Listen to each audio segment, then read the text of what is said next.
Okay. Amen.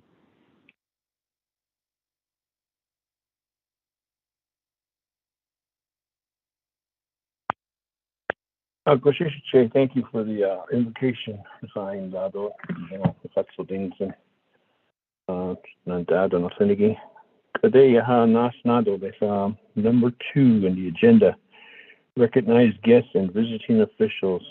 Bishmasan Din Din. Is there any delegates that would like to introduce themselves? Good morning. This is Delegate Otto So. I'm on the line. Now,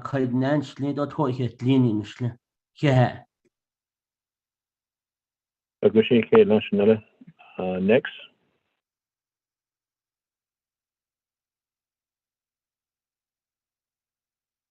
Yeah, Bena. The delegate all the gay koto. Yes. Adel in that Ido Bishfakid Nabon Sabatin could be Todo Tonaheli. That is given the end cleaned up with Tony Bush's chain. What a chini that should tree Adokia on national definition. But they go the mention, of course. Yeah, Vice Chair Honorable Raymond Smith, other members of Budget and Finance.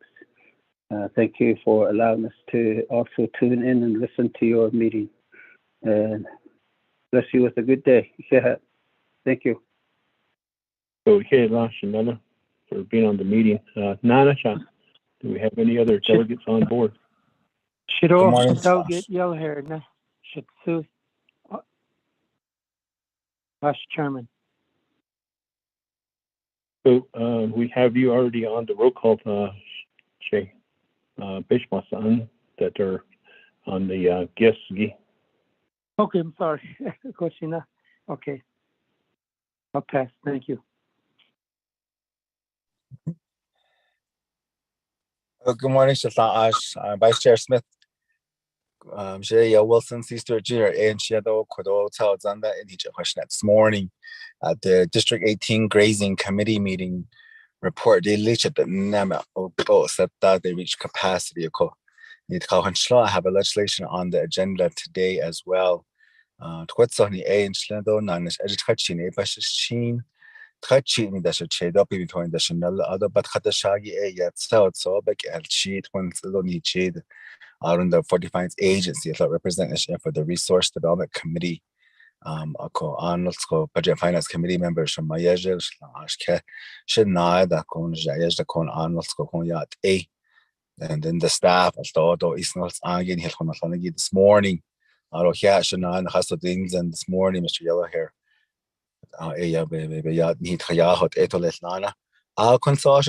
Thank you again. Glad that you're on and we have a legislation on the budget and finance. Today, Bishmasan, I think I heard Honorable Eugene Soto. What did Ashish? Oh, I don't know what he's Kreba has the year. Sure. Say the great leader, Sunny chicken. Yea, the Naiki, they has carder. I don't in Schna Sharon. Out of 20 in the great research, 8 only 3 turkey room. The Hashem mine, not 3 hole. It's not. That's up a Kaya. Cross 191. He laid to cut the wood. London, all the way to 3 turkey. I can't on the which in League at and used to not add the husband. I don't let watch it. Wash it, crack that. Not the Tabakaya. I stand with that he could go to each the husband. Don't the Asha, I don't the cigarette which and Lenny. It is a lot of on the ad. They can't on the I don't was something in the low mark because you are the kid has been that's another. Yeah, and then straight up. Thank you. Thank you for your introduction. Adonana, is there any other council delegates that would like to introduce themselves? Ishmael-san.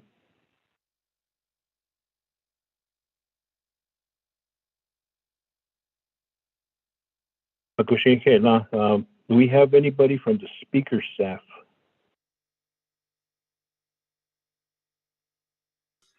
Good morning, Vice Chair. This is Donovan from Speaker's Office. Good morning, Vice Chair, and to the rest of the Budget and Finance Committee.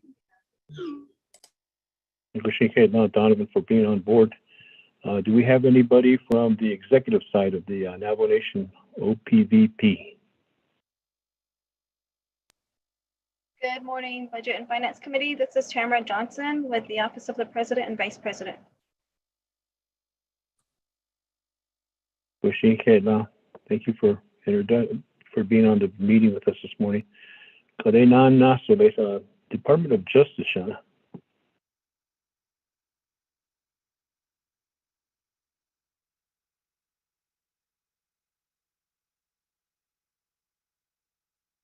Nobody from Department of Justice? Chief Justice, Shana. Ashkeja. Anybody on call? You wait.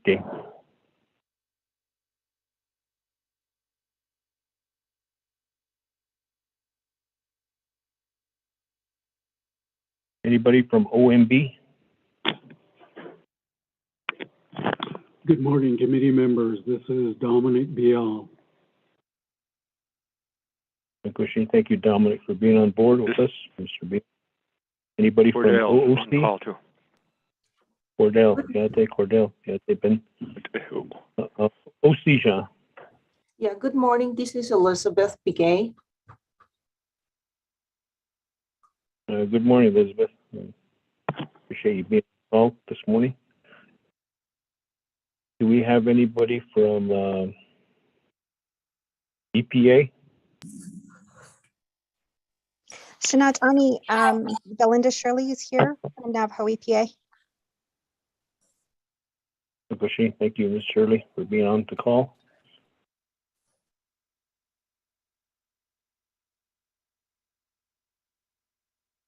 Do we have anybody else that I may have missed?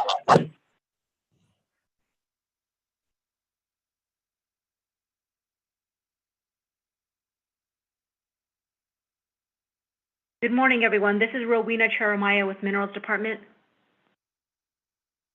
Good morning, Rowena. Thank you for being on the call. Minerals Department. Anybody else that needs to be identified?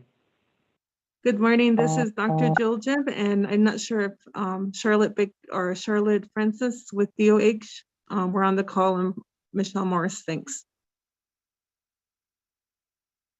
Thank you, Dr. Jim, for being on the call.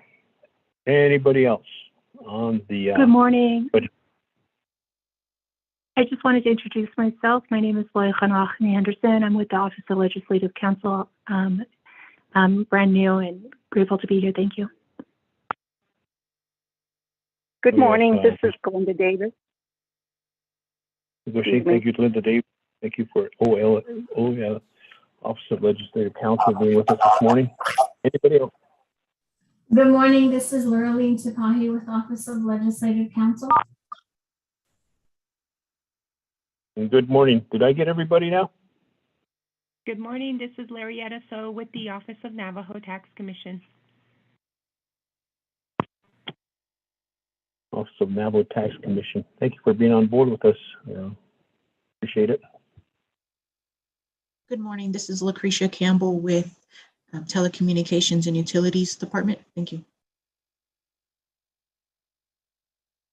Thank you for being on board with us, Utilities and Communication, Ms. Campbell.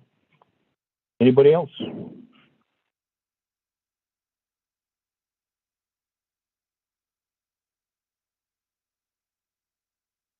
I just want to say welcome to everybody that introduced themselves and for being on the Budget and Finance Committee meeting this morning, April 5th, 2020.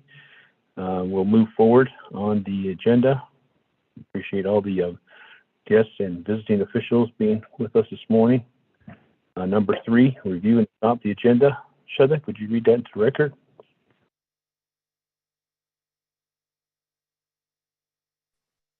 Good morning to Budget and Finance Committee and everyone that's in attendance. This is the proposed agenda of the Budget and Finance Committee of the Navajo Nation Council, April 5th, 2022. It's a regular meeting via teleconference. Presiding is the Honorable Raymond Smith Jr., Vice Chairperson. Place via teleconference, Window Rock, Navajo Nation. 1, call the meeting to order, the roll call, the invocation. 2, recognize guests and visiting officials. 3, review and adopt the agenda. 4, review and adopt the journals. There's journals for March 1, 2022, March 15, 2022. 5, receive reports. A, resolution number CS 49-21, condition of appropriations, legislative concerns report presented by Jill Jim, PhD, MHA, MPH with Charlotte Francis, Senior Management Analyst, Navajo Department of Health. First bullet is legislative concern report on payouts of special duty / hazard pay payouts to NDOH employees. B, Office of the Controller update presented by Elizabeth Begay, Interim Controller, Office of the Controller. The first bullet is hardship assistance. C, plan for compliance with Title 12 Appropriations Act for budget process presented by Dominic Bial, Director, Office of Management and Budget. D, 2-year budget process presented by Dominic Bial, Director, Office of Management and Budget.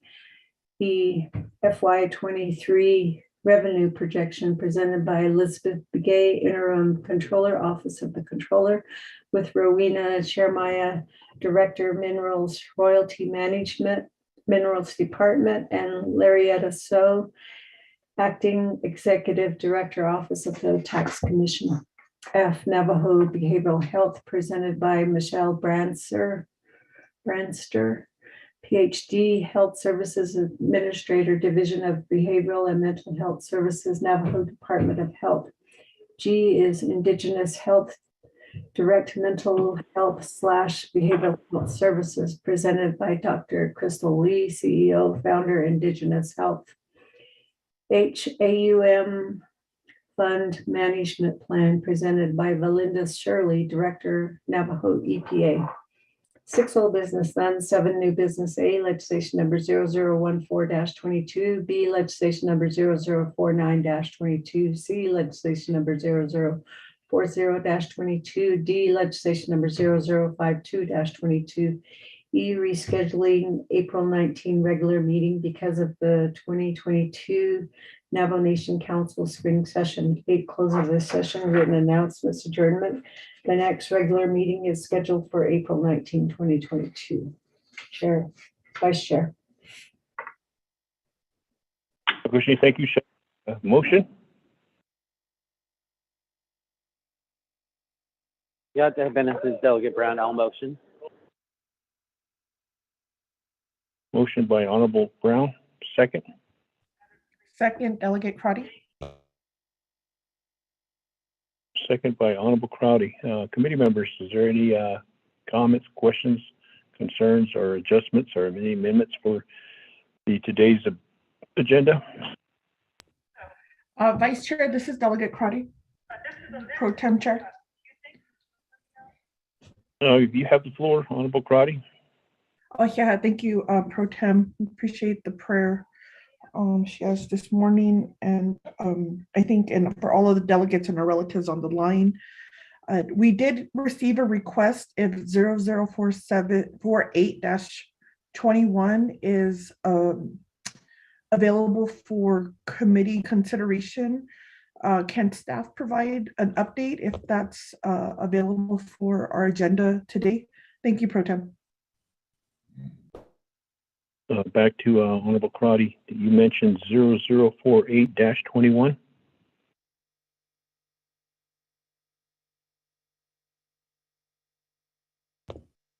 Thank you.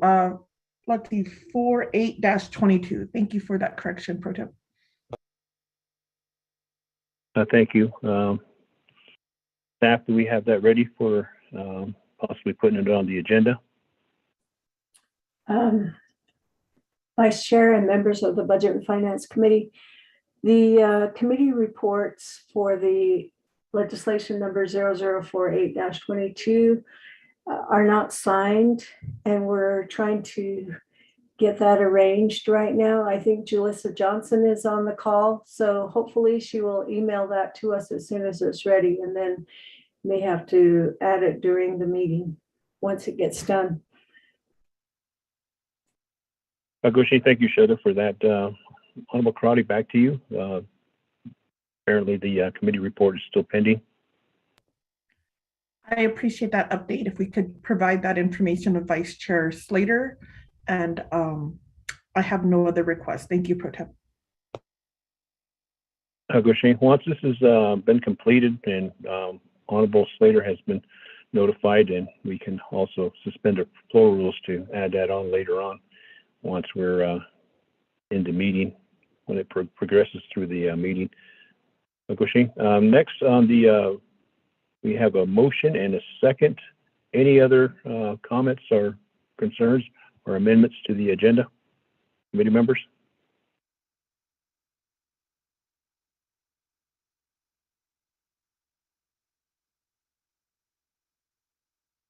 I'm not hearing any, so Shanetta, could you do roll call vote around the horn? Sure, Shanetta, roll call vote for reviewing and adopting the agenda. Honorable Jimmy Yellowhair, how do you vote? Honorable Jimmy Yellowhair, how do you vote? I vote green. Thank you. Honorable Jimmy Yellowhair votes green. Honorable Amber Kenneth-Bott-Carty, how do you vote? Shada, this is Delegate Amber Kenneth-Bott-Carty, and I vote green. Thank you. Thank you. Honorable Amber Kenneth-Bott-Carty votes green. Honorable Nathaniel Brown, how do you vote? I vote in favor. Thank you. Honorable Nathaniel Brown votes in favor. Honorable Elmer P. Gay, how do you vote?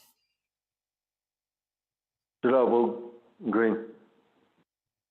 Thank you. Honorable Elmer P. Gay votes green. Vice Chairman, we have 4 members voting in the affirmative, 0 opposing, Chairman not voting, and 1 member excused. Vice Chairman. Thank you, Shanetta, for the roll call vote. We have adopted our agenda with 4 in favor, 0 opposed, and 1 excused. So now we move forward with number 4 on the agenda, review and adopt the journals, March 1, 2022, March 15, 2022. I think these were emailed out.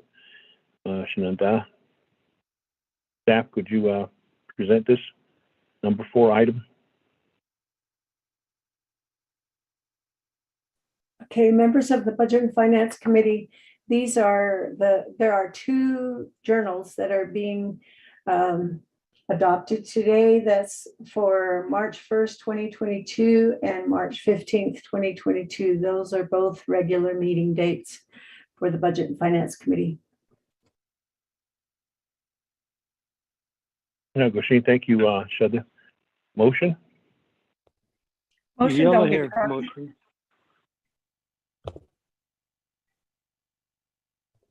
Second, Delegate Carter. I hear honorable, second.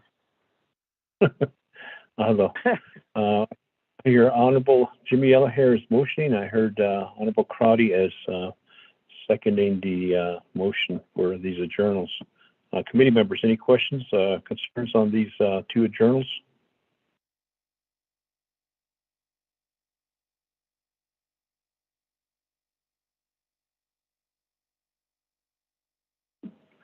I don't hear any. We have a motion and a second on March 1st, 2022 and March 15th, 2022 to adopt the journals. Could we have a roll call vote, Shanada? Sure, Shanada, roll call vote on reviewing and adopting the journals for March 1st and March 15, 2022. Honorable Jimmy Yellowhair, how do you vote?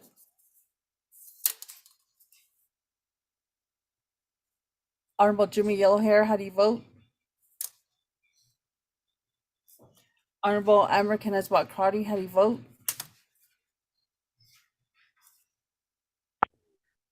Shada, this is Delegate Amber Kenneth-Bott-Carty. I vote green. Thank you.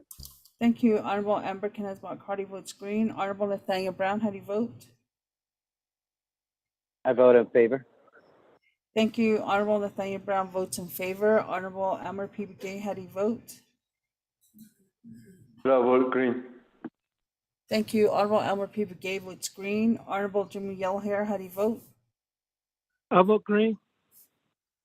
Thank you. Honorable Jimmy Yellowhair votes green. Vice Chairman, we have 4 members voting in the affirmative, 0 opposing. Vice Chairman not voting, and 1 member excused. Vice Chairman?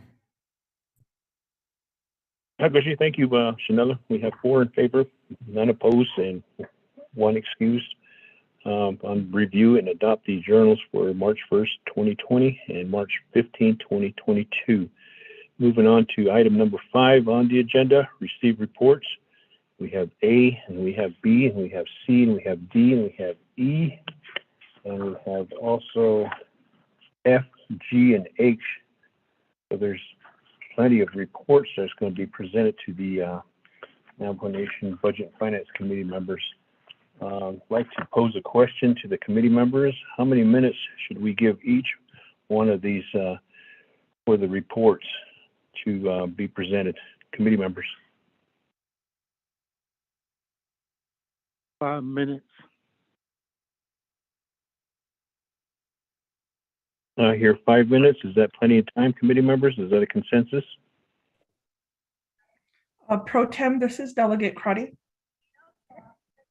Honorable Crotty, go ahead. You have the floor. Yes, thank you, Pro Tem. I appreciate that recommendation from Delegate Yellowhair.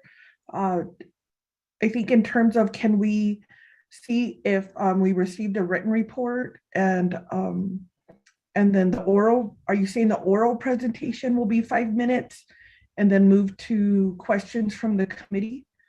If I could just get clarification if we have written reports from the presenters. Thank you. Well, thank you for that, Honorable Crotty. Clarification back to Ashache Jimmy Yellowhair. Is that for the 5-minute oral report? And I'll go back to the presenters. Is there a written report? Staff, do we have written reports for all the reports that we're going to receive this morning? Vice Chair, we do have written reports. The first report, when do you want me to tell you all of them or as we go along? Because we have one from the first report from Dr. Jill Jim. And then we also have the Office of the Controller's report on the hardship assistance. And we also have number C, or I guess it's the budget information for OMB, and he didn't send in a separate one on the 2-year budget cycle, but perhaps that's part of his report. So C and D may be covered by the written report that OMB provided, and then we have the revenue projection, the memo that was sent out. And then I sent out the Navajo behavioral health and also the indigenous health. There's no report from the EPA on the AUM fund management plan though. So you do have most reports except for the last one, we don't have anything. Okay, Shane, thank you, Heather, for that information on the written reports that we have currently. Back to Honorable Jimmy Yellowhair. You said 5 minutes. Would that be 5 minutes oral report? Abigato Shamayazanini to Honorable Crotty, Biga, Satuk. Back to Honorable Crotty. Does that answer your question on behalf of the 2 items that you presented? Thank you, Pro Tem. I appreciate that. And so the written reports are very valuable, even if they're high level, like 1-page summary. And then I agree, if 5 minutes is the consensus of the committee, which will allow more questioning, I think that's appropriate. I appreciate that. Thank you, committee members and Pro Tem. Agushin, thank you for that. We have written reports that are ready and available on the receiving reports for the budget and finance, and the oral reports will be 5 minutes. And I asked staff to keep time on that so that we don't go over to 5 minutes, and then we'll open up for the questions from the Budget and Finance Committee members. Shananda. So we'll move forward on Item A, resolution number CS-49-21, conditions of appropriation. Do we have Dr. Jill Jim ready to present this? Do we need to do a motion first? I'm kind of rusty here. Vice Chair, no, usually the presentation is made and then at that point you do the motion and second. And then you open it up for questions if there are any. And just for the record, Ramona, could you keep track of the 5-minute time frame, please? Thank you for enlightening us on the procedures here, Shada. And Janella, could you also take the time that we start and 5 minutes, give us the time that 5 minutes is up so that we can move forward on this. So we'll start with the item A. Dr. Jill Jim, you may proceed. Thank you, Pro Tem Chair, also Budget and Finance Committee members and colleagues and coworkers and those on the call. I'm Dr. Jill Jim. I am the Executive Director for Navajo Department of Health. Today I'm presenting on the legislative concern number 1 for the DOH administration. The legislative concern reads as DOH should provide a report to the Budget and Finance Committee regarding all payouts of special duty pay, hazard pay to DOH employees during fiscal year 2021. DOH should use any approved FY 2021 carryover funds and any other available funding sources for prospective special duty hazard payouts to DOH employees who have or who worked on the job during Navajo Nation COVID related shutdowns. This report should be presented to the Budget and Finance Committee by the end of second quarter fiscal year 2022. So there was a written report that was submitted yesterday. The report is based on information provided by the respective programs under Department of Health. It is not a report generated by the Office of the Controller. To date, all special duty and hazard pay as defined and for which employees were deemed eligible have been paid in compliance with established policy.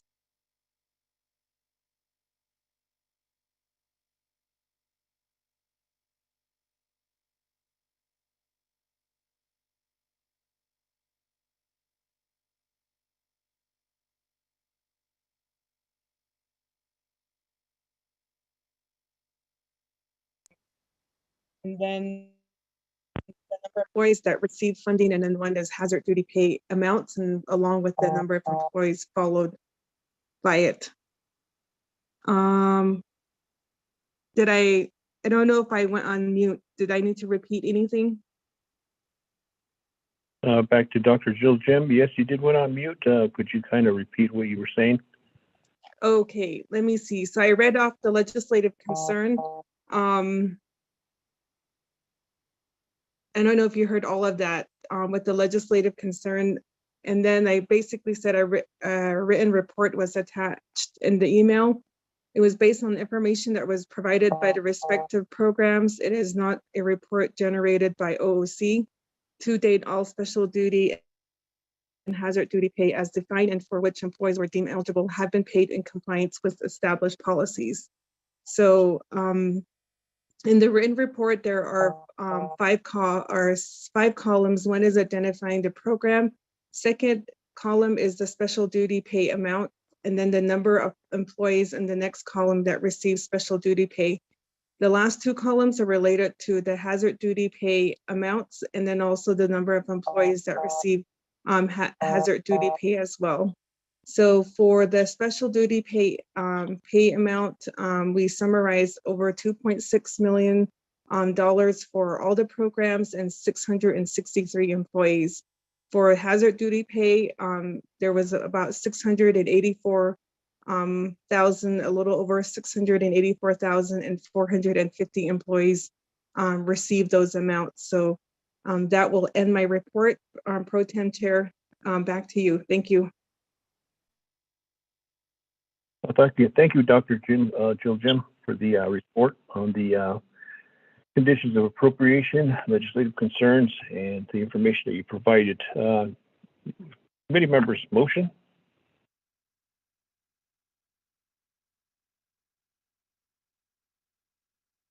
This is Delegate You ever Brown. heard I'm motion? Delegate Gay. I hear Honorable Elmer Begay motioning. Do we have a second?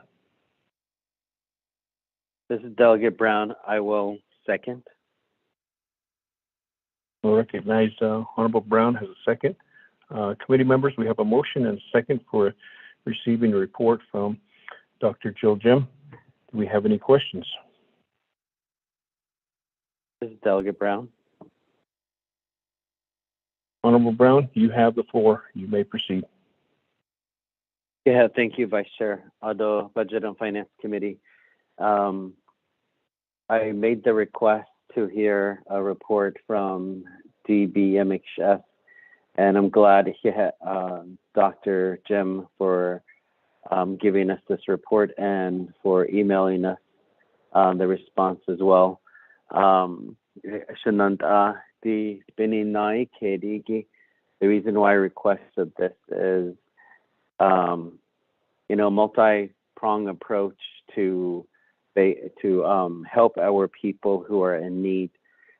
We have some of our people who are struggling with substance abuse. We have some of our people who are, we talked earlier this morning about trauma and historical trauma, intergenerational, and how some of our people need help.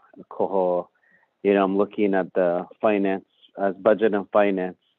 I'm really interested in the amount of money DBMHS receives and other mental health organization on the Navajo Nation, and how we can work together to expand the services of our people.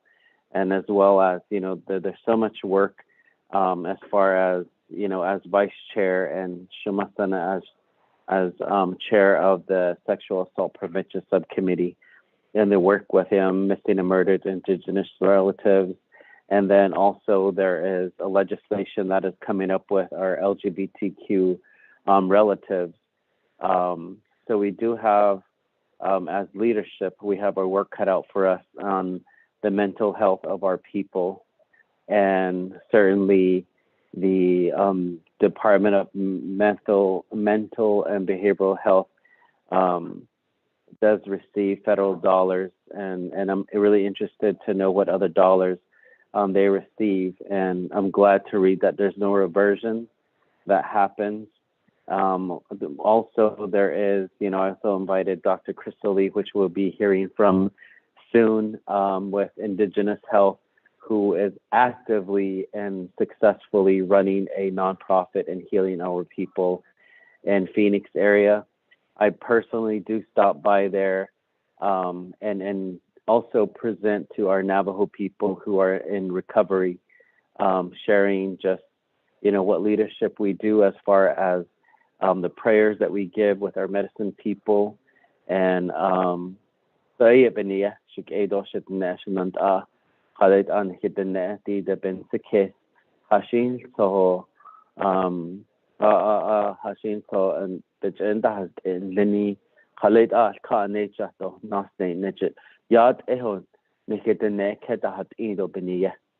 it's really looking beyond the seventh generation from today. How is our Navajo Nation going to be? How safe is it going to be? So again, Dr. Jill Jim, I'm really interested. Thank you for your response again. And how many currently on the Navajo Nation do you have the mental behavioral health services? And how much let's talk about the funding piece.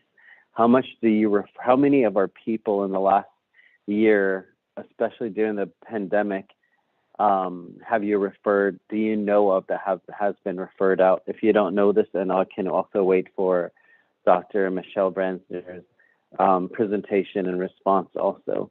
So I'm really interested in the finance piece, the money piece of this. And then on the other side would be how many of our people are receiving mental health care, and then how many are successfully returning back to Navajo. What else can we do to help as Navajo leadership? that is one of our sole purpose as elected leaders, is to speak for our people and to make sure that we are moving forward and helping them. And I think building the resources is where we can try to connect, and where the bottleneck might be happening. I know on the Navajo Nation, there seems to be a lot of silo effects also. So how can we're here to help. And how can we help? If you can give us direction from DBMHS as well. So those are my comments and my questions. Vice Chair Smith.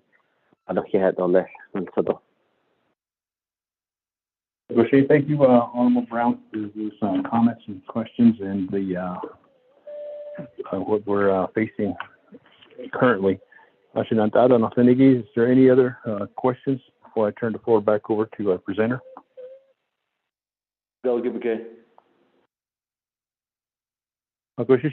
You have the floor, Honorable Begay. Here's about Vice Chair Smith, other members of the Budget and Finance Committee, other people that are on the line. That's not idle. Other to the Dr. Jill Jim, so yeah, Tato. Although I just could get we all know that we went through this. In his whole today, yes, it's all over. You see, I guess we should say that the incident that happened, and then we're in that recovery stage. No, but I don't know what the Navajo Nation sees in this recovery part of it. The plan of recovery is from the administration of Naz and Liza. The recovery stage to define it. What's the approach? Not because it basically all we say is all we hear is that so I don't know that to continue doing that. All that means kitty, that's it.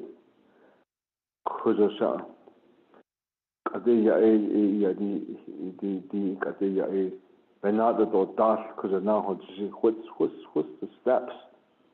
How we sure that the Bernardo does and ordinary and ordinary. I don't because hard to it's now just that step. Because who's starting the initiative of that? How does what step does the Navajo people take? So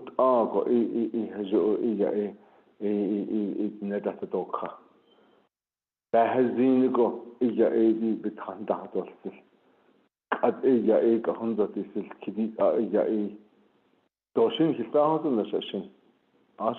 at the leadership of the Navajo Nation. What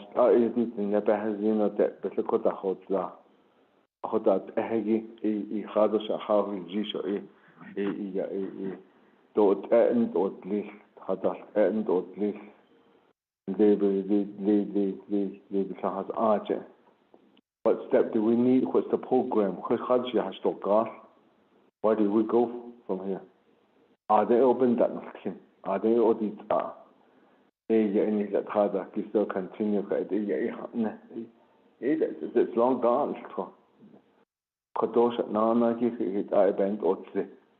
The healing, the cure of it.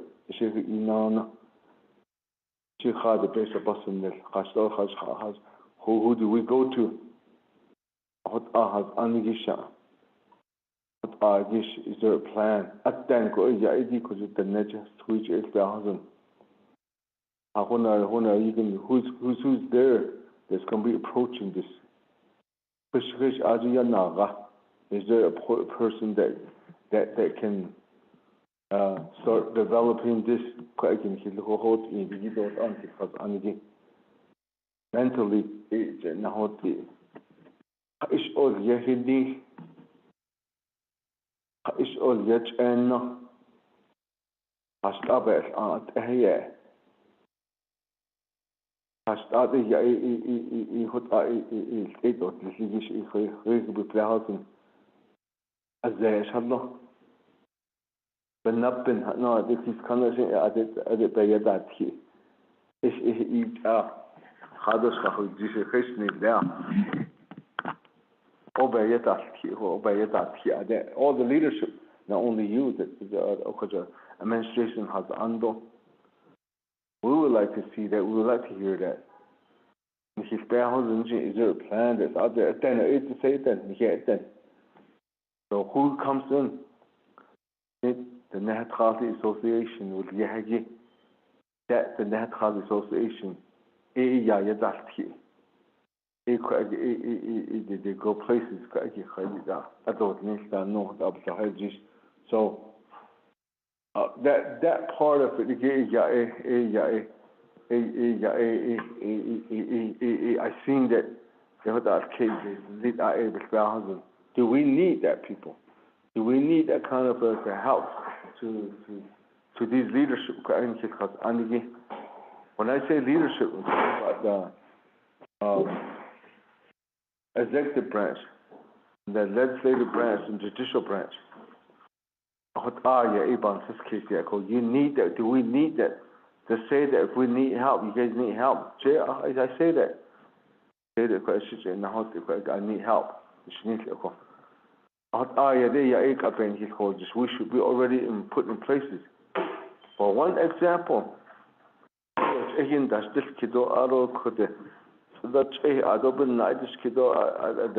the last person I talked to was Mr. Gale, the guy for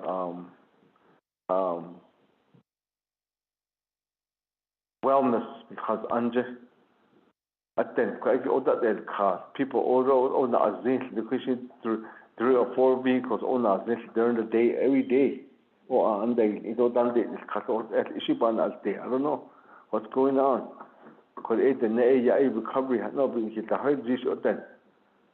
other places are open to get well, is to start running to mentally to help themselves. I don't see no plans in it physically because I don't to talk about mentally in the clinical part of it then behavioral health and do it other question or people just goes over there we can see that and then that is called or then they go to work out of 5 o'clock or not it's closed. The 2 years what's going on? I should this chapter from here I see that I don't need other these chapters here people. So I think we need a good report from you too, with your team from that side of it. I think it's overdue now.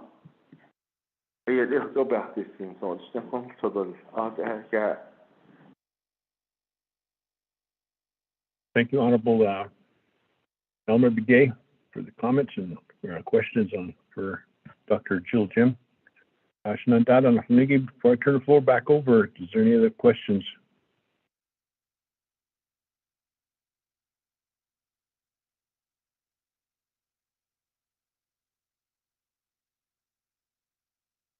I don't hear anybody wanting to speak, so Dr. Jill Jim, you have the floor for the questions that were posed by 2 honorable delegates. You have the floor. Thank you, Pro Tem Chair Smith. For those comments for Honorable Brown and also Honorable Begay. I might combine some of your comments here. I know there is a topic, Pro Tem Chair, for Dr. Branzer to respond. So if she can go into detail on items, but I'll go through them briefly about the pandemic, and it'll intertwine with what Honorable Begay was saying. So the current state of the pandemic, today, Health Command, Navajo Department of Health issued out new orders now declaring schools and businesses at yellow status. So businesses can now operate at 75% and wellness centers can open at recreation facilities or gyms can open at 25% capacity. Schools can operate in yellow, allowing more for indoor and outdoor occupancy limits to be between 50 to 75%. Gathering limits have been increased to 25 persons or less in most of the categories, and guidelines will be updated this week, allowing for that, and then allowing for graduations to occur. And there's different risk levels, allowing for virtual and things that they have done before. And also, actually this year will allow the indoor graduations to occur as well, and also allow an outdoor as well. So graduation are in there, and then fair event occupancy limits were in there. There's also some language in outdoor events and also the fair events to have the fair administrators at their and we're encouraging them to do vaccine verification. So just encourage on that one. So those were issued today. It was and they're on the Navajo Department of Health webpage, just talking about where we're at with the pandemic. The pandemic is not, we're not done with it. As long as we continue to see deaths every day and also cases every day, that doesn't mean we're lifting all the restrictions like others have already. Governor Ducey has undeclared their disaster declaration. The Navajo Nation has a major disaster declaration. We'll continue to get federal resources and state assistance when needed. And being part of that declaration, there is still a national declaration. So states that do undeclare can still also receive resources. So a part of those resources, we also know that the Division of Behavioral and Mental Health Services has been seeking crisis counseling grant to help, and this involves the Dene Medicine Men Association and other partners to help support the crisis counseling related to the pandemic. And so those are efforts that we have. There'll be a legislation that you guys supported regarding that IDC waiver for that grant. And it just seems like the federal agencies don't really understand what hoops we have to go through just to get access to the funding to actually administer services. So that's one of them through the SAMHSA and FEMA collaboration. And this is their first go around, probably working with tribes, and they don't understand what hoops they allow us or barriers to have us overcome with their requirements because they haven't dealt with that. So I appreciate and support the Budget and Finance Committee for supporting that. We still have some ways to go to get that officially done. So that's the pandemic. That's where we're at in regards to the public health emergency. As numbers are going down, I think people automatically think we should just open up completely, and I don't think that's the case. I know that we have always health professionals on the Navajo Nation will continue to monitor if there's any rebound in the numbers, and we'll continue to see if that reopening impacts our numbers. And there are increases elsewhere and across the ocean internationally. So there's still some concern about the BA.2 variant too. But I know that the efforts around the health care facilities, that we're still focusing on making sure people get vaccinated. So the pandemic has hit every single person, every single way. On the season, and he in not do and city case do hate other he kahagi that any do those have been impacted in every way, and but the hilza shot do she be hanay kahot so I think there's a concern, and I agree with you on trying to figure out how we can recover. And we at the Department of Health, as the health facilities, they have been a strong partner with us in the response. So they're the ones that have to treat, and they have to take in patients and care for them. And then on the outside, some of their staff and Navajo Nation staff, we have to work on messaging, trying to get people to understand. So everyone should be familiar with the 3 W's: wash your hand, wear your mask, watch your distance. And those don't really cost anything. But when we start talking about things that cost, or people that we need to find to help us, as we think about the pandemic, there was already staffing shortages, I thought, in the facilities, and that's across. And we also know that some studies have highlighted that in Arizona and New Mexico, we might have nursing shortages in 2030. So if that's the case, with Abelagana, they have projections too.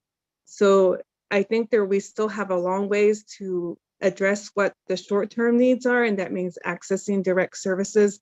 And then there's other areas that we're talking about, mental health professionals and behavioral health.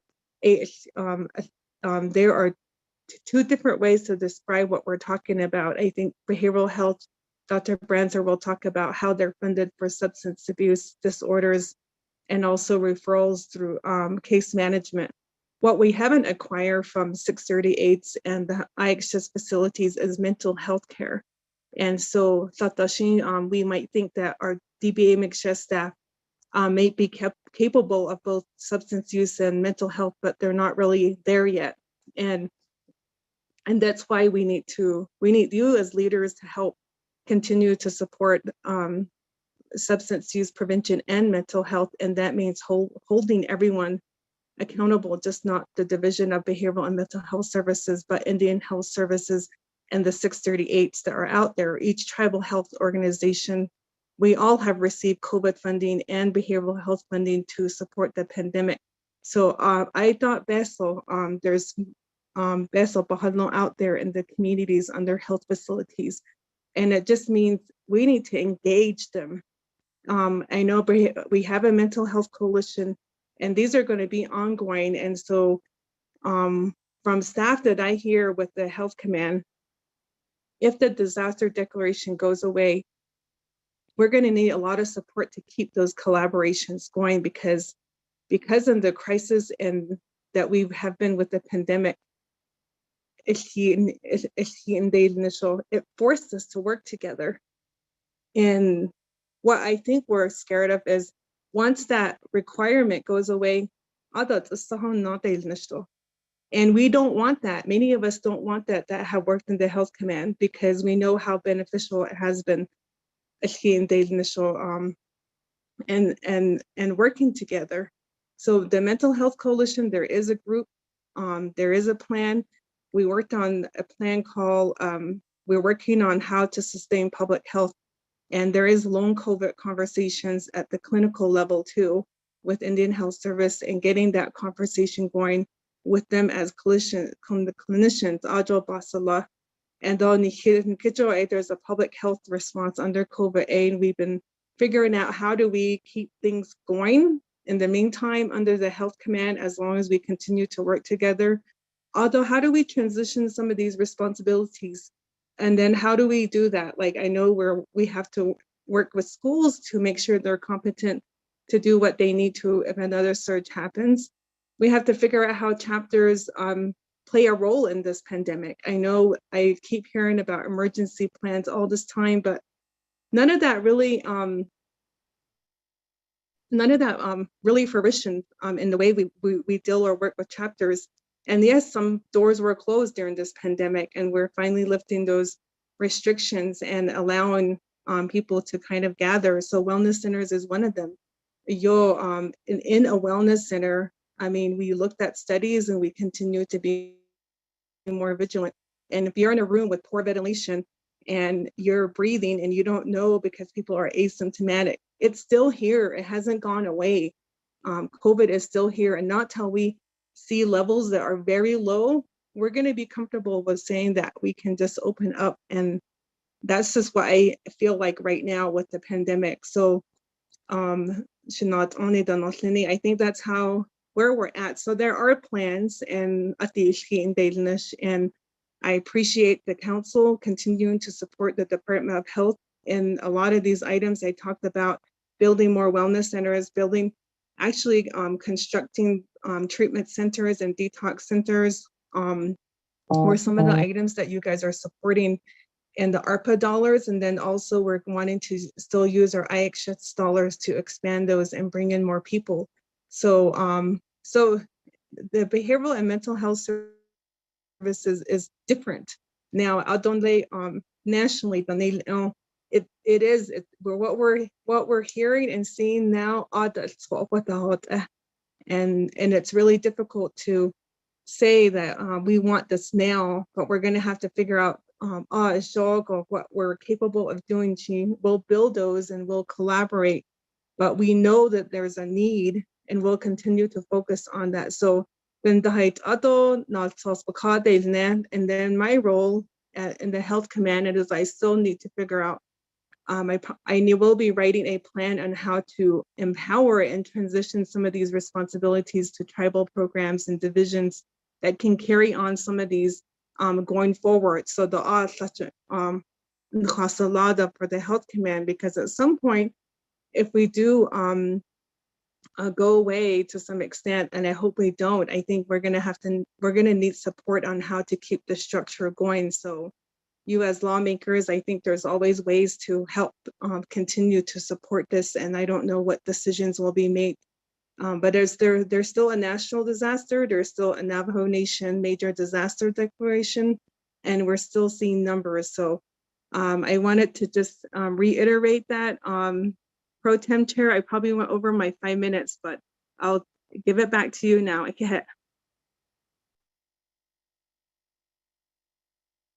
Thank you, Dr. Jill Jim, for that response for our honorable committee members that posed questions, and the status of the yellow and the information on COVID-19 is still with us, and it's still around. We don't know when we'll be actually out of it, so thank you for that information. Back to committee members. Any other further questions for this report? Is Delegate McGay follow? Also Delegate Brown after Sanaa. I'll go ahead and recognize Honorable Elmer Begay. Then after that, I'll go ahead and give the floor to Honorable Brown for follow-up questions and questions that are being presented to the presenter. You have the floor, Honorable Begay. Vice Chair Smith, Jill Jim had seen that so yet in another care. I don't care. Don't that was I think my main question is look at the Aidna Kinache, isn't it? Alcohol, and he don't never got to be the overseeing the whole health or at least in some cases in it I just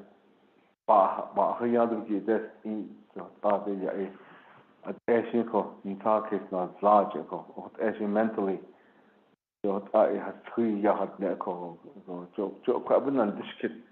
my question is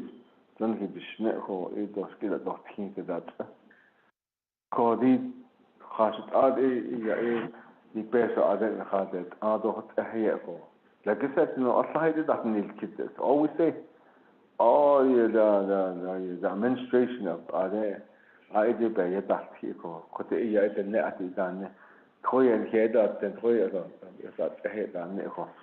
but the main thing about it is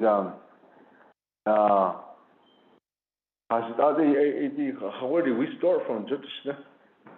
Always say we still continue what we're doing. Even that we that echo. Could the Benado or Tatit is she hard hard Where do we start from? So hot gas, you go in there because you got by stock gas. A has in your cracky. And now you got so gas, okay. He just a give it was sort the kunst about the country, not the hot gas. Die bedestende hot error is saying the don't is for. He other this. No other hot edit chain don't. A hot end we cannot do this done this. But hot end a hot he did niche is saying journey hot other by now has this go. Lot of people the car the people coming back. I know that they have their procedures already in place. We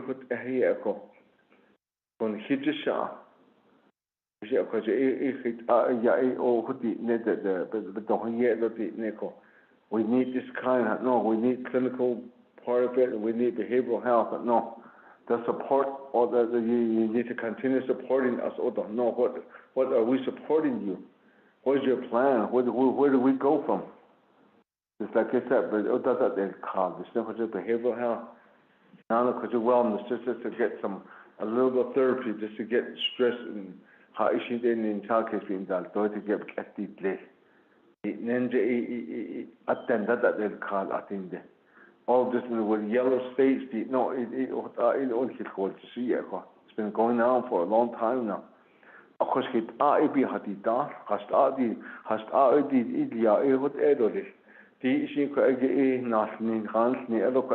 different kind of color codings, in each not lots of lingo.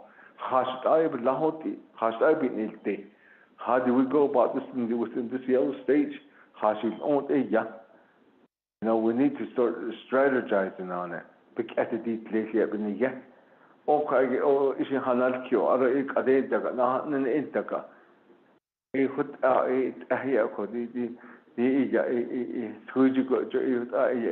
Digital on to Nico. Did I don't need it does, such it. Are they able to hand that? Jenna, as you go, that Edo, Ahishin kept so that it does. So that no, that Hayako, as they but the Hadlo, Congo is in dark. So he would hear this one part of it. I wanted to know that I know that this yellow code is on the restriction part of it.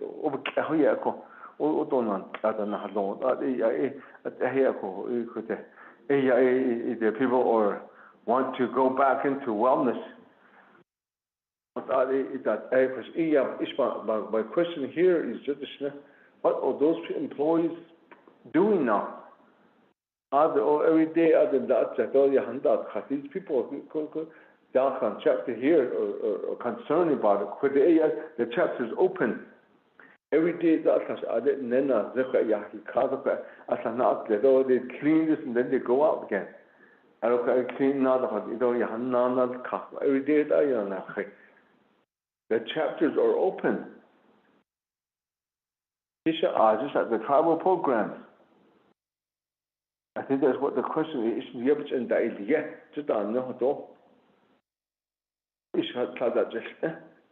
Why are they there? They're concerned and they have issues.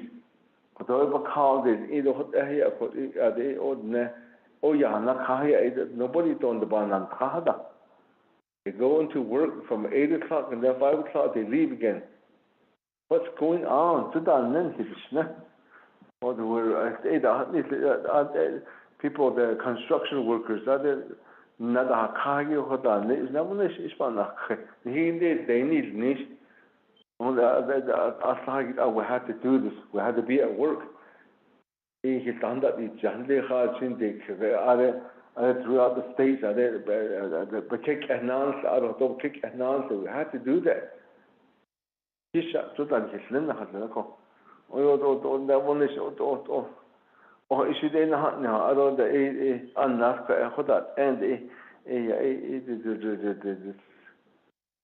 opees de die has anhat on da bin haden o ja te gaan de o komt de staat dus kosten daar en o heel zo dan kitlen haden in ayatishne they never pass or could ben that on the what's going on. These are the service that needs to be provided over here. What was it intended for? The hook in the haga, the hundred and the hasla, the she's got even the destiny that all this. So what hang it or loud hanging the has out. Yeah.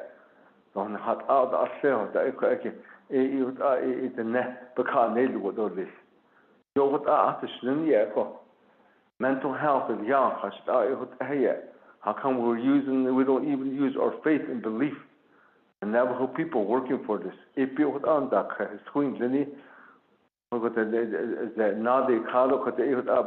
every day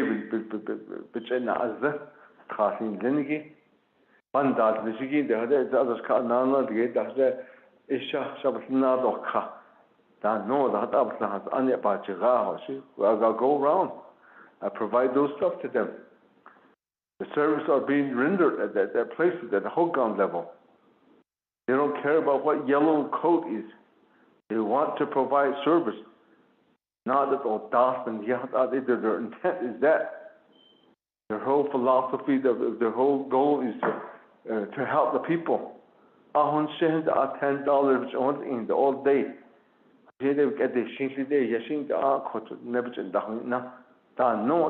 What are we doing as a government?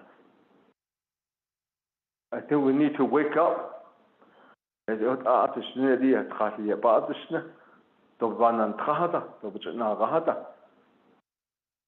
where I'm coming from. That's what they say to me. I don't know.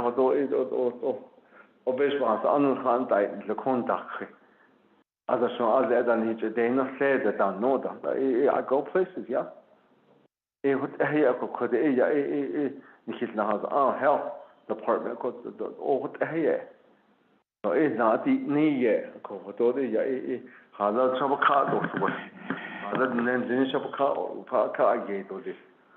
I think I need to see the plans.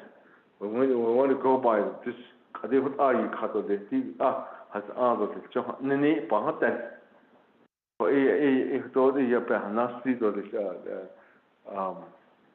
Chair, I don't say it now.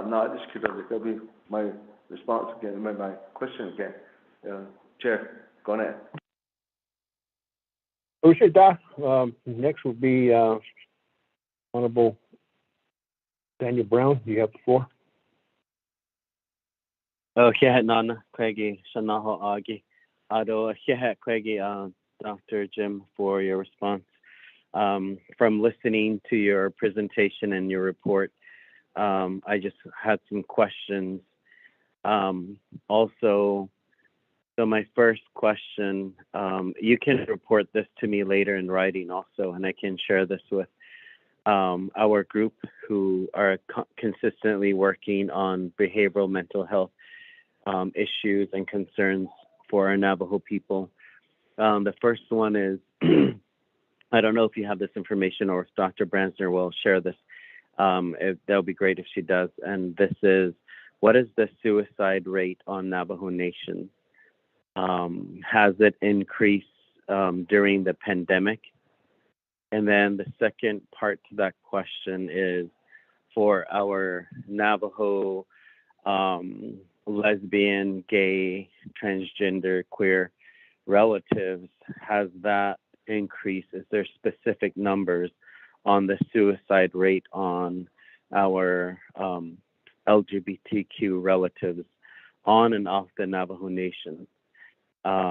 Is there services, specific services for them for at this time?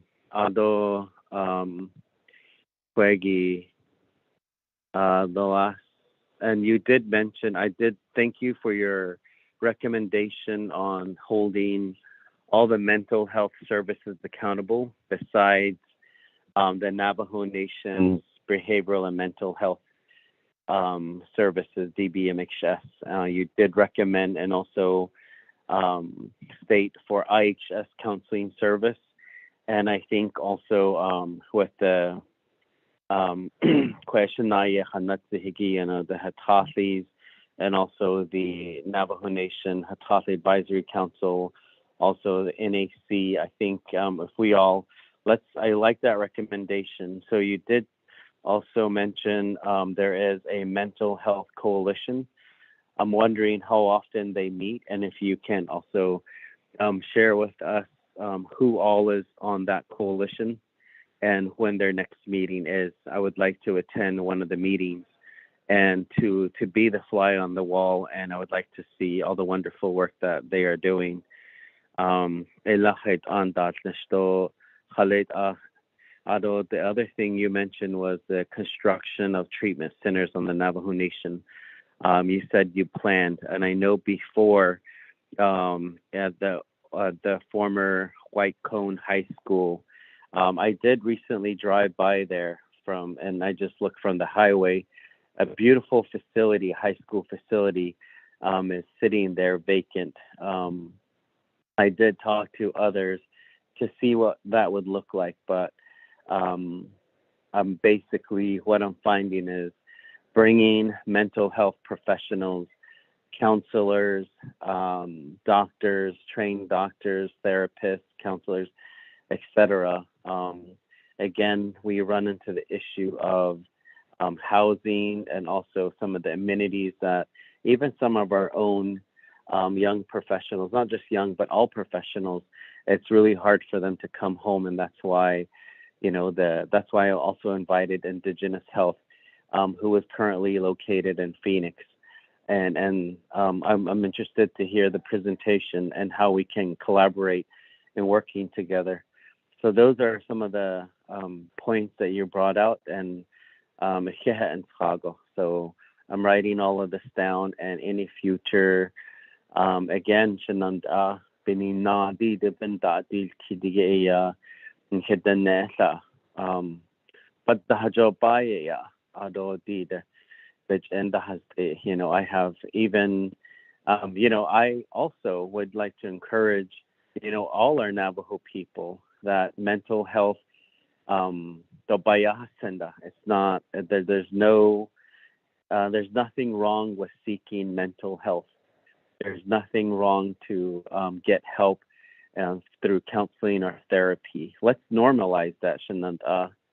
That I know that there's sometimes a negative stigma from some people, not everyone, but there is help out there. AADL, and I think it's how do we constantly improve all of us ourselves for to be the best people we can be. And lastly,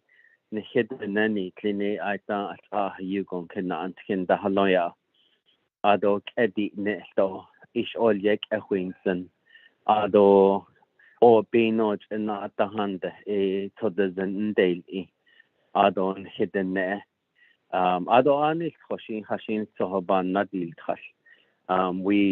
No one is perfect. That's the beautiful thing about our life is, I think we don't need to point anymore, but really it's about creating these safe spaces for ourselves and our people. Again,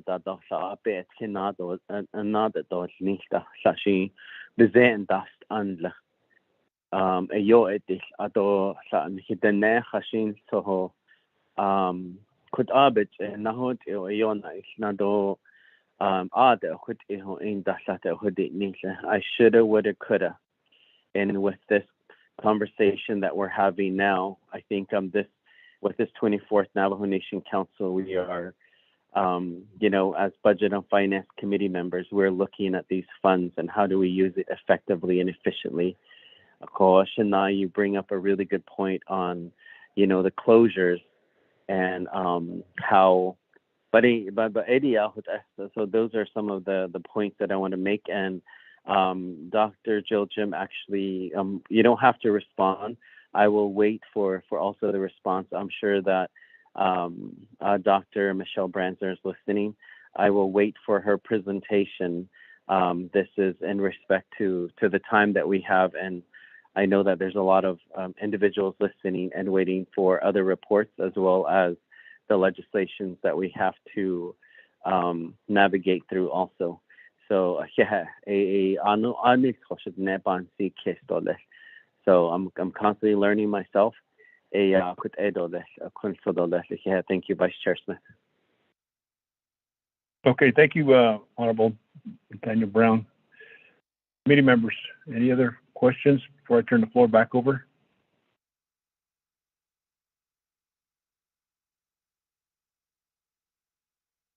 Now back to Dr. Jill Jim. You have the floor to answer some of these questions. You don't have to answer Honorable Brown. He's considerate about the time frame. So you have the floor.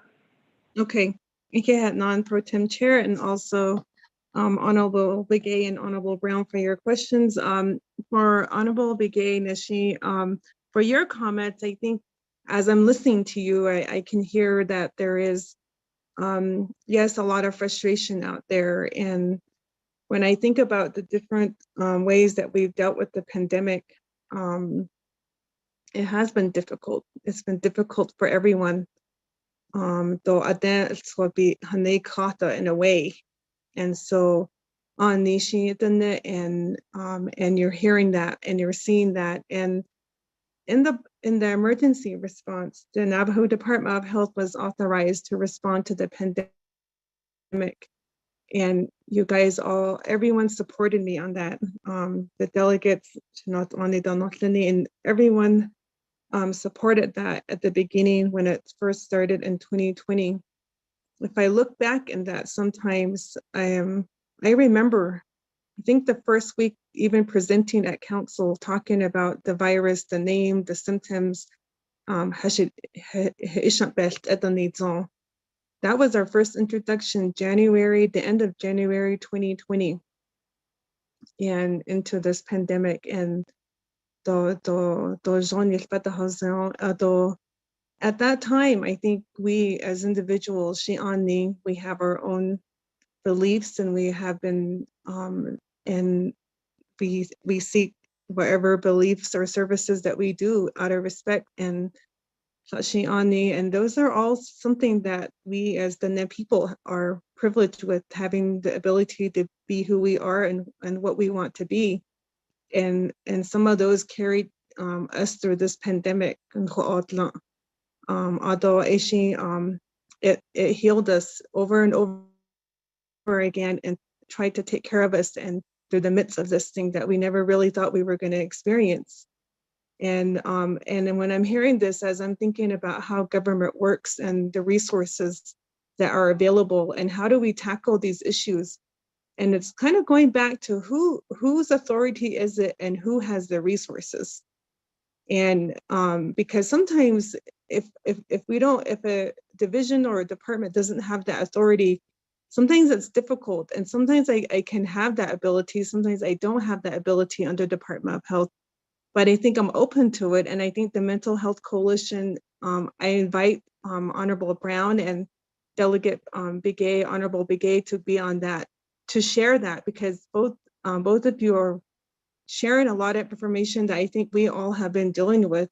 And Dr. Branzer can talk about the coalition, and certainly can invite you guys to figure out how to address those concerns. But as far as Department of Health,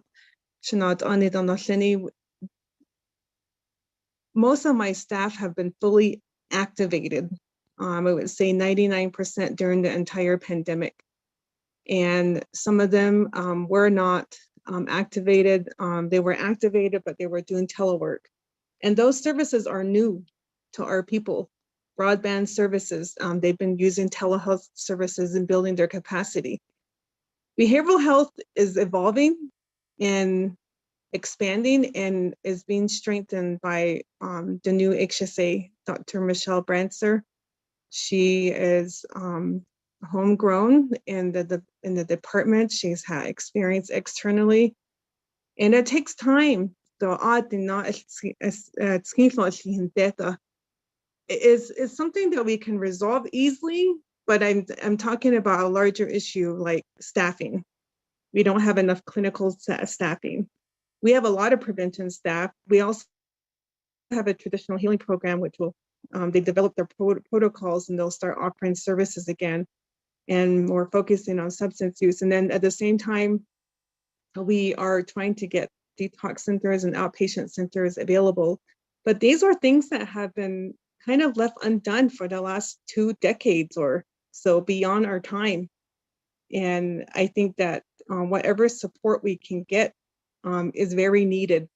And that means moving and shifting the government to respond. It's just not the Department of Health. It's DPM, OOC, OMB. That's the only things that are going to move and decisions are going to be made. And even contracting for services, paying providers or traditional healers.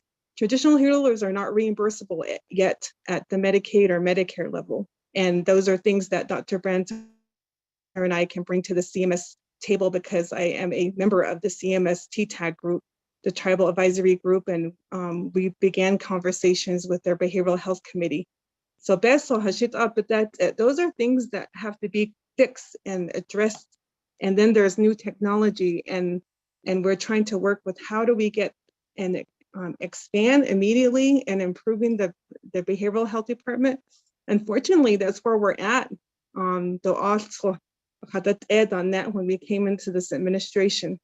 It's taking time. So I just want to thank Pro Tem and the chair and the committee to continuing to address this, because we will continue to do this, and we are working for the Navajo people. We are working for the delegates and everyone out. So I want to keep everyone engaged. So I just will end with that, Pro Tem Chair, around just that. And then I know special diabetes, one thing I keep hearing that it was we're barely lifting the wellness centers to be open. So they weren't open because of the risk level of COVID when you're in a wellness center. And those staff, every single one of them under Department of Health and Special Diabetes, and everyone here, they worked very hard, and I commend them for their dedication when cases were high and coming to the office, and also working at home when that was allowed. But special diabetes staff, all of their wellness centers and sites were pod sites for us to serve COVID-19 patients. When they needed food, when they needed water, when they needed PPE, they're the ones that were out there running back and forth to Central, getting supplies. And when the hospital did a referral for a COVID patient to get a food box and PPE, they were the ones out there driving that to the homes and working with CHRs. So I just want to thank the Special Diabetes Program and their commitment. I don't say that a lot. And I think this is a good time just to share that with you, and for staff that are listening out there and will listen. I appreciate everything that they do. So in this pandemic, so Ashin Ebe, so thank you, Pro Tem Chair. I'll end there, and thank you very much. Well, thank you, Dr. Jill Jim, for the information on behalf of the questions that were posed.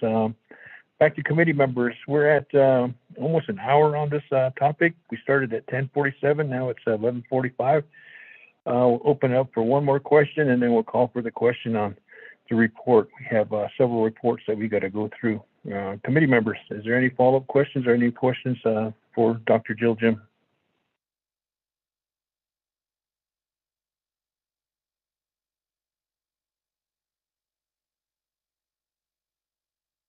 I'm not hearing any, so I'll call for the question. Shanella, could you do a roll call vote on the, we have a motion and a second. Sure, Shanella, roll call vote on accepting the report. Honorable Jimmy Yellowhair, how do you vote? I'll vote green. Thank you. Honorable Jimmy Yellowhair votes green. Honorable Amber Knezbot-Crotty, how do you vote? Honorable Amber Knezbot-Crotty, how do you vote? Shada, this is Delegate Crotty. I vote green. Thank you. Thank you. Honorable Amber Kenneth-Bott Cardy votes green. Honorable Nathaniel Brown, how do you vote? Yes, I vote in favor. Thank you. Honorable Nathaniel Brown votes in favor. Honorable Elmer P. Begay, how do you vote?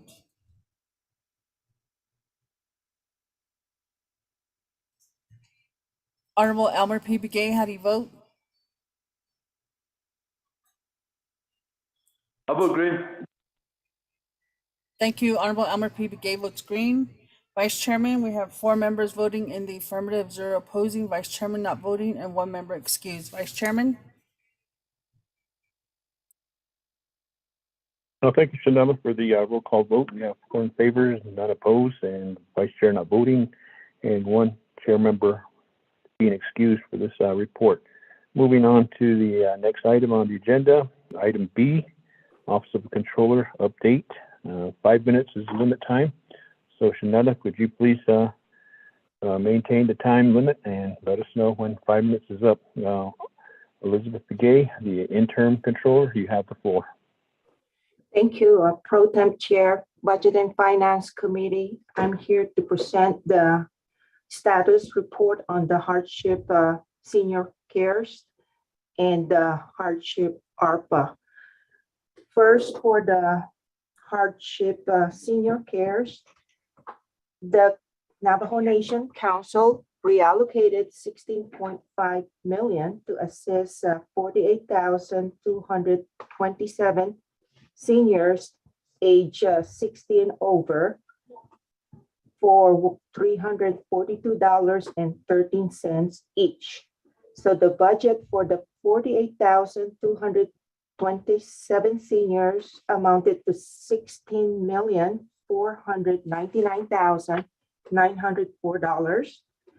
To date, we dispersed 47,895 checks to seniors amounting to $16,386,316. There's remaining 332 seniors that did not receive their checks because of the following reasons. 53 were deceased. 195 seniors were sharing CIB with other individuals. We still need to resolve this issue with vital records. There's 8 that we uncovered fraud, and 76 seniors had address issues. Of the 76, 24 seniors submitted change of address forms. Therefore, today we are processing checks to the 24 seniors. For the ARPA fund, the Navajo Nation Council appropriated $557 million to assist 345,000 Navajo adults, minors, and seniors that were negatively impacted by COVID-19 pandemic. So the budget was $557 million for 345,000 Navajos.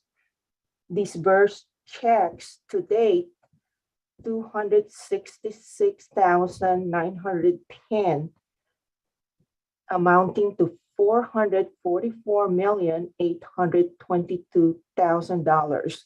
So there's a remaining 78,090 Navajos that have yet to receive their checks, and accounts payable section as well as cashier sections within OOC anticipate processing additional 40,000 checks this week.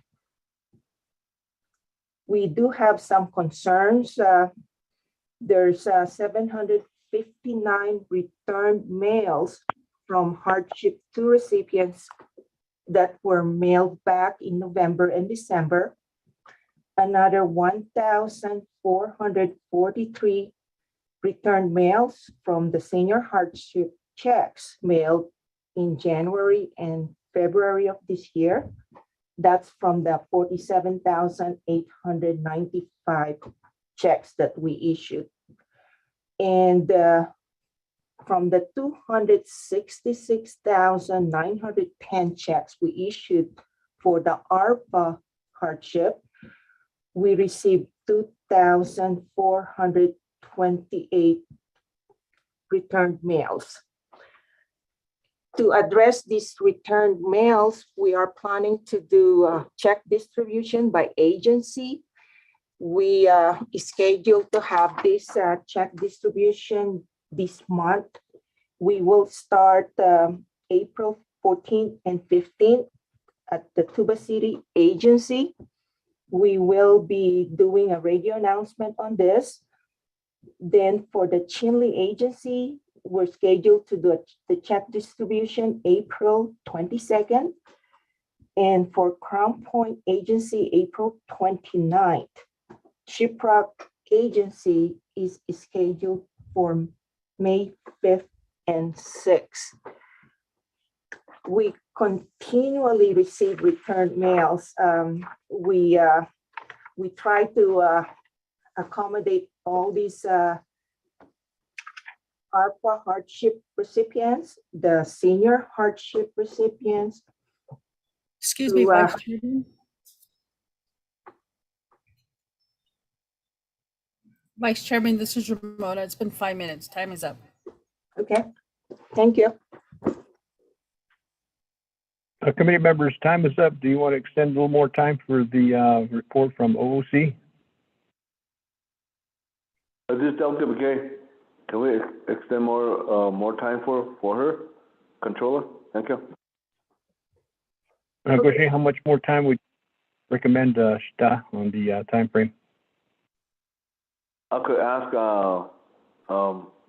Madam Controller, maybe another 5 or 10 minutes. Goshen, Shita, we'll do the 5 minutes and see how far we're along. Honorable Elmer Begay, Shita. Controller, you have additional 5 minutes. Shanetta, give another additional 5 minutes on this pursuant to the request from the committee members. Ms. Elizabeth Begay, you have the floor to continue. 5 minutes. Yeah, thank you, Pro Temp Chair, and thank you, Delegate Begay. So for those that live in the Fort Defiance agency, you are welcome to come into our office so that we can issue your checks. There's so many return mails, and we want to issue them before they expire, meaning they become stale dated. And also here with me in my office is Roberta Holian. She's our cashier supervisor. In the event you have some questions about this allegation of returned checks that remain unpaid or bounced checks. Also, there's allegation of checks being placed on hold by Wells Fargo or other banking institutions. So we are here to answer any questions that you may have.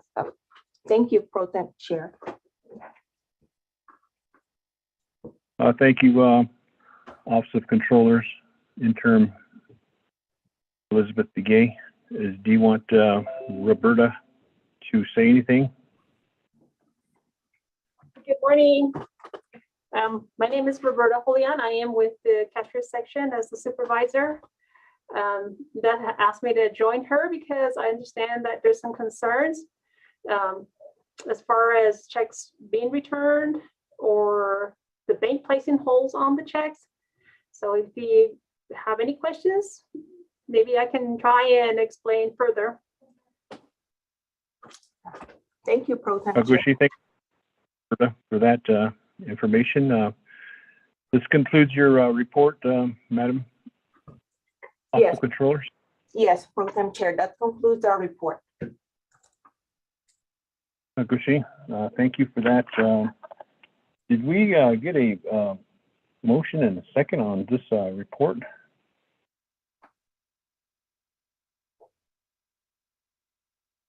We need a motion and a second for item B.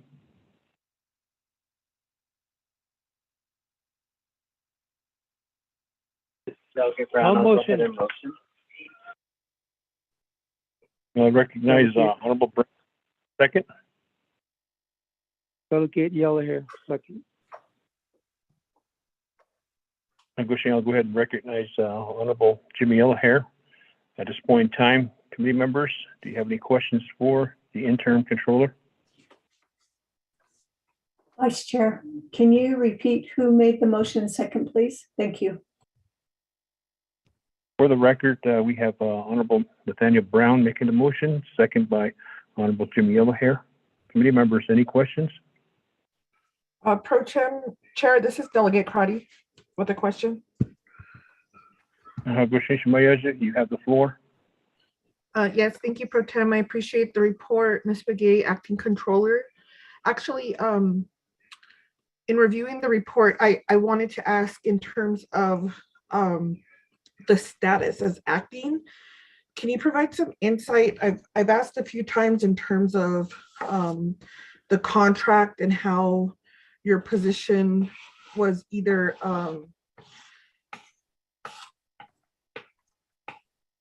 distribute publicly, like was there an announcement requesting for the position to be filled? I'd like to ask our legal counsel if they could provide to the committee the proposed or I'm sorry, the eligibility to be a Navajo Nation controller, and we would need to know at what point we're going to permanently fill this position, especially as this is our going into our second year of ARPA funding, and so many questions were raised in terms of the integrity of the process. And so I want to make a strong stance in terms of how do we move forward to make or create or hire a permanent controller according to Navajo Nation law. So if I could ask that question of our legislative council, I'd need that information. And then in terms of the office or the controller, who then, or what is the process to have a permanent controller?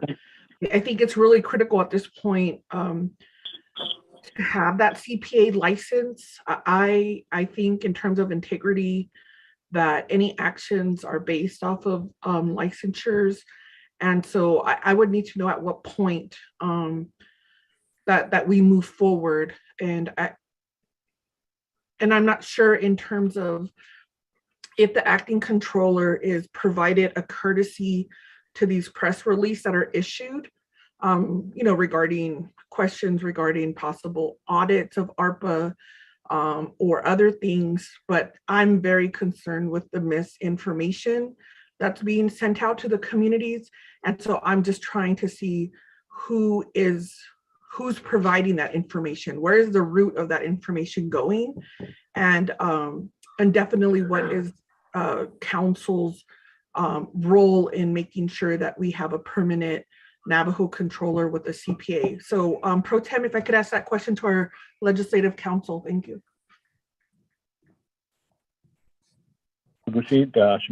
Honorable Crotty for the question posed to Office of Legislative Counsel. Office of Legislative, are you on board with us? Thank you, Honorable Delegate Crotty and Mr. Chair. If you could just give me about 1 minute, I'm taking a look at the code right now, and then I can give you a better answer.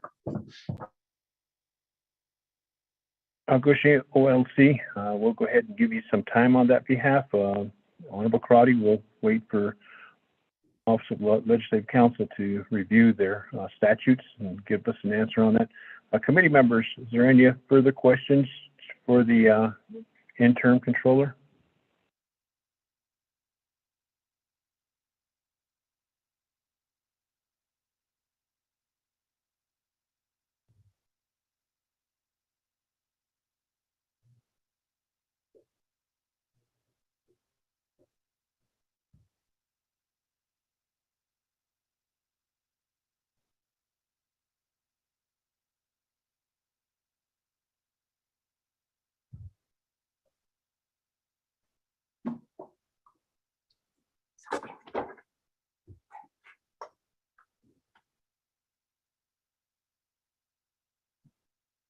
I don't hear no questions, so we'll wait for Office of Legislative Counsel to respond to Honorable Crotty's question.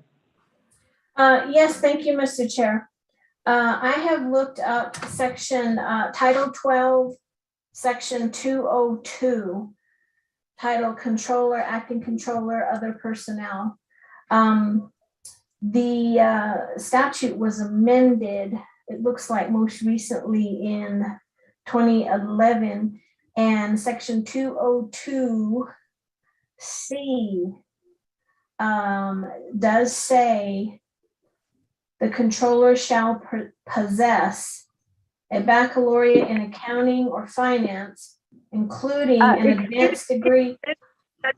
Chief Legislative Counsel. Okay, I'll turn it over to Dana. Thank you.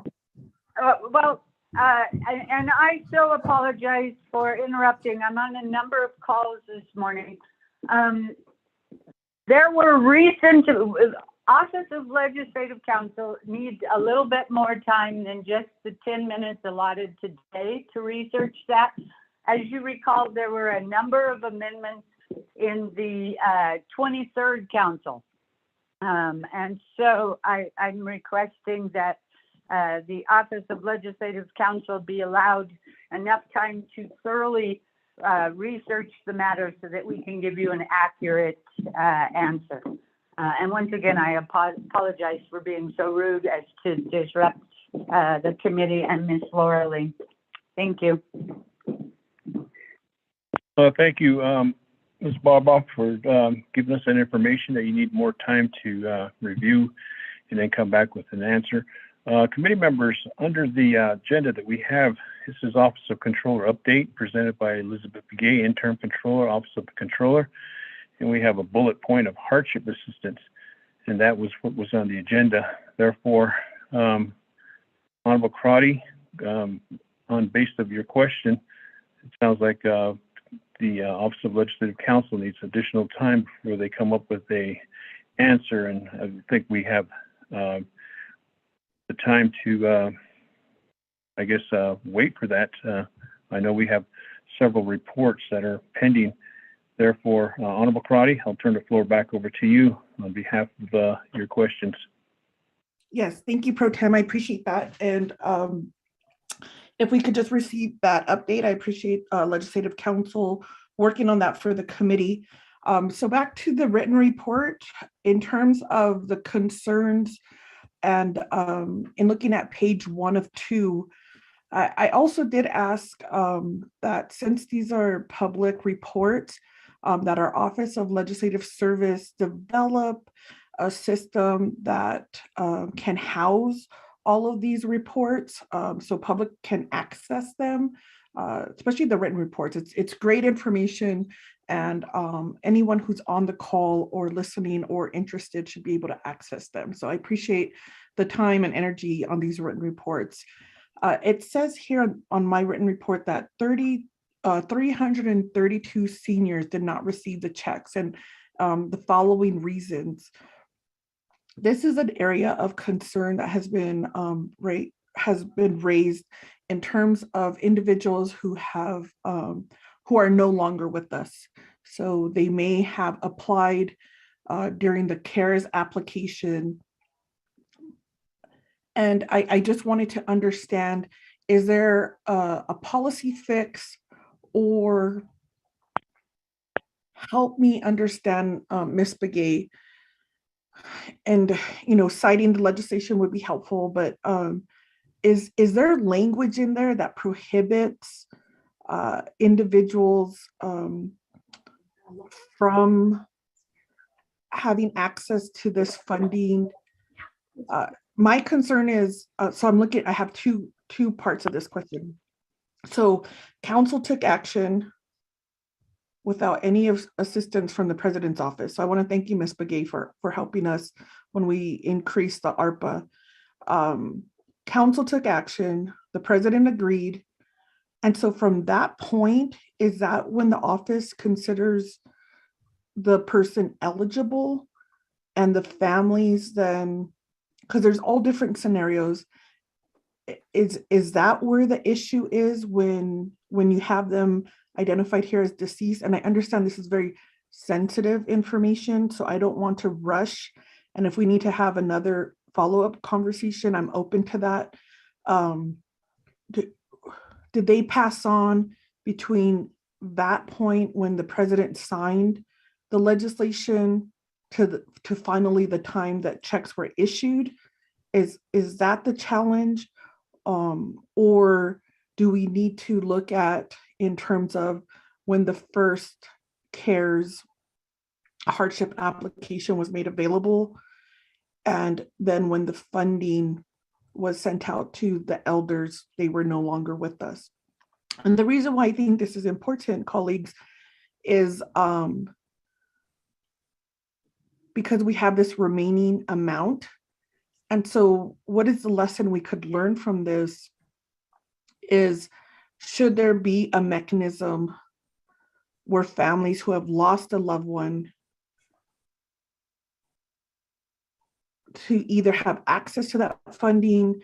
Does that reimburse like burial cost? You know, there's also an expense that comes with that.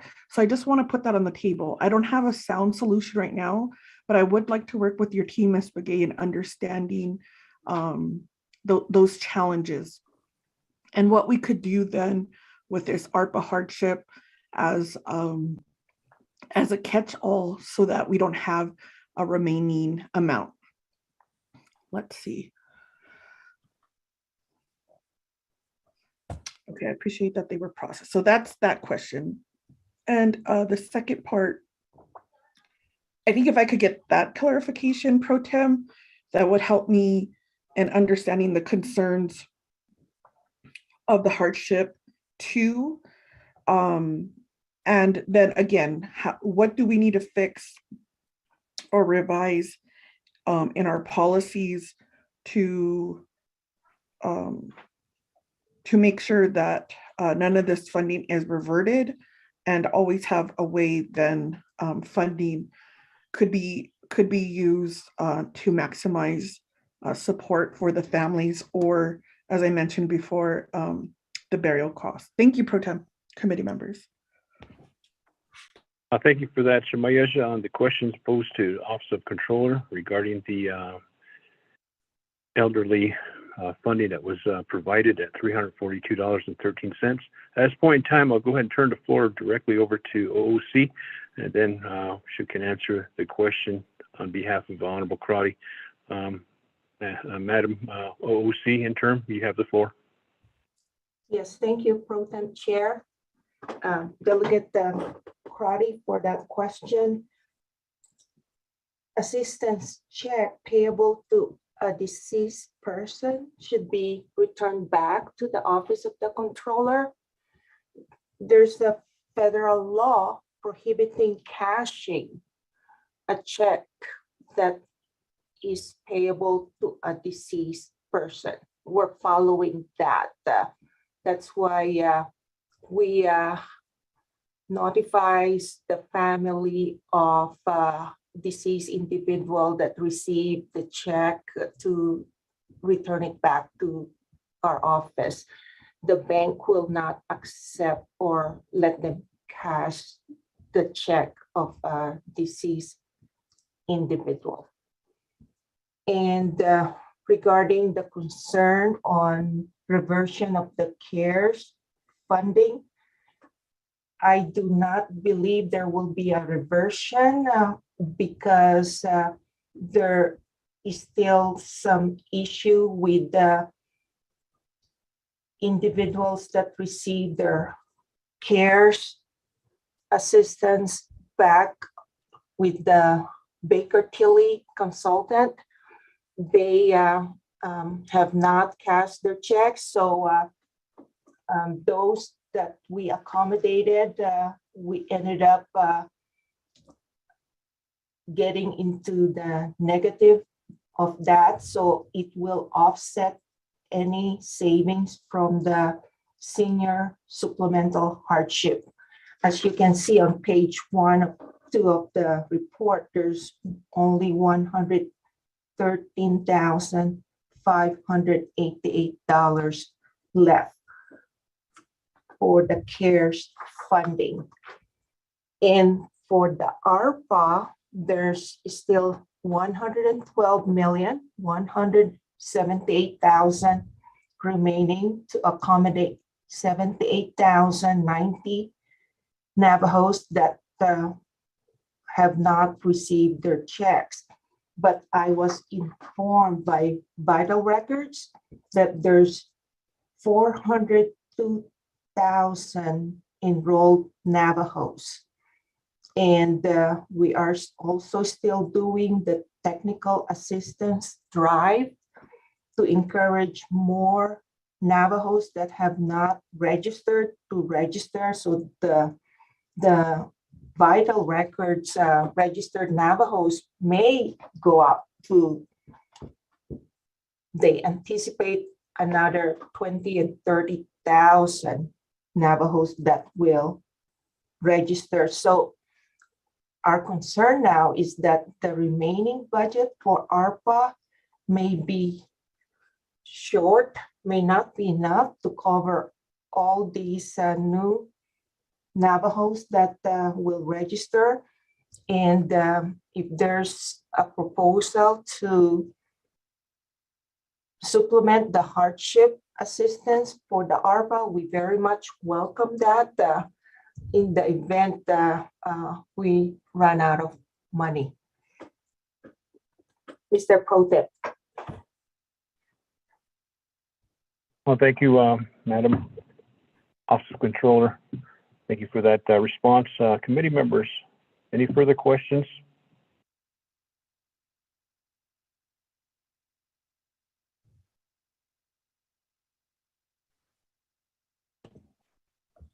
Pro Tem, this is Delegate Crotty. Honorable Crotty, I'll recognize you. Go ahead if you have a question. Yes, thank you. I appreciate that response, Acting Controller Ms. Begay, appreciate that. If I could just get a copy of that federal law regarding cashing a check, and speaking to some of the legal aid advocates, we're looking at, is there room if an individual had power of attorney or the executor of the estate, or how could Navajo Nation provide some relief if those instances happen? And so I think just in terms and understanding, this is a percentage of our elders, but if there could be an internal discussion on what could be some of the possibilities. So thank you for that information, and I'm open to have an ongoing conversation with either yourself, Ms. Begay, or one of your team members on what are some policy options that we could offer to the families. And I'm really focusing in on, you know, when the law was passed, and then the time we lost it in, you know, the relative. So I think there should be some flexibility within the constraints of what's legally available to us. And I just want to continue to have that conversation. Thank you. Committee members, any other questions for the Office of Controllers? This is Delegate Begay. Honorable Begay, you have the floor. You may proceed. The Vice Chair, other members of the Budget and Finance Committee. I have a question for Madam Controller, Ms. Begay. Do you know what I didn't get the percentage of how many for the hardship hardship 2, where the people are under 60 years old. You know, what percentage are they getting their got their check, and is there another, what will be another time frame that you're thinking that that all these checks will be dispersed? I know that you're probably working on some that are like the address that are changed, and some of these that are have a trouble with their personal information. So I'm aware of that. But when do you think when you're looking at it, what's the time frame that you're looking at you can successfully complete the whole hardship check? That's my question.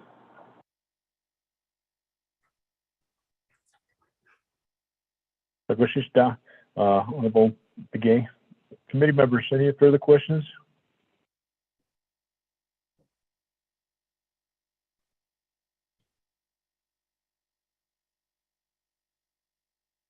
Madam Intern Controller, you have the floor. There's two questions posed by our council delegates. Yes, thank you, Pro Tem Chair and Delegate BK. Question about the hardship 2. Actually, the hardship 2 is now closed.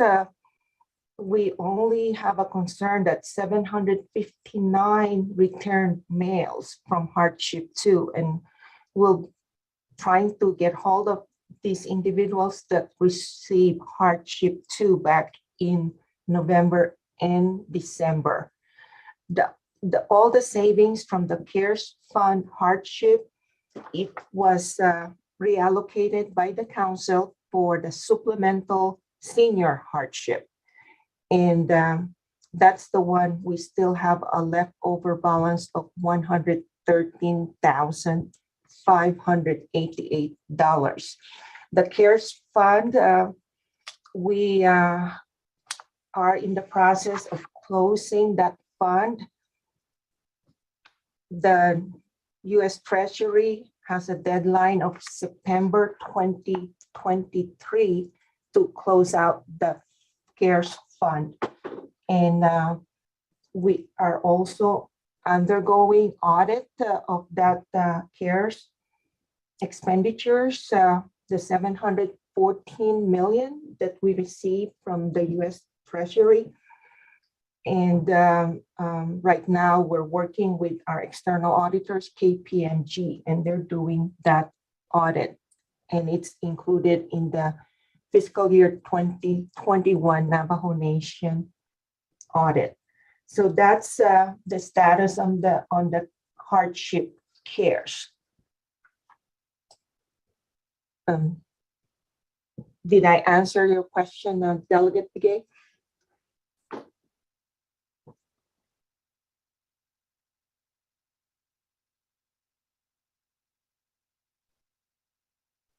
Is that your response, Office of Controllers? Yes, Pro Temp Chair. Okay, thank you. Committee members, any other further questions for this hardship on the agenda?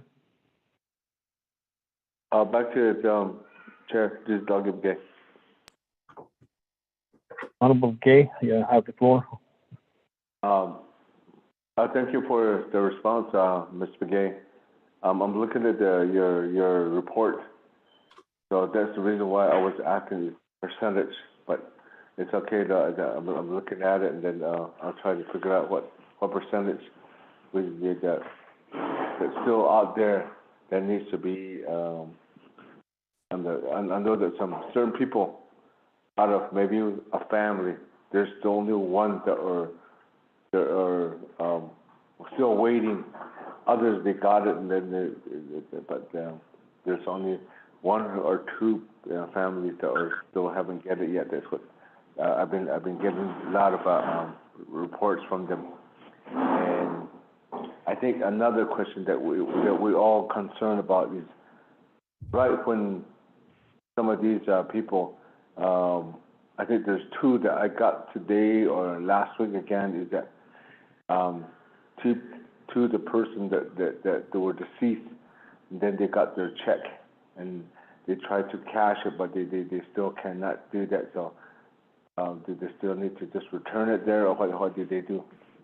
That I think that's the question that I received, a couple of them yesterday and last week too. So that'll be my question. So some of them are saying that they were told they cannot cash it, they cannot do anything, so they might just return it, or they still have it.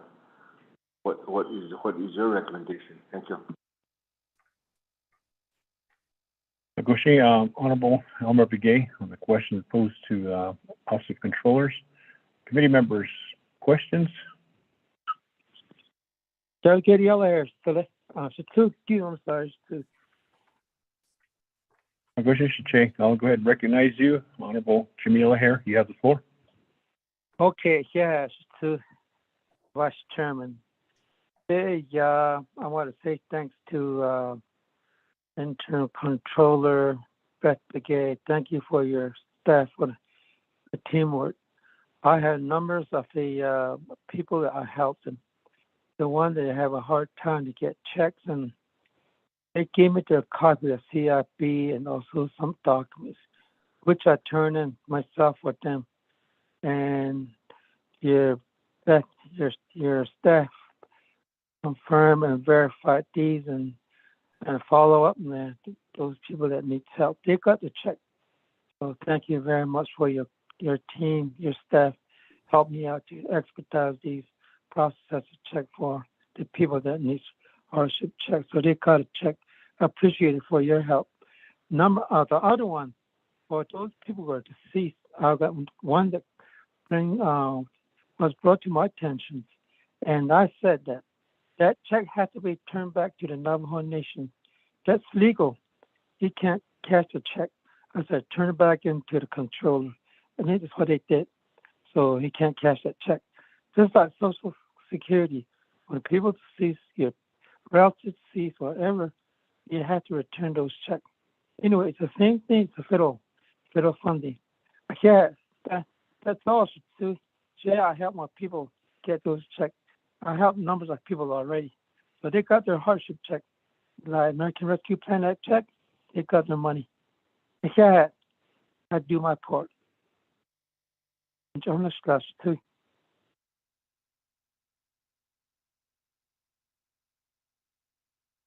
Honorable committee members of the Budget and Finance Committee, any other questions? Pro Tem, this is Delegate Crotty with the question. Honorable Crotty, you have the floor. You may proceed. Yes, thank you. And I just happen to be on the Zoom call, so I'm going to share my screen. If anybody else is on the Zoom call. It looks like I'm pulling up the Office of the Controller ARPA administrative funding. And so it looks like the Office of the Controller is hiring a consultant. Could you enlighten the committee in terms of the role of this consultant, and if that has, if that's going to support your work with the hardship in trying to distribute those checks? Thank you very much.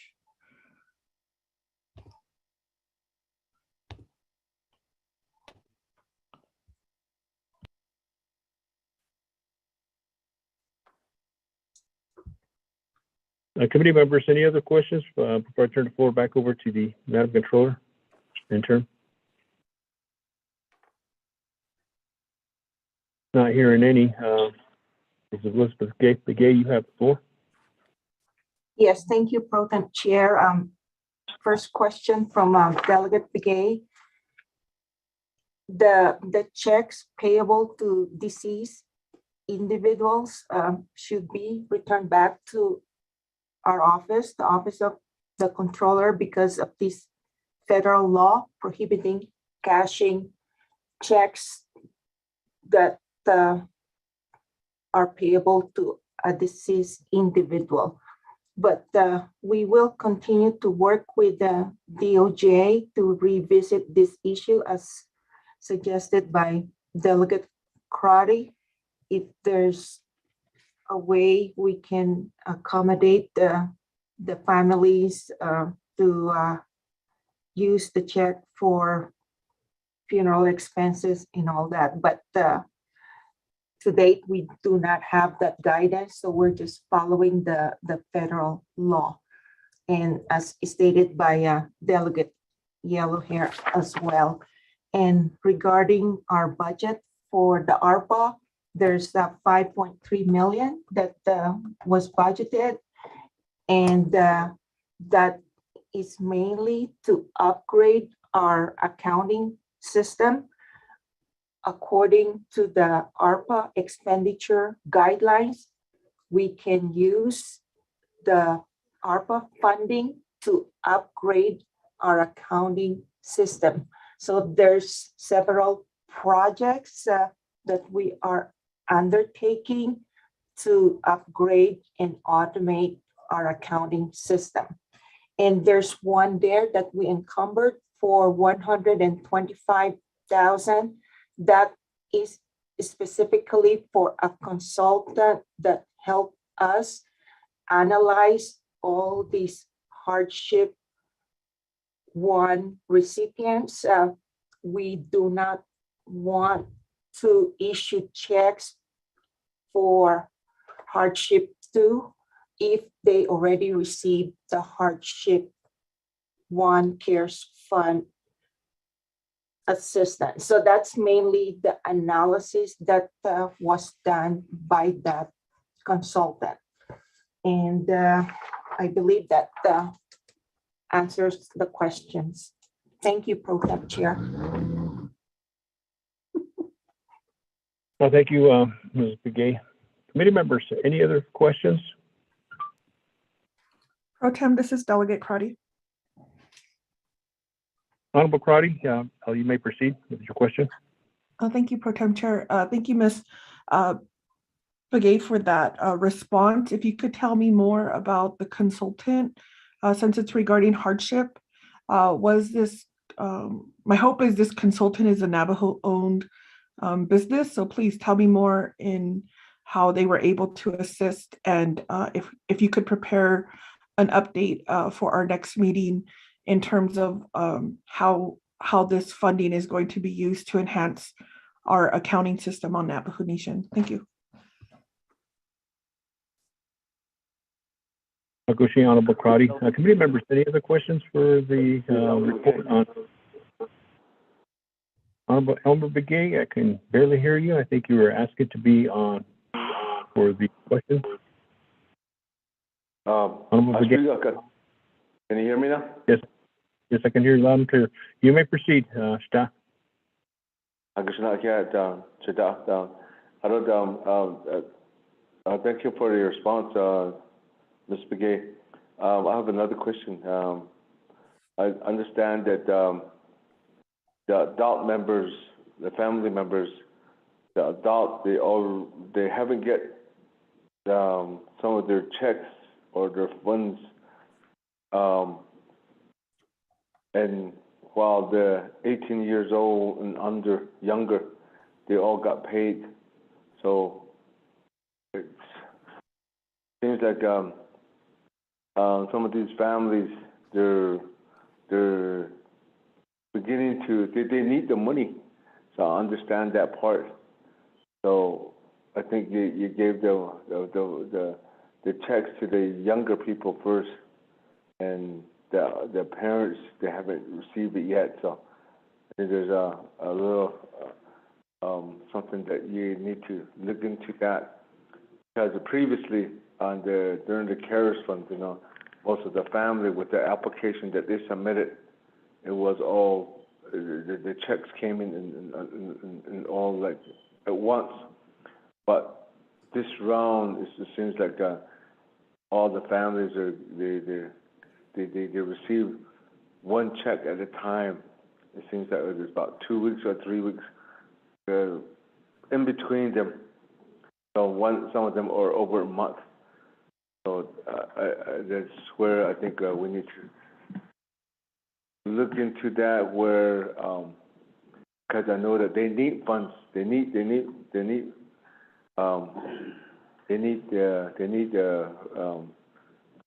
funds, as they're in dire need. So what I'm saying is that maybe the kids' money are being used by the families, but they need the money though. It's something that I think you need to consider doing how you were dispersing these checks. So this is a comment Chair. Yeah.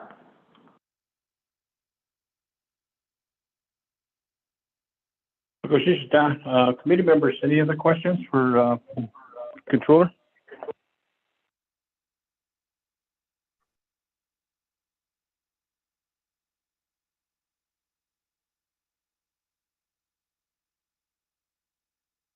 Madam Controller, you have the floor on the questions that were posed. Yes, thank you, Pro Tem Chair. And Delegate Begay question that some family members received their checks and others did not. We're using this software, analytical software to clean the files.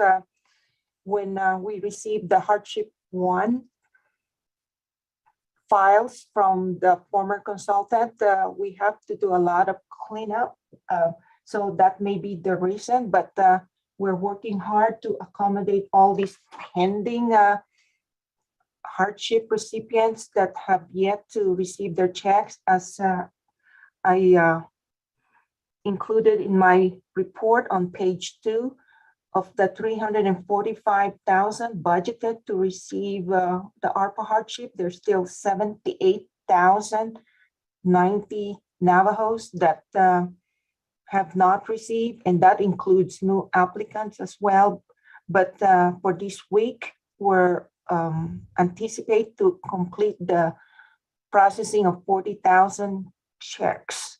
So hopefully that will cover all the other family members that were not able to receive their checks within that family. But we will continue to work and address all these pending hardship checks for the Navajos that entitled to receive the 2,000 assistance. Thank you, Mr. Pro Tem Chair. Well, thank you, Interim Controller Ms. Elizabeth Gay, for those answers. Committee members, we are in dire need of remembering our time here, and we have several more reports to entertain. So keep your questions to a minimum, and we can move through this as quickly as we can and get your answers that you are posing regarding the hardship issue and other issues that are pertaining to our folks getting hardship assistance out there. At this point in time, is there any other questions for the Office of Controller?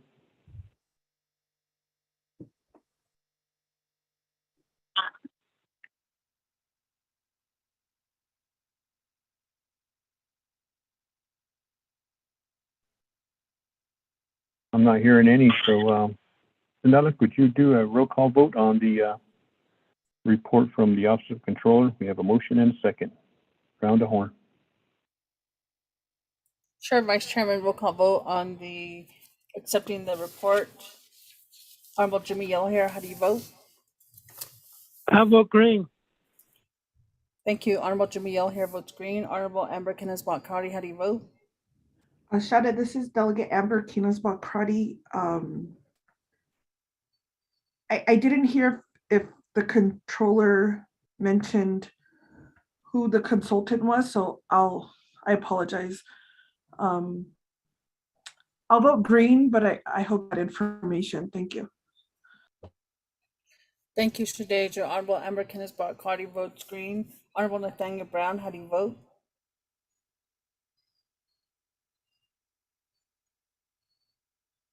Honorable Nathaniel Brown, how do you vote? Honorable Elmer P. Begay, how do you vote? I vote green at this time. Thank you. Thank you. Honorable Elmer P. Begay votes green. Honorable Nathaniel Brown, how do you vote?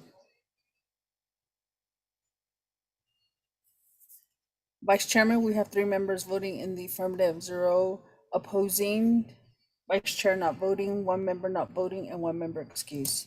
Vice Chairman? Well, thank you for that vote, Shananta. Shananta, we have a vote of, could you repeat that again?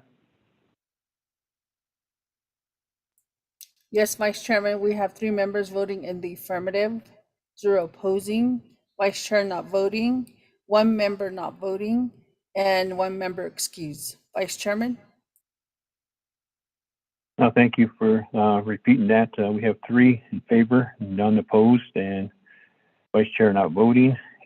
The 1 excused and 1 did not vote. So therefore, this report has been accepted by the Budget and Finance Committee.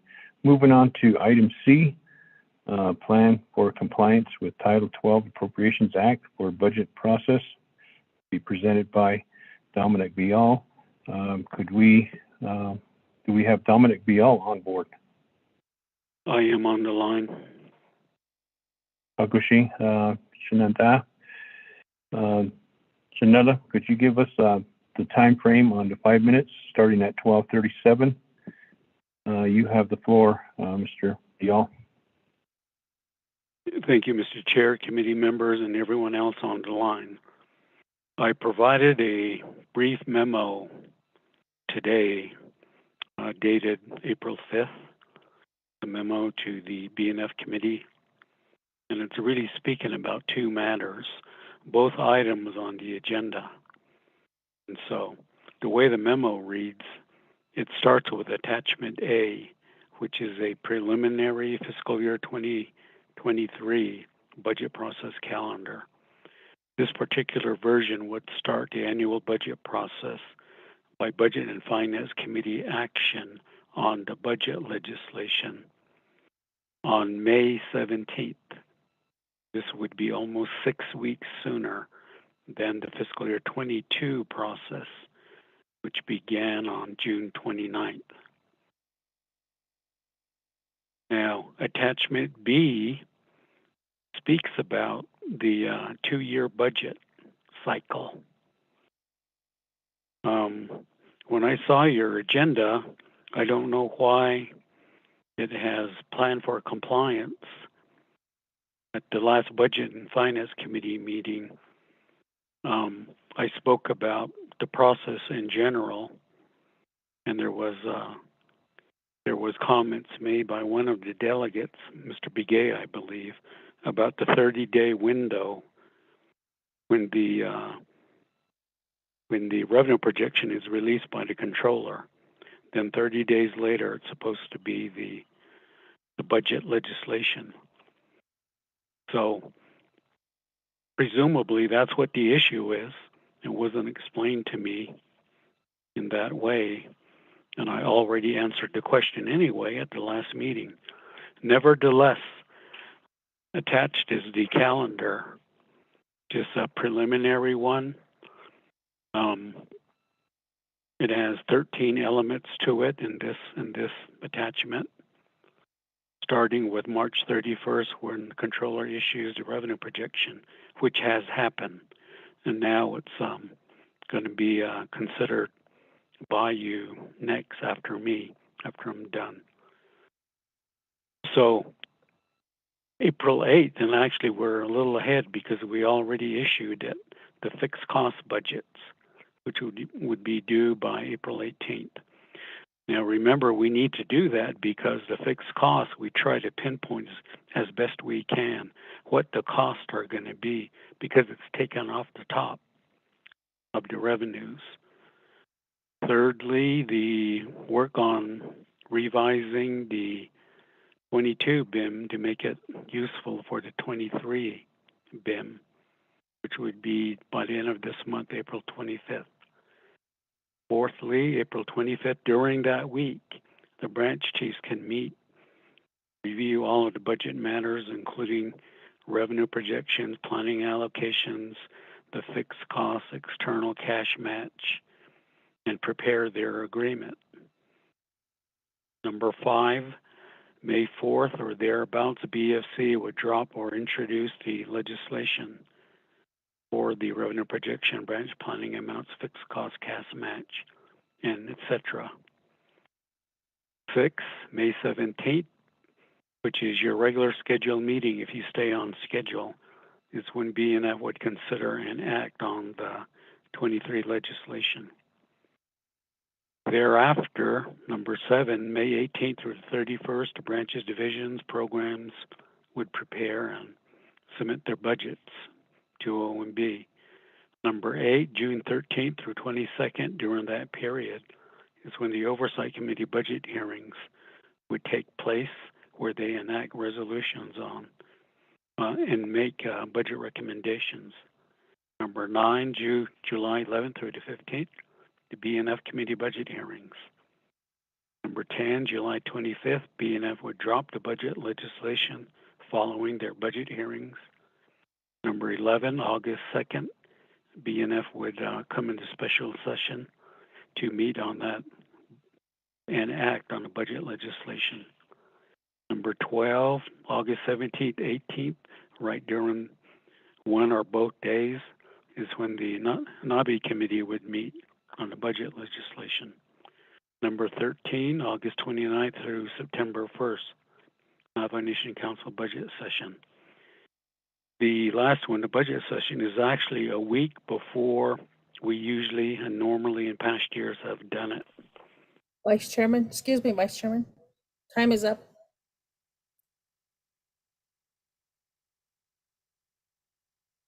Committee members, time is up for OMB. Committee members, do you want to extend time or just accept the time frame that OMB has presented? We can set the report, Vice Chairman, since we've got a document. Let's move on. Yeah.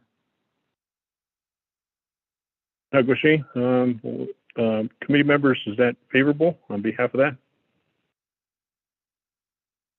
There's biga on the biga. They're not so on the report, Vice Chairman. That's with respectful. Yeah. Nagoshi, OMB, thank you for the presentation thus far. We have the written report, so I'll go ahead and move to get a motion. Motion. Yellow hair. Motion by Honorable Jimmy Yellowhair. Second. I'll second. Delegate Brown. Second by Honorable Brown. Committee members, any questions for OMB? Pro Tem, this is Delegate Crotty. This is Delegate Begay. I hear Honorable Crotty, and I'll also hear Honorable Elmer Begay. Honorable Crotty, I'll let you have the floor. Go ahead, you may proceed. Thank you, Pro Tem. I appreciate the written report. So on page 2 of the report, Mr. Bial, it does, and you did state that April 8th was the request for fixed cost budgets. For this item, who does OMB send requests for fixed cost budgets? Last year, Budget and Finance had lengthy discussions about that definition. And so I would want to know who's the listing so that we could review and make sure. I think we also looked at, were there other programs that were eligible to be covered under that fixed cost budget per the definitions. Thank you. If you could give me that update, I appreciate it. Next will be Honorable Elmer Begay. You have the floor.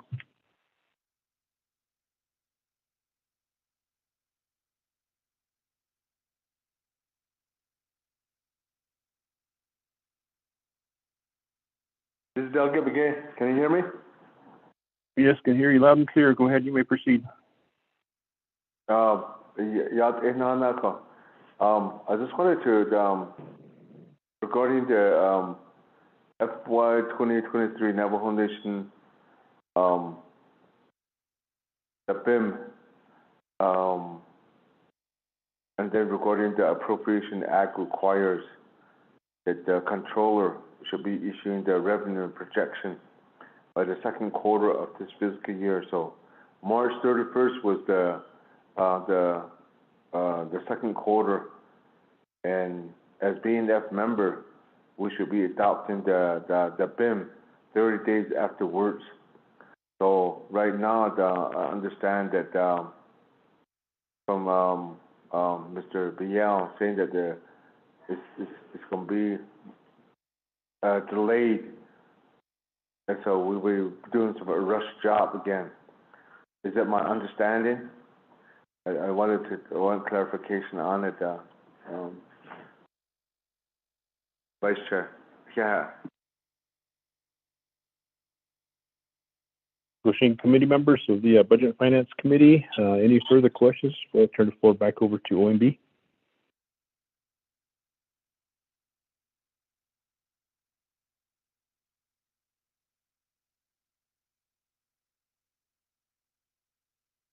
Mr. Biot, you have the floor. Thank you, Vice Chairman Smith. Speaking to the question by Delegate Crotty, who are the fixed cost programs or budgets? The way we start this, we go to today's budget. There is a tab in the overall comprehensive budget that identifies 20 programs, 20 fixed cost budgets, several for OOC, Division of General Services, fixed costs, or facilities maintenance, and a number of office rentals, which are new ones. So anyway, altogether there's 20 of them. And in my overview, I mentioned that we plan to submit all of these memos requesting their budgets by Friday, but I signed it earlier today, so we're a few days ahead of schedule in that respect.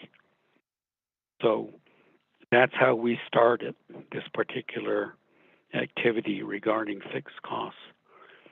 Now, it's interesting that Delegate Crotty spoke about some of the questions that happened during last year's budget process, the definition, the application of that definition to these budgets, and so forth.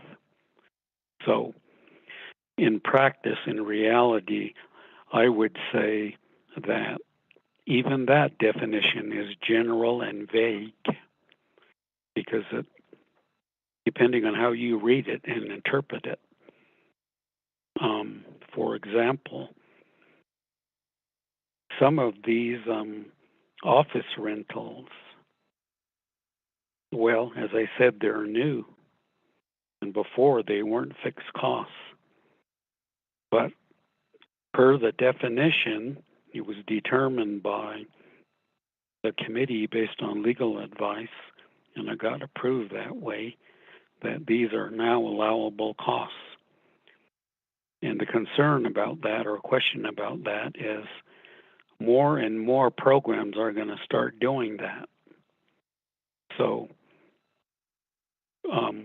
when we draft the BIM, we're hoping to include new language, new revised language on the fixed cost definition that better describes what's eligible for fixed costs. And that's where we would also need the help of DOJ in doing that. So that's an answer to Delegate Crotty. And to Delegate Begay's question,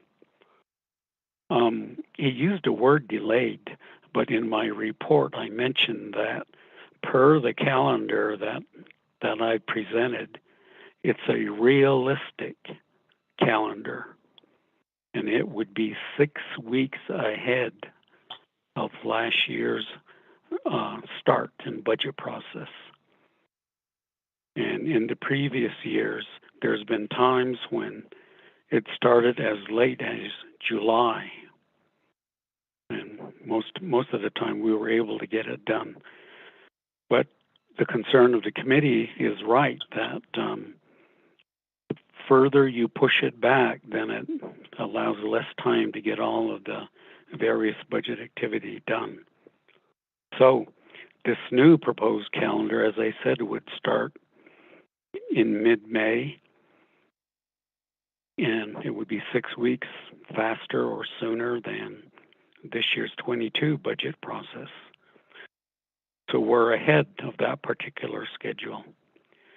Now, in realistically, getting the BIM done, the IDC allocations, the the fixed costs that we're discussing now, takes a while.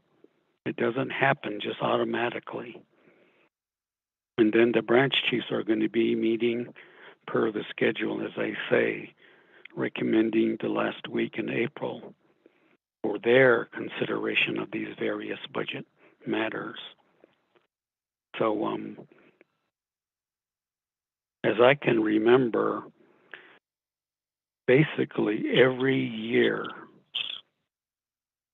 the budget process has not started 30 days after the revenue projection came out. It usually takes longer than that to get underway, to get going. Mr. Chair, that's my responses to the two questions. Thank you. Thank you, Mr. Brial. Committee members, any further questions? Pro Tem, this is Delegate Crotty with the question. Honorable Crotty, I'll recognize you. Go ahead. You may proceed with your question. Yes, thank you. I appreciate that. So, Mr. Brial, going back to your timeline, what needs to, so this is where I'm trying to understand. Title 12, there's deadlines and recommendations. I hear you when you say historically, the Navajo Nation central government has not been able to meet those deadlines for whatever reason. And this year, we're 6 weeks ahead of last year, which is great news. What I would like to hear from this report, are there any recommendations then to Title 12? Ideally, it would be in the best interest of Navajo Nation government to follow the appropriation laws. And if they're not realistic, then what proposals should be made? And the second area is, I happen to have my budget folder here. So I pulled up the tab for fixed costs. And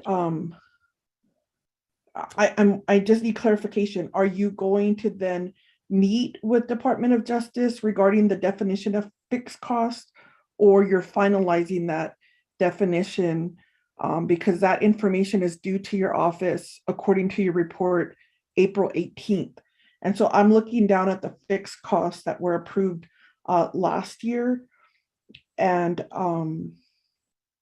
I just want to make sure then individuals who are programs that do fit that fixed cost definition have the opportunity. So we have a realistic fixed cost piece of the budget. And now I'm reminded that, our Department of Justice also gets $5 million in fixed cost litigation. And that's helpful. We're going to have a legislation on our agenda regarding litigation expense. So I want to make sure then in terms of how that definition of fixed cost, and if you could provide that to the committee or get us that, again, what that memo states that you were able to sign today, and then the committee have an opportunity to make sure that other programs have an opportunity to request to have their what really should be considered fixed costs covered under this pot of funding that sustains our government. Thank you, Pro Tem. Thank you, Honorable Crotty. Committee members, any further questions? Delegate Begay. Honorable Begay, go ahead. Do you have the floor? Good, thank you for that, Mr. Brial, regarding the the BIM and also the controller regarding the projection revenue. My question goes to the letter that you submitted again regarding the simple diaphragm of two possible 2-year budget cycles. And I listened to you that what will be the advantages and disadvantages of the 2-year budgeting. And Rashida, this is Smith. We haven't got to the 2-year process. Yes, I can hear you, Ashadab. We haven't got to the 2-year budget process. That would be the next on the item. Questions pertaining to the. We're looking at the letter. I think I was looking at the letter. Okay. It's that's what I was referring to that. It's that's what I was looking at it, and then I was reading on it. Although some of these, I thought we was going through that. So, I'll be on that. So the general just so just on the Title 12 Appropriations Act bond data. So, okay. Doc, if you have any questions on Title 12, you may proceed. I was reading ahead, I guess. All right. Committee members of the Budget Finance, any further questions on the report from OMB on Title 12 Appropriations and the budget process?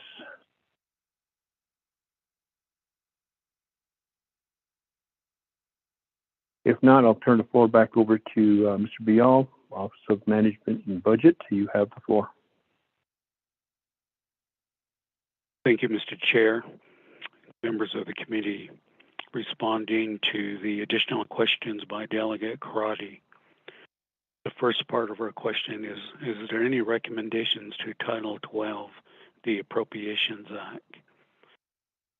Well, one I can think of right off the bat, since it's becoming a question, is where it says 30 days after is when the BNF committee would enact legislation on the budget, revenues, and so on and so forth.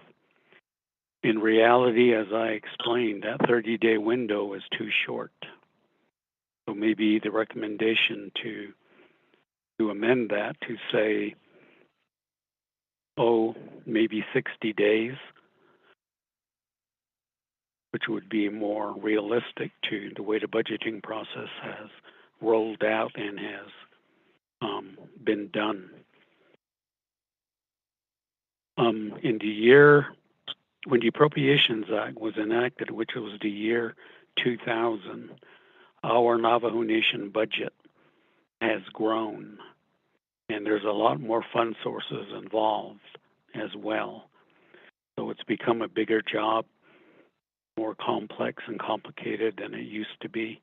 So that's why that 30-day window, in my opinion, and the way it's rolling out anyway, is really impractical. So that could be amended just to avoid questions that are coming up now. The second part of Delegate Karate's question on what I was talking about, the definition of fixed cost. I was in the process of drafting a message to our attorney at DOJ to bring up this issue about the fixed costs, how, in our opinion, it needs to be better defined and more specific as to what are eligible and allowable costs. Because, again, I'm repeating myself in a way, the way it's written now, it's open to a lot of programs who don't know about it yet because it's never been done that way. This particular definition that we're talking about, that's in the BIM, I think it's about 2. So the more programs that learn about it and want to take advantage of it and transfer their lease and rental costs to the fixed cost budget, then the overall fixed cost budget is going to grow. And it's going to diminish the rest of the revenue available for the discretionary purposes to the branches for their divisions, programs, and so forth, including the chapters. So that's the concern there. And what I want to do is ask DOJ to assist in drafting new language that would be more clear on fixed costs.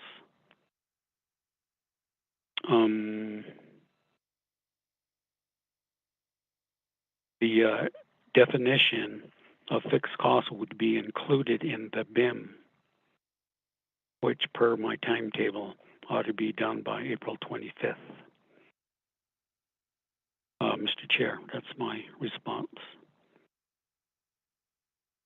Well, thank you, Mr. Brial, for that response.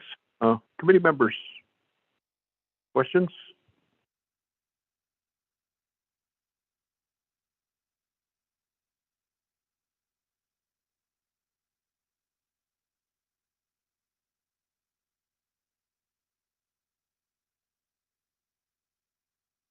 I'm not hearing any questions, so Shanella, could we do the roll call vote? Sure, Vice Chairman, roll call vote for accepting the report. Honorable Jimmy Yellowhair, how do you vote? Honorable Jimmy Yellowhair, how do you vote?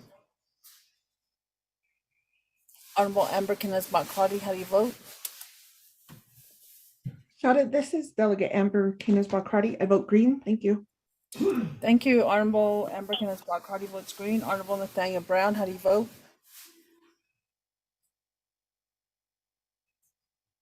Honorable Nathaniel Brown, how do you vote?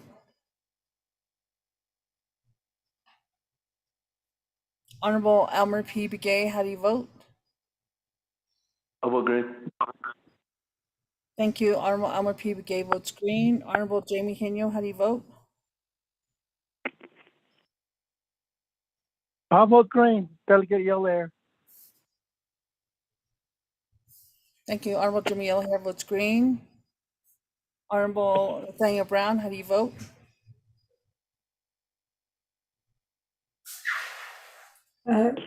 Ramona, by text, Shiaj Nathaniel Brown is voting green. Oh, okay. Thank you. Honorable Nathaniel Brown votes green. Honorable Jamie Hino, how do you vote? He's excused. Oh, I'm sorry. I seen his name on the call earlier. Okay. Honorable Jamie Hino is excused. Vice Chairman, we have 4 members voting in the affirmative, 0 opposing. Vice Chair not voting, 1 member excused. Vice Chairman? Well, thank you for the roll call vote on that, Shanetta. We have 4 in favor, none opposed, 1 not voting. Vice Chair, and 1 excused. Therefore, this report passes. On behalf of the report from OMB, we have item D as the 2-year budget process, sponsored with presentation by Dominic Bial of the OMB office. We have 5-minute time limit on this. Nana, could you do the 5-minute time as we give the floor over to Mr. Bial? Mr. Bial, you may proceed. Thank you, Mr. Chair, committee members. Again, I put both subject matters in one report. So now we're talking about attachment B, which is a diagram of 2 possible 2-year budget cycles. I provide some comments that the version marked A would have programs preparing 2 separate budgets for FY23 and 24, which would then be enacted in one budget process and legislation. Now, the second version, which is B, would have programs preparing a 24-month budget, which would be both 23 and 24 in one budget. So that's a 2-year period. That would also be enacted in one budget process and legislation. So the diagram I have showing A, again, is 23, the budget, and then 24 budget. So it would be two separate budgets the way we do it now. The difference would be it would be approved by one budget process and one budget resolution for both 23 and 24. Now, the B example is you would add the 23 and 24 together, which would create the 23-24 one budget for that 24-year or 2-year period. You know, it will be one budget process and one resolution. Those are the basic and more simple models that we've been looking at. Now, additionally, my report, the memo, I make this comment: the timing of any 2-year budget cycle should be considered, because if a budget is enacted for fiscal year 23 and 24 this year, it may cause a problem because the election is this fall. The new Navajo Nation Council and possible administration taking office in January 2023 could not enact a budget until fiscal year 25, because the 2-year budget will already be approved by the outgoing council and perhaps the outgoing administration, depending on how the election goes. Therefore, it would seem like a better time frame for a 2-year budget process would be for fiscal year 24 and 25. So the new council and perhaps a new administration taking office this coming January, they would be working on the 24 budget and the 25 budget, and either, you know, using diagram A or B. So that's the report on the 2-year budgeting cycle at this point, Mr. Chair. Thank you. Well, thank you, Mr. Dominic Bial, on the 2-year budget process. The options we have A and B, and what you had presented to the Budget and Finance Committee. The motion. Yellow motion. Honorable Yellow Hair, I'll recognize your motion. Second. Second, Delegate Crotty. Second by Honorable Crotty. Committee members, questions?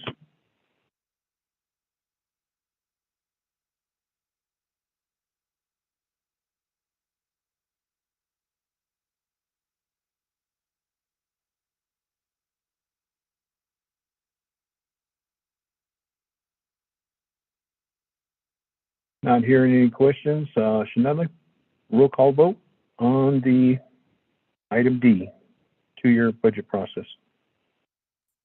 Sure, Delegate Shanella.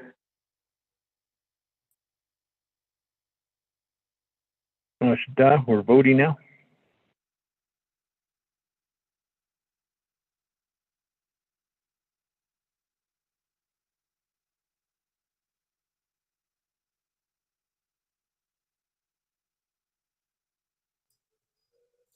Vice Chairman. Shanella, Yes. go ahead. You may proceed with the roll call vote. Okay, thank you, Vice Chairman. Roll call vote for accepting the report. Honorable Jimmy Yellowhair, how do you vote?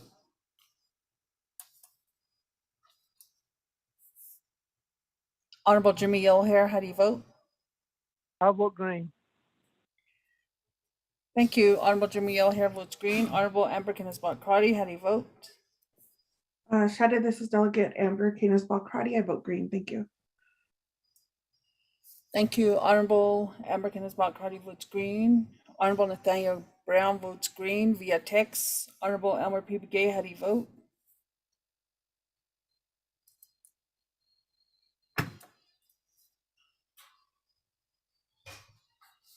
Honorable Elmer P. Begay, how do you vote? Vice Chairman, we have 3 members voting in the affirmative, 0 opposing, 1 member not voting, and 1 member excused. Vice Chairman? Vote green. Thank you. Honorable Elmer P. Begay votes green. Vice Chairman, we have 4 members voting in the affirmative, 0 opposing, Vice Chairman not voting, and 1 member excused. Vice Chairman? Shanetta, thank you for that roll call vote. 4 in favor, none opposed, Vice Chair not voting, and also 1 excused for the duration of this Budget and Finance Committee member.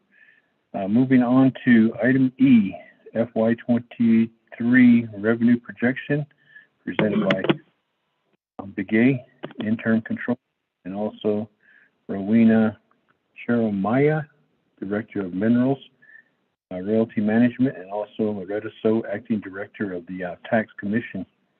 We have a 5 minutes limit for this, so we will start at this time. And Shanetta, would you keep time of this? You may proceed, Ms. Begay. Thank you, Pro Tem Chair, Budget and Finance Committee.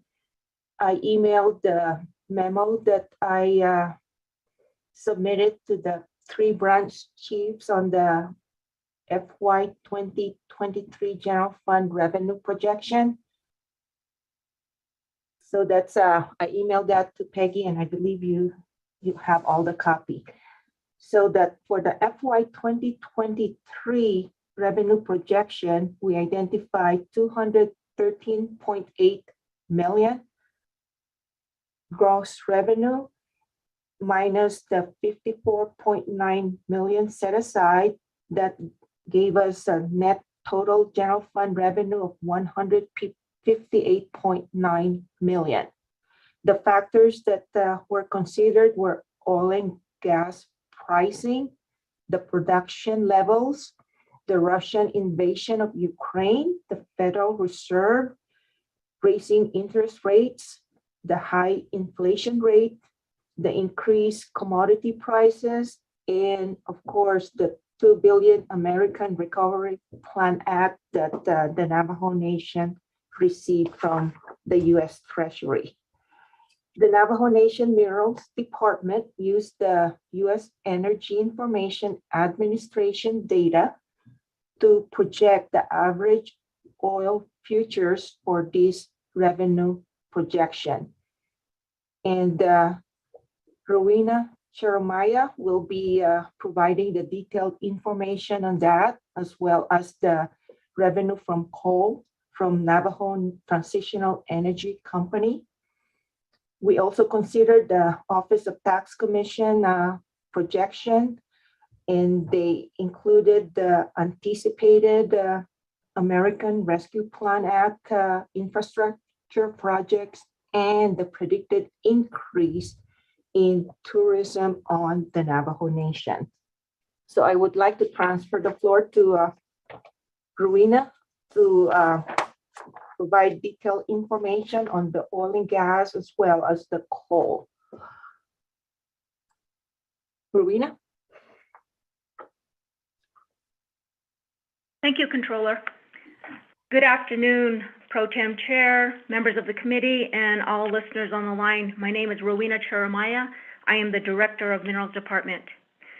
The oil and gas projection of $43.667 million is made up of the following: projected oil royalties based on a price of $92 per barrel, projected gas royalties using a price of $4.42 per MCF, projected helium royalties using a price of $100 per MCF, royalty audit recovery of $500,000, a one-time payment of $3 million coming up from Navajo Nation Oil and Gas Company, and an adjustment of $2.455 million for the Aneth unit extension leases. The coal projection of $34.303 million is made up of an estimated coal royalty revenue of a price using $59.50 per ton. Projected water royalties using a price of $1,438 per acre foot. And projected sand and gravel royalties using a price of $1.50 per ton. Now, this projection reflects prices 7 to 18 months in the future. So we need to keep in mind that there's a lot of factors that change daily affecting these prices. That concludes my report. I'm open for questions. And next will be Larietta So from sales tax. If you have any addition, Larietta, on the sales tax projection. Good afternoon, Pro Tem Chair, Committee, and guests. This is Larietta So with the Office of Navajo Tax Commission. And the revenue projections for next year include, of course, the sales tax and the for PIT and the BAT and severance. We also took into consideration the Excuse me, ARPA Vice funding. Chairman, time is up. Committee members, time is up. Do you wish to add a little more time to the report? Pro Tem, this is Delegate Crotty. I'd like to ask for more time, and maybe a better time limit is anywhere from 10, 15 to 20 minutes. It appears that all of the presentations were not able to meet that 5 minute, so I appreciate that. Thank you. Back to Honorable Crotty. I'll go ahead and honor the time limit. We'll go ahead and give additional 5 minutes. Is that what you're requesting? If I could give an additional 10 minutes or until they're completed. Thank you, Pro Tem.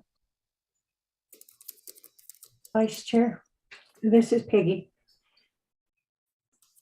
Peggy, go ahead.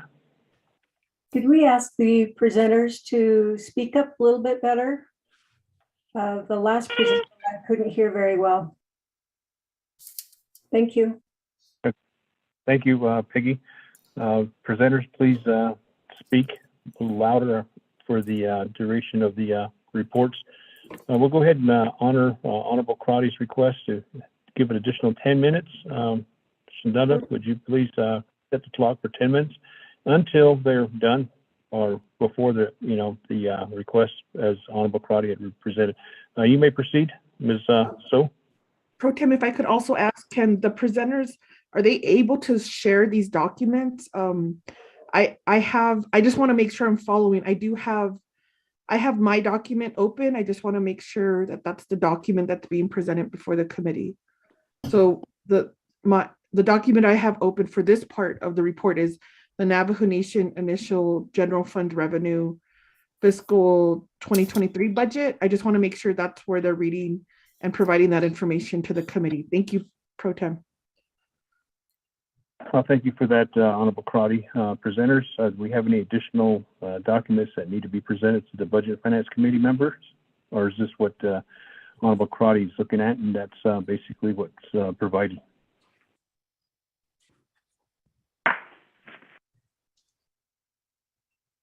This is Rowena, Chair of Minas Minerals Department. The information that I provided supports the document that Delegate Crotty is referring to. Thank you for that response. Ms. So. Okay, the report that I'm presenting is what has been presented, and I'll go ahead and continue. We took into consideration the amounts for the ARPA projects, and we also expect an increase in tourism, which would also increase the amount for the sales tax. And that's the end of my report. Yes, Mr. Pro Tem Chair, we also provided a spreadsheet of the initial general fund revenue from 2018 through 2025. If you compare the 2023 to this current FY 2022, there's a 21 million increase in projected 2023 revenue. And for 2024 and 2025, there's also an increase of approximately 30 million. And for the detailed information that Rowena just provided, we did not email that, but we can go ahead and email that as well. But basically, overall, there is an increase of 20 million in our projected fiscal year 2023 budget because of the increase in oil and increase in coal revenue. Thank you, Mr. Pro Tem Chair. Thank you, Interim Office of Controller, Ms. Begay. Does that conclude your report? We additionally gave 10 more minutes for the report to be provided for the Budget and Finance Committee. Does that conclude your report? Yes, Mr. Pro Tem Chair, that concludes our report. Thank you for that clarification. At this point in time, motion. Delegate Crotty will motion. Thank you. I'll recognize Honorable Crotty as motioning party. Second. Yellow hair. Don't give a gay. Recognize Honorable Jimmy Yellowhair. Committee members open for questions on this report. Pro Tem, this is Delegate Crotty with the question. I hear Honorable Crotty on the floor. You have the floor for the questions posed on this report. Yes, thank you, Pro Tem. I appreciate the time. Thank you, Madam Acting Controller, Ms. Begay, and Ms. Jeremiah, and your team there for the report. In looking at the numbers, so ARPA sales tax, I look forward to that information that will be presented to the committee on the expected ARPA sales tax. I'm also looking at the resolution that Council and President signed regarding the permanent trust fund. There was language in that resolution to allocate interest income to help support the shortfall of the general funds. Can you identify if, I do have it down that you mentioned $30 million, maybe the decrease, depending on the projection. Can you help me understand that figure and how that's going to impact the permanent trust fund allocation? And I believe we'll be getting an update at our council session regarding the permanent trust fund and its status, the interest income. But I'd like to know in terms of how we move forward when it comes to this projection for the budget. And if Ms. Jeremiah, I apologize, Shade, could you give us a mapping? So if a majority of Navajo Nation funds are coming from the oil and gas industry, can you identify where those locations, where that revenue is coming from? I don't need to know the exact amounts, but it would be nice to know in terms of where the revenue that's fueling Window Rock originates from, and looking at how impacted communities are, what type of direct relief they're provided. So I just need like a mapping of where the current oil and gas and coal industries are on Navajo Nation. And the other area in terms of the breakdown, so I'm looking at the court fines and fees. If there's been a conversation that funding should just then be directed to the judicial branch to help sustain their programming, since they have an annual shortfall. And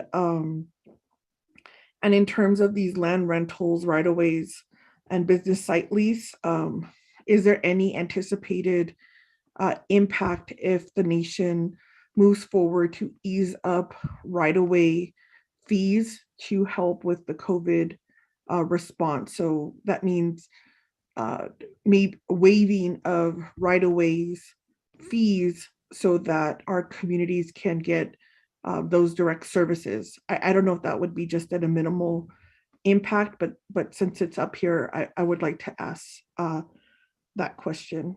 Thank you very much, Pro Tem. Thank you very much, Honorable Crotty. Committee members, any other questions?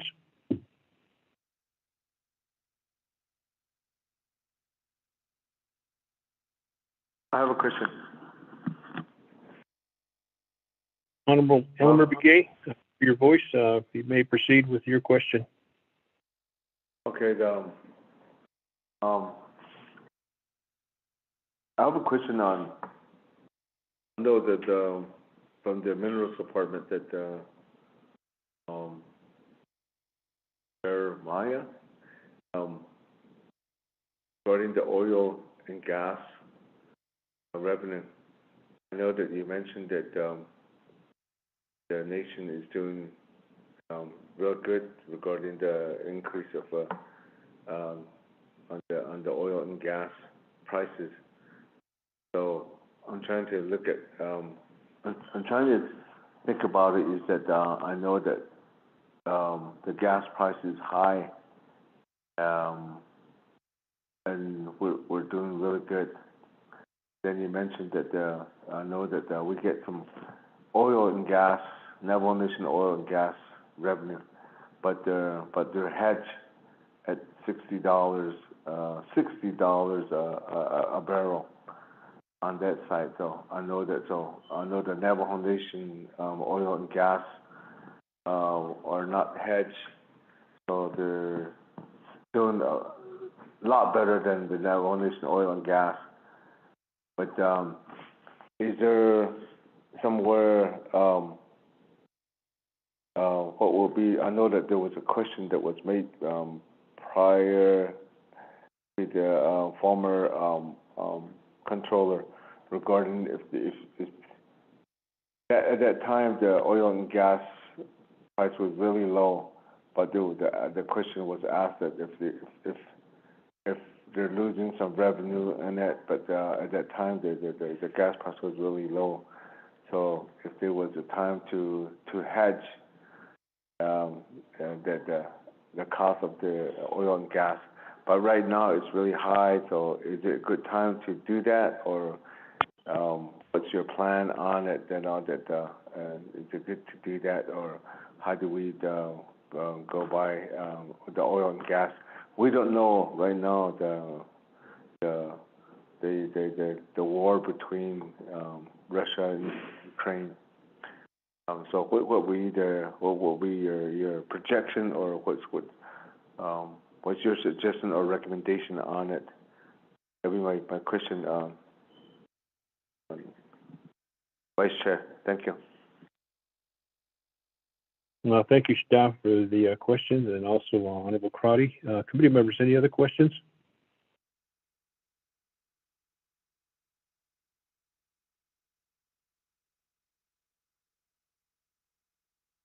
I'm not hearing any other questions. Back to Interim Controller, Ms. Elizabeth Begay, and also Director of Minerals and also the Tax Commission. You have the floor. Yes, thank you, Pro Tem Chair. Regarding Delegate Crotty's question about the sales tax, I'll have Larietta response to that. But for the court fine fees, there's a $450,000 projected revenue for 2023, and that's just included for the Navajo Nation General Fund budget for 2023. I'll have to check with the judicial branch on this, if there's a specific recommendation to expand it for their branch. And of course, for the right of way, I'll have also Rowena respond to that question and Delegate Begay's question on the oil and gas revenue. But first, Loretta, on the sales tax.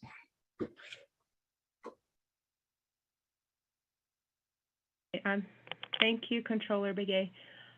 As far as the expected ARPA tax, I would need to do the actual calculations to get that amount. And so I would need some time to work on that. Thank you. Okay, go ahead, Rowena, on the question on the oil and gas revenue. Okay, thank you, Controller. To answer Delegate Crotty's question about mapping of where the minerals are coming from, I can provide that map. I can provide where all of the oil and gas leases are, and I can provide a map of the coal-producing mine that's left. To answer Honorable Delegate Begay's question on hedging, that is a difficult question and answer. So I'm going to have to give a little history first. So the Navajo Nation had what's called a royalty in kind program, under which we took our oil royalties. Now the Navajo Nation took its oil royalties and sold them to a company. That company is Navajo Nation Oil and Gas Company. So the money that we got from our sale of our physical oil volumes to NOG, that amount went into the Navajo Nation's general fund, and it only represented the royalty volume portion. So it's not, we are not, how should I say this? We do not have enough volumes to hedge. Now that's just the Navajo Nation. You can't confuse that with NOG. So NOG, they bought the Navajo Nation government's portion of royalties, but they also, as a producer of oil and gas out in the field, they have their own production to sell, and they sell that to Marathon. So they have an ability to hedge. And what they do, the Navajo Nation government, Minerals Department, is not involved in what Navajo Nation Oil and Gas Company does with their volumes. So you asked, are they in a good position to hedge? I think it's very risky right now for them to hedge because we don't know what the prices are going to be. They're so volatile at this point. So I can't answer for NOG. But for the Navajo Nation government, we have never had enough volumes to hedge.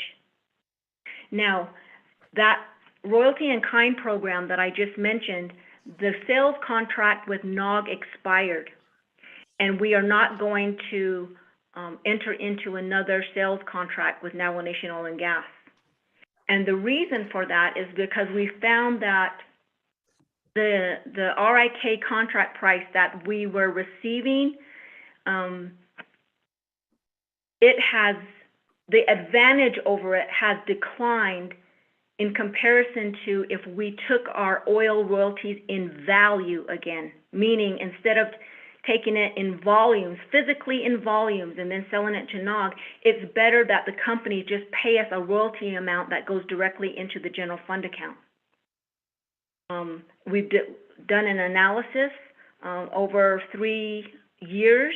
We've also had an outside entity perform their own analysis to make sure that the Minerals Department results were correct, and they came up with the same results.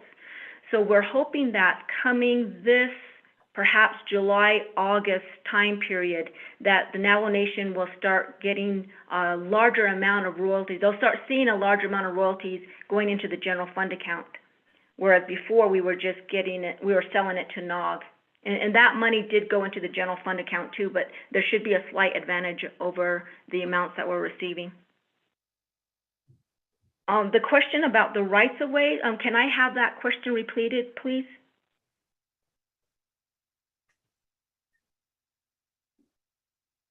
Yes, you may. Honorable delegates that asked that question, could you repeat the question? Yes, on the right of way? Yes, Pro Tem, thank you. This is Delegate Crotty. So to clarify the question on the right of way, I do see the projected revenue, which includes right of way fees. In assessing these ARPA eligible projects, it appears that a bulk of the projects are not moving forward, are not moving through our process because of our right of way internal process. And so there is talk to either expedite or waive the right-of-way fees. Will that impact your projected revenue, or is that a minimal amount that would be included in our anticipated fees for the right-of-way? Thank you very much. Thank you for that clarification, Honorable Crotty. Back to the presenters. You may proceed. Thank you, Delegate Crotty, for repeating the question for me. Because of the discussion of waiving the right-of-way fees, the potential waiver of those fees, the Minerals Department did not include any ARPA funds or any ARPA projects, in its revenue projection. So the revenue projection for rights-of-ways is a definite projection of what we anticipate we will receive from the current rights-of-ways that we have in place. But I do want to add that we're hoping to move forward with legislation, not the Minerals Department, but the regulatory review group under the FRF office, move forward with legislation that does not waive right-of-way fees. So we hope that we'll get the money because it's ARPA money. So we should not be waiving those fees. I hope that answered your question. Thank you.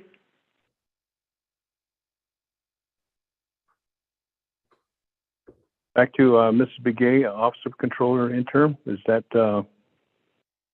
conclude your report or your questions? Yes, Pro Tem Chair, I believe we answered all the questions, but we're happy to accommodate any additional questions on the projected revenue for 2023. Thank you, Controller. Back to the committee members. Any further questions? Delegate Begay.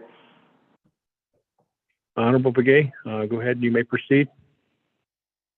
أشياء أنا أراد Rowena, thanks for your response. So you mentioned that you cannot hedge because of the volume of the oil and gas, and then I know that to do that, I guess you have to make payments to do that. But is there a way that maybe the next maybe the Peggy and Vice Chair, do you think we can have maybe a meeting, maybe invite oil and gas to this conversation, and then with the Minerals Department, and discuss some of these, how we can coordinate with these the hedging part, and then also what the best way to, especially right now, that the gas is high, and what will be the best way to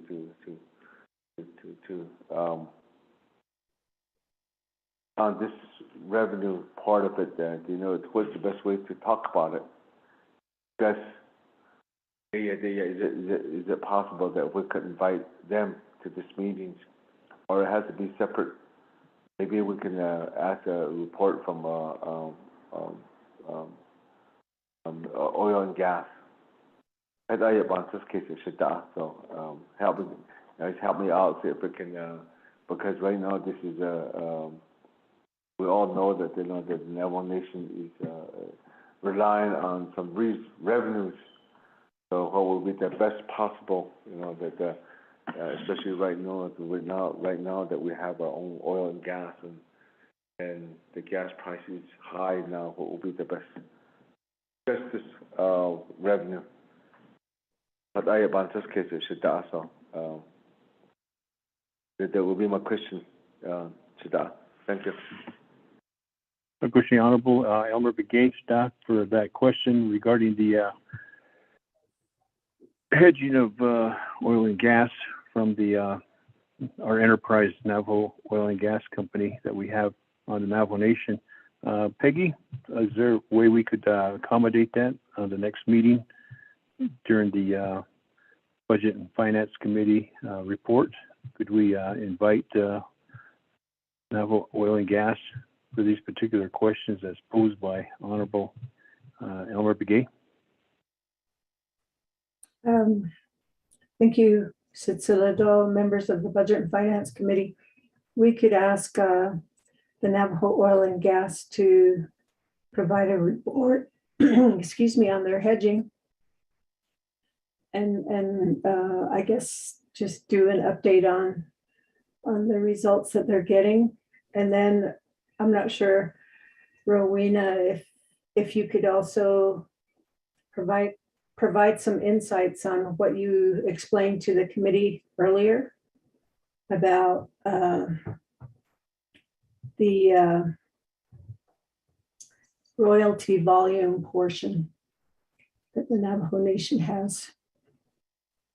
So maybe we could go ahead and do that as a next report. Chair, Vice Chair. Thank you, Shada, for that.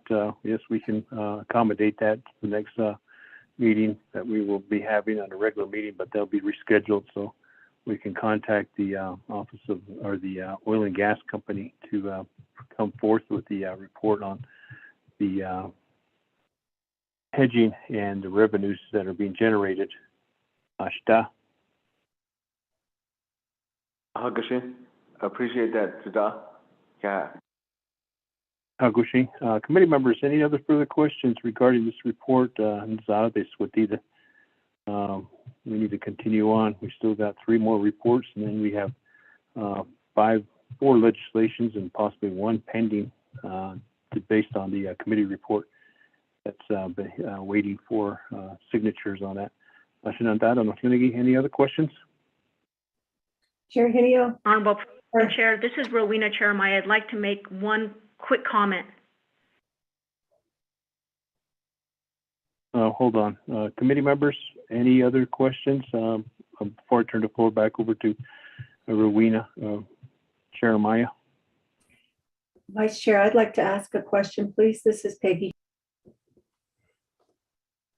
Peggy, you may proceed, and then I'll turn the floor over to Ms. Cheremaya. Thank you, Vice Chair and members of the Budget and Finance Committee. I know that this current FY22, there is 20 million, I believe, set aside for FY23.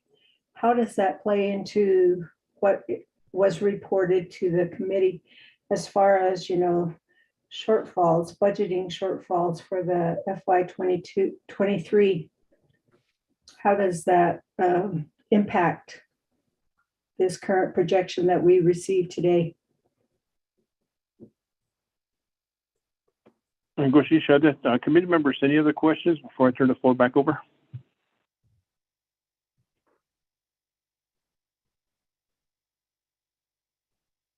I'm not hearing any. Go ahead, Elizabeth Begay, Interim Controller, and your presenters. You may proceed. Yes, thank you, Pro Tem Chair and Peggy for that question. So if you compare the FY22 general fund revenue to the projected FY 2023, there's already a 21 million increase in our general fund revenue. On top of that, there's still the 20 million reserve under the UUFP. So it will be the wish of the council if they still want to tap into that 20 million reserve. It's still sitting in our UUFP. Does that answer your question, Peggy? Vice Chair. Committee member, before I turn the floor back over to the committee members, Peggy, does that answer your question? Vice Chair. So does that mean that the Navajo Nation's revenue projection is in the positive then? Yes, correct. Thank you for that clarification, Officer Controllers. I think Rowena wanted to make a comment before we call for the question. You may have the floor, Ms. Jeremiah. Thank you, Pro Tem Chair.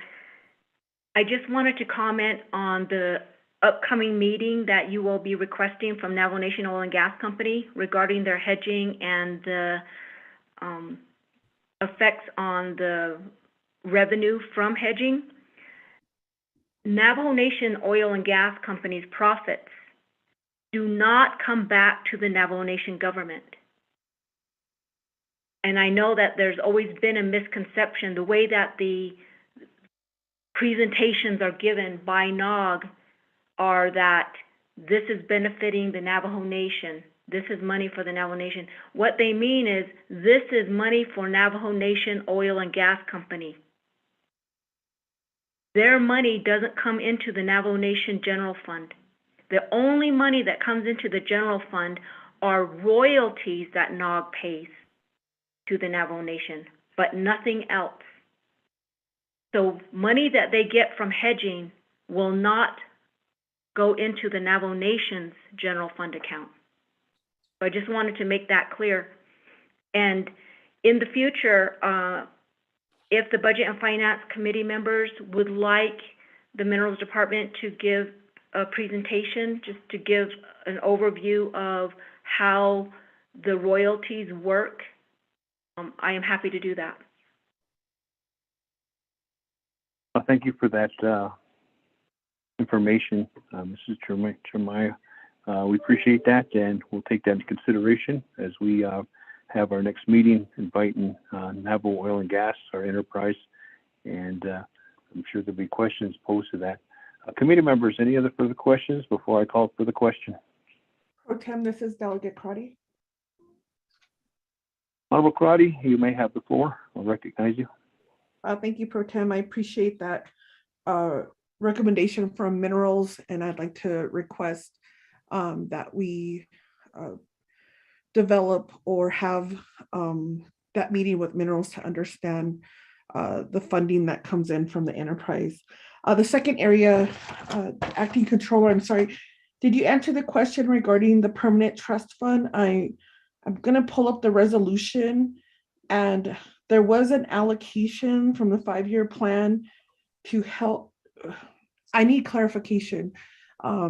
Is that funding then going to be tied in to the general fund projection? It was there to help with the unmet need, but if we're $20 million, have a $20 million surplus, then, or maybe, I'm sorry, Acting Controller, Ms. McGay, can I ask our Legislative Council or our Department of Justice if we could get that information regarding that permanent trust fund 5-year plan?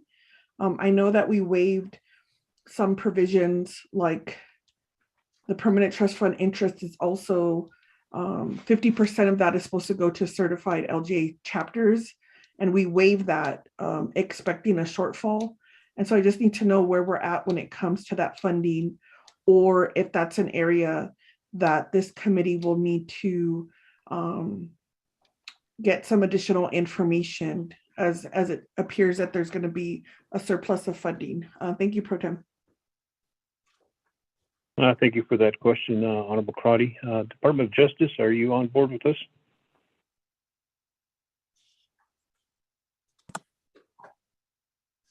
This is Rudy Naya with the Department of Justice. I'm on the line. There's a lot of background noise. Mr. Naya, go ahead. You have the floor. I'm researching the answer to your question now. I don't have an answer at this moment. Office of Legislative Counsel, are you on board with us? There was a question posed by Honorable Member Crotty. Thank you, Budget and Finance Committee and Vice Chair Smith. Office of Legislative Counsel is also researching right now to pull up those legislations. I think probably 20 minutes or so, we can probably have a preliminary response. Thank you, Vice Chair. All right, thank you, Legislative Chief Counsel, for the response on behalf of the time frame that you are requesting. However, we are still with the Budget and Finance agenda. We have several items to cover. And back to Honorable Crotty, would you like to have a written report on this to suffice the question that you had posed due to the time frame of the research on behalf of your question? Yes, thank you, Pro Tem. A summary will suffice, and if additional meeting or follow-up is required, I'd appreciate that. Thank you. Thank you for that clarification, Honorable Crotty. Also, I'm sure that the committee members would like to have information that will be provided by DOJ and also Legislative Counsel. If they could email that to Peggy, and then Peggy can disseminate that to our committee members. Committee members, any further questions before I call the question? For the question.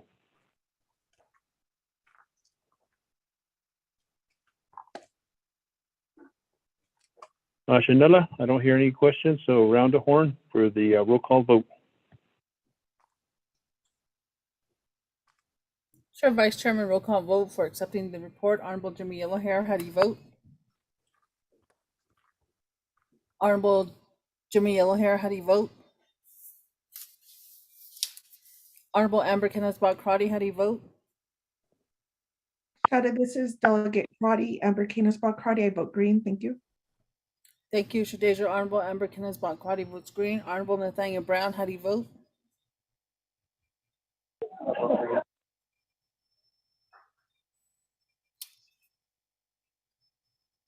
Honorable Nathaniel Brown, how do you vote?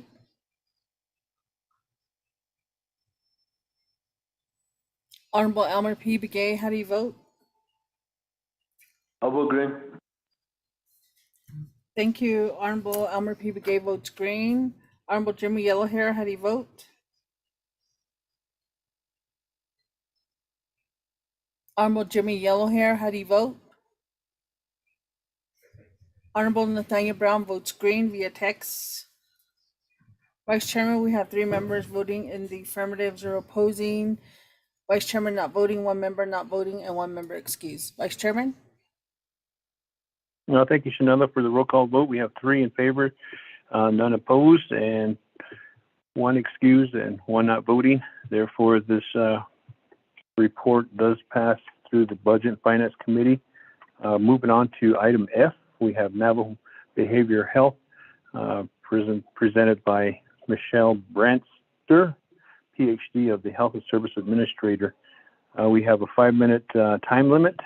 Committee members, so we're still standing on that, as we had mentioned earlier, but we can extend that time frame if it needed by the committee members. So at this point in time, we'll go ahead and turn the floor over to Michelle, PhD. You have the floor. Hello, good afternoon. This is Michelle, Dr. Branzer, as the HSA for Division of Behavioral and Mental Health Services. Nashdeja Nishlan Tobajne Aji Bashishtin, Kia Ani Dasha Nale and Todachini Dasha Che. And I just wanted to let you know I did submit a report in response to some questioning that I believe Delegate Brown had, and that was given hopefully to you all. So I could do a quick brief update with that. And then I know there were questions earlier when Dr. Jim did her report that I think pertained to this area, but I also know I will be doing another written report in response to Delegate Brown's questions earlier as well. So the first question I'm responding to is our funding allocations. It's due to the fact that DBMHS is federally funded through 638 and then Health Services annual funding agreement. So there is no reversion of federal funds, and we can carry over our funding from year to year. So that's currently how we are working with our budgeting and finance. And then question 2 was related to about rehabilitation centers on Navajo that are currently in operation and our status. So DBMHS, we have 10 outpatient treatment facilities across Navajo, and one of those is also a residential treatment facility, so 11 total. That residential is in Shiprock, New Mexico, and the name is Navajo Regional Behavioral Health Center. Unfortunately, we're still working on the maintenance and improvement repairs that need to be done. That includes like HVAC, kitchen, water heaters, fixtures. It's a nice building, but it's needed a lot of repairs. So we're taking this time to get that done, and hopefully projecting our reopening date this summer. And that was 2 residential programs for youth, one for youth, so ages 13 to around 21 or 18, just depending on, the level of care. And then also an adult, which could be at 21 on up. And so that is the status of our treatment centers. With the challenge of COVID, what we've done in this last week, I have met with our DBMHS staff, and we have revised our workplace safety plan. So we are able to have in-person services. And again, we want to make sure we're following all of our health and safety guidelines.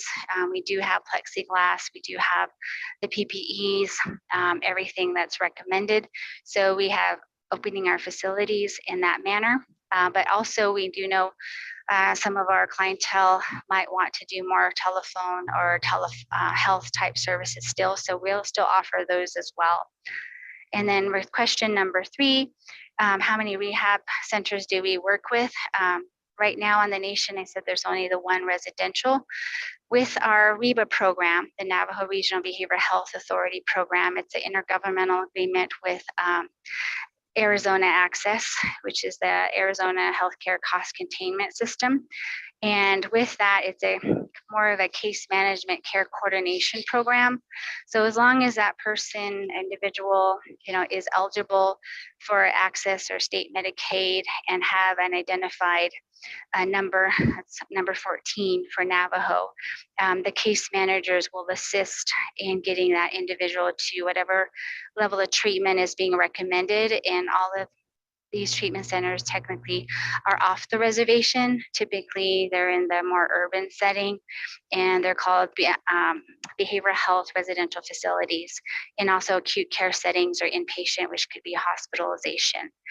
We have had in the past a kind of a priority list, if you say, but due to the pandemic, we haven't been able to update that, because what that means is we would take quality assurance visits to check the facilities to make sure they are doing what they say they're doing, if you will, and making sure our clients are doing well there as well. But due to COVID and travel restrictions, we have not updated our list. And then also for other states like New Mexico, Medicaid, we do work with, whatever insurance, if there's a residential treatment need. If a client has Medicaid, we'll look for facilities. There's only a handful of them in New Mexico that will take New Mexico Medicaid. Some of them will still charge a fee, or because they're kind of grant funded as well. And the other part of it is if they have their own private insurance, we can work with that client's preferred, whatever their insurance may be.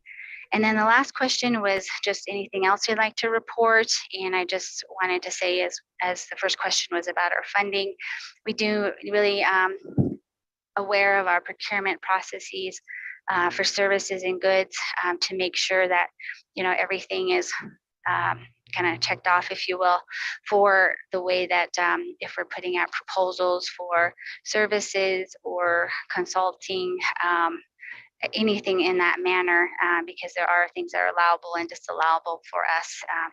But anyway, that answers the questions that were posed to myself or DBMHS. So I'd just like to end there. Thank you. Thank you very much for that presentation and the report on the Navajo behavioral health. Committee members, motion. Motion, Delegate Begay. Yellow hair, second. Motion by Honorable Elmer Begay and second by Honorable Jimmy Yellowhair on the report. Committee members, questions?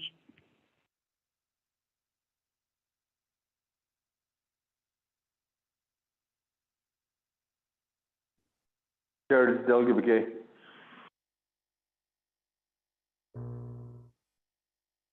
Go ahead. You have the floor. Honorable Elmer Begay. Yeah, just allow me to ask a question again. And back to the report that was made on behalf of the EBHS. You mentioned that some of these behavioral health out in the community areas, like for example, here in Delcon, we have behavioral health almost over several years now. And they have a land that was allocated for them on behalf of the chapter. So they've been operating here for a long time now. So right now, for Delcon, what kind of service are they providing right now? As far as you know, that it's been closed and people are going through a lot, like mentally, through this pandemic. But I'm not sure because there's some clients that they go to, but they just they call over there to have their service. I'm not sure if it's still like that. So all these clients, they don't go over there. They just call. So I'm not sure how it's benefiting them. As far as I know, that we just call and we just talk about it and the problems, and things like this. Not effective. So right now, what kind of service do we have for people that went through this pandemic? Or does it have to be just only the people that has they're addicted to these substances and alcohol? And is it the only service that you guys provide? What about these people that went through this where people lost some relatives, even close relatives, relations? So, what kind of service do we have here in Delcon? Can you do some overview on it for me? Thank you. Okay, Mashita. Committee members, any other questions?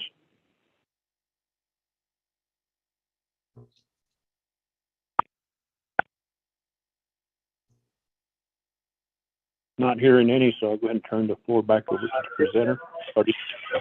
Health Service Administration, you have the floor. Okay, thank you, Shahad, for the question, Delegate Begay.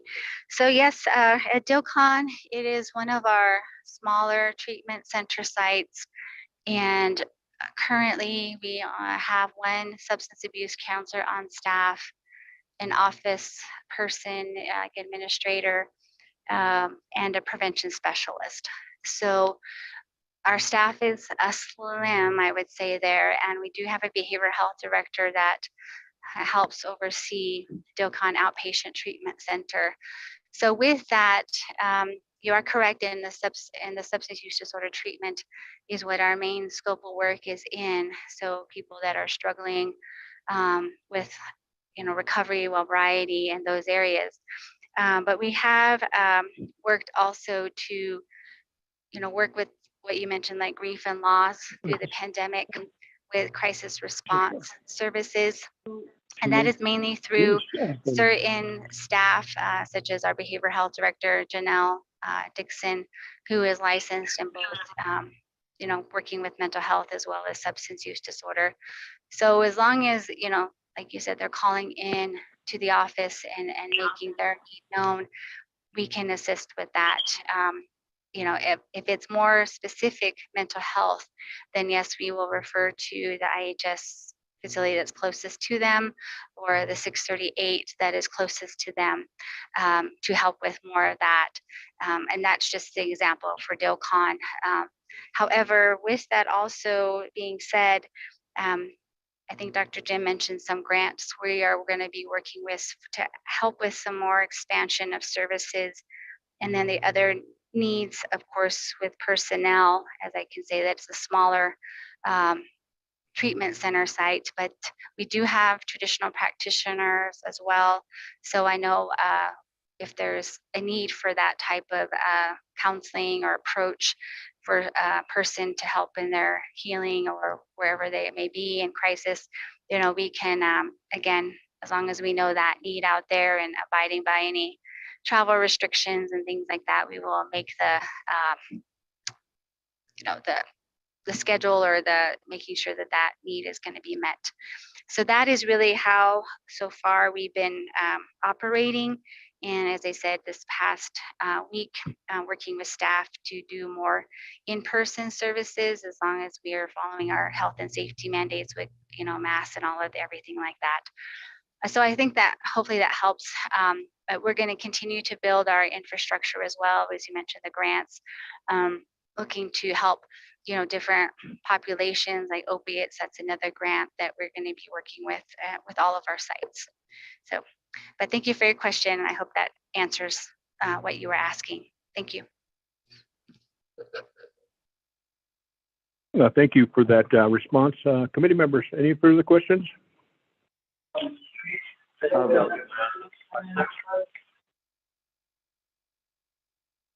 I heard two voices. Please repeat your request. This is Delegate McKay. Follow up. This is Delegate Brown. I have a question. Okay, I'll recognize Honorable Elmer Begay for a follow-up question, and then I'll give the floor to Honorable Brown after the question is posed by Honorable Elmer Begay. You may proceed, staff. Thank you for that, and understand that this is Michelle Branster. As far as I know that the Dilcon Behavioral Health Services is supposed to be serving the southwest part of the reservation, which includes all my chapters, Dilcon, Teasdale, and Wells, Cone, and Creekwood. And there's some people that come from the Loop and Tenani Lake and Birch Spring too. But it seems that there's no clients here. It's so sad to see that that we wanted to support you, but it seems like what kind of service are you providing? That we know that there's vehicles that goes over there, and then at 8 o'clock or then at 5 o'clock they leave, and we don't know what's going on. We want to make sure that people are being served. This department here was established to provide direct service here, but there's nothing going on, and people are looking for help. And as a government, there's nothing. Just closed off, and you just have to call over there, and you have to make an appointment, and they call over there. They want the service. They wanted some vendors fast, just like going to some medicine men. You want help right there. They'll try to render some short prayer and things like that. But over here, you go over there just like IHS. You said that okay, we're going to have to put you on an appointment. The appointment is almost a month. You forget, but there's still need. I don't know how you guys really operate. That's what I think we need to hear, and we need you to start providing some flyers saying that if you need service, this kind of is available to the people. If you need some mentally, we lost some loved ones, and I'm not sure that how much the plans you guys have. Since I know that I've listened to Dr. Jill Jim saying that we don't really have the clinical people out here, and then also they only have a lot of prevention staff. Then over here at the behavioral special diabetes too, at those programs, they only have prevention staff there. They cannot do much, and there should be a plan made to where what kind of service you'll be providing. That if we need mental, clinical staff, you guys need to train, do some cross training to have that upgrade some of those people that are there. Like I said, what do? They just go drive in there, and the buildings there. They'll be in there all cold outside. They'll be in the warm place, and then the next thing you know, that if it gets warm, they'll be in the cool place again. But here, people are struggling. They're going through the hardship. They need help. So you guys are not making yourself available. I guess that's what I'm saying. You have to go through there. There's so many doors to get to you. It seems that you're just hiding in these offices.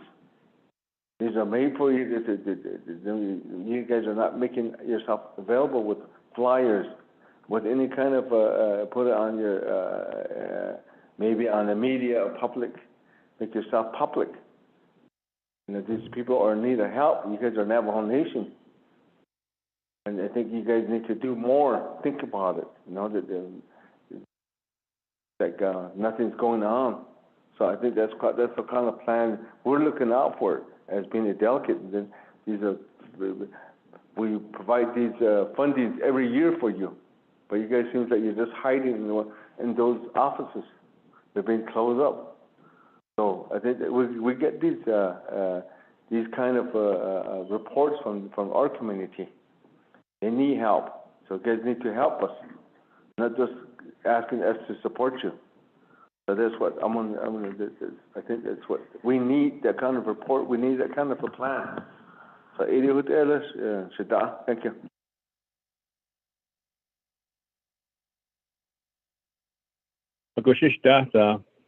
We'll go ahead and recognize Honorable Brown. Also, there's a non-committee member from Budget Finance who'd like to ask a question.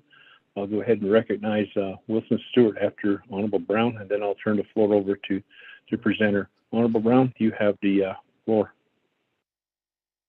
Yeah, honest question on thank you, Dr. Brenzer, for your report. What I wanted to ask was, I've asked a lot of questions earlier, and thank you for responding with a written report later through our email. My next questions would be to, as far as your capacity, your federal funding that you receive, I am looking at our Navajo people who are counted in how some of these fundings are allocated in their healing journey. So I know that our next presenter that I invited is Dr. Crystal Lee, who is one of our very own, who has really from our land, from the nation, and scrounging as a college individual and making her way through living off of ramen noodles, being broke. And I'm sure, Dr. Branzer, you have similar stories, but I think that's a lot of Indian country. We have those. When our children go off to college, they are challenged in so many different ways, especially financially.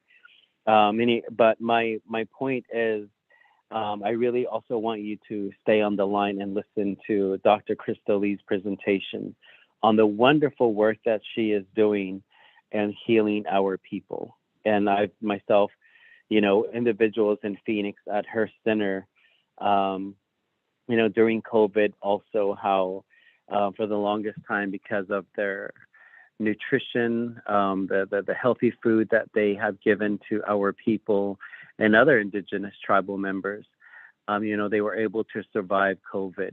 Meditation and then what's so amazing about this is, and what I look for you is, getting more of our own health professionals, mental health professionals, therapists, medical doctors. Her team is made out of all indigenous health professionals.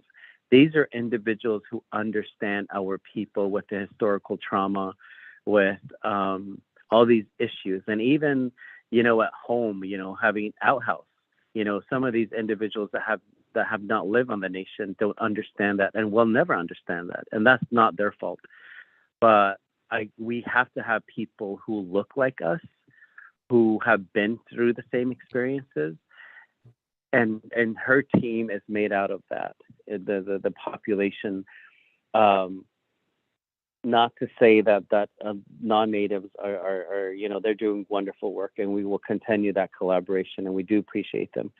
But my long-winded question on this is, with your funding, exactly, if you can give us a dollar amount in the period that you get. Is it every year that you get federal dollars, or is it every 5 years? And how much? And I know when I said Health, Education, and Human Services Committee, I believe that DBMHS did receive over $1 billion. And I'm glad to read that you do. There's no reversion, or there's funding is not given back to the federal government. And then my next question, is it possible for DBMHS to help fund centers like Indigenous Health, who are helping our people? Basically, the way I see it is they're individuals, an organization who is helping and healing our people. So what does that look like?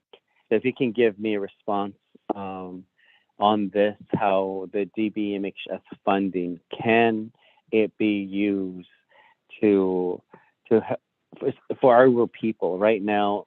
And I also encourage my colleagues on Budget and Finance Committee, as well as Dr. Bransner and your team, to come visit Indigenous Health in Phoenix and visit our people who are, I'm very proud of them. Last week on Friday, I did have an opportunity to speak with them. It's wonderful to be able to sit there with them and have a conversation, and how this program is really helping them. And I'm really excited to hear from Dr. Crystal Lee on this and her work, her team, and they are finding creative, innovative ways to get funding. But I think what's really heartbreaking is, that they have to turn away some people who are seeking help, when I'm aware that there's funding there, and yet we're still turning some of our people away and that's the first, when our people that are struggling, when they recognize and want help, that is the best thing that we can ever hear in the healing process. So thank you again for your work. Dr. Branster, for you and your team, I do appreciate all the work, and I know it's not easy. And let's continue to grow our own, and let's support our own nonprofits. So I'm open to hearing. And then the second part would be, or the next part would be, again, I'm still traveling, planning the trip to DC, and how can I help continue lobbying to help our people? So and then I am going to reach out. My understanding is Miss Glorinda Sakoti is the IHS mental health. Glorinda Segay, actually Segay, the division. Oh no, actually that's never mind. I got the wrong information. I'll follow up with IHS soon. But thank you. Ahon Sogon Adishkidole. Yeah. Honorable Brown. At this point in time, I'll go ahead and turn the floor over to our DC member, Wilson Stewart. You have the floor. Oh, good afternoon, fellow Budget and Finance Committee members. And Dr. Brancer for your presentation. The question I have is regarding your grants. When I first came to council, one of the reasons why I wanted to come to council was because of the fact that there wasn't enough done under behavioral and mental health services for those individuals that have drug addiction. There's a lot done for those that are done with alcoholism and rehabilitation on that side. But for those with a dependency on drugs or chemicals, whatever it may be, there's not too much. Even within the 638 IHS, they're kind of just pushed out to the side. And they're kind of sent to, like, they're kind of treated the same as an alcoholic. And coming from a youth program, that's what I want to see, was an encouragement to say this is what Navajo Nation is going to do for our young people, for our adults who are out there. You go to these stores out here, you see them. At ishin bitltat, at ishin delse, yita delts imla, eyata yata delchilla. Akwatat egi passion. Aro heisha yilla hastha. Sashin ba mastana benala dashin yilkeda hat. Dobelbeda husband asto. Shanala should say she has a way at Iana. O danzen. Do hereda, Igata. He could out. Now, where could our trios and where could our yeah. Brina could I pitch in a hotel. The bit that Ninda could also told I on day about 3-4 miles down the road. The Stanley Bayage could the Bayage could but run late it is Kala. Asham Bamado, the step down, they were living in the Kogan. All their memories that were in there. That's not the first time either. Within 4 years, I've seen several of those. We've seen those. I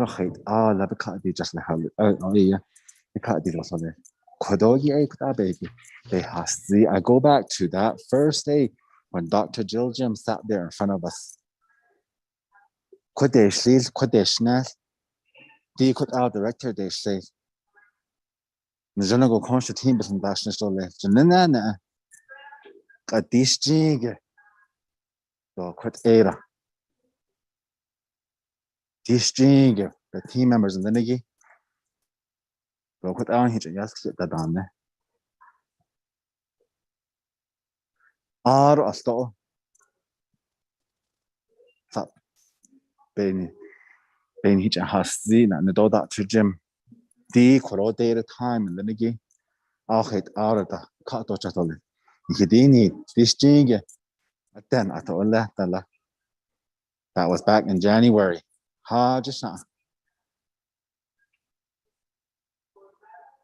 Those are my concerns and my questions for the community members of the 4 chapters in the Navajo Nation that we represent. Are you looking into those? Yes or no? I don't want a long explanation or this is what we're planning, so we're doing. Yes or no? Idea. Thank you. Thank you for that question. At this point in time, I'll turn it back over to the presenter. You have the Put me in floor. the queue, Mr. Smith. Here. A young man from Chinle. A young man from Chin Lee. I'll be the host, and I will go ahead and put you in the queue. Shananda, let's turn the floor over to Michelle Ranster. You have the floor. Okay. All right. Well, thank you for expressing your concerns, the needs that you're seeing in your communities. And yes, this is the challenge DBMH I think, has always faced, but me coming aboard, really looking at the process for the treatment services.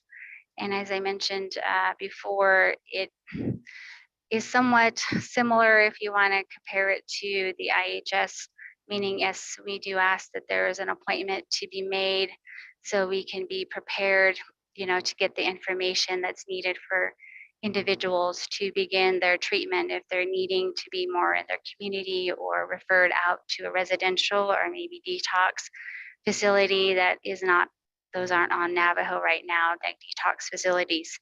And so with that, there is a process, and due to our federal funding, we do have to collect certain documents, and I'm sure you're all aware of governments, and certain paperwork that needs to be done that we show as part of our reports back to IHS annually to make sure that we are providing the services that are within our PSFAs.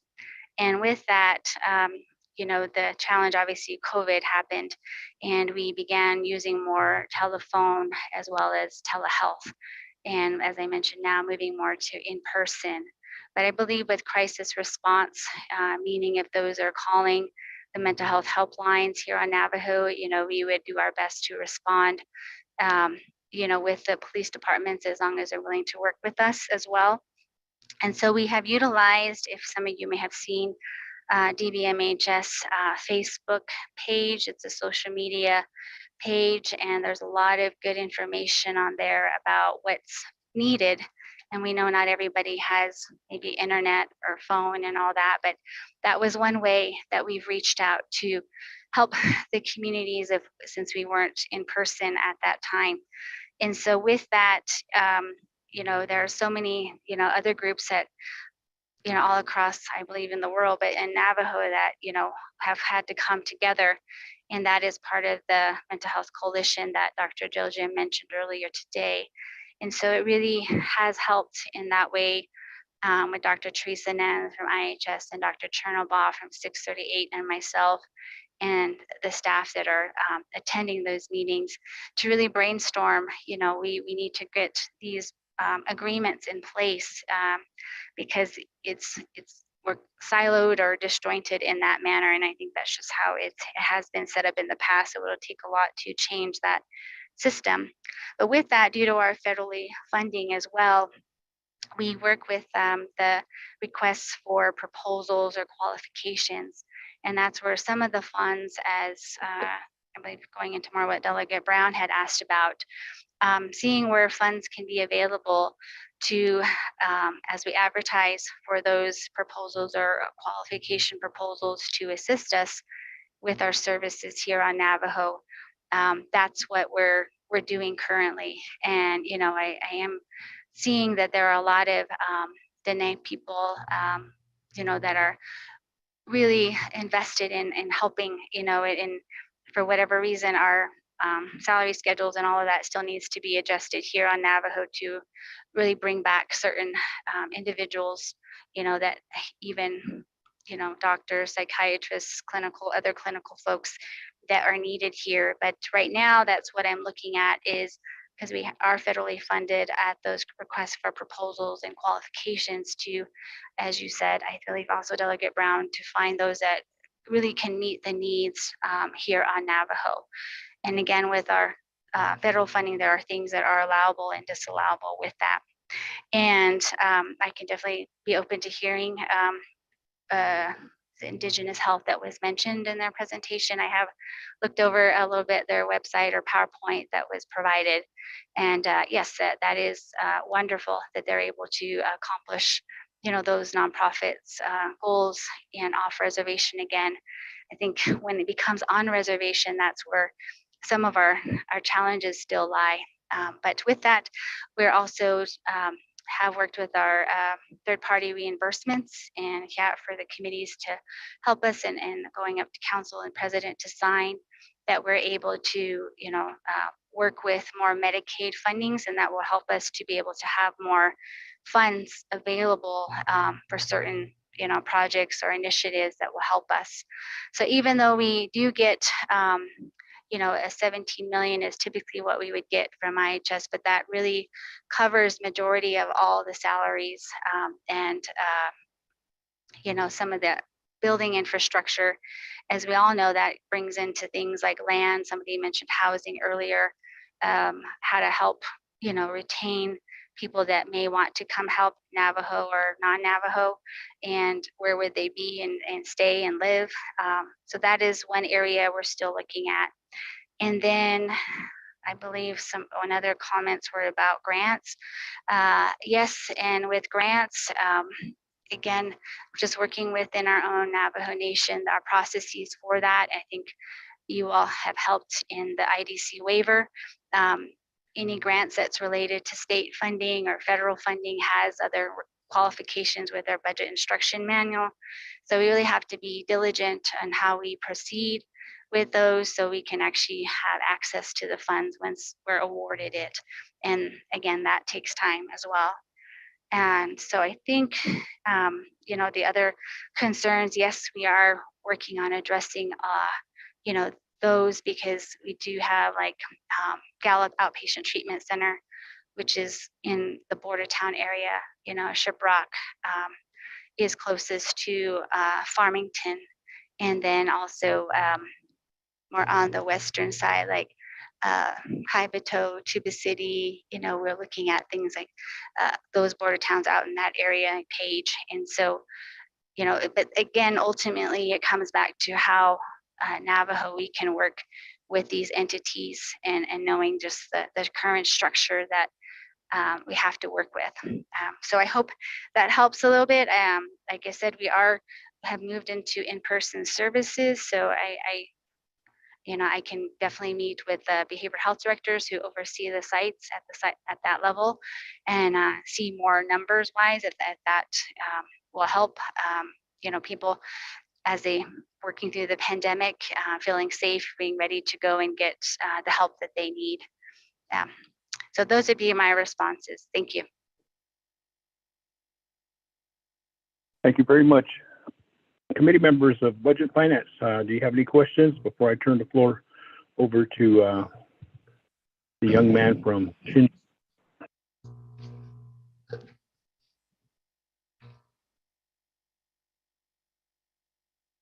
Not hearing any, so Shania, you have the floor, Honorable Eugene So. That just a share isn't that reason. Well, hold on, don't action it. That's enough time. The share and should do them. In regards to, I guess we're talking this morning, mental health or physical health, and etc. I believe we started off with guarding to my as a crowd. I was thinking on back as we guys discuss or debate among yourself all through the day. I just seeing the thing that has been, and meaning as you grow up, your grandma, your mom, your aunts, uncles, they all try to teach you a way of life, meaning emotional, spiritual, and physically, all growing in harmony. one same way. They believe, and some like an example, when they say grow up and you're 30 or 40 years old and you're jealous or you're mad or doing certain things that a young kid would do. So that's the meaning of emotional, spiritual, and physical growth, all in harmony. But how we grew up, some of us. And those are the days, I guess, what Elmer is talking about. The days when people are supposed to be taught positive, meaning, harmony. Those are the only words in the house. Negative is never allowed. They will get after you if you say something or do something negatively. Inzien, that's what it means, inzien. So just eat. But that has not torsion eat. So inzien. Those are the words of the elderly. So that's how we grew up. Those are the things that are missed today. We're more divisive. We're challenging one another. And we've got all different kind of churches on the reservation besides our own, talking with the natural resource of the universe. That's our church. We're all part of natural resource. As we do ask how do we get our meat, elk, or deer, or etc. They become us. They become our blood and our muscle and our mind. But we're stronger with them. We live with them.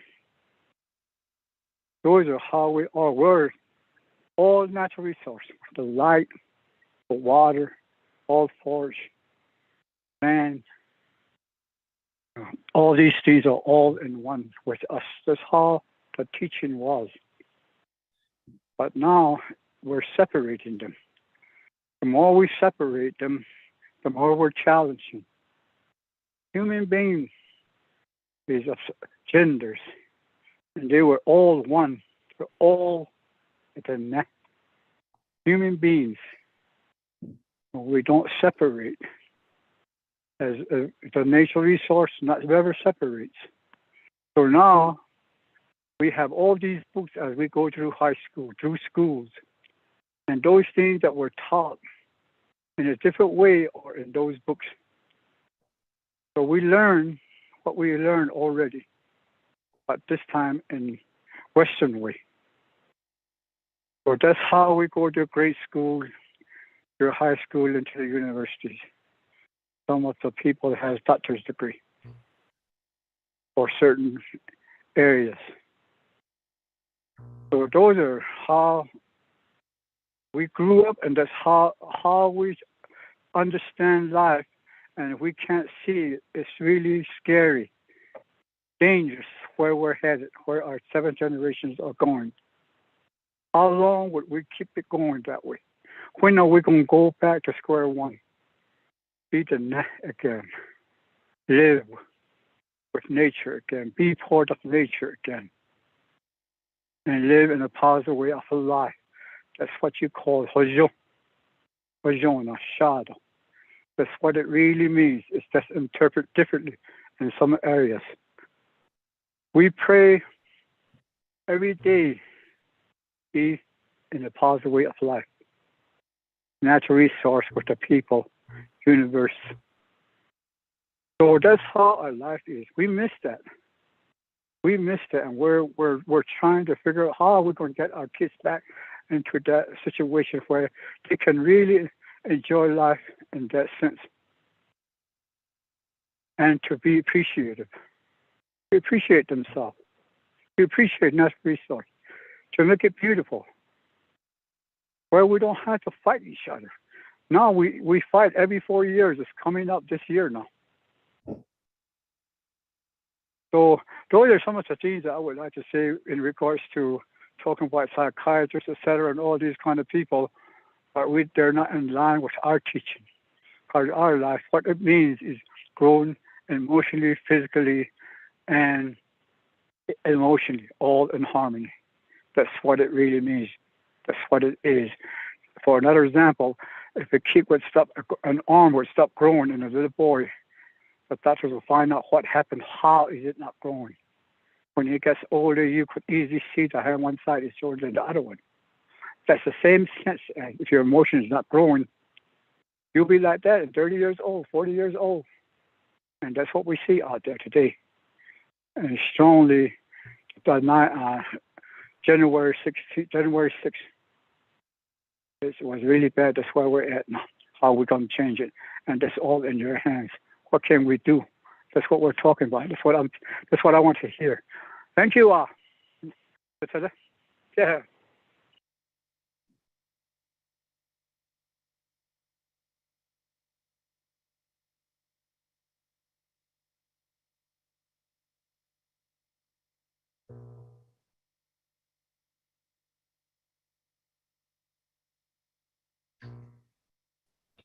Vice Chair Smith, are you still on the call?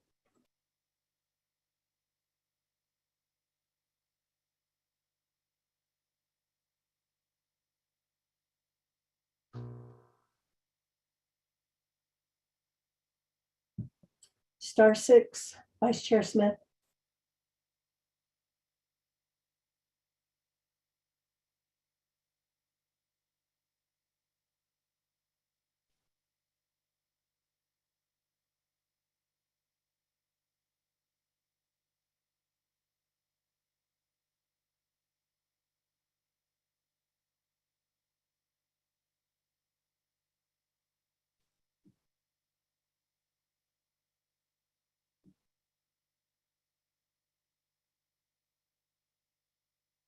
Vice Chair Smith, yes, I'm still here.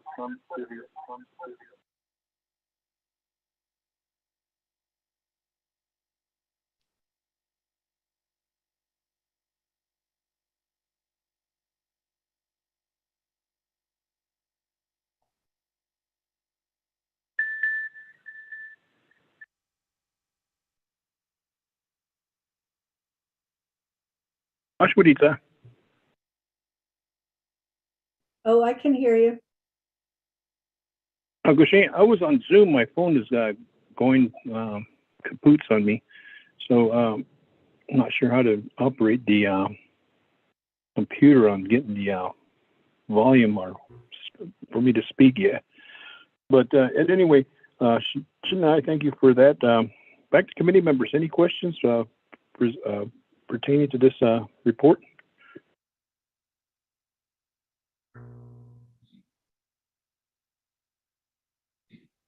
We'll go ahead and turn the floor back over to Michelle Branster. You have the floor, and then we'll call for the question. Okay. Yeah, again, for the, just the approach that, we have found also with DBMHS that has really resonated with some of the youth is the teachings that were mentioned or ways of life that were discussed and really finding that harmony beginning at younger ages, and if they get off track, and how they get back on track which is causing the disharmony. So with our practitioners that we have within DBMHS, we used to also have a faith-based counselor, but he has not retired, Mr. Long. But with our practitioners, they have been really active in learning how to utilize, as I mentioned, the social media or Facebook website that we have with DBMHS. And actually, those are probably some of our higher numbers from pretty much around the world. We can get viewers, and they really want to hear in many ways what was described by Delegate. So, and making sure that we do continue to practice our indigenous ways, or the ways that make sense to us. And if it's with prayer or songs, teachings, and sometimes for individuals, as we know, it's when they are trying to find the harmony again, and whatever is causing the disharmony, that they begin to understand. So I do believe it's there, and myself am a more positive person in that regard, that we can work towards having that core within us, continue to, find the way of healing for I guess all ages. So I just wanted to mention that is one area I know that gets a lot of comments, if you will, or folks wanting to do even more ceremony or in person, services. And that is what we, like I said, are working on, since we're moving more into in-person services here with DBMHS. So that is correct. Those ways that of teaching of how we live, we need to just keep bringing them back. And I don't know if it's just the Division of Behavioral Mental Health Services, but I believe as a collective, as a whole, as we all strive and work towards that, I believe we can, continue to make that shine, I guess, more, because we always will have, I think, certain challenges just due to our, history and whatnot that we're working through. So I just wanted to respond in that way. So thank you for those comments. And yes, with this other grant, with the Crisis Counseling Care Grant coming through FEMA, this is one of the first times that DBMHS will be partnering with one of the Medicine Man Associations, or this one's the Diné Medicine Man Association. Before that, had reached out to the Hatathe Association. So just helping us to all be on the same page, so we can, utilize all of these resources and really what makes us who we are as Diné people as well. So that is my response. Thank you. Thank you, Dr. Brancer. I appreciate that. Shanella, around the horn, roll call vote. Sure, Shanella. Roll call vote for accepting the report. Honorable Jeremy Yellowhair, how do you vote? Honorable Jimmy Yellowhair, how do you vote? Honorable Amber Kenneth-Bockrati, how do you vote? This is Delegate Amber Kenneth-Bockrati. I vote green. Thank you. Thank you, Shadeja. Honorable Amber Kenneth-Bockrati votes green. Honorable Nathaniel Brown, how do you vote?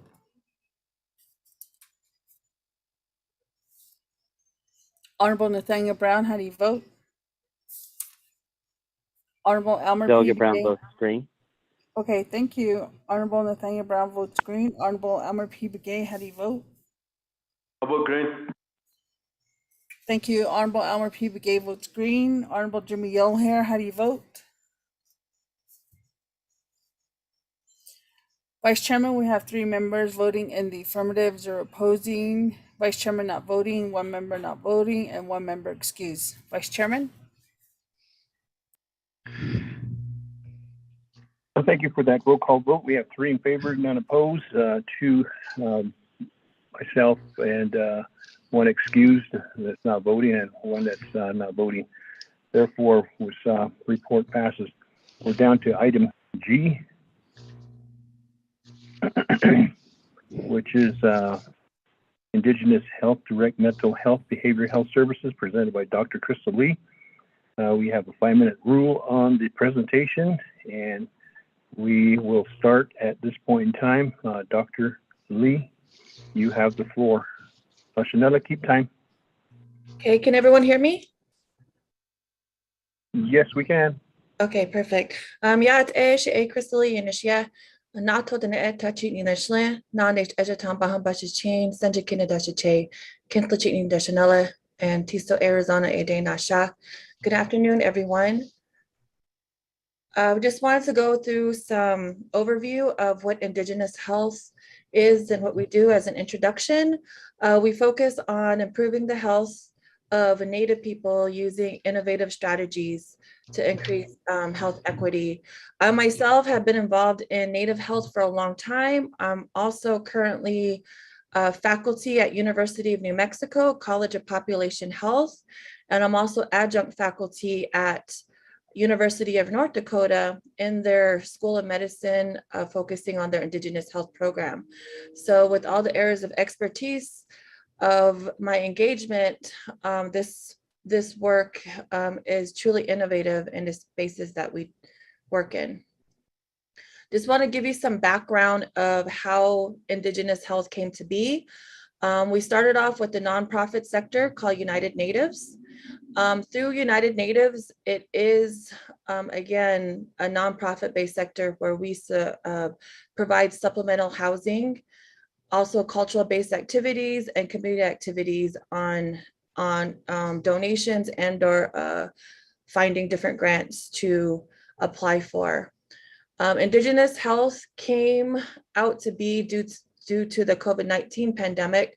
This is our sister company in where we provide our mental health services, behavioral health services, some medical health services, and also prevention education. I actually founded both the nonprofit and the for-profit sector. What we do is they work hand in hand with each other to be able to comprehensively provide our array of services here in Arizona, and in addition to nationwide via telehealth. How United Natives, our nonprofit sector, started was we allocated over $2 million during the COVID-19 initial outbreak. And this is just a picture of us. We had a direct contract with Lysol, and we secured a warehouse in Flagstaff, Arizona, and we bought over $500,000 worth of Lysol at the time when Navajo Nation did not have the accessibility to get Lysol products. And we stored pallets and pallets of Lysol in our storage in Flagstaff. With our efforts, we were able to disseminate so many products to different Navajo, Hopi, and White Mountain Apache communities, and especially a lot of chapter houses within our nation. And these are just some pictures of a lot of our dissemination work. Here's some more pictures. This was in Steamboat community, Loop. We went everywhere throughout the reservation, and I myself drove the U-Haul all the way down to central Navajo Nation on the dirt roads and unloaded so much products. We disseminated products, PPE, to all these communities and more. So we hit over 60 tribal communities and over 40 just within the Navajo Nation, including New Mexico and Arizona. We were also featured on USA Today as a leading nonprofit supporting COVID-19 relief efforts to tribal communities based on all the work that we're doing. We also still have our Wood and Water program. And so we currently have disseminated over 500 pounds of wood to different chapter houses and different community organizations on the Navajo and Hopi Nation. If you all are interested in having your community be a part of this wood program, please reach out to me. We'd be happy to assist you. Our woodlot program is based in Flagstaff, Arizona, where we have our woodlot and also our volunteers who cut our wood for us and also help us deliver the wood. So how Indigenous health came to be was during the time of COVID, United Natives, our nonprofit sector, did all this COVID-19 relief effort. And we also did quarantine. We partnered with a non-native company to help assist in quarantine efforts. Excuse me, Vice Chairman, time is up. Committee members, time is up. What's your pleasure? This is okay. Can we extend more time for Dr. Lee? Thank you. Sergeant. Thank you. Maybe like 5 more minutes? 5 more minutes. Okay, you have 5 more minutes, Doctor. You may proceed. Thank you, I appreciate it. And so we quarantined over 2,500 Native people in the state of Arizona. We did all the transportation, and we had about 300 rooms available, and all the rooms were filled up with quarantining. And through this quarantine efforts, partnering with a non-native company, we implemented plant-based diet, we did meditation breathing, and this is just a picture of some of the clients that we served. What we found out was a lot of our Native people had nowhere to go with housing insecurity, with substance abuse increase. There were so many issues that were rippling impacts of COVID-19. And so we transitioned the site into a mental behavioral health facility. We all know of the data that exists as part of our disparities within our nation, especially Navajo. So partnering with a non-native company was great. It serviced the need at the time. However, they didn't have the understanding of what Indigenous people need as in terms of mental behavioral health services. So I then started my own company, which is Indigenous Health. And like Mr. Brown said, I got loans. I did so much. I scratched, I saved every penny I had to invest into this much needed initiative. And we have our site in Tempe, Arizona, where we provide these services, in addition to our supplemental housing. Specific programming services includes residential housing, integrative health, counseling, life skills. We incorporate native healing and spiritual enrichment. We do random drug tests and also breathalyzers. We have 24/7 monitoring of our clients. We do medication management, case management, transportation, and also telehealth. These are some of our Indigenous-based programs specific to our Native population. Every day we do smudging, we do talking circles, songs and drumming, beadwork, ribbon skirt making, drum making, language revitalization, sweat lodge. We do bring medicine men here, and we have brought medicine men here to do prayers for our clients. We also integrate a Native-based curriculum in some of which we develop on our own that include Indigenous storytelling and also Native arts and crafts. We also, our company has developed an Indigenous health app, and this app is in beta testing, and it incorporates 4 main sectors, which includes telehealth, self-monitoring, research, and resources and information aspect. And this will be a great resource for our Native people. If Navajo Nation wants anything specific on this Indigenous health app, I'd be happy to integrate it on there. We also do a large amount of community involvement, as indicated before, and we do work with different tribes and different leadership locally and nationally and also globally.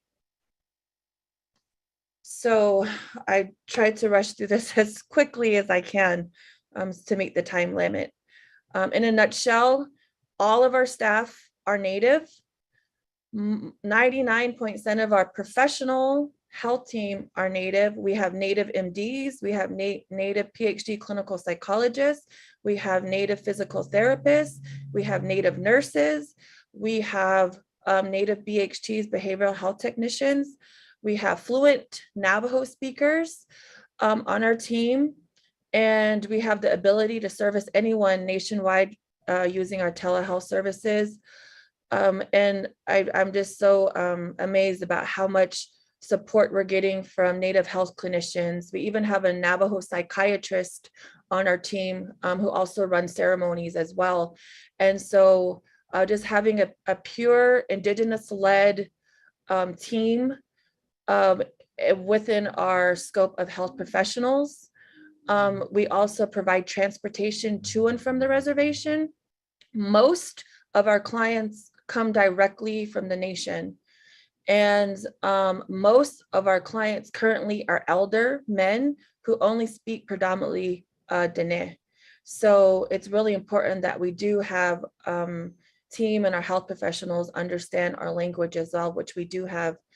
And so just to give you some context of who we serve, with majority of our clients coming directly from the Navajo Nation, we do have 53 beds that could be available as Honorable Nate Brown indicated, we have had to turn people away because we had Excuse me, Vice Chairman, time is up. such limited funding. Thank you. Thank you for the reminder, Shanella. Time is up. Committee members, I think we're at the closing remarks on this behalf. You want to extend a little more time, or do you want to go ahead and go for questions now?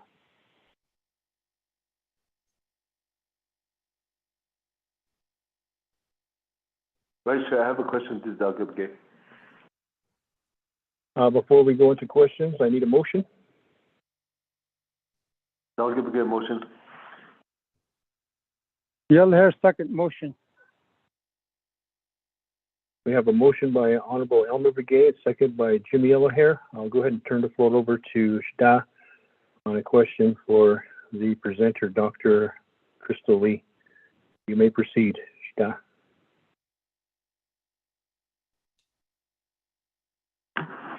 Again, Shda, Vice Chair, all the members of the Budget and Finance, all the people that are on the line too, so all the Yad Eto, Shemayaja, to greet you like this, your mom get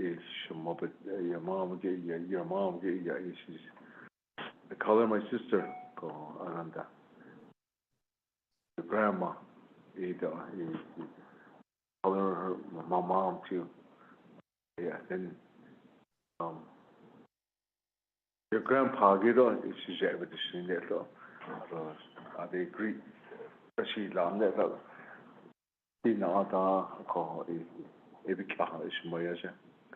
Then that you mentioned about the where you're coming from, so the but here some sisters in get home. Then like you said, that following the footstep, the teaching from your grandma and your grandpa. I could honestly say that now that your grandpa was a medicine man, my medicine man. And so what I am today, they talk to me about it, and I was still young, still by myself, and I attended their meetings and their ceremonies, and they told me about it. And today, that they cheated, a lot of credit goes to them. I just want to acknowledge that for you, with you, and then what you're doing is, first and foremost, appreciate that, and you're actually really doing a lot for the concern, the issues that the Navajo people have, and then all the indigenous people on that. So now she acknowledge you like that, although my question is related to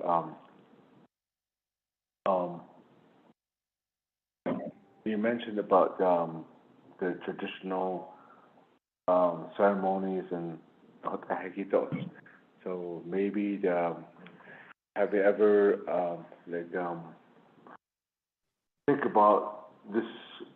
Is that we're trying to do Navajo people, Navajo Nation. They started this program. They call it Navajo apprenticeship program with the traditional ceremonies. Back in 1989, that started. So right now, I haven't really grown anywhere yet. But we're still losing a lot of our traditional practitioners. They're at risk.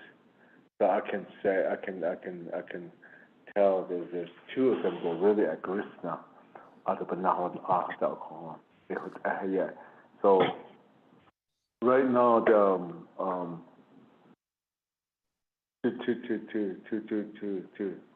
to enhance that program, is there something that in your thought where in your program of what you're doing right now is good, but on top of it, is there something that can fit in there somewhere that we could maybe right now especially right now, that people cannot afford to have a whole 5-night ceremonies or 9-night ceremonies. Because of that is all these something that's supposed to be used, a material part of it. It costs a lot, and people are out of jobs, and people are well, it's really hard to come by some of these stuff. So we're hard to use patient, and that patient get somehow to get help to use the ceremonies. Maybe the payment part of it, and patient ask what you can explore that, or how do we go about it, utilizing their coverage, their insurance coverage. Is there a way that, that is there somewhere in your program that is embed into that, or is there something that maybe for discussion is part of it in there, because this is an issue on the Navajo Nation. We're trying not to lose the traditional ceremonies, the medicine too. That's what my question is to you, Shmayaja. Yeah.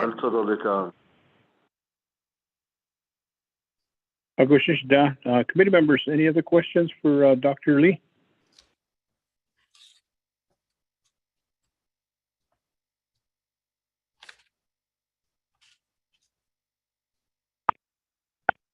I don't hear any, so go ahead, Dr. Lee. I'll give you the floor on behalf of the question that was posed by Honorable Elmer Begay.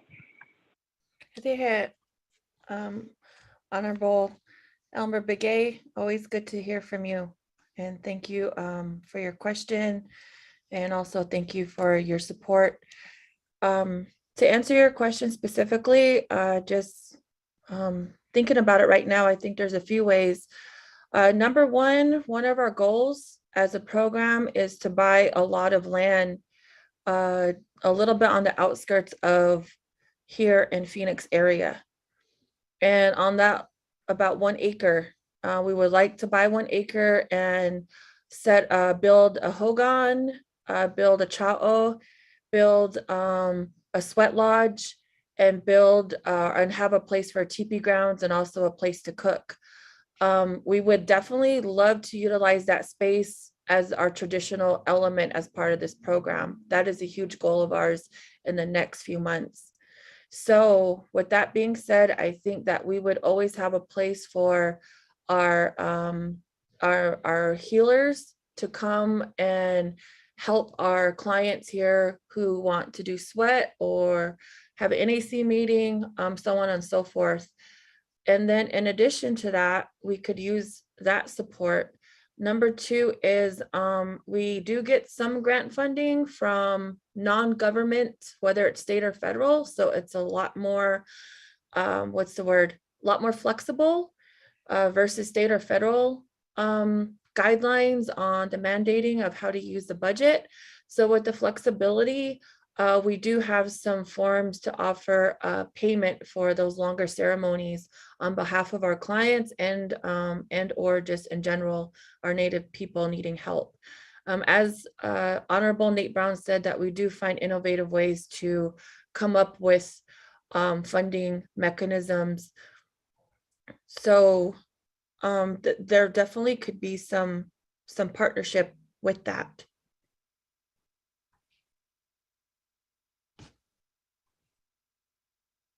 Thank you for that response, Dr. Lee.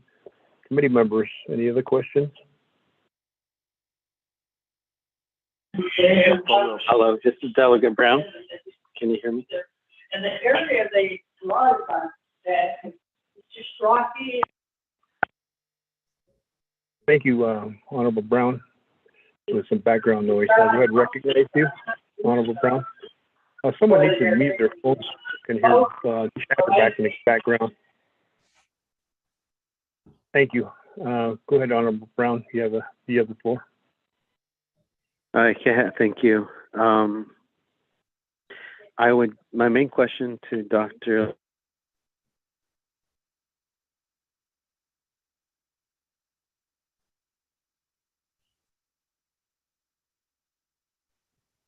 Yes, Nate Brown, we can't hear you. I think your phone's cutting out.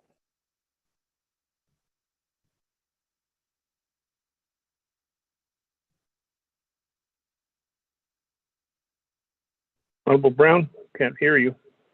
Maybe your phone dropped.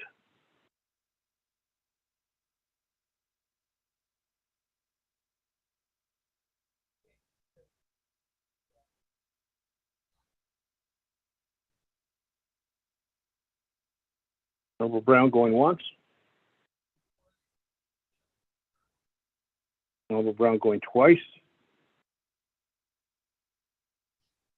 Last call for Honorable Brown.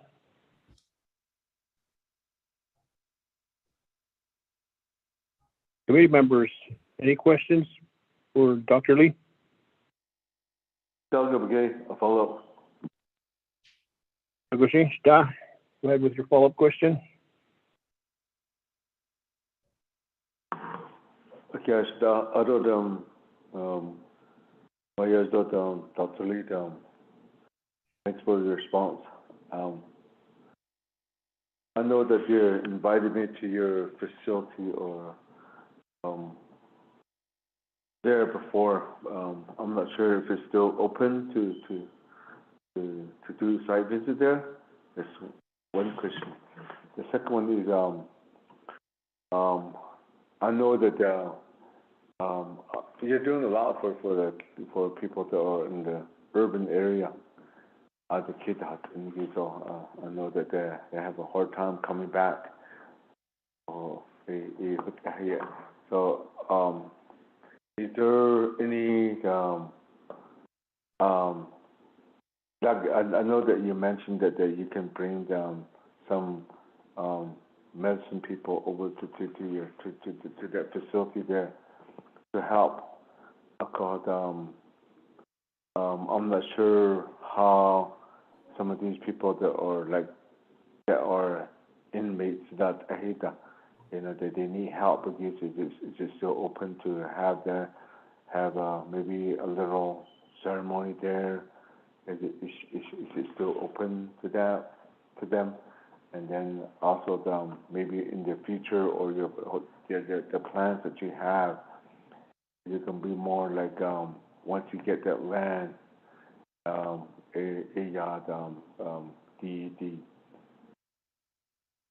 do you need any type of support from the nation, or you're okay with it? And because of that, I know that there's some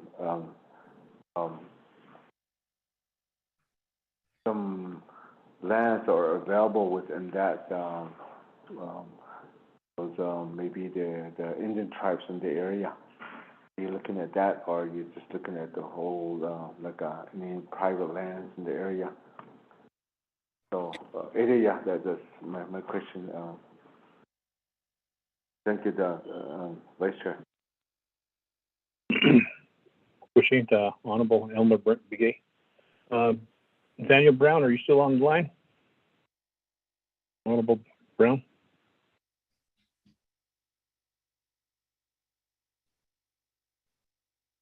Dr. Lee, you may proceed with your answer.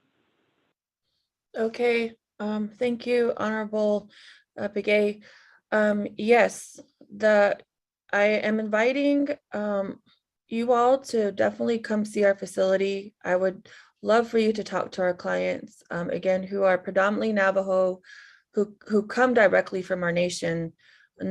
Most of them are not urban, and most of the clients that we have serviced, about 85% of them come from a reservation, and only 15 are in the urban areas. So most of our service are reservation-based clients. And we would love for you to come in and visit our facility. And most importantly, I think it's important for our clients to know that our leadership is supportive of them. And when Honorable Nate Brown came to our facility, they felt really good. And when you talk to them, you could tell that they felt stronger with the support of our leadership behind them. And I think it's really that's really important for our health and healing to understand that they have people in leadership roles who support them first and foremost, and who support us as what we're doing in our efforts as an Indigenous health team. Number two is we definitely could use Navajo Nation support in multiple ways. I would like to work in partnership with Dr. Branster, because once our clients leave, a lot of them go back to the nation. So we would have to cross-refer them back to get to continue to get services on the nation. So we're not just leaving them going back without supportive efforts and or resources. So I think a good partnership for this cross-referral would be great. Number two is we do need funding for housing. Our housing expenses are hugely expensive, and that is the primary reason why we had to deny some of our Navajo people to come into the program, and there's still a waiting list. We just can't afford to pay for their beds daily. And so that's a big concern of ours, and it hurts for us to turn our Native people, especially our Navajo people, away. So we do need support there. Number three is I would like to see my options about what a tribal land allotment might look like to possibly lease a space to a neighboring tribe here, and or would it be a better option to privately purchase the land and build those spiritual and cultural elements on it, so we can have the ability that's accessible to service our clients in the way that we know that they want to be served.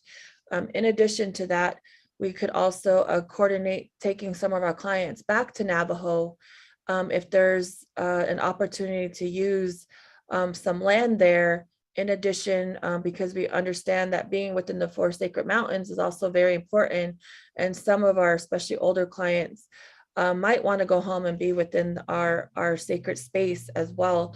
So your support on all these would be really great for us and our clients.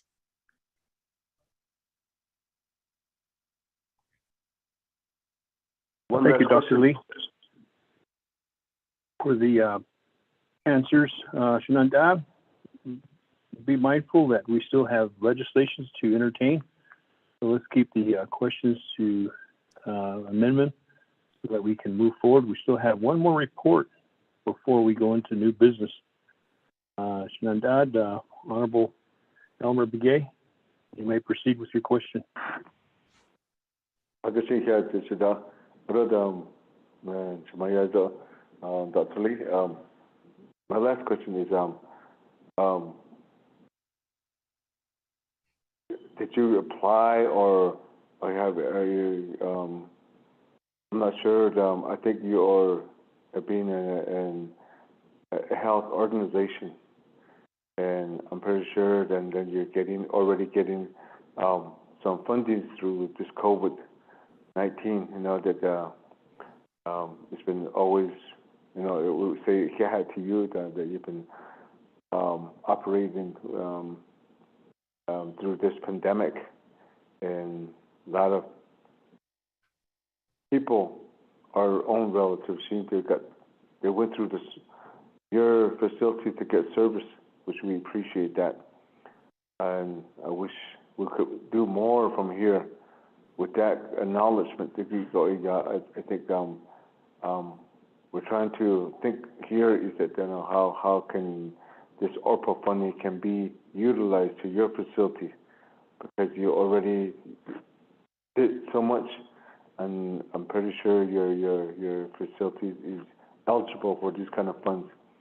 So so this will be my closing to that, and I really do appreciate you're doing a good job and a great job, and you know that to go forward, and you know that I wish this year is a very important year. You know that my first question to these candidates of the Navajo people is, what have they done through this pandemic, you're running for the Navajo Nation leadership, what they have done. They help any facility there. Did they visit those facilities? They help these people that were in need. You know, what kind of plans and what kind of accomplishment that they did to relieve through this pandemic. And there's something that you did. You did a good, excellent job.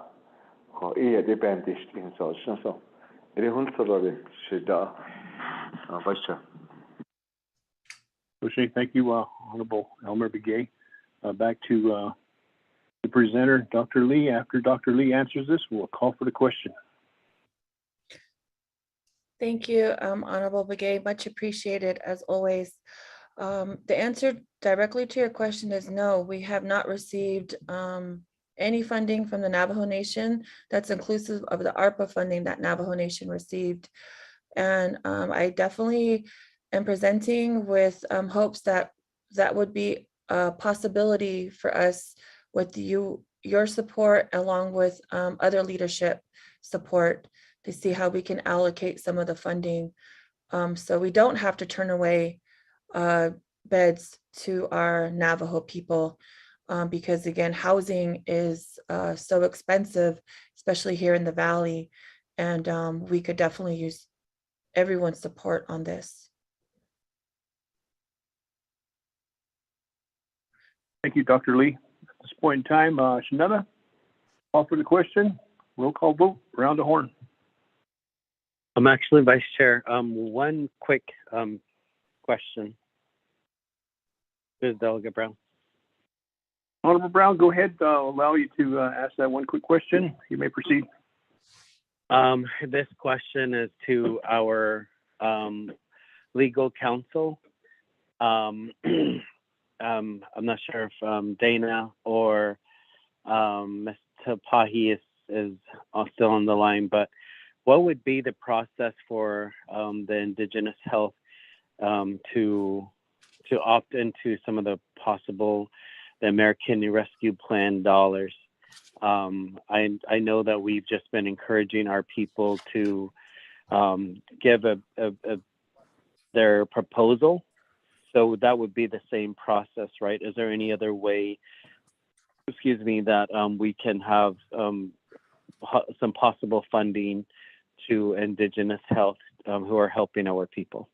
That's my question. Yeah, thank you. Negotiating Honorable Brown. Legislative Council, are you still on board with us?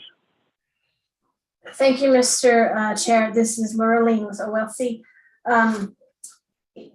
As I understand, that they are a non-Navajo Nation government entity.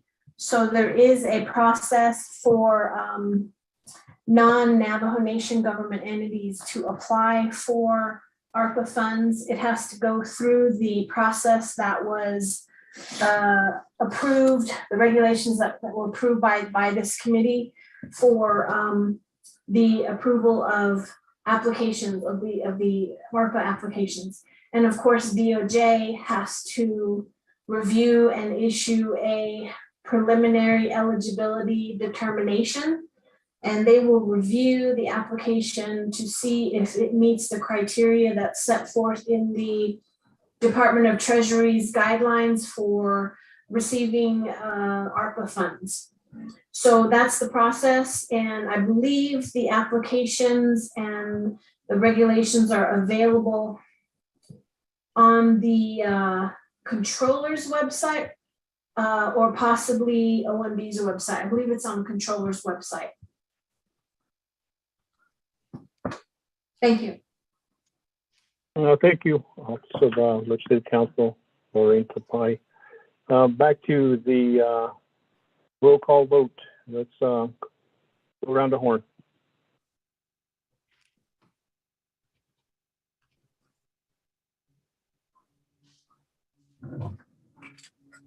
Yes, Vice Chairman, roll call vote on accepting the report. Honorable Jimmy Yell here, how do you vote? I vote green. Thank you. Honorable Jimmy Yell here votes green. Honorable Amber Kenneth-Carty, how do you vote?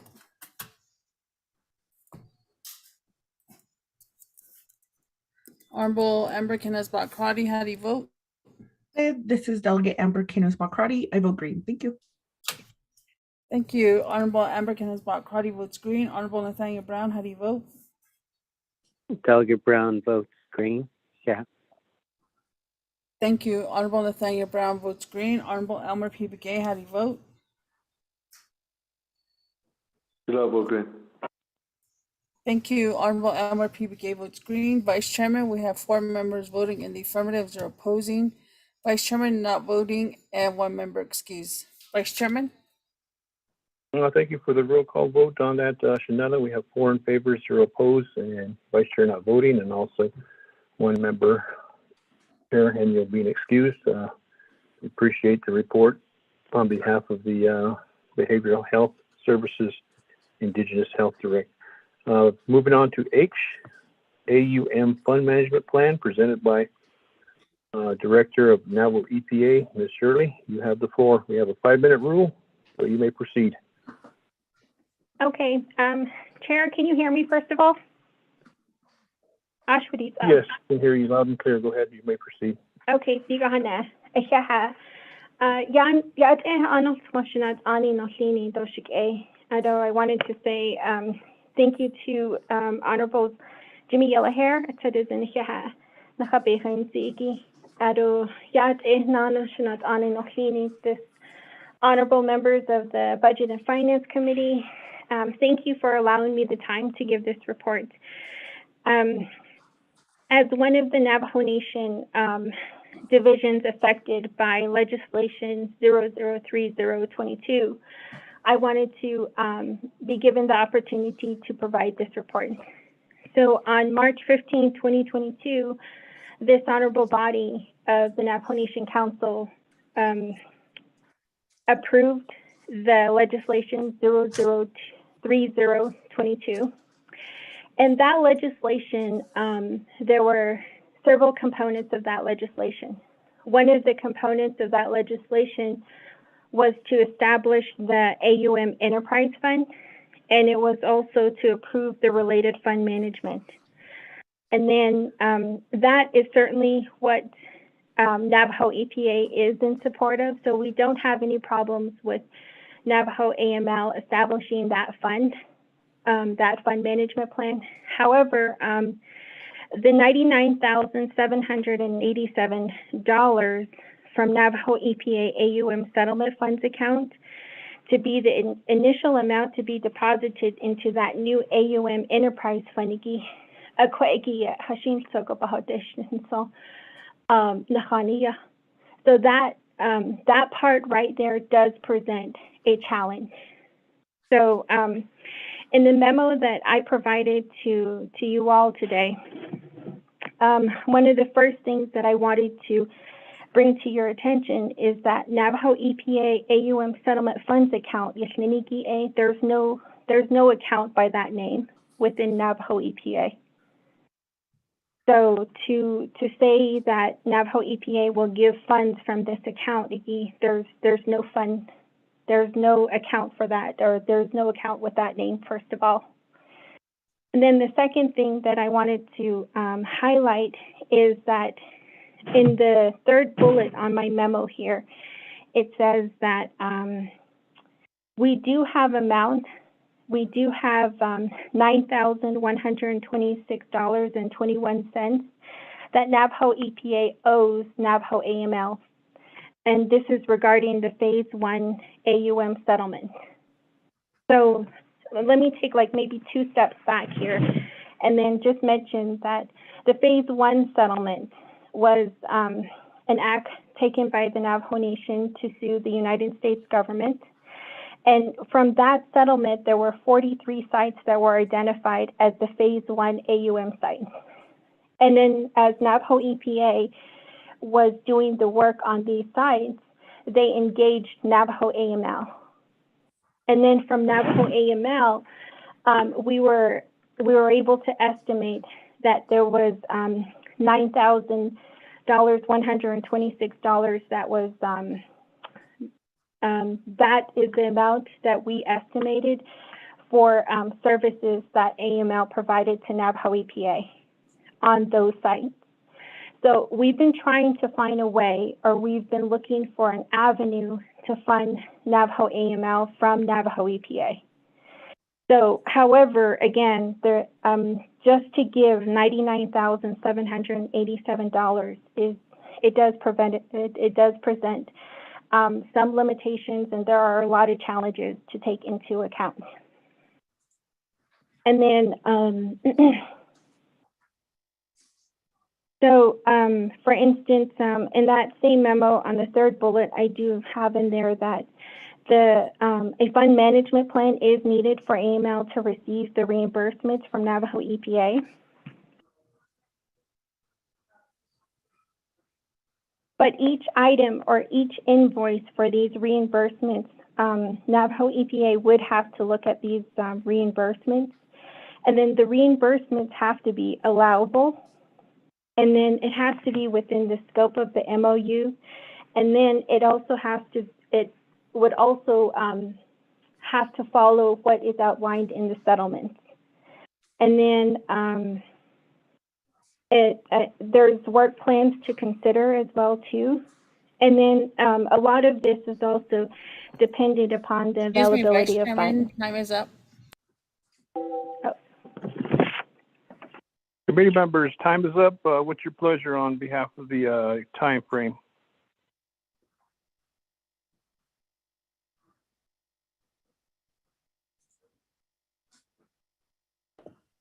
This is Delegate Crotty. I would like some additional time. Thank you. Thank you, Honorable Crotty. We'll go ahead and grant the additional 5 minutes. Our 5 minutes are either the completion of your report there, Ms. Shirley. You may continue. Okay, Shada, thank you so much for the additional time. And then just in closing that I did ask Navajo DOJ to take a look at the legislation as well too. And then I did get a chance to talk to the Navajo or the ONB office, and then Mr. Dominic Bial did present, or not present, but he did draft a memo that he emailed to you all on March the 15th as well too, and that was included in today's email. And then I did get a chance to talk to people within OOC as well too. So wanted to add that to the discussion. And then my recommendation to Anita Nalfini is, if you would allow me, I would like to work with the ONB, OOC, Navajo DOJ, and Navajo AML, and to look maybe to provide some additional recommendations as to how we could make this work. So with that, I wanted to say again that we wanted to provide some insight, and then also the recommendation would be that again, Navajo EPA can take the lead to organize and provide recommendations on how this legislation could possibly work for both Navajo EPA and Navajo AML. So that would conclude, and I'm happy to stand for questions if you have. Thank you very much, Director of Navajo EPA, Ms. Shirley. Do we have a motion? Motion, Delegate Crotty. Motion by Honorable Crotty. Second? Delegate Brown will second. Honorable Nathaniel Brown, second for the report. Committee members, questions?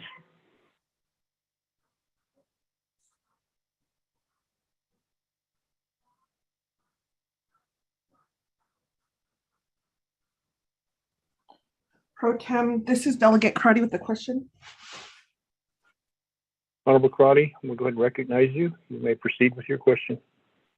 Yes, thank you, Pro Tem. I am pulling up the resolution or that's being discussed for this report. If I could just get clarification from Legislative Council, some insight in terms of what was presented to the committee and what was developed on behalf of the sponsor regarding this legislation. Thank you.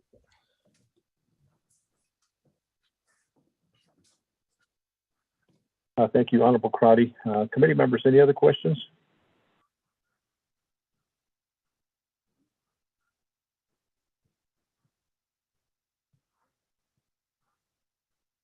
Legislative Council, there's a question posed by Honorable Crotty. Thank you, Mr. Chair. I have to need a little bit of time to pull up this legislation, which I'm going to do right now. Could I ask Honorable Delegate Crotty for a repeat of the question, please? A specific repeat while I look this up. Yes, we can do that, Legislative Thank Council. Honorable Crotty, question was, could you repeat what your question was? Sure. Pro Tem, I think just in a matter of time and giving Legislative Council the time they need, if that could just be provided to Legislative Council and they could provide us an update as a committee. I don't see any need for like a direct action. I think we just need to understand the context of that legislation and some of the areas that were raised by Navajo Nation EPA Director, Ms. Shirley. Thank you, Pro Tem. Goshi, Honorable Crotty, did you get that, Legislative Council? Yes, thank you, Honorable Delegate Crotty. As I see here, according to resolution number BFMA 0822, the AUM Enterprise Fund was approved by the committee. And so again, I guess I'm asking what the specific question is, or if we could get specific concerns by the director, possibly email to me, and then I can address those specific concerns to both the committee members and to Ms. Shirley, if that would be acceptable. Thank you, Legislative Council, on behalf of that request. Honorable Crotty, could you email the question directly to OLC so they can do a research and then get your answer for that pertaining to what you had posed the legislation and the approved legislation that was brought up? Yes, thank you, Pro Tem. If I could ask staff to do that on behalf of the committee, and we could wait for the email response. So we'll just need to review my question on the recording. Thank you. Okay, great. Thank you, Crotty. And I did draft this legislation, so I can answer the question. Hold on. Don't jump the gun on us. We're still in the meeting here. Committee members, is there any other questions based off the report here by EPA Director?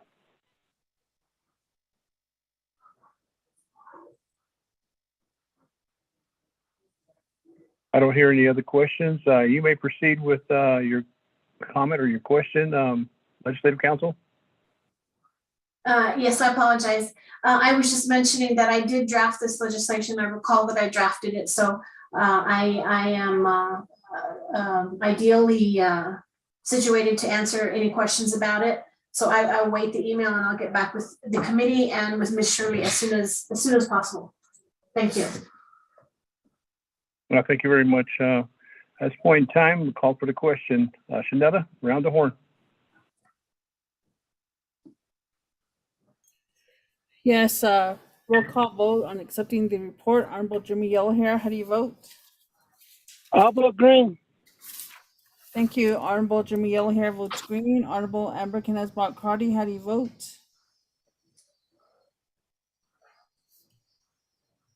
Honorable Amber Knezbot Crotty, how do you vote? Shadow, this is Delegate Crotty. I vote green. Thank you. Thank you, Shadeja. Honorable Amber Knezbot Crotty votes green. Honorable Nathaniel Brown, how do you vote? Delegate Brown votes green. Yeah. Thank you. Honorable Nathaniel Brown votes green. Honorable Elmer P. Begay, how do you vote?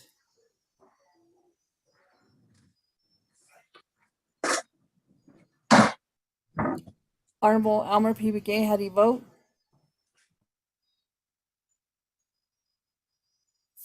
Vice Chairman, we have 3 members voting in the affirmative, 0 opposing. Vice Chairman not voting, 1 member not voting, and 1 member excused. Vice Chairman? Thank you for that roll call vote. We have 3 in favor, none opposed, Vice Chair not voting, and also 1 member, Chair Henio excused. We have accepted the reports, and now we have completed all the reports that were on the agenda. Moving on to old business, we have none. Number 7 is new business. Item A is legislation number 014-22.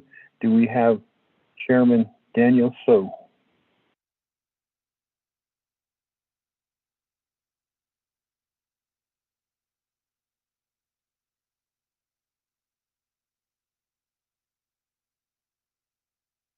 Do we have the sponsor of this legislation, Chairman Daniel So?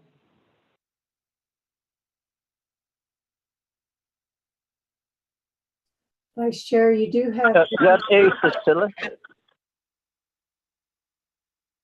Good afternoon, Chennai. Are you ready for your legislation? Ready or not? Gushing, could we have legislation read into record? We have the sponsor with us this afternoon.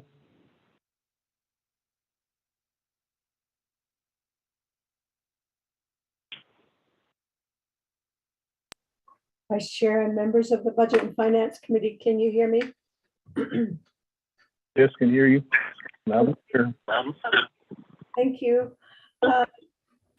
This legislation was assigned to Health, Education, Human Services, Fence Resources and Development Committee, Fence Budget and Finance, and then it goes to Nabakia for final authority. It's a proposed standing committee resolution, 24th Navajo Nation Council, 4th year 2022, introduced by Daniel Eso, prime sponsor, tracking number 0014-22, an action relating to health, education, and human resources, resources and development, budget and finance, and the committees supporting and recommending the passage of United States Senate Bill 1740, titled, quote, Schools and State Budget Certainty Act of 2021, end quote. And the exhibits that are referenced in the legislation are there. The Internet Public Review has no comments that were made. And then the Health, Education, and Human Services Committee has a do pass with no amendment. A vote tally sheet is also attached.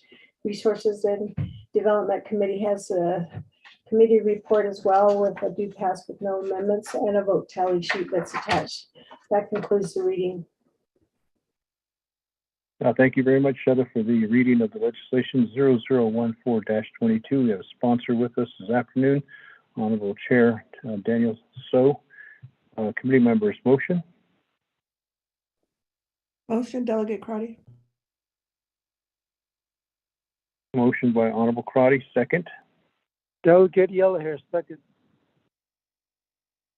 We have second by Honorable Jimmy Yellowhair. Committee members, is there any questions on this legislation so that we can have Honorable Chair Daniel So proceed with the legislation for the committees?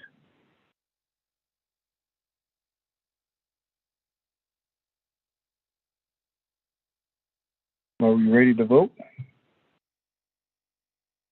Committee members?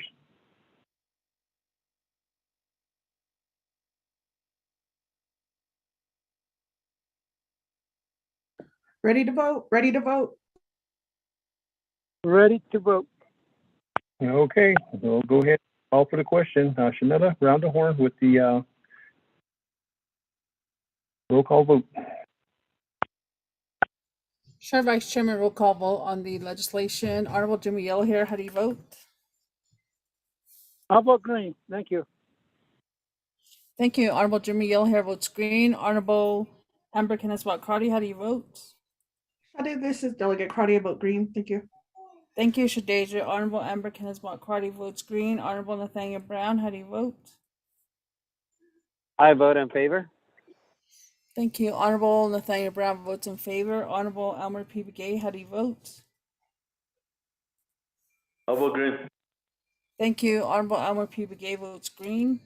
Vice Chairman, we have 4 members voting in the affirmative, 0 opposing, Vice Chair not voting, and 1 member excused. Vice Chairman? Thank you for that roll call vote. Shanetta, we have 4 in favor, none opposed, and Vice Chair not voting, and 1 member excused. So we have Honorable Chairman Daniel So, who's the sponsor of this legislation, which will go next to the Navajo Committee, and that's the final authority currently with the legislation 00141-22. Okay, Masha and I for present this legislation in front of the Budget and Finance Committee. Moving forward to item B, we have legislation number 0049-22. Do we have Honorable Wilson Stewart with us this afternoon? I'm here, Shafash. Okay, we have the sponsor here ready to present his legislation. Shada, could you read this into the record? Yes, Vice Chair and members of the Budget and Finance Committee, this legislation was assigned to Resources and Development Committee, Vince, Budget and Finance, Vince, Navigated, Vince, Nav Nation Council. It's a proposed Navajo Nation Council Resolution, 24th Navajo Nation Council, 4th year, 2022, introduced by Wilson C. Stewart, Jr., prime sponsor, tracking number 0049-22, an act relating to the Resources and Development, Budget and Finance and Navigated Committees and to the Navajo Nation Council, approving $500,000 from the Citizen Fund for the assessment, removal, and cleanup of old residential units in the community of Navajo, New Mexico, approving the related expenditure plan in accordance with 12 NNC Section 2505A. So thereafter, you have the exhibits that are referenced in the legislation. And you have various comments from the public for the internet public review. And you also have a copy of the Resources and Development Committee has a due pass with no amendments on the committee report that's attached, as well as a vote tally sheet. And then the third report for the internet public review with additional comments that are attached. Vice Chair, that concludes the reading. Thank you, Shada, for reading in the legislation 0049-22. We have a motion. Yellowhair motion. Honorable Jimmy Yellowhair motions the legislation. Second.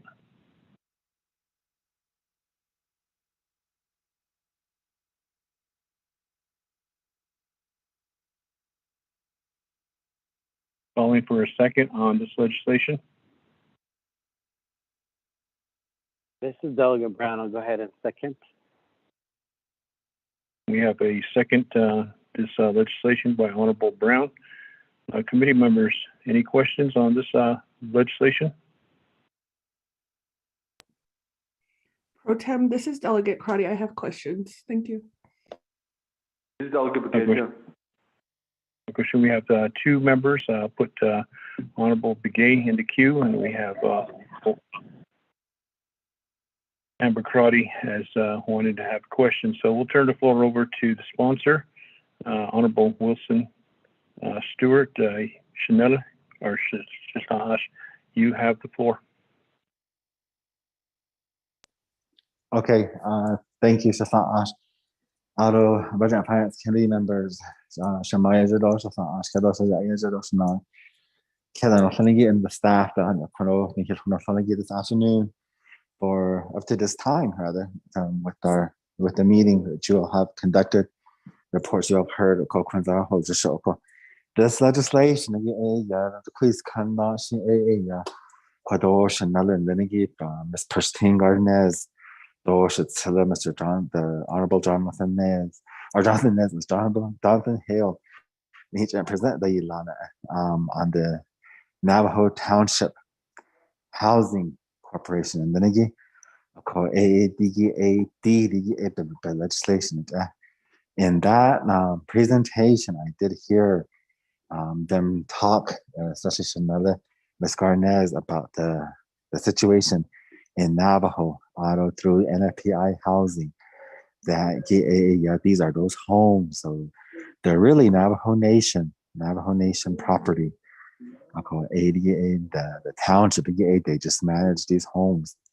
They're like the caretakers. Navajo Nation what to do with those homes.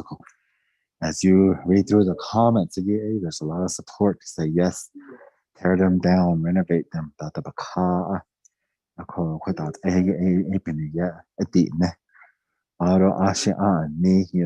president Nez, he went and did the moratorium to say no use of UUFB or CSM funding.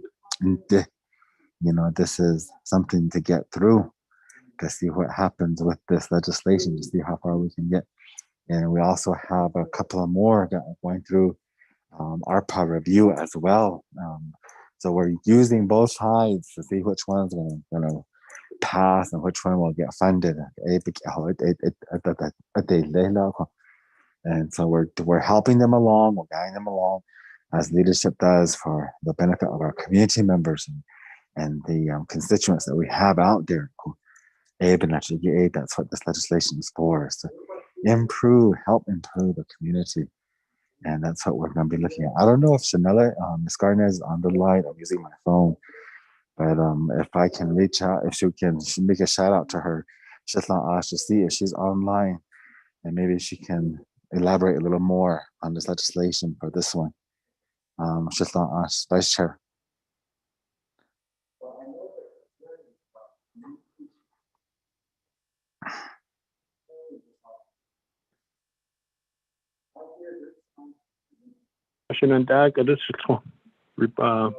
Presentation English.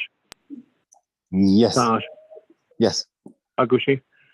Akut Ela, Shinantala, Nosenigi, Kadea, Naidikid. Honorable Crotty, you have the floor, and then after that, I'll turn the floor over to Honorable Elmer Begay. Honorable Crotty, you may proceed. Thank you, Pro Tem Chair. I appreciate it. Thank you, Shiaz, for this legislation and sponsoring on behalf of your communities that you represent and the critical needs. So I was actually going to ask that question. If I'm reviewing the ARPA website right now with the different projects that were proposed, could you provide an update? I did hear when you said you're trying both sides, the ARPA and the CEHACIN. Could you give us an update in terms of if this expenditure plan was signed off by the division director and has been reviewed by DOJ for ARPA eligibility? We certainly want to support community-based projects through our ARPA dollars. And so I'd just like to know what the status is in terms of this funding request, and also looking at if the chapters are using any of their fundings to help. Part of the CEHACIN legislation strongly recommends a leveraging of other dollars. So if you can help me understand if there's other dollars that will be leveraged by this funding request. I want to make sure I understand the request and support it in a way that not only supports this community request, but also acknowledges how important it is to fund and allow our community requests to go through the ARPA process and be funded if they are eligible through ARPA. Thank you, Pro Tem. Thank you for that question to Ash on this legislation. At this point in time, I'll turn the floor over to Shda. You have the floor, Honorable Elmer Begay.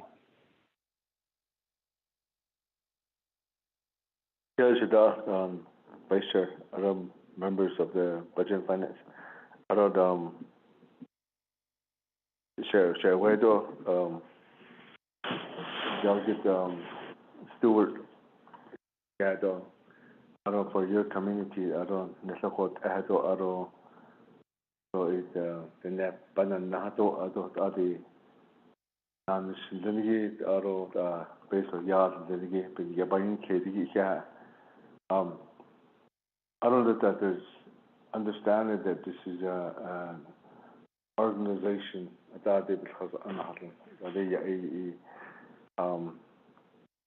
an organized housing it's been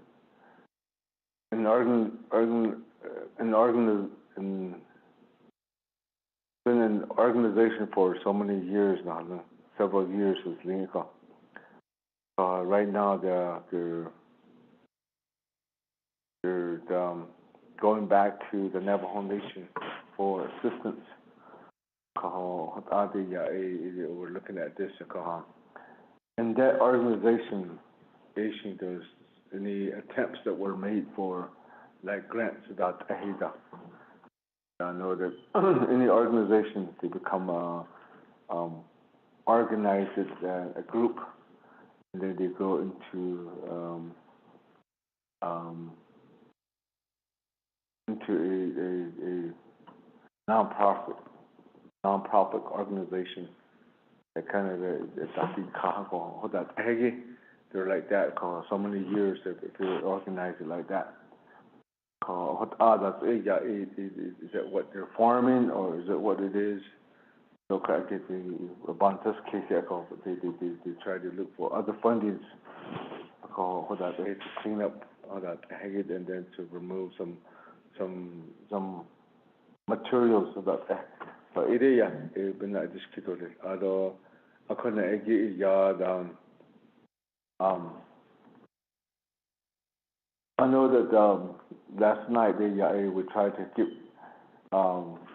with this funding, ARPA funding, we try to give more money back to the chapters. But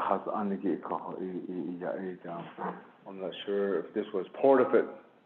If the funding was approved, some of these were where you could use it. If it's pertaining to get recovery, move to utilize this place for that action show. So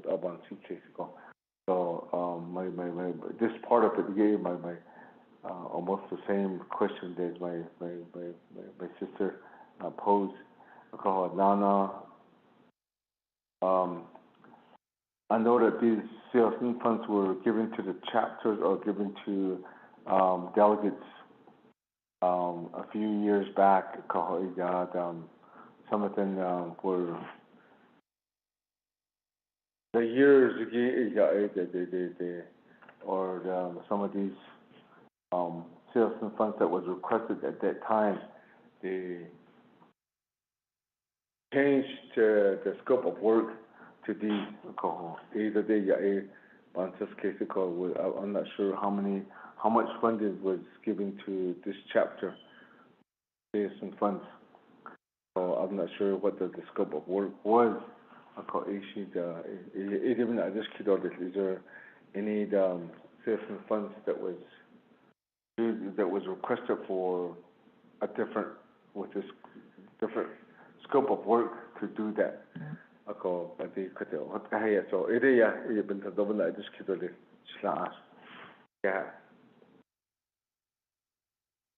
Thank you, staff, for asking those questions. Back to the sponsor, you have the floor.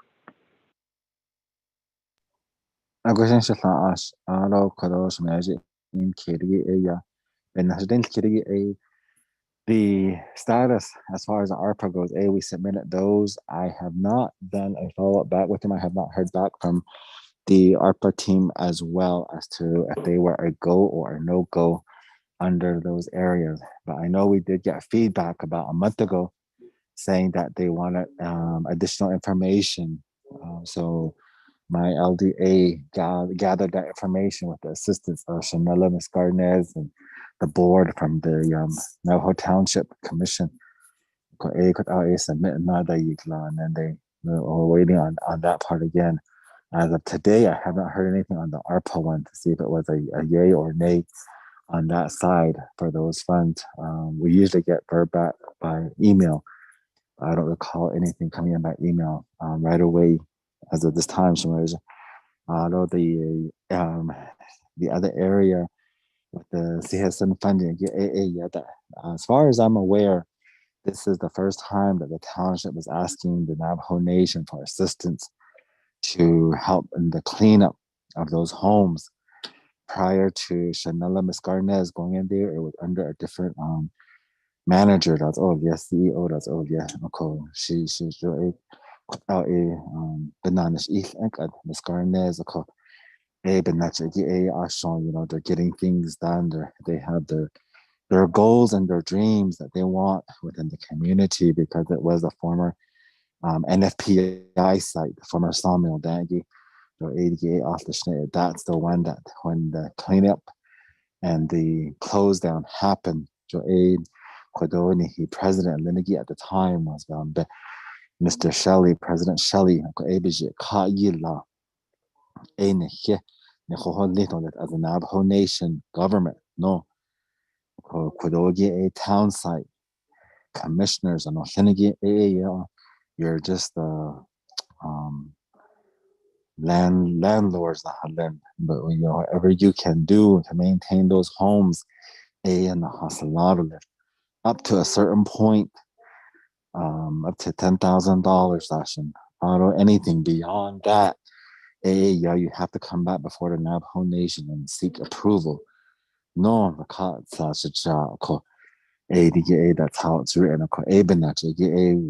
Shanella, she wanted to pursue these directions using the CSN request and using the ARPA requests, and also the CARES before. With CARES, we didn't push that one as much. We're pushing them, and we're trying to get them along with her help and Mr. Hale's help, and the rest of the board. I believe there's 5 board members on there from across the nation. They represent different communities. They're not all from Navajo, so in the community of Navajo or Fort Defiance. They're around the different communities. They make up their board. We did meet virtually. I have met with them virtually, and my support goes to them.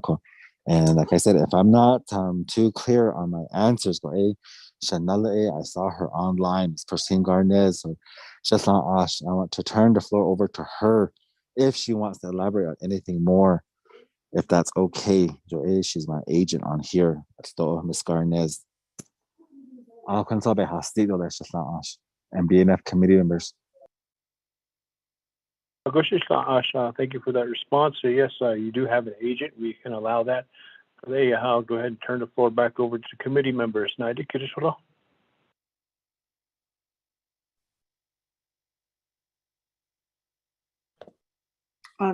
Pro Tem, this is Delegate Crowdy with the question.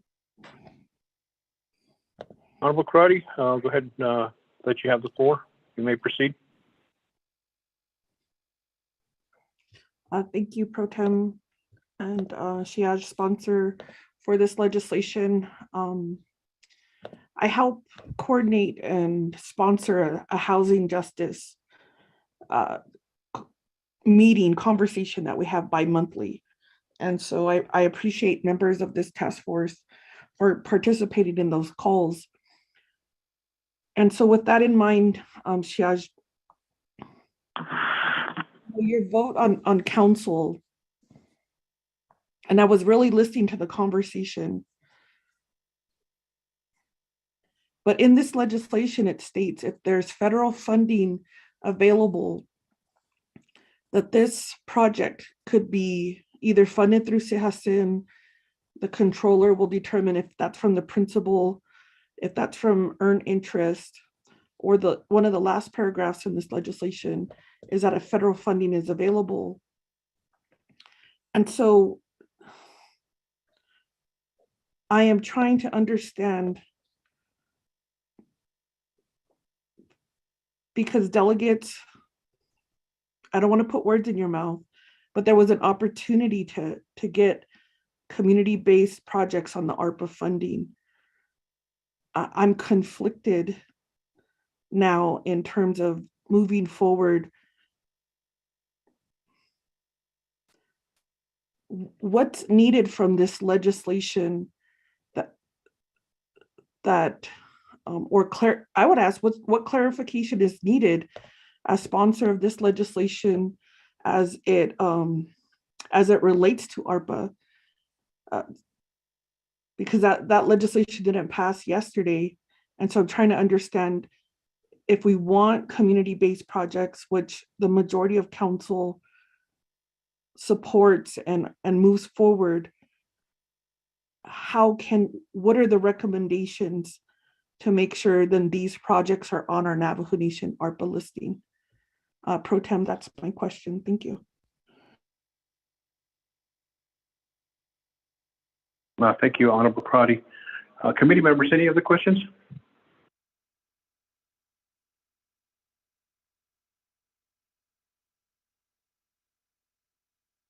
Back to Vice Chair Delegate Begay. Honorable Begay, go ahead. You have the floor. Yeah, Nana. I wrote Chair Delegate Stewart. When it comes down to citizen funds, we try to request for funding for our community, our own community, the need that is there, and also the priority that we have regarding the community-based need. I guess you could say that assessments are made. So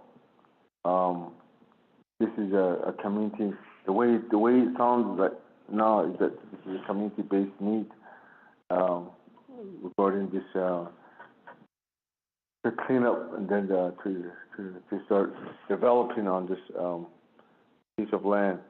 I don't think the community needs is more housing up on Tahakis with this. Called I'm not sure. To looking at that, we went through this whole month of discussing ARPA funding. Called to look at this. Called it seems like we need funding for our community.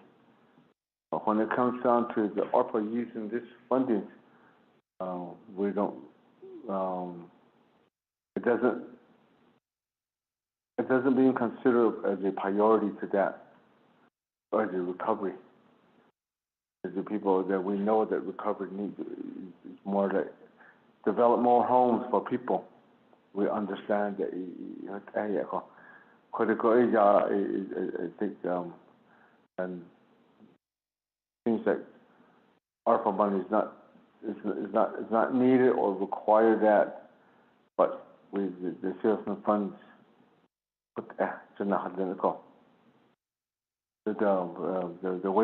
The way things are right now is that from where we change this, where requesting for citizen funds, then later it becomes place it back with ARPA funding. So I don't really understand it because it seems like yesterday the last night that we passed the ARPA funding, what is needed right now. To use it right away. So, can you explain it more why? That seems like ARPA money is not really needed to just part of the work, but citizen is more a priority to this project. So it is just keep all this stuff. Thank you.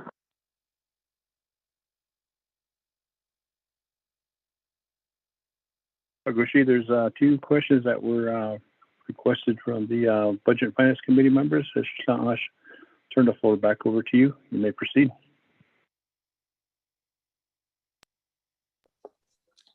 Agushi, Budget and Finance Committee members. I'm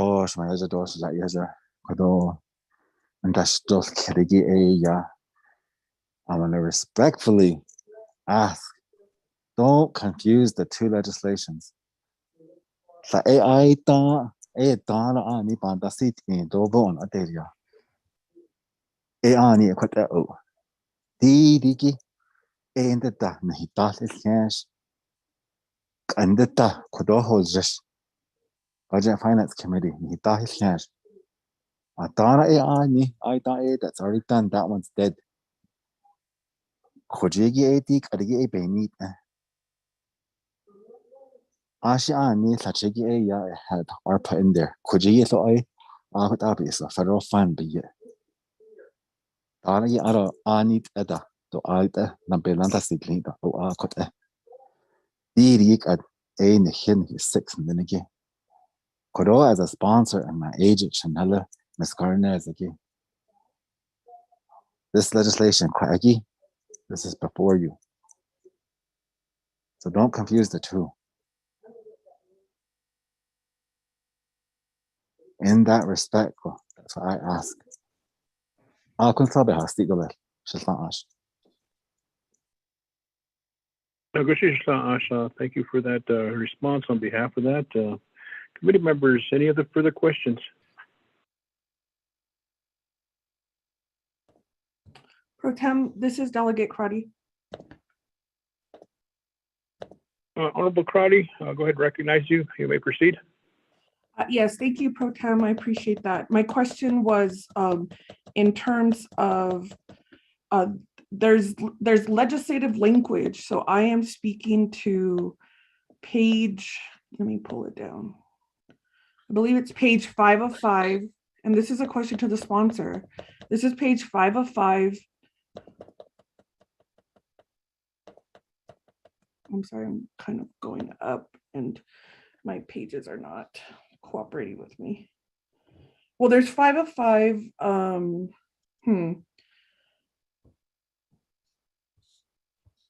Let's see. Oh, I'm sorry. It's page 4 of 5, line 22F. The Citizen Fund shall be reimbursed the $500,000 amount approved herein from the funds available to the Navajo Nation from any and all state and federal sources, including congressional appropriations under the American Rescue Plan Act of 2021 or other COVID-19 related relief, so long as NTC's expenditures described herein are deemed eligible under such COVID-19 related or other funding sources. Pro Tem and to the sponsor, the questions that I'm asking are relevant. They're relevant in terms of the actions drafted by this council through amendment, and also now the legislation that's here before us. So before us, we have legislative language here that could be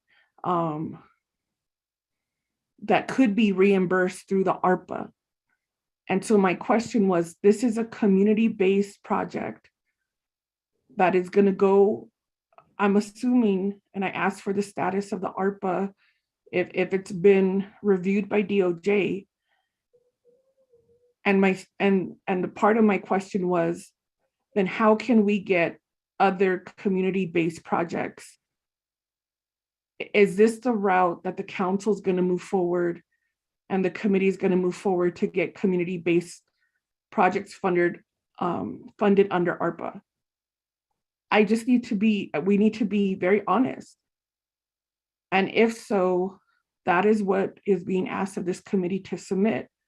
But we have no documentation if this project is being considered under ARPA or where it is in the status.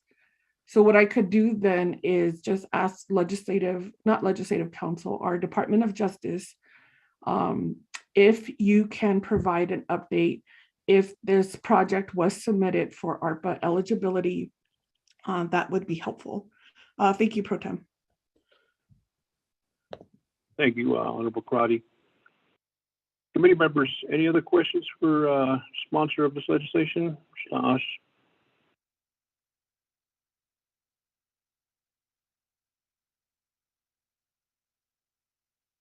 Not hearing any, so I'll turn the floor over back to Shanash, sponsor of this legislation. I think there was also a request from DOJ to see if this was put in as a request.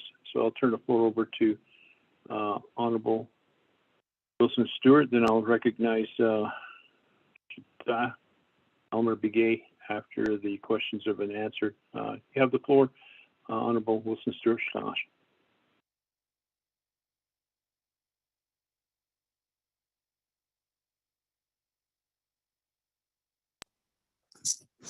Oversight us and Samayaja, all Budget and Finance Committee members. There was 4 legislations that we submitted on behalf of the NTC corporation or commission. Okay, 2A, they were under ARPA, and 2 were under CHSIN. And that was a refresher that I just got from Chanela Mascarnez by text as to what's going, what we did. So just not us. I want to ask again to have Chanela Mascarnez assist me in responding back. Ashbiga. Yes, you have an agent. Go ahead and request for your request has been honored. Abiga. Okay, Chanela Mascarnez, can you unmute yourself? *6 Chanela. Yes, I can, Chanela. Thank you. Yeah. Thank you, Pro Tem Chair and members of the Budget and Finance Committee and everyone on this meeting. My name is Pristine Garnanez, and I'm the Executive Director for Navajo Townsite Community Development Corporation. We're a nonprofit 501c3 organization functioning solely in the community of Navajo. We've been in existence for about 30 years. It was established in 1989. Under, at that time, the Navajo Forest Products Industry, which was an enterprise of the Navajo Nation. And as you may or may not know, Navajo Forest Products Industry went out of business in the mid-1990s. And because it was an enterprise of the Navajo Nation finally acted to dissolve it by 2002. But because NTCDC was a completely separate organization, it had established itself as a 501c3, it continued to exist. So when NFPI went away, there was the question of, what about all of these houses that NFPI owned that the employees lived in? So the solution to that at the time in the early 2000s under President Kelsey Begay was to enter into a management agreement. This agreement was between the Navajo Nation and Navajo Townsite Community Development Corporation. These homes, again, they were built by NFPI for, at that time, NFPI employees. So there were Navajo Nation facilities. The Navajo Nation had asked NTCDC to manage those homes for it. And through this management agreement, which I believe a copy of that management agreement is in the legislative packet. So we did so for 20 or so years, but even by the early 2000s, these homes at that time were about 30 to 40 years old.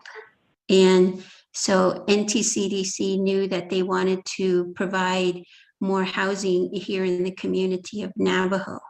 So they had a plan at that time to increase the housing stock here.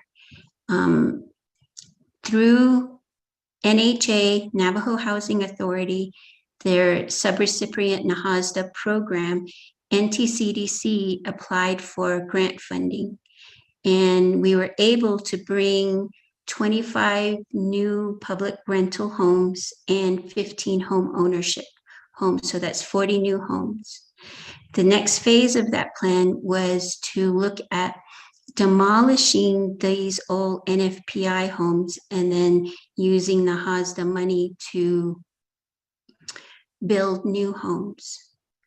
But even at that time, we needed to still establish with the nation the relationship because of the management agreement.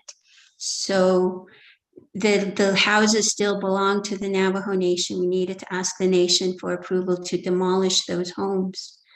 On top of that, even with renovation, if we do anything more than $10,000, we have to ask the Navajo Nation for approval to do that. So if we change the footprint of a house, we have to ask the Navajo Nation to do that because of the management agreement.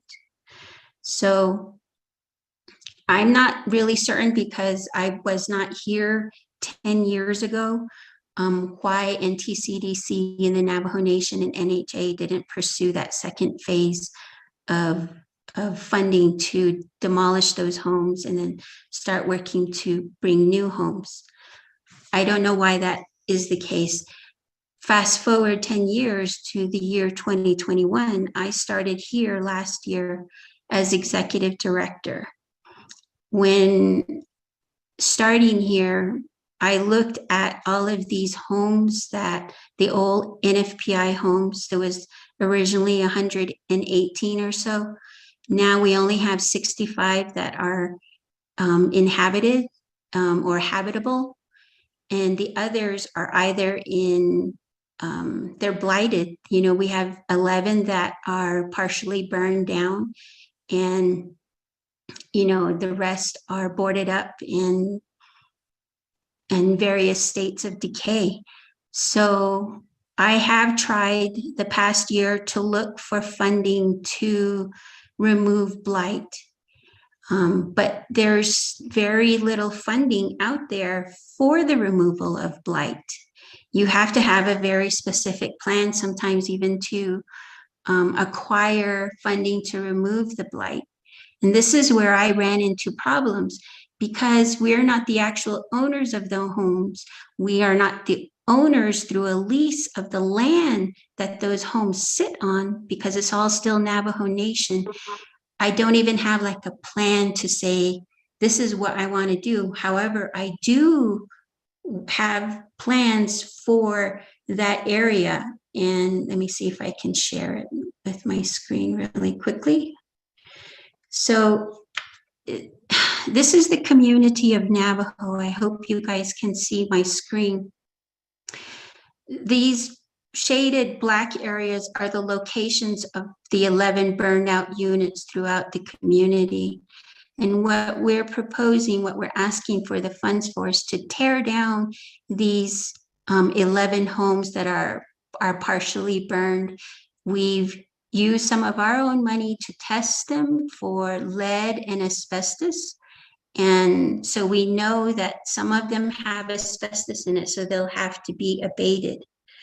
Initial costs for us to demolish these 11 burned units only is about $100,000. Now we have other homes that we've shaded in the orange here that I would like to see demolished and then start pursuing acquiring the land for this area.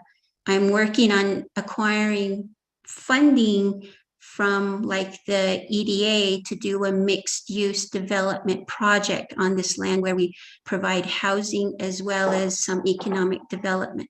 So that's my plan for this area. But I can't do that because these homes are still existing in various states of decay here. On top of that, there's about 8 or so that are still rented out by some folks. And so I need to find a place for them to move in our other properties so we can look at that and then start looking at building new homes. And there's funding for building new homes, new development. And at that point, we would be looking to access funding when we get there. But it's very hard to acquire and justify funding solely for demolition of these homes that are owned by the nation. They're not owned by NTCDC. And so I run into that issue as well in looking for funding. So I have made my earnest attempts at doing that. I've been looking for solutions to access funding to demolish those houses. But either way, I still need to come through the Navajo Nation. Now, with ARPA funds, in looking at the actual ARPA Act, there's nothing specific that says that you can utilize the funding to address demolition or the removal of blight.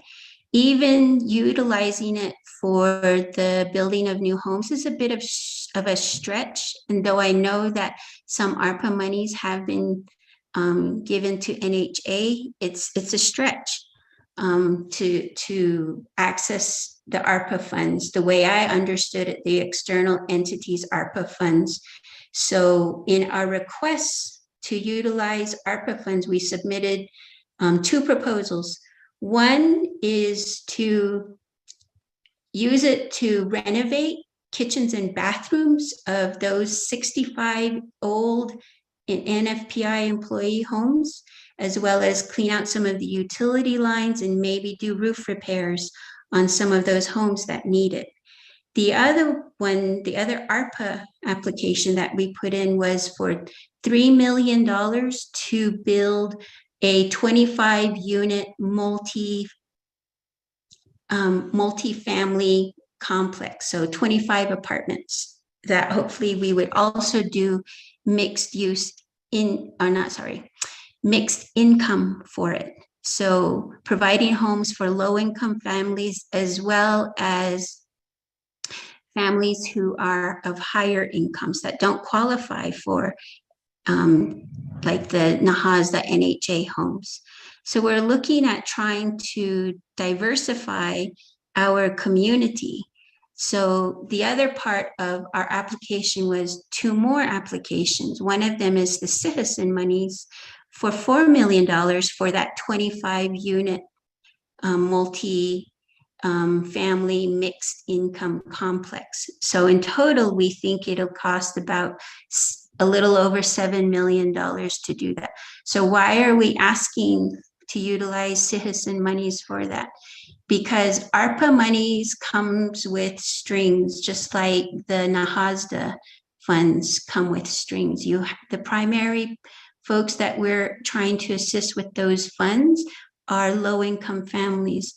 And while certainly we do have low-income families in our communities, we also have high-income folks in our communities in which it is difficult to find housing for them.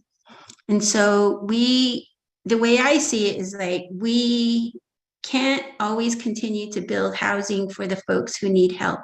We need to also provide housing for the people who are going to help the folks who need help. And I speak of this from my personal experience in that I'm an educated person. I went to school. I did what you all asked. What elders asked of me, go get an education, come back, help your people, help your community. But it's really hard to live on the reservation if you don't have access to a house, a place to live. And I don't have children, so it makes it even harder to find a home here on the reservation when I also make really good income. And so what are other options for folks like me trying to build your own house somewhere where you're now saddled with trying to get a home site lease, trying to extend your utilities, and then finding a builder to actually build your home. So when you're 25 years old and trying to help your people, that seems like a daunting task just for housing, just so you can lay your head down at the end of the day. So that is why we're asking for that larger pot of funding from the citizen, because that is, to some extent, could be funding without strings attached to it, right? So you don't have to make it just for low-income people, low-income families. And so what we're trying to do is saying, yes, we have available land, we want to build more homes, but we also want to build it for everyone in our community, not just low-income families, but, you know, folks who have higher incomes. And then with our other project, what we're trying to do is clear that space, the citizen monies that we're talking about now, to clear those old demolished homes. You guys have probably driven through the town of Navajo. You can see some of these houses that are boarded up. You can see them falling down. You'll even see some of them partially burned. All of that is still Navajo Nation homes. And whether even if I got funding to demolish those homes, I would still have to come back to you as the Navajo Nation and get permission to even tear down those homes.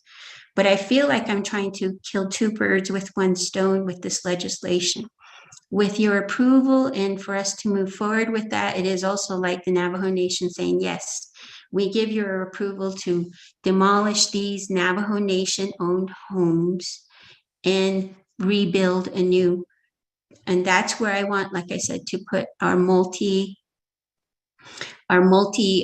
mixed use facility where we bring in residential, commercial, retail, maybe light industrial, maybe light agriculture.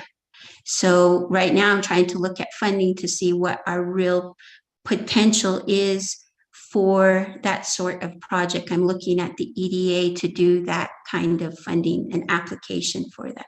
So other folks in the Navajo Nation know that I've been reaching out to them to garner letters of support and try and map out how are we going to really do this? How can this really help the community? So we are trying to do that. And I'll stand for questions.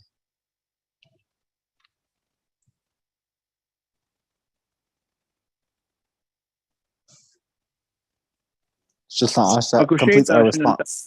Go ahead. I was saying that completes our response. Just Agoshe, I appreciate that. Committee members, any questions regarding this legislation that's in front of us? Pro Tem, this is Delegate Crotty. This is Jimmy Yellow here. Agoshe, I'll recognize Honorable Crotty, then I'll recognize Shache. Jimmy Yellowhair. Go ahead, you have the floor, Honorable Crotty. Yes, thank you, Pro Tem. So I'm reviewing the packet, and on page 40 of 62, there's a resolution from the Red Lake chapter requesting and supporting this allocation to move blighted and vacant and condemned public buildings. But when I look at the fund balance of that chapter, so on the Navajo Nation, we have access to the chapter's allocation and fund balance. The chapter actually has a substantial amount of funding that could be used to assist with some of the areas that this nonprofit is requesting. They actually have over $389,000 in general fund supplemental, and that was approved nearly 10 years ago. And so I would want to ask why, or was there a conversation with the chapter to help with this funding?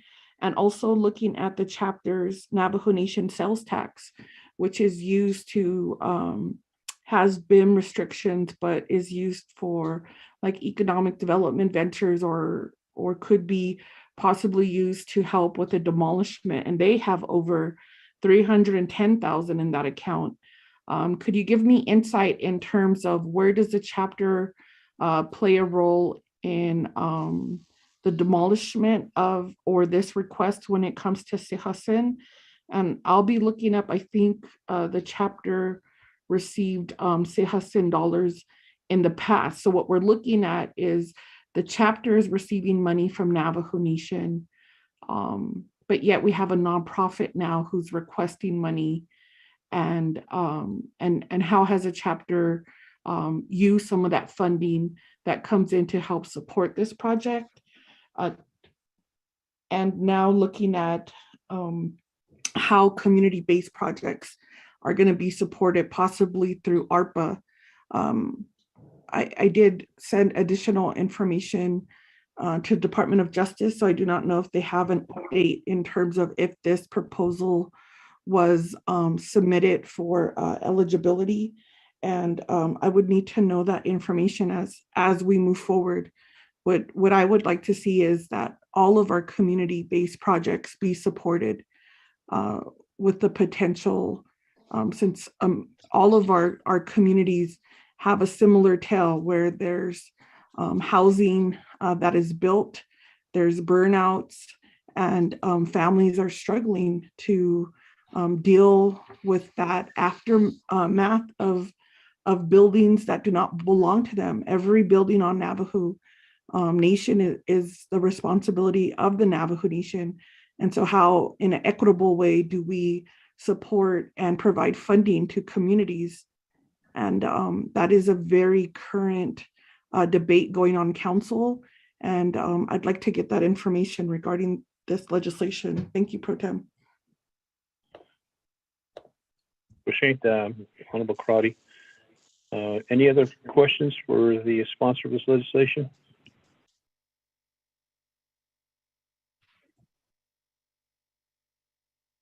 Not hearing any, so I'll turn the floor back over to you have the floor.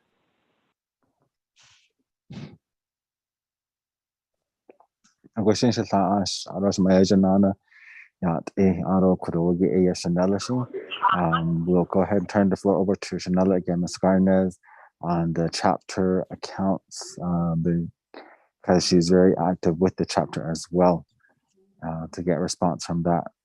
Shanella, Ms. Garnez? Thank you, Shanella. Yes, so Red Lake chapter does have funding to do things, but Red Lake chapter also has a number of different projects that they are juggling. So one of them is a $2.1 million street improvement project that they've been doing on Shepherd Springs Boulevard. So the chapter has applied for TIF fundings, but also needs a partial match to it. We've been fortunate enough to get some funding through the capital outlay.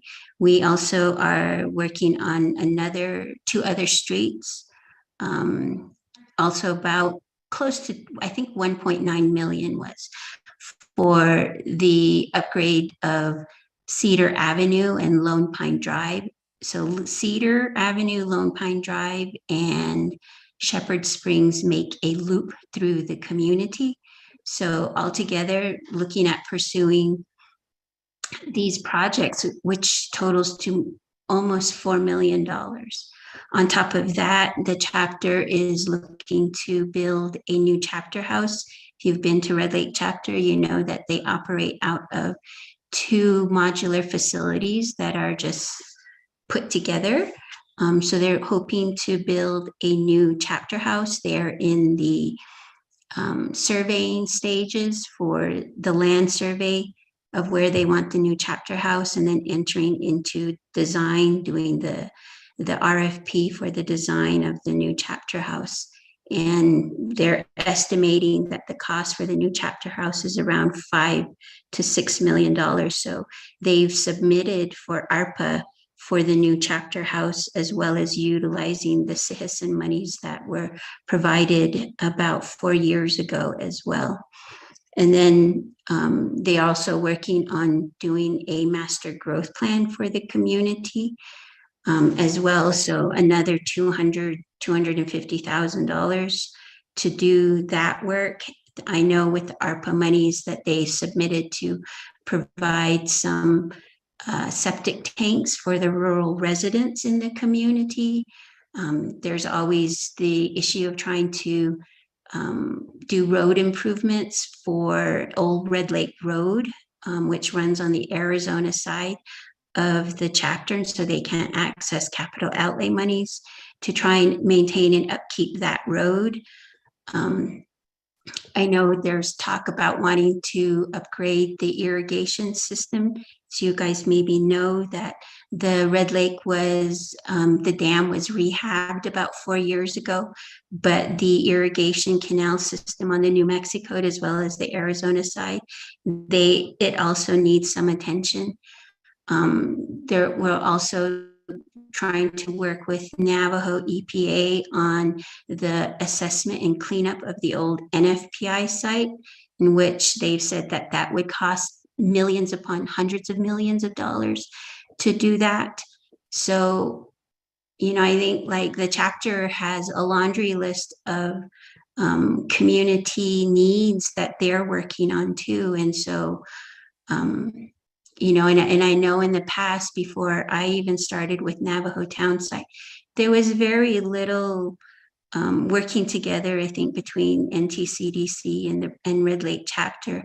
But hopefully with fostering a relationship between the two, we can start working on improving things in the community together. For example, through NTCDC, I'm trying to access some Economic Development Administration, the ARPA EDA funds that are out there to do a comprehensive economic development strategy to really look at the areas of what our economic development potential is. In particular, its relationship to tourism. We're kind of, somebody said one time that Navajo could be the gateway to the Navajo Nation's park systems. We're not that far from Canyon de Chelly. We have Acai Lake, there's Red Lake, Wheatfields Lake that are within easy proximity of us. There's also Shiprock that's not too far away, and then Winderock itself is a tourist attraction. So we're trying to bring and bridge all of these areas together. But again, to answer your question that you keep asking, Delegate Crotty, was this project considered for ARPA funds? No, I did not submit it for ARPA consideration because in looking at the actual ARPA Act, the language in the ARPA Act, it did not seem to me that it qualified as an ARPA project. Unless the Navajo Nation has a different interpretation, that was my interpretation at that point. Thank you.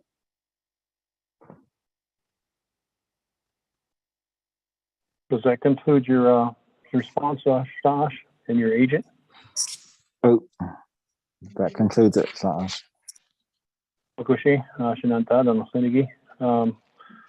I understand that there was Honorable Jimmy Miller here want to speak. I didn't mean to not recognize you, Honorable Jimmy Miller here, you have the floor. Oh, yes, too. Thank you very much, Vice Chairman. Arun Dashnat, my colleague, Budget Finance Committee, and is not either Arun Bishas under is not either Shidden Shukoroye. Bob entity let's support it. Honorable Wilson Stewart, Biga Bash Bakati. I don't know. There was very clear explanations that supported to vote green. Often the other vote the two. Yeah, thank you for the floor. Agushi, on behalf of the response committee members, any more questions?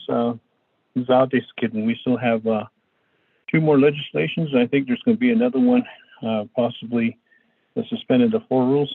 So be mindful of that. This is Delegate Crotty. This Delegate again too. And I understand you're trying to keep the meeting moving, but also respect that we have questions and we should be allowed to get those questions to be answered. Can DOJ provide an update if, so the agent mentioned that this project was not submitted. But if I could get some clarification from DOJ regarding what would be the process, because this is a nonprofit, what would be the process to get this project submitted if it could be eligible through the ARPA project process. Thank you. And in terms of nonprofit, this committee, we review, it's actually an executive function. We review the Permanent Trust Fund and Sihasin projects, and projects that have been funding from Sihasin that's been allocated to nonprofits. That has been an issue with Permanent Trust Fund and Sihasin, possibly Sihasin dollars. So I don't see in terms of how a program, a Navajo Nation program, is going to have some type of oversight over this funding. And so I would want to ask in what section of the legislation addresses those chronic issues that this committee has heard when it comes to Navajo funding for nonprofits. Thank you. Honorable Crotty, I'm not trying to eliminate anybody from asking questions. That's why we have committee members to have the ability to ask questions and raise questions and concerns. Thus forth, just was reminding the committee members that the time is, of course, getting late here. However, there is questions that are posed, and committee members are allowed to get a response from the legislation and the sponsor on behalf of this. So at this point in time, I think I heard Honorable Elmer Begay. You may have the floor. My question goes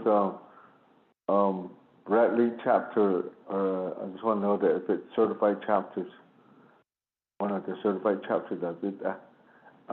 Then also another one is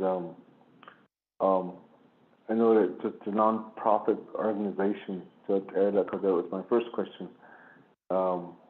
So then we know that to clean up this place, or to remove some stuff to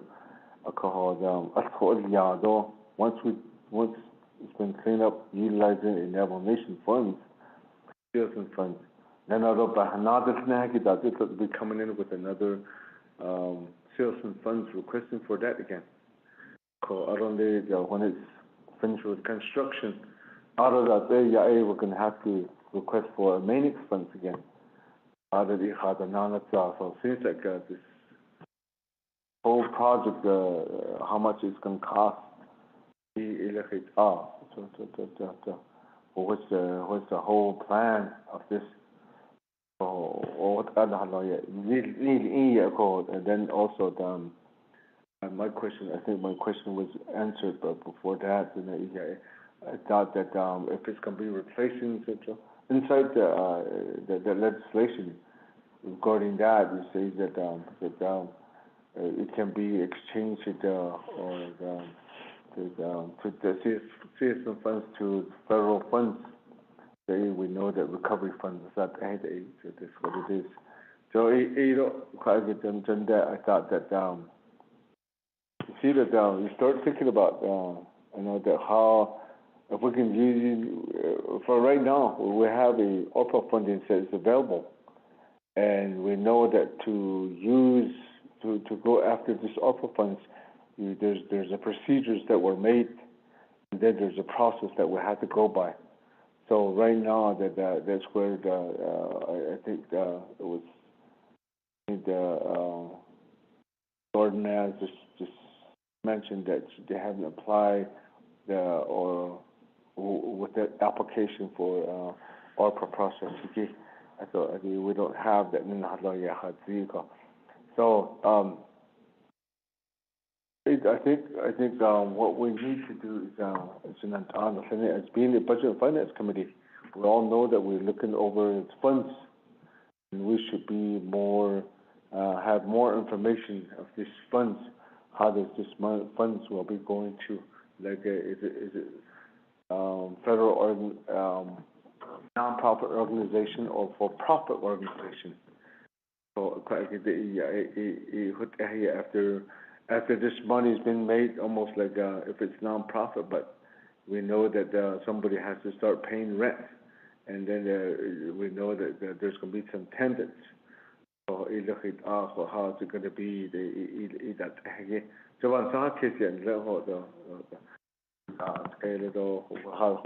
is it going to be operated? And that's something that we have to look at it. So based on that, so we're responsible and we're the oversight to those funds. Even now, I think we need all these information before we could move on. So, I don't get that the husband but he could case sort of thing. I think the other case now so my question is so right now we're all this 24 delegates. We're all we had to come up with another legislation to go for this Oprah funding.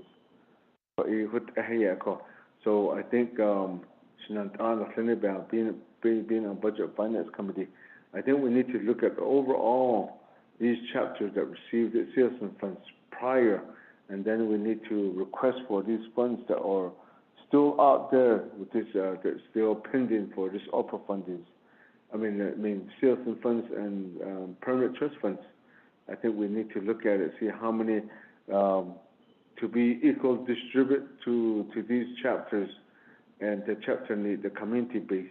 I think we need to request for all these I think citizen funds and permanent trust funds and then the CARES funds, where did they all went. We need to look at it, because saying that the amendment that was failed last night was equal distribution to put up on CK. I think we need to look at all this fund for equal distribution again too.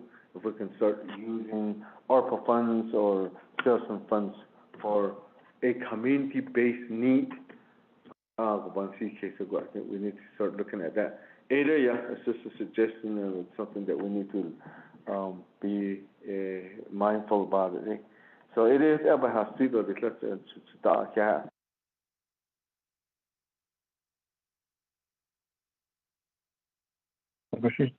back to the presenter of this legislation. You have the floor, Honorable Wilson Stewart.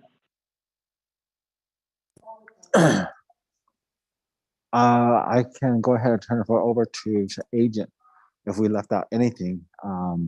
Just not us. Ms. Gardner, Chanel. Yes, thank you.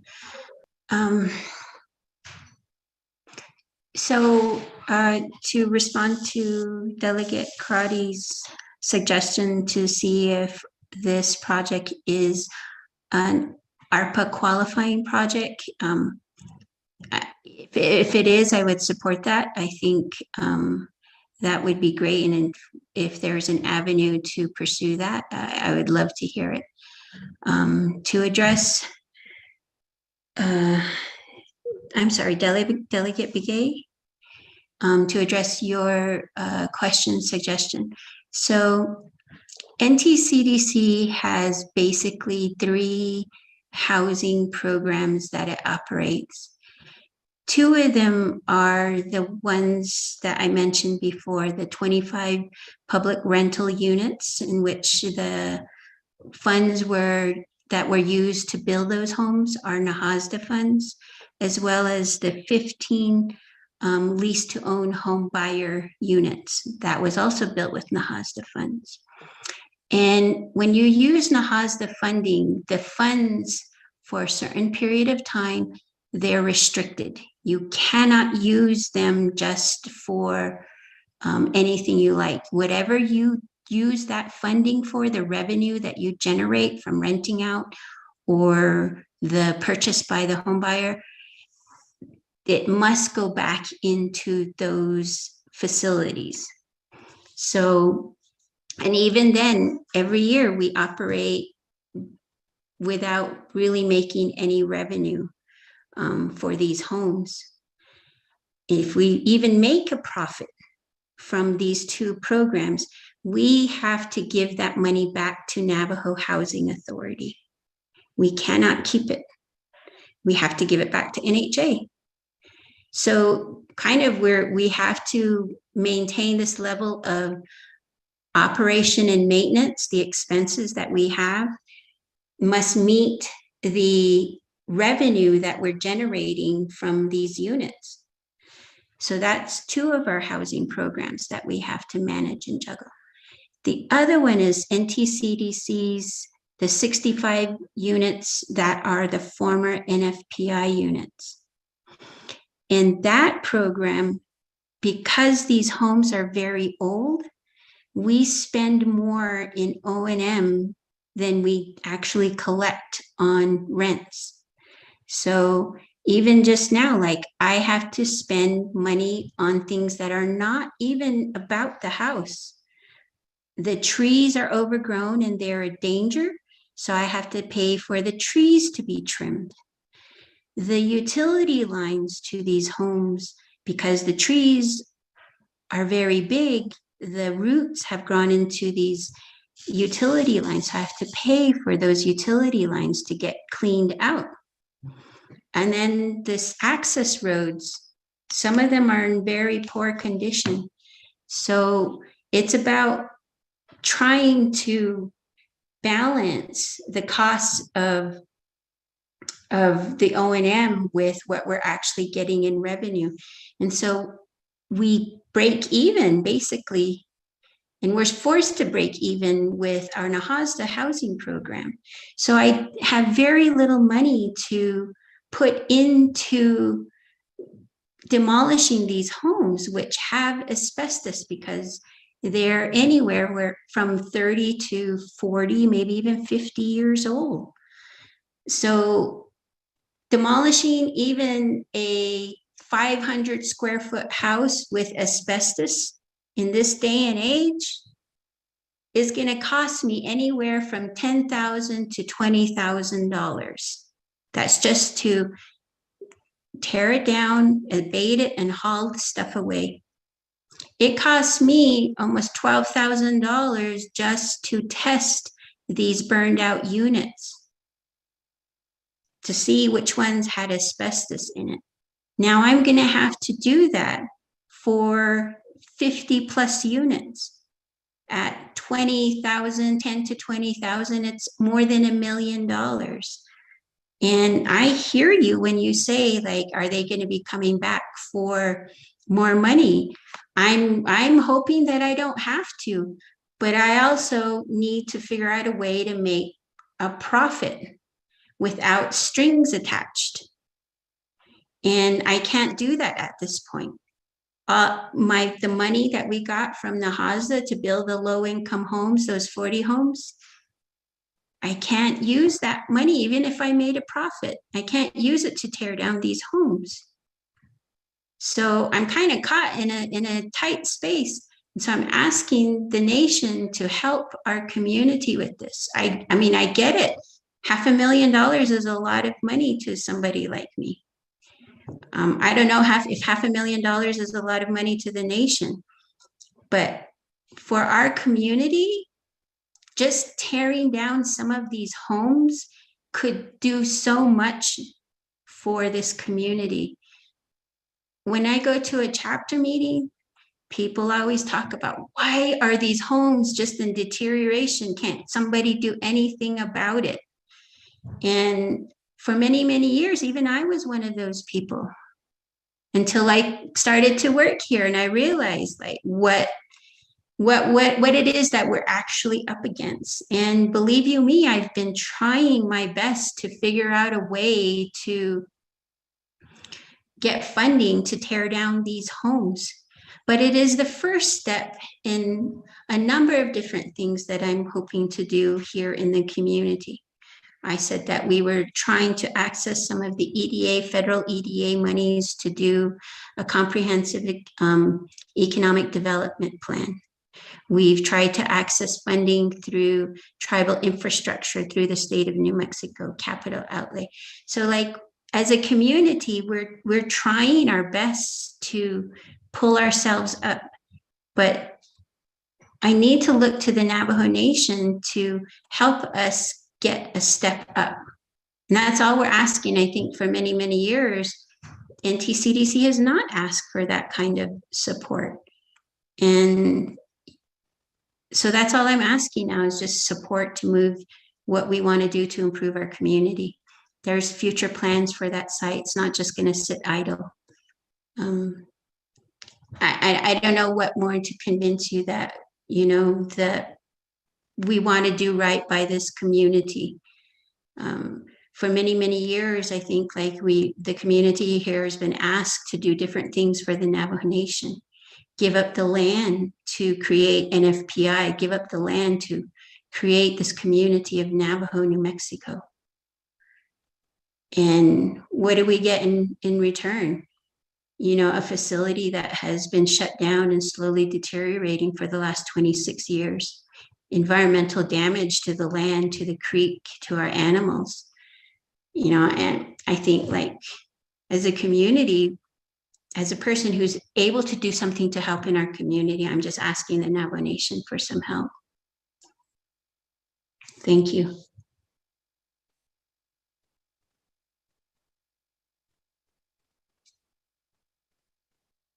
Does that conclude your response, Josh? Agent? Oh, just on. Yes, just on. Just. Agushi? I think there was a question posed by Honorable Crotty to Legislative Council. Is that correct, Honorable Crotty? Thank you, Pro Tem. It was to Department of Justice regarding ARPA eligibility, since this legislation does state on page 4 or 5, I think it was line 22, that if, you know, if approved and if within the requirements could be reimbursed through federal funds. I'd like to get some clarification on that. Thank you, Pro Tem. Gushi, thank you for that clarification to DOJ. DOJ, are you still on the line with us?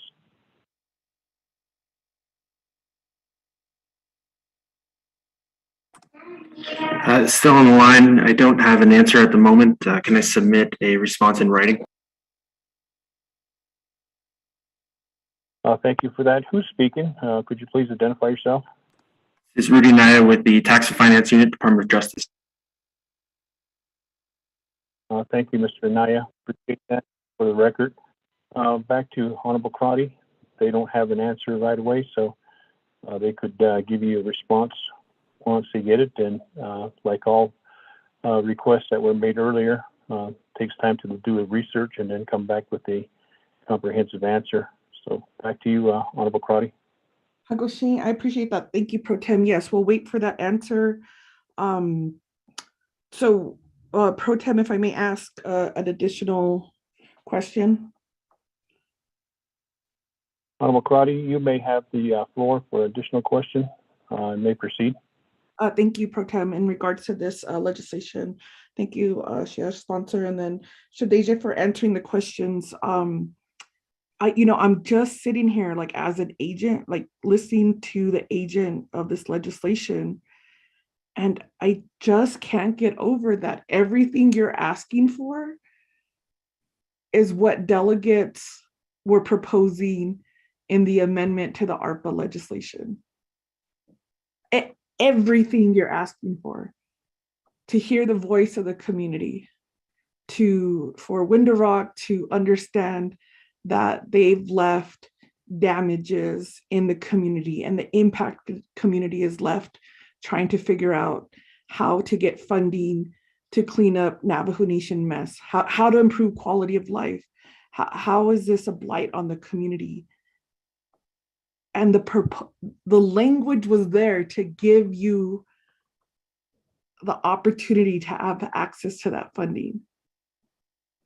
And so I have to sit here and I have to continue to say what more is needed for President Nez and Lizer to support community-based projects. what more is needed to get to fund projects that this is requesting, and to change leadership's perspective in how they fund projects. So if you support this project, you support community-based projects. If you support this legislation, you support the opportunity for this project to be funded with ARPA dollars.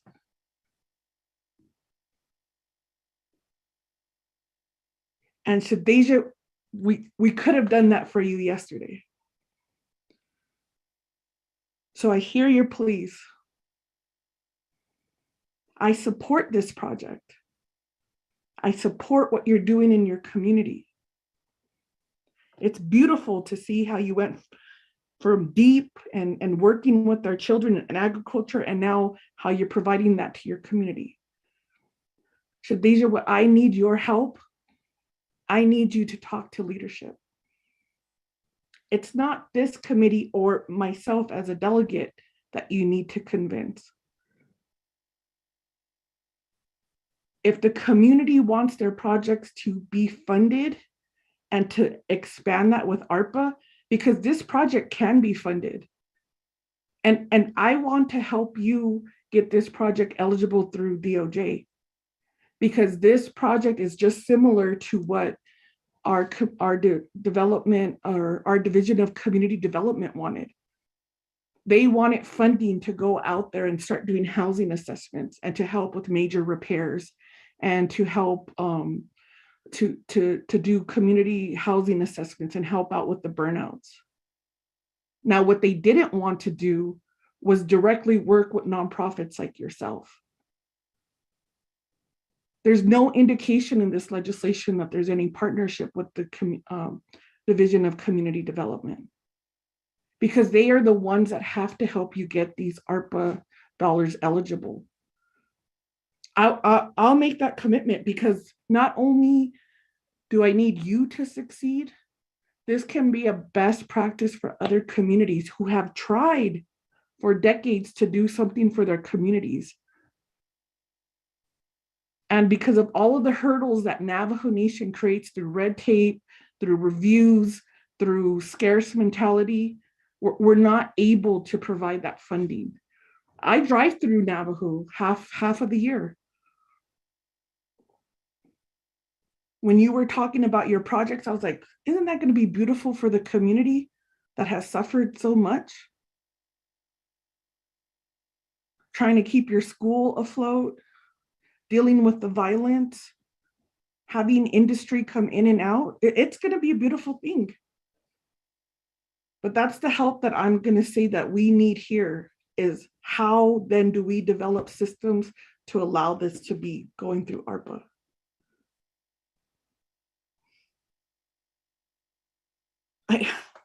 So that's where I'm at. That's where I'm at as a delegate. And I'm still willing to listen, because the more I hear from communities outside of my district, it's very similar. It's very similar challenges. It's very similar where we want our families to return and they don't have adequate housing. They don't have the right-of-ways that they need, the home site leases that they need. They don't have everything that Navajo Nation requires, and that keeps them on their knees instead of letting them stand up and take care of their families. And so I think with that in mind, and hearing from this, I'd like, if Department of Justice needs time, I think we need time as a committee too, to make sure that this could be eligible for ARPA. And so Pro Tem, with that in mind, I'd like to ask if the committee, if we could table this legislation and get that ARPA DOJ review, have direct the Navajo Nation Fiscal Recovery Office to provide technical assistance so that this can be reviewed. And so that's what I'd like to motion right now, Pro Tem. Thank you.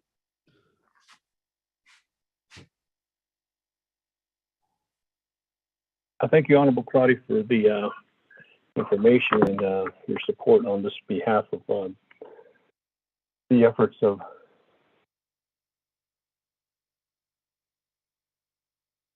the buildings are up there that are in despair and they're an eyesore. Yes, I do see that.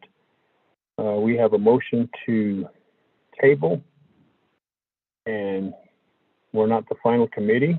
We can table it and we'll move to the next committee level. There is a motion to table this. Do I have a second? Delegate McGay. I will second the table as Delegate Brown.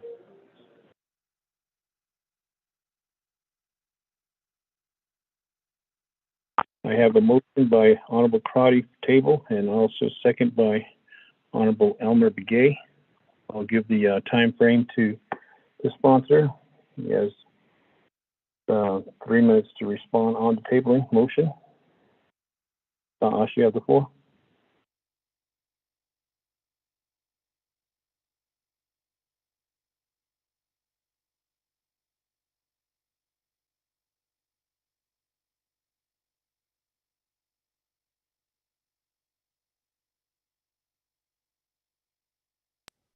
*6, Yash.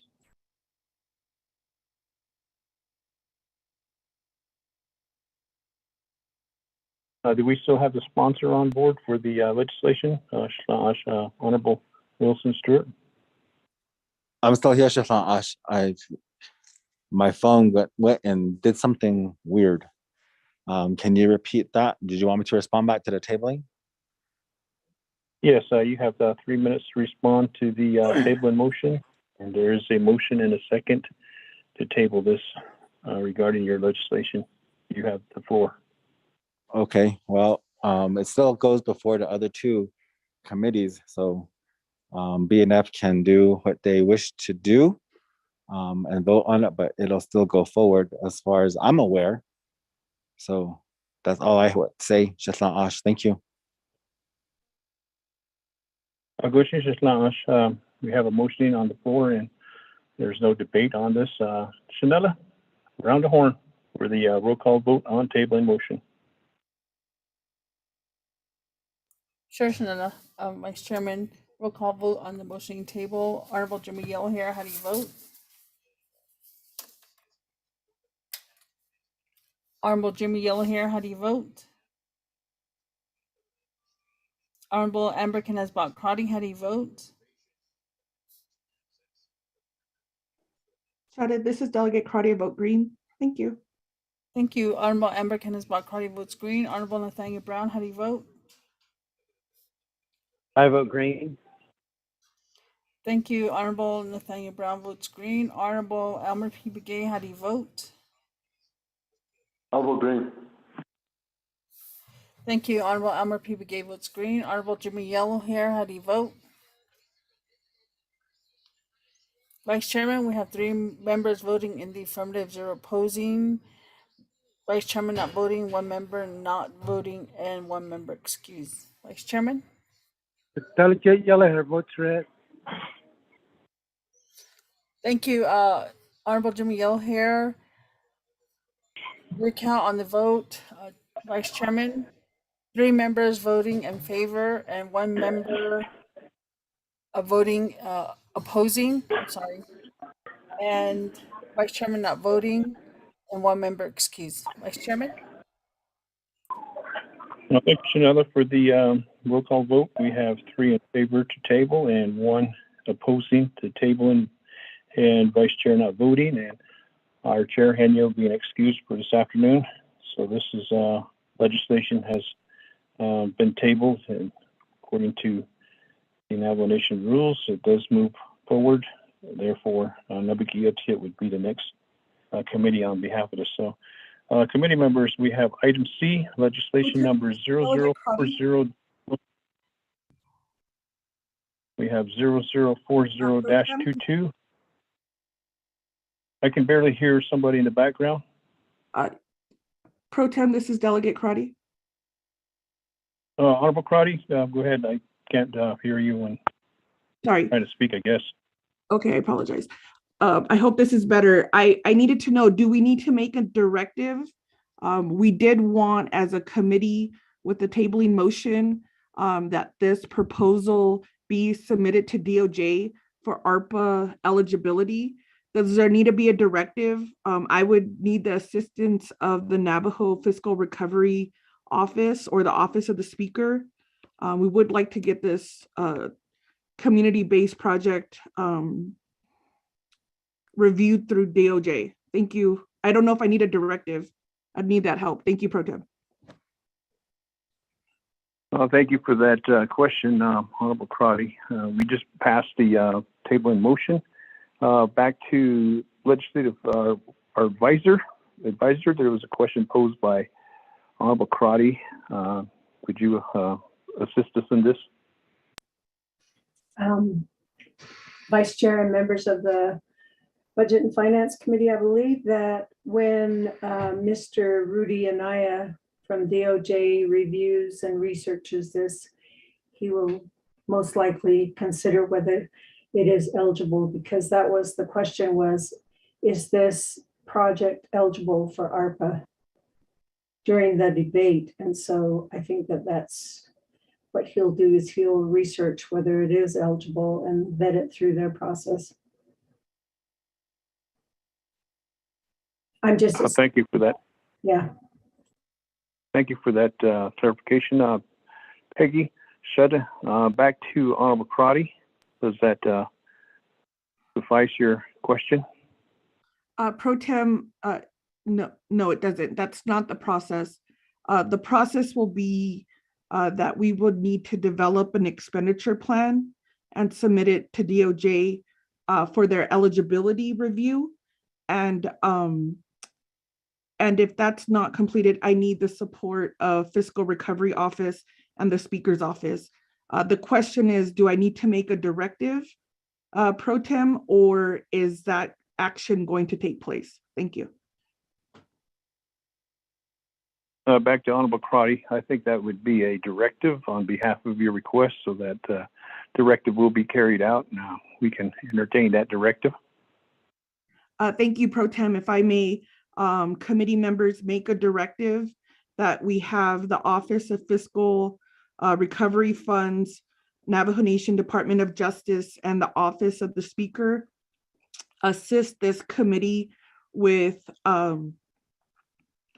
verifying if this project was submitted for ARPA or through Navajo Nation Department of Justice eligibility.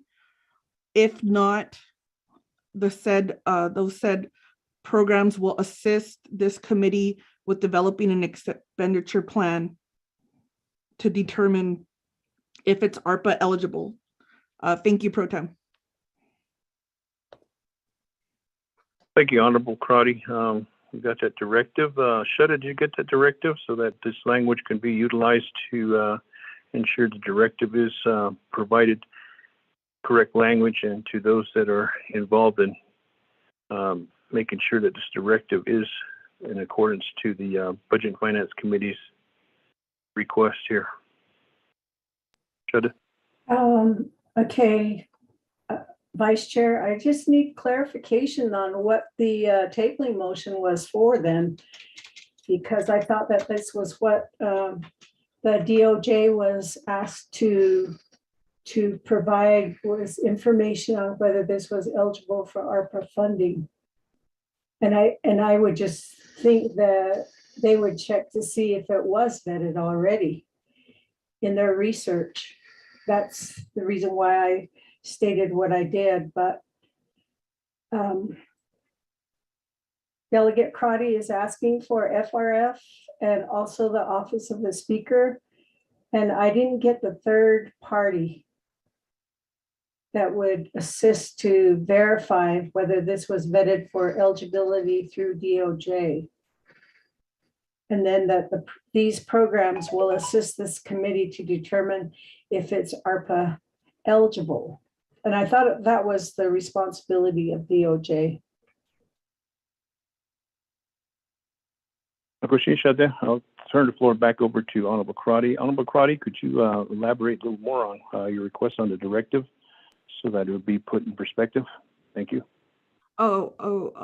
Yeah, Dave, thank you, Pro Tem. I almost said speaker, Pro Tem Chair. Yes, so there's a specific process according to Navajo Nation law and the Budget and Finance Resolution on how projects are submitted for review from Navajo Nation Department of Justice for eligibility. My directive is to have the Office of the Speaker, Navajo Nation Fiscal Recovery Fund Office, and Navajo Nation Department of Justice assist this committee in developing an expenditure plan for this request if one has not been submitted.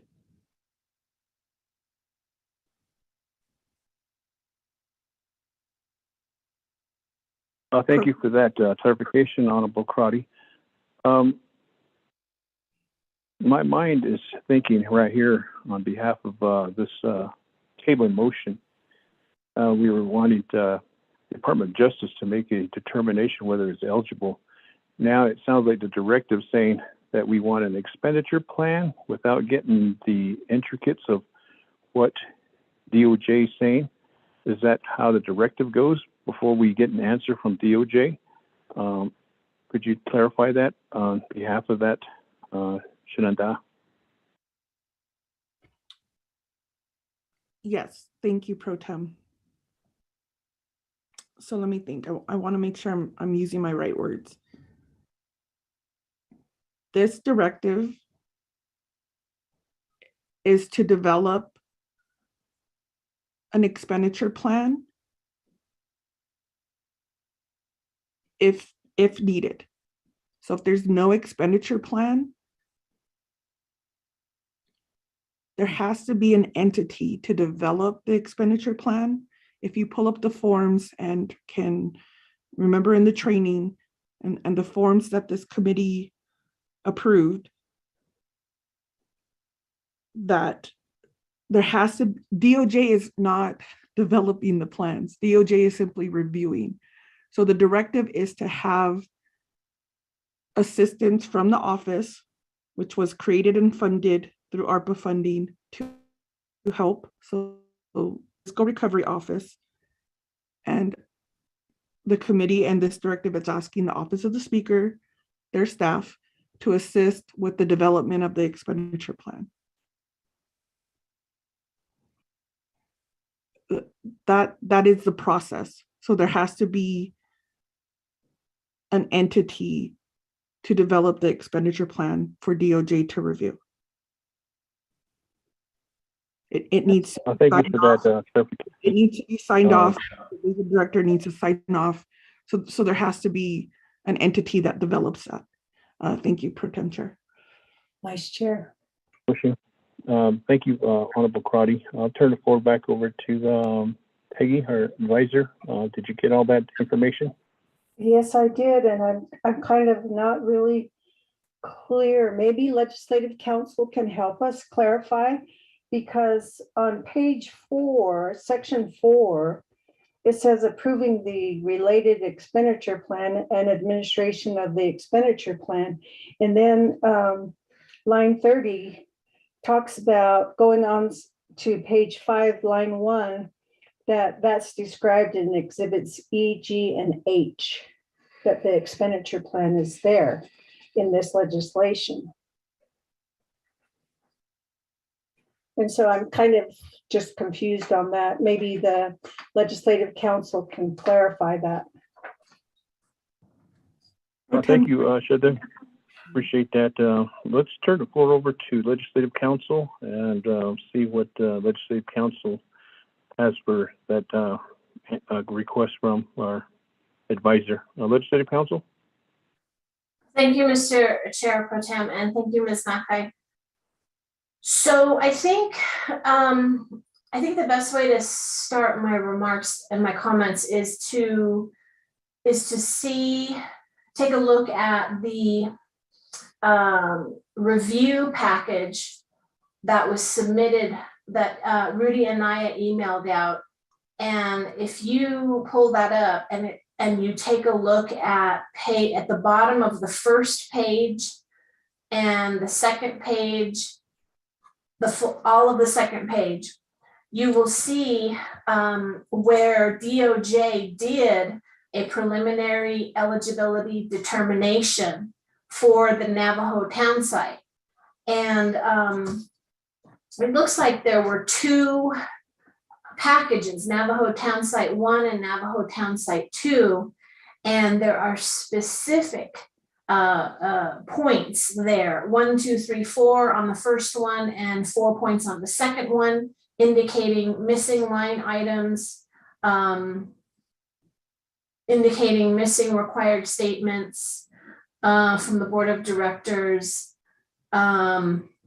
things that some of which I know can be provided because, for example, missing required documents, registration documents issued by Business Regulatory Department. So I know some of these documents are definitely exist and are able to be provided.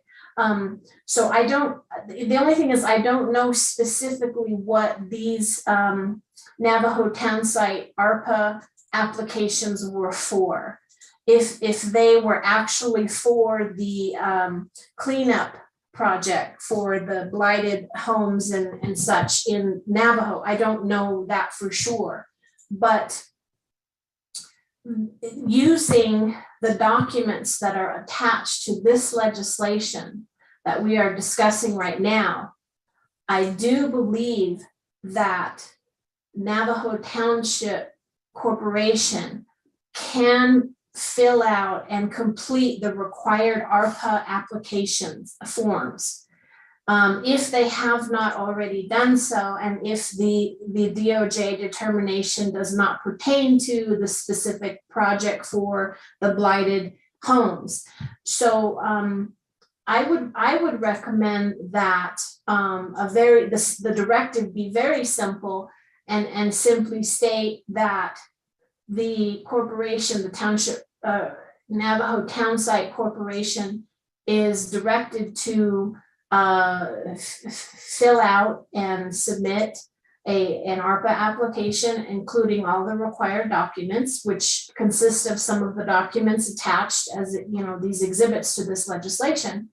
And the expenditure plan, there's a space in the application where the expenditure plan is described, where you talk about exactly how you're going to spend the funds.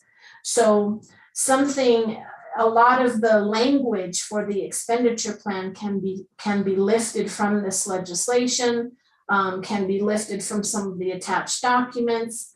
For example, if you take a look at Exhibit E, it talks about the 53 units uninhabited, condemned, boarded, or burned, and it talks about the phases of removal for those projects, or for those houses, for those dilapidated houses.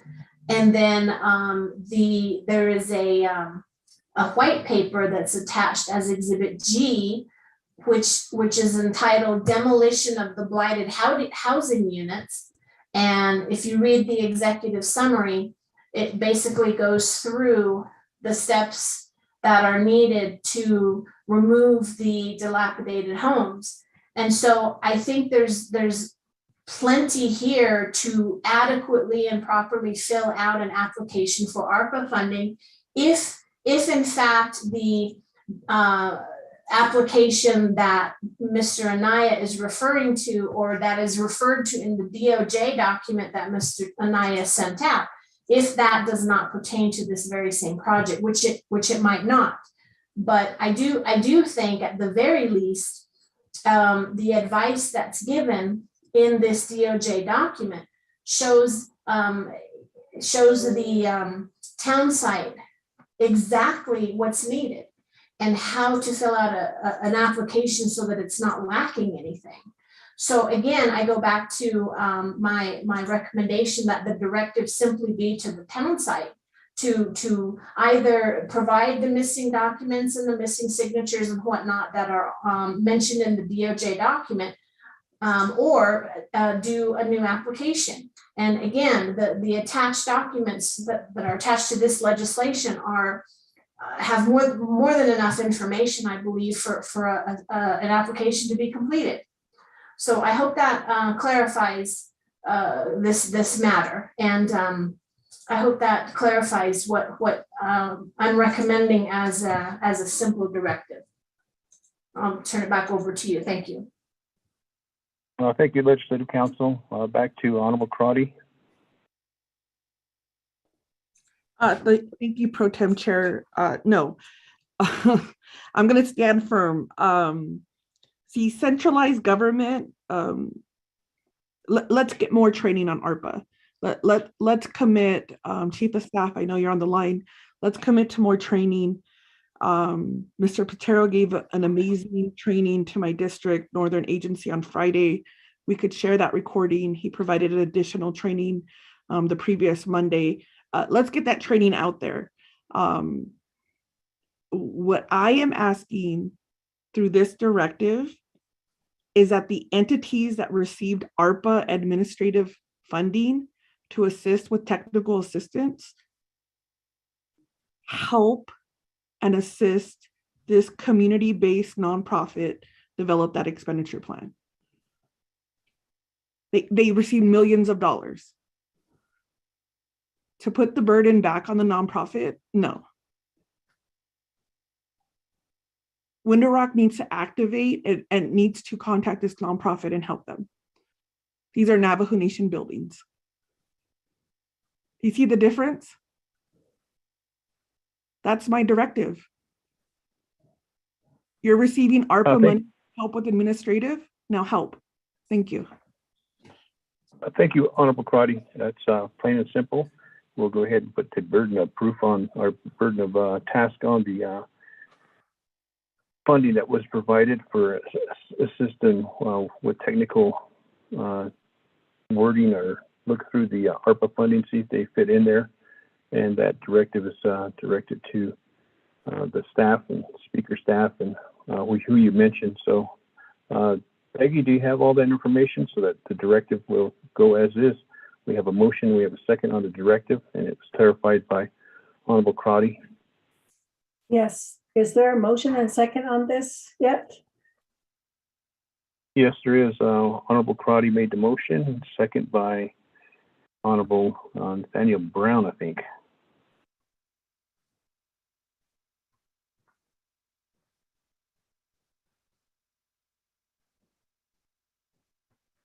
Wait a minute, I don't have a second. Do I have a second on this? I don't think so, Vice Chair. Yes, I need a second for this directive. Delegate Brown and Delegate Begay both. Oh, I'm sorry, that was for the tabling. Thank you, Pro Tem. Correct. On the tabling, it was Honorable Crotty and Honorable Brown, and also the directive was motioned by Honorable Crotty. I need a second. Vice Chair, the tabling was actually Honorable Crotty, and then the second was Honorable Begay, and the vote was 3-1. Correct. That's what I have. Motion for directive. We have a motion. Second. Going once. Delegate Begay. Honorable Elmer Begay on the directive. Committee members, we have a directive. We'll call for the question. Janella, round the horn.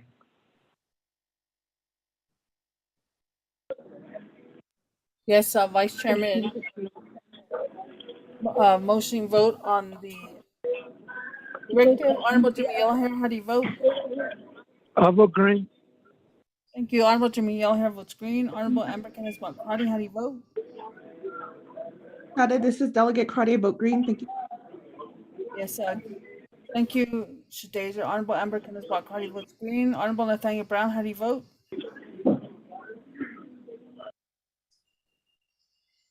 Honorable Nathaniel Brown, how do you vote? I vote green. Thank you. Honorable Nathaniel Brown votes green. Honorable Elmer P. Begay, how do you vote? I'll vote green. Thank you. Honorable Elmer P. Begay votes green. Vice Chairman, we have 4 members voting in the affirmative, 0 opposing, Vice Chairman not voting, and 1 member excused. Vice Chairman?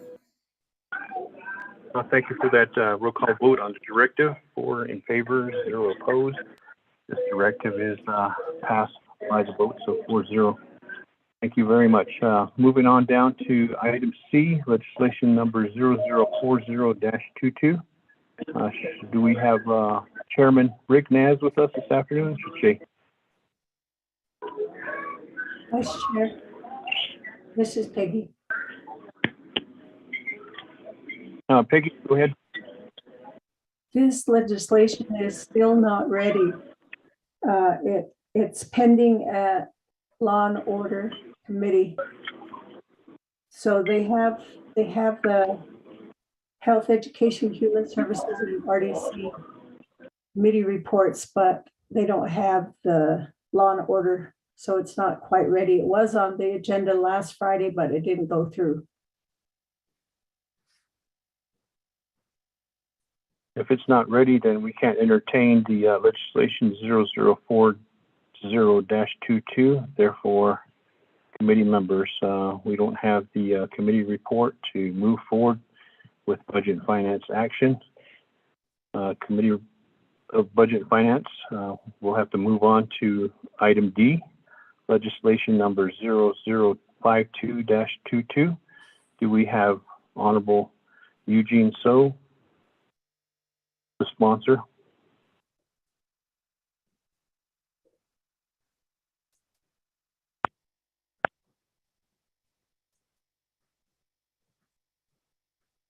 Shania, Eugene So, are you?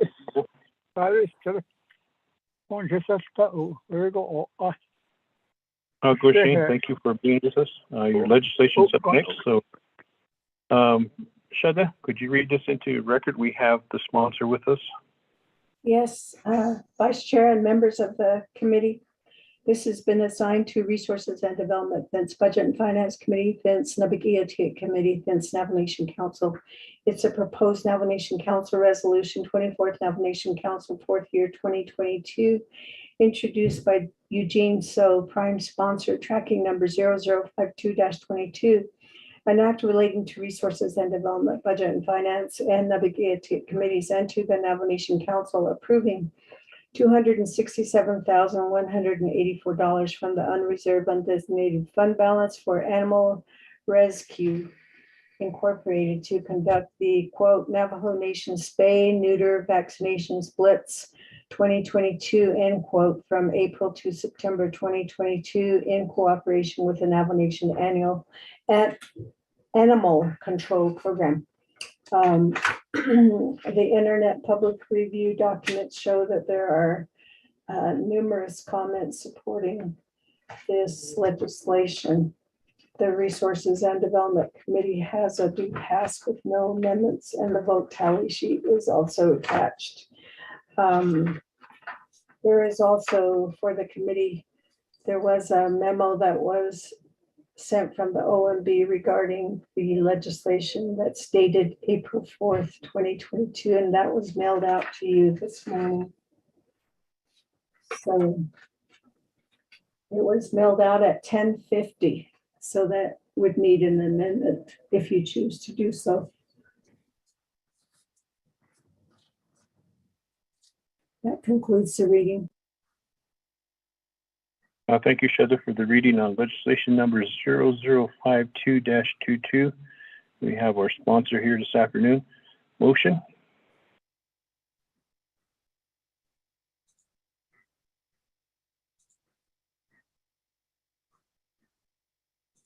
Motion going once. Motion, Delegate Crotty. Motion by Honorable Crotty. Second. Delegate Begay. Second by Honorable Elmer Begay.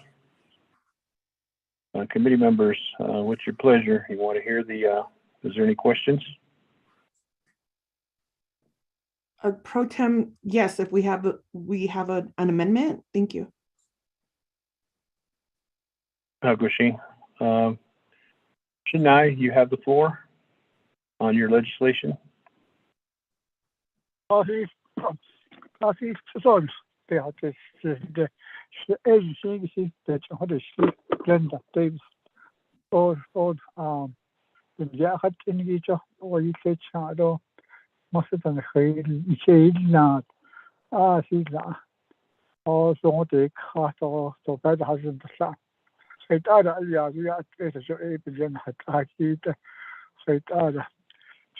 We can work on it by spaying them and neutering them, so that way we can put the population down. Also, they can also adopt them out, etc. What that yeah, got what even hon hashin what the just recently for the fights of big height of the bishop, which in the end we have you thought it's large something so. deep in muscle of it shadow or you so I shot so try years the clear or you should leave in the head the hell at all was so even yeah could only down so then I think you can kill the floor.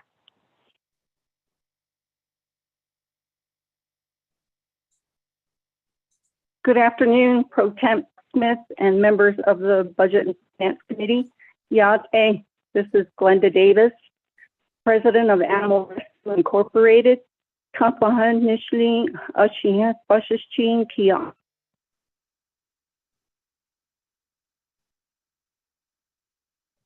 I work legislation of the Navajo Nation Spay-Neuter Vaccination Blitz 2020. We are wanting to provide 4,000 vaccinations, deworming, microchipping, and spay and neuter of Navajo Nation pets. Back in January 2020, the Animal Rescue Incorporated was approached by the DNR and asked what we would do in response to the request from the resource committee of how are we going to address the pet overpopulation. Animal rescue, we have a lot of ideas. We have a lot of partnerships. We are willing to take on the task to do this procedure and project throughout the Navajo Nation. It's going to take a vast number of partnerships, and it's coordination with the Animal Control Program. We will be utilizing the expertise of Altered Tales organization from Arizona. They annually provide 25,000 spays and neuters at low cost in their brick and mortar facilities. With this legislation, we are trying to address the health and safety of our people and our nation. We are also trying to address the animal ordinance that was passed in 2018, that pets should be healthy, dewormed, and microchipped, and that we get responsible owners on Navajo to take care of their pets. With this legislation, we have 5 goals. The first goal is the 4,000 surgeries that for spay and neuter of pets. The second goal is the vaccination, deworming, and microchipping in compliance with the Animal Ordinance of 2018. The third goal is to establish a transport team to transport pets of the elderly that otherwise will not be able to bring their animals to the surgery sites or to have them vaccinated. The fourth goal is a massive communication platform and humane education for our people. And the last goal is pet surrenders at our vaccination sites. So we hope to bring to Navajo 20 vaccination sites where our Navajo residents will have proof that they live on Navajo, and that would be through their driver's license, or through a utility bill. We understand that there are a lot of relatives that have extended families and they live in one household. So we will be requesting for chapters to provide letters in support of the other members of the household that may not be listed on the utility bill. We are also wanting to make sure that these funds will benefit Navajo Nation. We have a 250,000 pet overpopulation problem on Navajo, and we would like to take aggressive action to try to address all of the issues that compound these animals roaming, from abandonment to starvation to death of the pets on the highways to our 3,000 bite cases a year, and directly to the maulings that have happened to our children, our youth, our adults, and our elderly in the last 10 years. There have been 6. So I plead with the leadership of the Budget and Finance Committee, and I also would like to bring your attention to one comment in your packet. That is page 72. That comment is from Marissa Jones. She's from Fort Defiance. She states that my main concern is that there are too many dogs roaming the Navajo Nation. Most of these dogs don't even belong to anyone. They are not owned. I see dogs digging in trash cans at gas stations, grocery stores, and other people's trash can in their yards. They also destroy the environment. For me, this comment goes deeper than that. The stray dogs band together and become aggressive.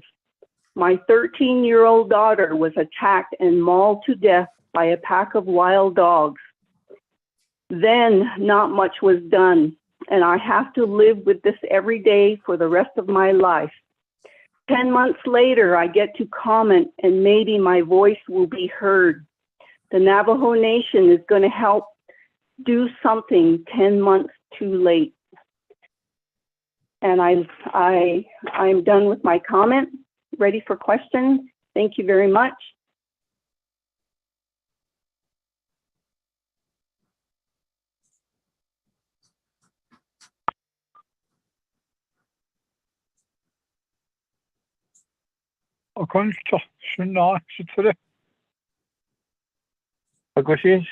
Thank you. Appreciate that. Committee members, we have a motion and a second.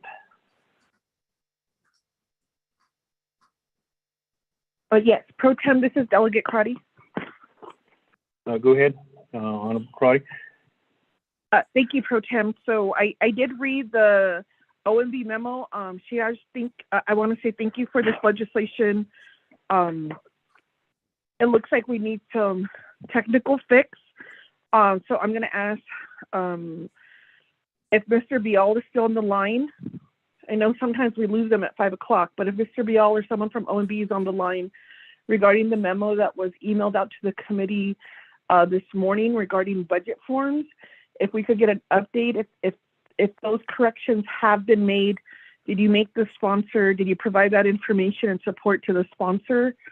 And then Shanola, regarding that powerful comment by, to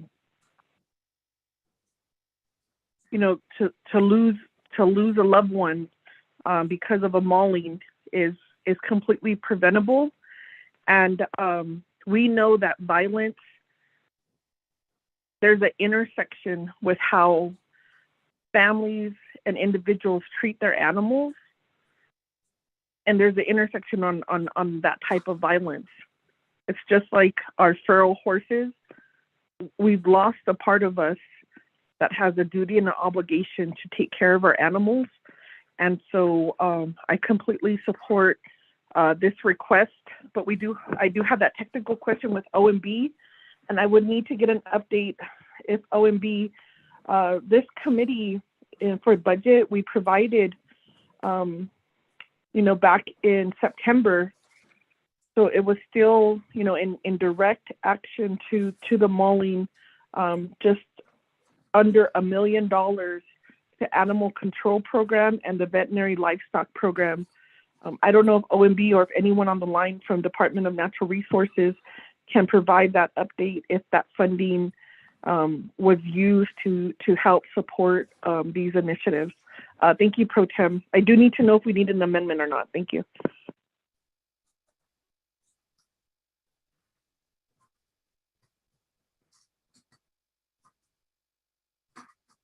Shenandoah, that's the question posed by Honorable Crotty. Is there any other questions?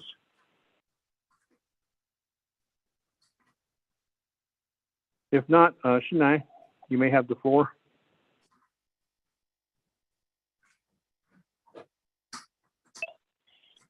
Upon or come on memo liagi de pasatan at has as the has on Zonda the share dollars. The Hanato Passado, the Asiego in the cardos was out there. I never got Asiego. We can't change it, but at least we can do something with this. Yeah. Thank you.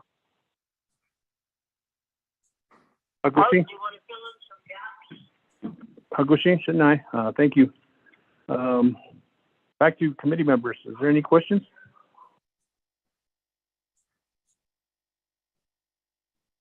Pro Tem, is OMB on the line? OMB, are you on the line?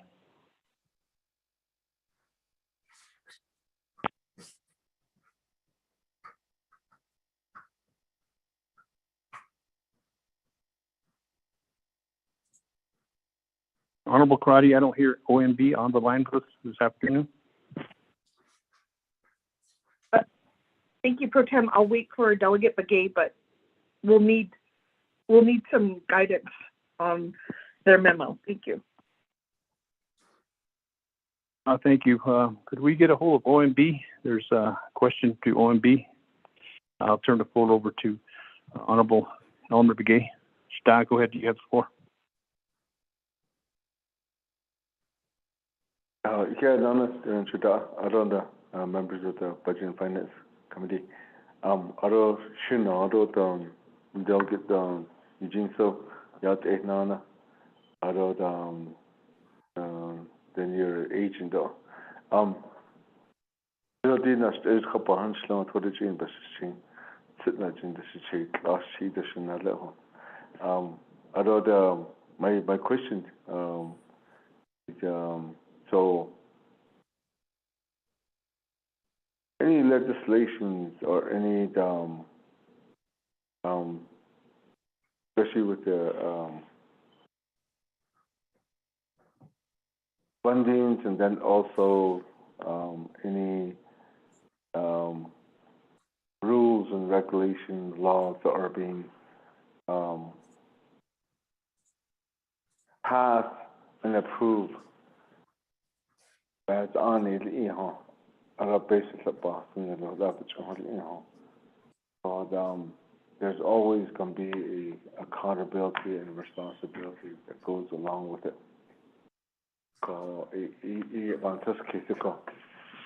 You go based on that easily, so that has on it and level. But so my question is that there has to be somebody that has to really enforce that. Enforce it either to make sure these things happen. Or you the base of that yet, and part of it is that especially when something type of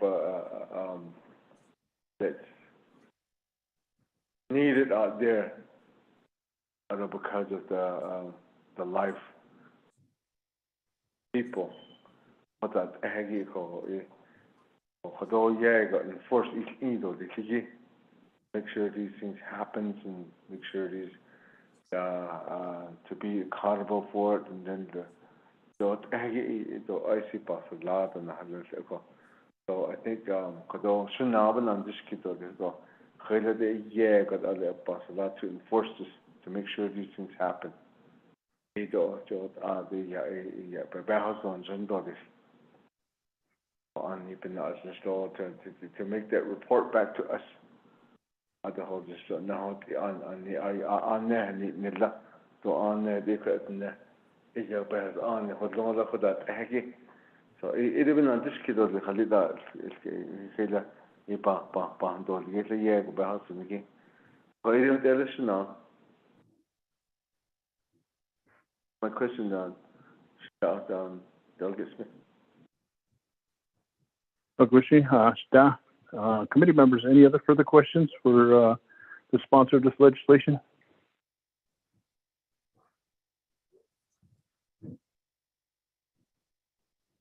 If not, I'll turn the floor back over to Shania. Honorable Eugene So.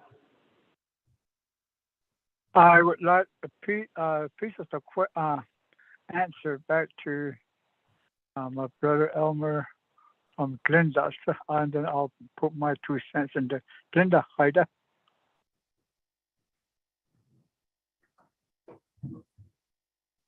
Thank you, honorable delegates.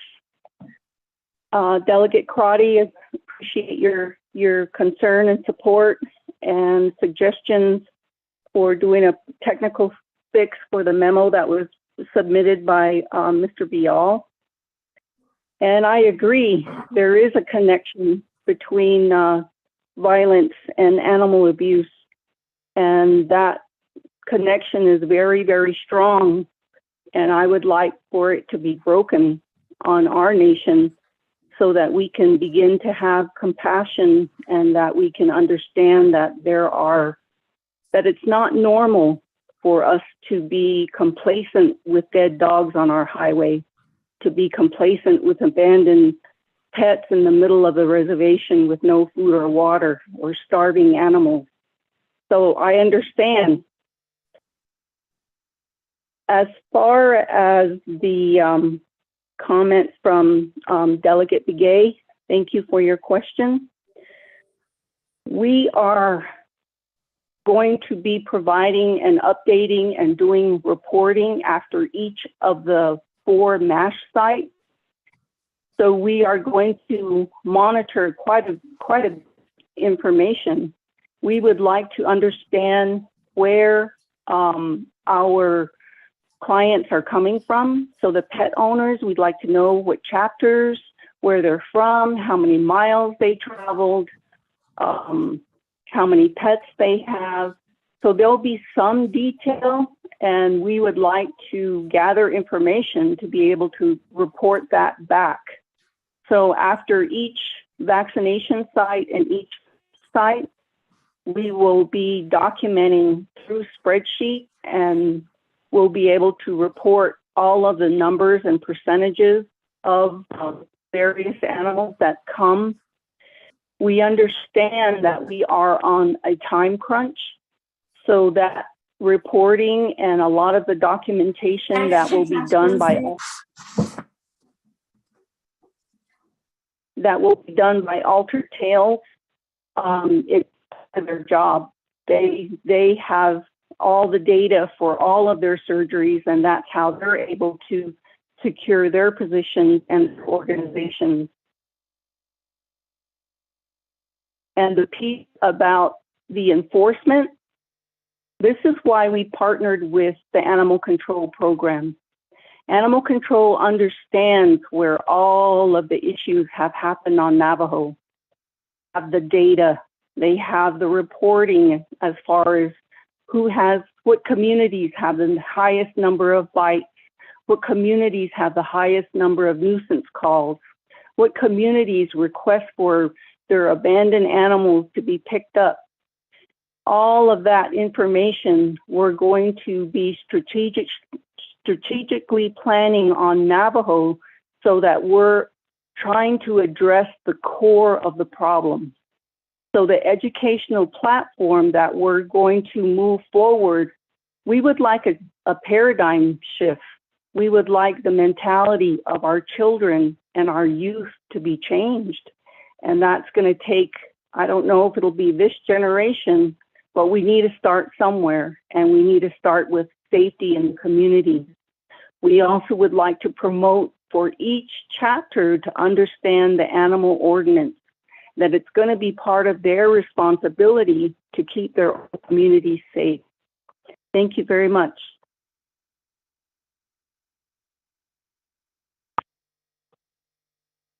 Kot hon stodam. Dildo anosa. Dosa requis kanasa. Dasil sozo beindi para President na nez which in exchange or other area.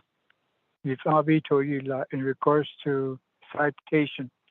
So there's only big kitchen. Animals yeah.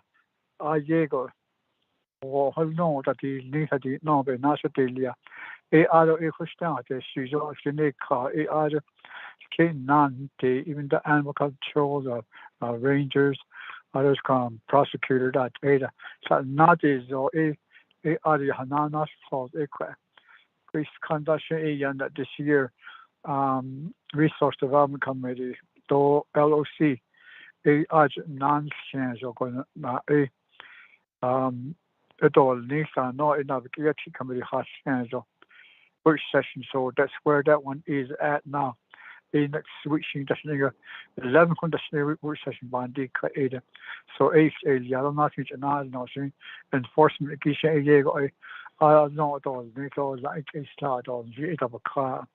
So that's where we're headed with all these along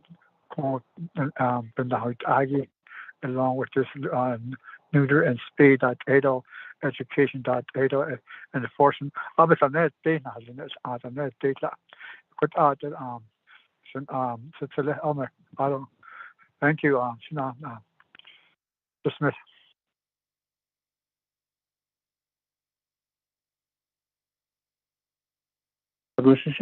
Thank you for the response. Committee members, any other questions regarding to this legislation? Vice Chair, this is Delegate Brown. Okay, I'll recognize Honorable Brown. I think I heard somebody else speak. Delegate Begay. Delegate Begay. Okay, he'll be after Honorable Brown. Honorable Brown, you have the floor. Yeah, thank you, Vice Chair. Thank you, Senanda, Delegate Eugene. So, to your agents as well. I know we've been thinking strategically in my 3 chapters that has given me the honor of this job with Kayenta Township. I know that, with the township dollars, when we had the facility there and also a veterinarian, we found that, it's really expensive that we had to close and then try to reopen. And it was quite a challenge and pretty expensive. But right now we're still finding ways to reopen. And I believe that they were open again, and I'm not sure how long that's going to last. So we were going to keep finding creative solutions. But it is expensive, Ani. And what I find is, the outcry from our people, as far as, when we lose our people to vicious animals. Actually, I'm just remembered when I did my walk behind Anahutso, I almost got attacked by a pack of dogs. They attacked a calf, a baby calf, and unfortunately the baby calf didn't make it. But instances like those, I know that when I did bring this up on social media, the owners of the calf, the cow, I did meet with them, so they were quite concerned. And they demanded that we as Navajo leadership do something about it. So I support this legislation. And my next thing is, at the beginning, I heard that there was an amendment I'm not sure, looking through my email here, so if that's, I'm not sure if that was emailed to us, and if I can get an update on, let me see, I'm looking through it here right now. Amendment. I'm wondering if that's ready. If that is, I'd like a motion for the amendment that was mentioned for this, so we can continue to support this and move forward. Agushi, Honorable Brown, we'll see what that amendment is and see if it was sent to us. At this point in time, I'll go ahead and give the floor to Honorable Elmer Begay. Star, you have the floor. Okay, now that my follow-up question, regarding the enforcement, is there any like we call it nalige?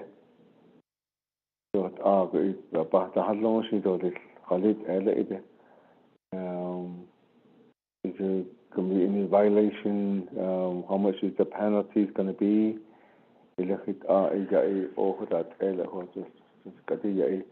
Chapters if there's a finding that this person to prevent that, what would be the first notification? I don't know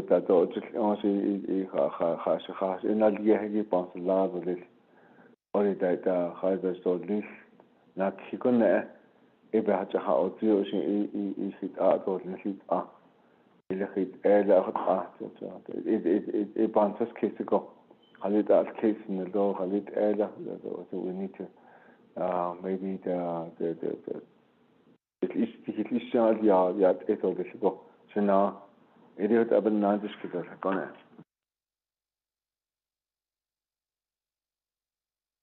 Agushi, Star, on the question, a follow-up, I'll turn the floor over to Honorable Eugene So. Shana, you have the floor.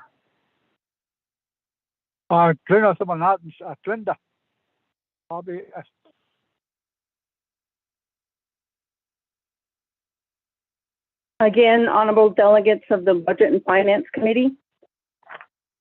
Back in 2016, I was hired as the program manager for the Animal Control Program. 4 days after I was hired, there was a little boy that was mauled to death in Sabadalkai. And that little boy lost his life. So at that time, it was a very big wake-up call for me because I have a career of saving animals with the vet clinic. And I came to a program to help build a program, but the program euthanizes animals. And it was a very earth-shattering experience because at the time I had a 3-year-old grandson. So I pulled together data. I sat in my brand new office for 3 days and I researched the whole program. I researched stats, I researched percentages and numbers and dispatch calls, and I put together a report which was actually sent to the law enforcement conference. And we learned that all of our initiatives with citations, civil citations for dogs roaming at large, dog bites, aggressive dogs, all of these issues, abandonment, calls to surrender and have their animals picked up because they could no longer take care of them. Over 15,000 calls.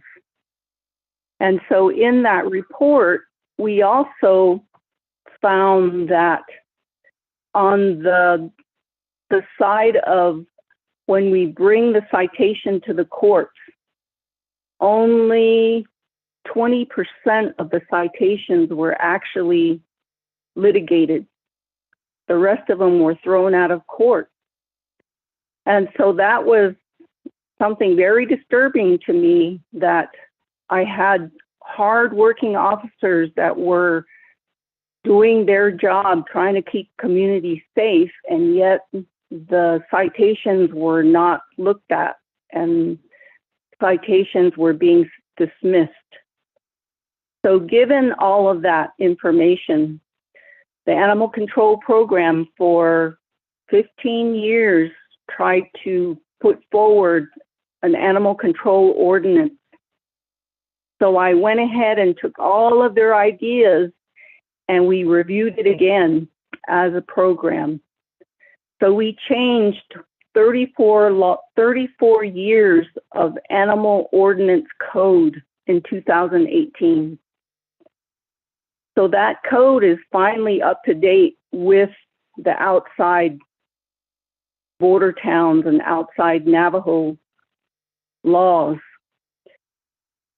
But we don't have enough officers to enforce those laws. We also need an educational platform to help get that information out so that communities themselves can to provide the education and also the animal welfare and the humane education for their constituents as far as the residents in their community on safe communities. So when you look at that side of it, it's very tough as far as enforcement.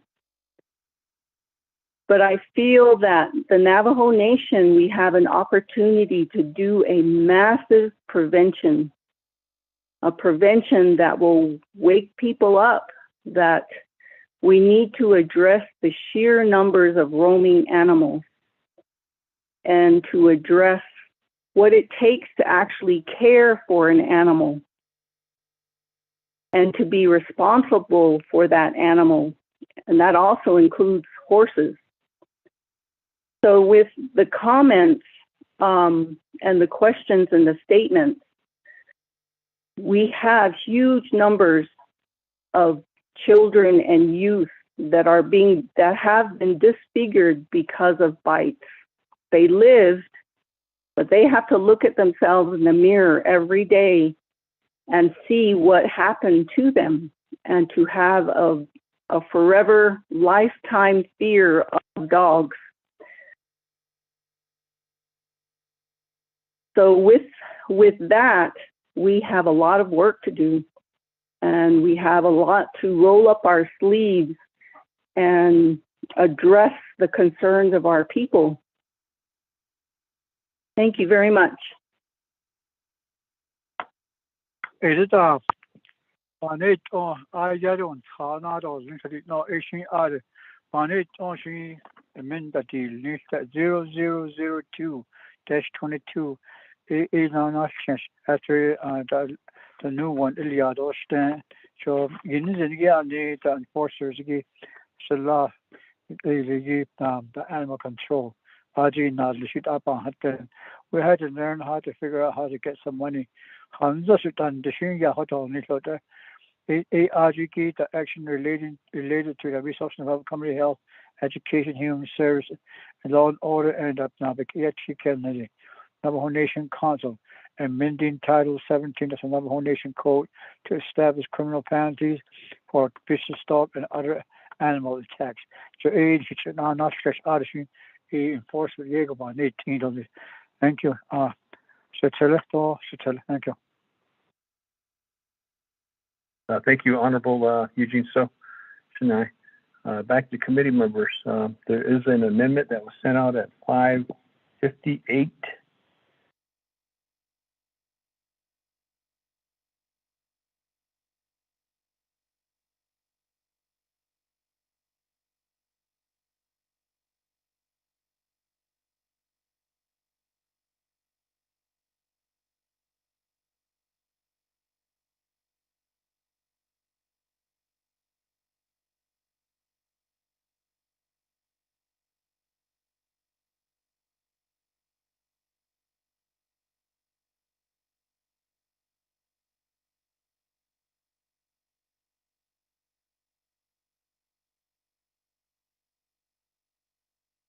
Yes, Pro Tem, I received that email. I'd like to make a motion on the amendment for the amendment.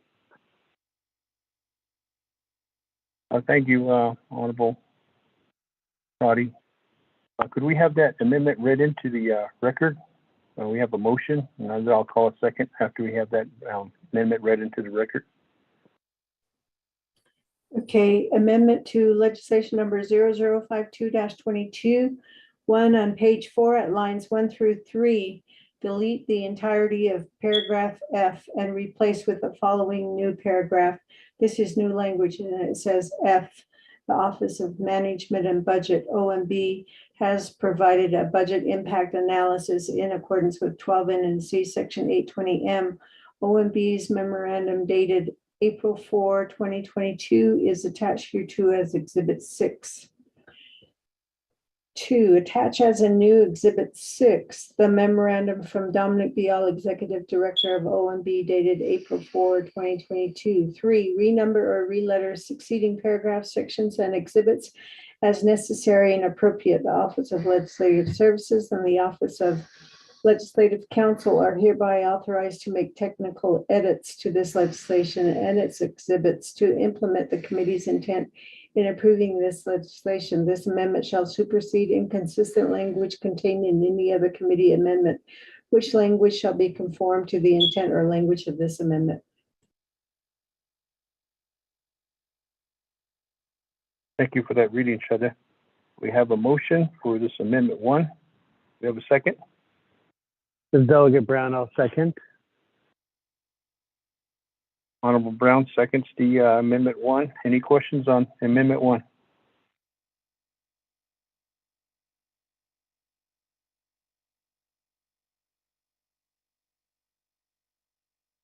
Not hearing any questions. Neva, round the horn. Roll call vote.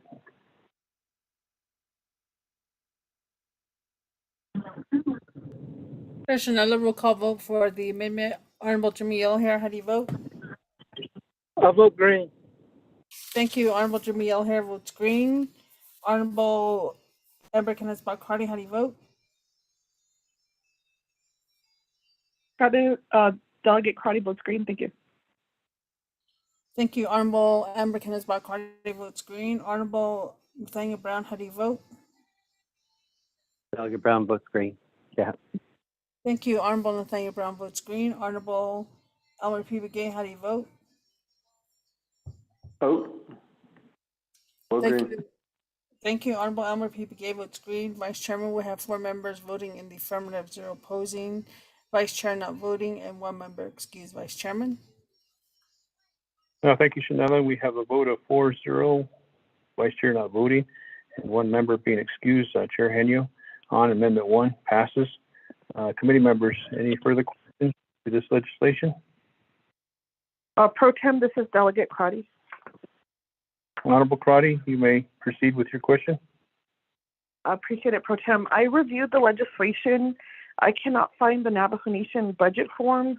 We just made an amendment that identified budget forms were needed. I need an update from the sponsor and the agent before we could move this legislation forward. Thank you, Pro Tem.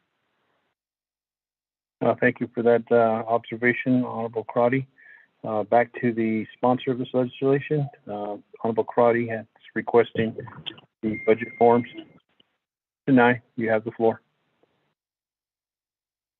What time? When we're asking for budget, that we always put it in there as an amendment. So, Glenda, what do you have?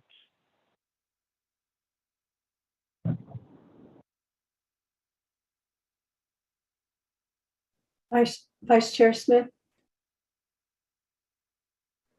Who's speaking? This is Vice Chair Smith. Oh, Shada, go ahead. Okay, there is a document that was sent from Hope Wilson, which is the 164 document that has the budget forms attached to it. And I was trying to figure out if I had sent that out. It's the proposal, and it has the budget forms. And I will just resend that to you now so that you'll have it.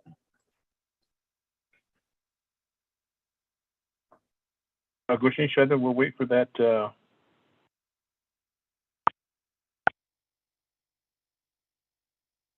Committee members, any other questions for the sponsor? While we're waiting for the email to us. I just Chairman. said it. Vice Chairman, this is Doug Gates here. Gucci, I hear Honorable Jimmy L. here. Jay, go ahead. Oh, you may proceed. Yeah, Vice Chairman. Remember that this year, FY22 General Fund Budget Operations, Leah Watchman came before us last year. I have a concern through you, being the committee members. Remember that we stated that there's a concern about Navajo Nation's veterinary office medicine cost too much. I don't know, labor cost too much. This was also brought before Leah Watchman. This was my concern because I have experience with this. I know Glenda. She was one of her clients over there, veterinarian.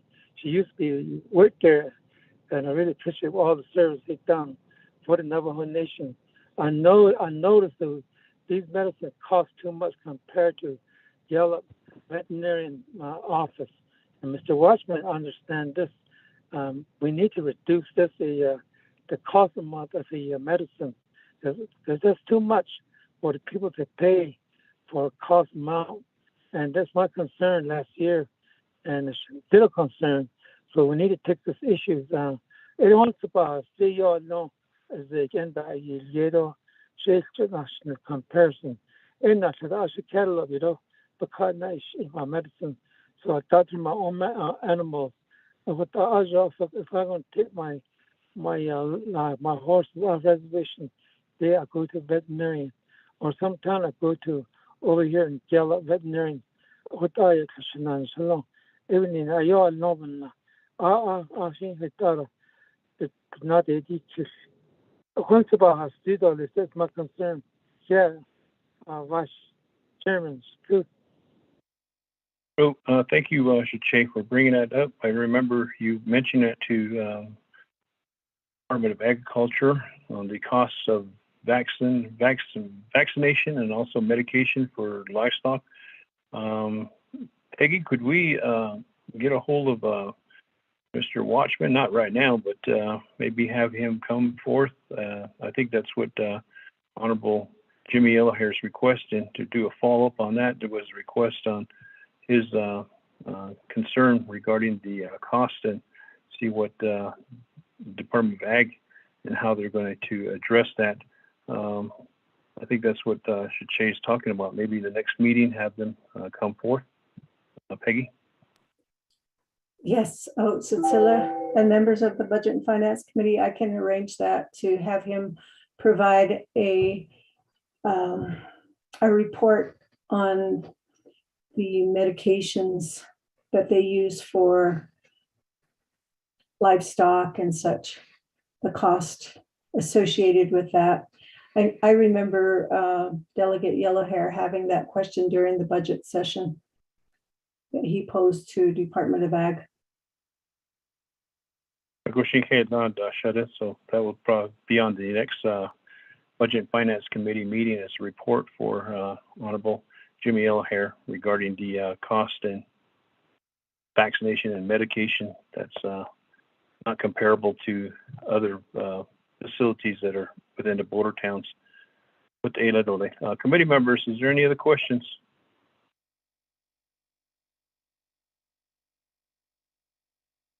Pro Tem, this is Delegate Crotty. Honorable Crotty, I'll go ahead and recognize you. You may proceed with your question. Thank you. I need, so I did receive the email from our advisor. What I need to know, if this was sent to our legislative council, and if this is ready, if the documents that were submitted are ready to be added to this legislation with the proper forms. I'll need a review, and at this time, someone who has more knowledge about this email that was just sent out to provide the committee that information. Thank you, Pro Tem. And please send a copy to delegates and if you have the agent's email, thank you. Thank you for that, Honorable Crotty. Back to the sponsor. We'll send you a copy of this budget that was sent by Peggy Nakai, and it was written by Hope Wilson of the Natural Resource Enforcement Manager, dated February 11th, I think that is, of this year, and signed by the Division Director. I guess that's his signature. It's not the director, but it's Robert Allen, the attorney. Shanada. And also the question was posed by Honorable Crotty regarding the proceeding. Do we need to do anything else in order to get this into legislation correctly? Legislative Council, do you have guidance on that?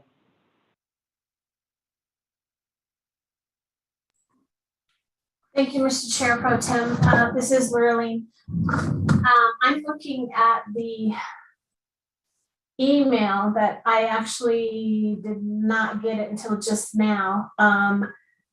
It looks like the document that was sent is 36 pages, and I would need time to go through them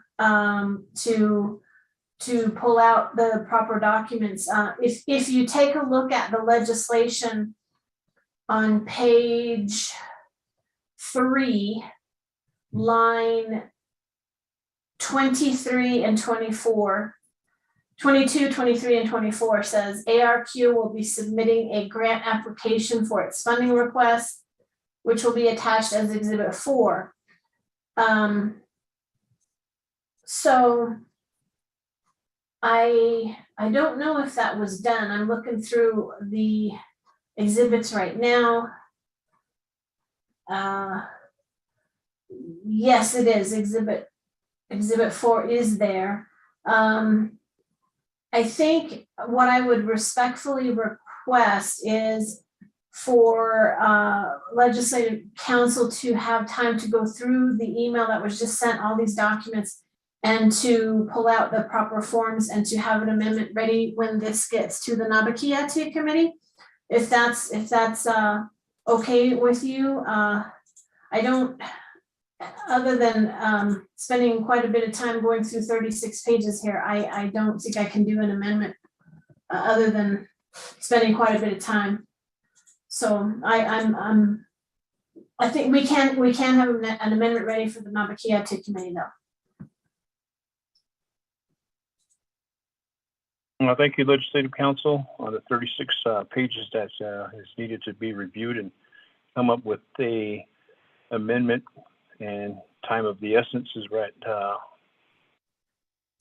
Speaking on behalf of reviewing this and making sure that it's all in line and order. And Nabakiati is the next committee. Back to Honorable Crotty. Legislative additional time for this amendment to be placed so that you'll be ready for Nabakiati. Honorable Crotty. Thank you, Pro Tem. So I think the proper process would be additional time is needed. If I could motion to table and to table this legislation for Legislative Council to review the 164 document and create an amendment. Thank you, Pro Tem.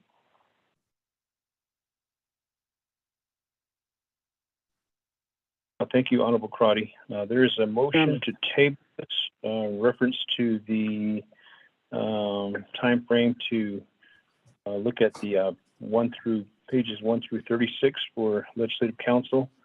There's a motion by Honorable Crotty for the tabling. Dr. Yella here.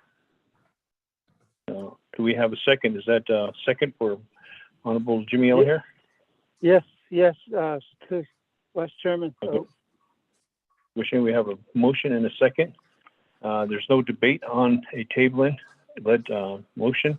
I'll turn the floor over to Shania sponsoring You have 3 minutes to speak on either supporting the tabling or to oppose the tabling. You have the floor, Shania, on this tabling motion. As I heard from was it Peggy, the legislative council, navigation schedule. If they speak I would refer that to this uncle because that's one not the cost, not the extension. But this and all. But yes, is this going to protect the BNF regards to with pushing it forward with other documents not in there for amendment to make amends, another amendment. Or internship in holding quota at the hospitals. I don't want to give us last minute to Linda. Linda.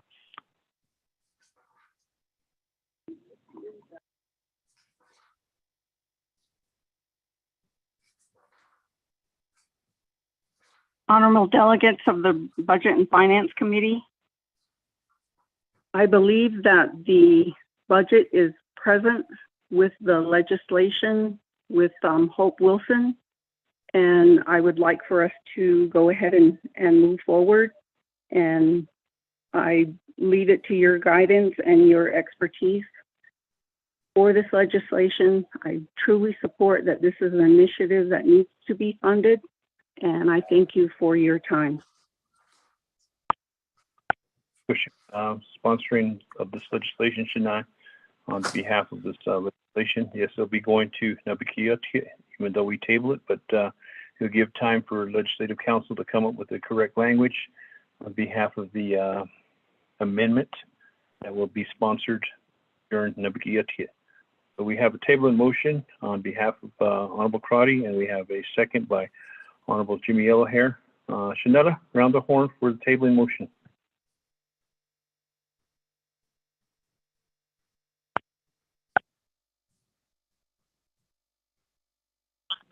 Yes, Shanella, roll call vote on the table in motion. Honorable Jimmy Yellowhair, how do you vote? I'll vote green. Thank you. Honorable Jimmy Yellowhair votes green. Honorable Amber Kenneth Crotty, how do you vote? Shada, this is Delegate Crotty. I vote green. Thank you. Thank you. Honorable Amber Kenneth Crotty votes green. Honorable Nathaniel Brown, how do you vote? I vote green. Thank you. Honorable Nathaniel Brown votes green. Honorable Elmer P. Begay, how do you vote? I vote green. Thank you. Honorable Elmer P. Begay votes green. Vice Chairman, we have 4 members voting in the affirmative, 0 opposing. Vice Chair not voting, and 1 member excused. Vice Chairman? Thank you, Shanetta. Table in motion passes with 4-0. Vice Chair not voting, and also 1 member being excused, Chair Henio. Therefore, tabling has been passed by the Budget and Finance Committee members. Thank you, Shananta Adonoflinigi. We have completed legislation number 0052-22 with a table in motion. We have item E up for next. I think there was a request from Honorable Vice Chair Slater. Is that still in place, or committee members?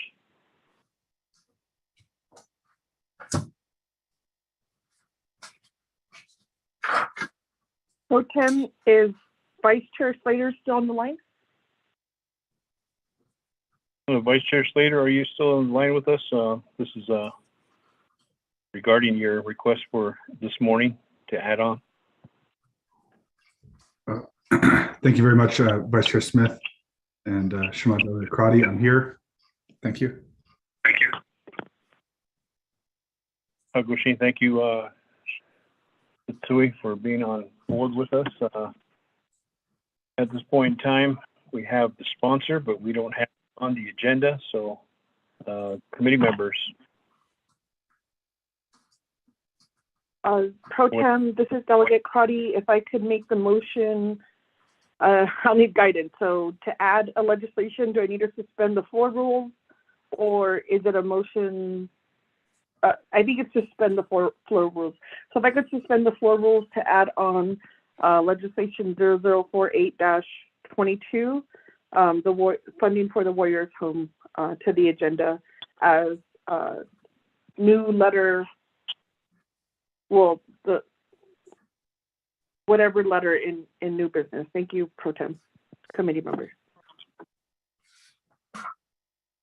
Negotiation Mayaja, you have requested to suspend the floor rules to add on 0048-22, and that would be legislative, or not legislative, but Peggy would indicate which letter that would be put in on the agenda. We have a motion. Do we have a second?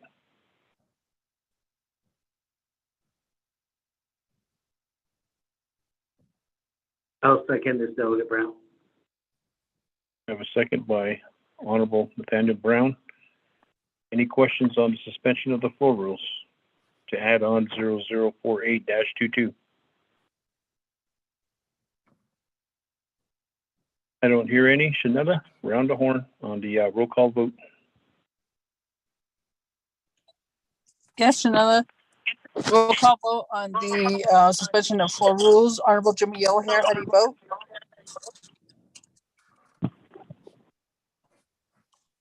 Honorable Jimmy Yellowhair, how do you vote? Honorable Amber Kenneth-Crotty, how do you vote? Delegate Crotty, vote green. Thank you.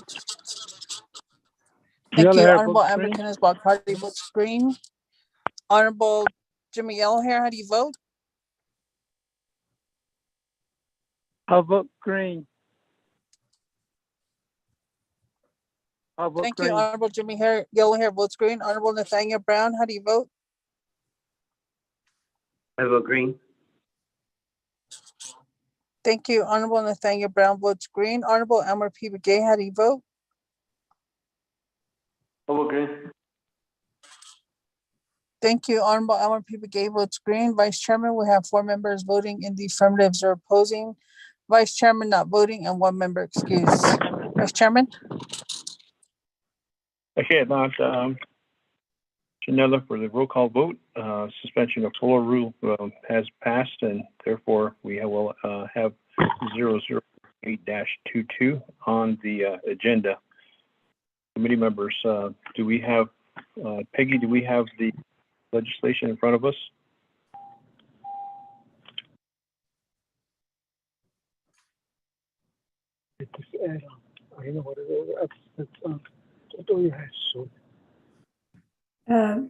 Vice Chair and members of the Budget and Finance Committee, the legislation was forwarded from Julissa Johnson this morning.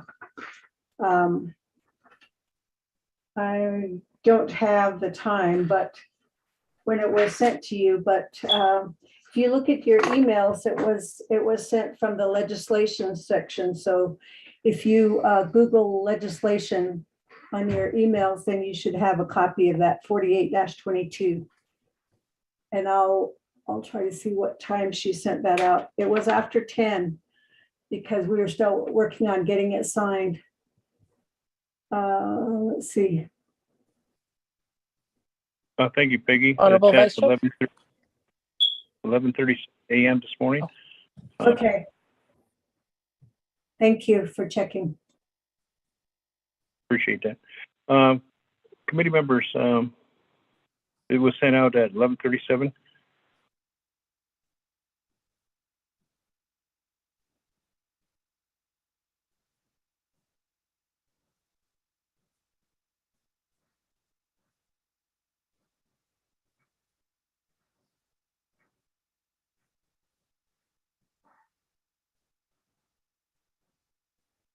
Vice Chair, did your call drop again?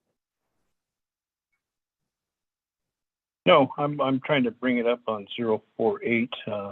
Somehow my computer's not okay. There it is. Okay. We have legislation 0048-22, which was sent out this morning, and we have a sponsor, Vice Chair Slater, with us this morning or this afternoon. Could we have that read into the record? Yes. Vice Chair, members of the Budget and Finance Committee. This was assigned to Resources and Development Committee, Fence, Health Education, Human Services Committee, Fence, Budget and Finance Committee, Fence, Nabakeatik Committee, Fence, Navajo Nation Council. It's a proposed Navajo Nation Council Resolution, 24th Navajo Nation Council, 4th year 2022, introduced by Carl Slater, co-sponsored by Edison Winika, Paul Begay, Nathaniel Brown, Rick Nez, Vince James, Wilson C. Stewart Jr., P. Allen Begay, Daniel Eso, Pernell Halona. I hope I got everybody. An action relating to the Resources and Development, Health, Education, and Human Services, Budget and Finance, and Nabakeatik Committees, and the Navajo Nation Council allocating $29,216,453 in citizen funds to Navajo Land Nursing Home Incorporated for the construction and operation of the Veterans Nursing Home, approving the quote Navajo Warriors Home Expenditure Plan, end quote, pursuant to 12 NNC section 2501 through 2508. All of the exhibits that are referenced in the legislation are attached. There are several internet public review documents that are attached. The comments and resolutions from various organizations are also attached. There's a committee report from Resources and Development Committee, is a do pass and no amendment with a vote tally sheet. Also, supporting resolution from the Central Navajo Veterans Association. Then the Health, Education, Human Services Committee report has a do pass with no amendment and a vote tally sheet. Vice Chair. Thank you for that reading, Shada. We have a legislation here in front of us, 0048-22. Motion.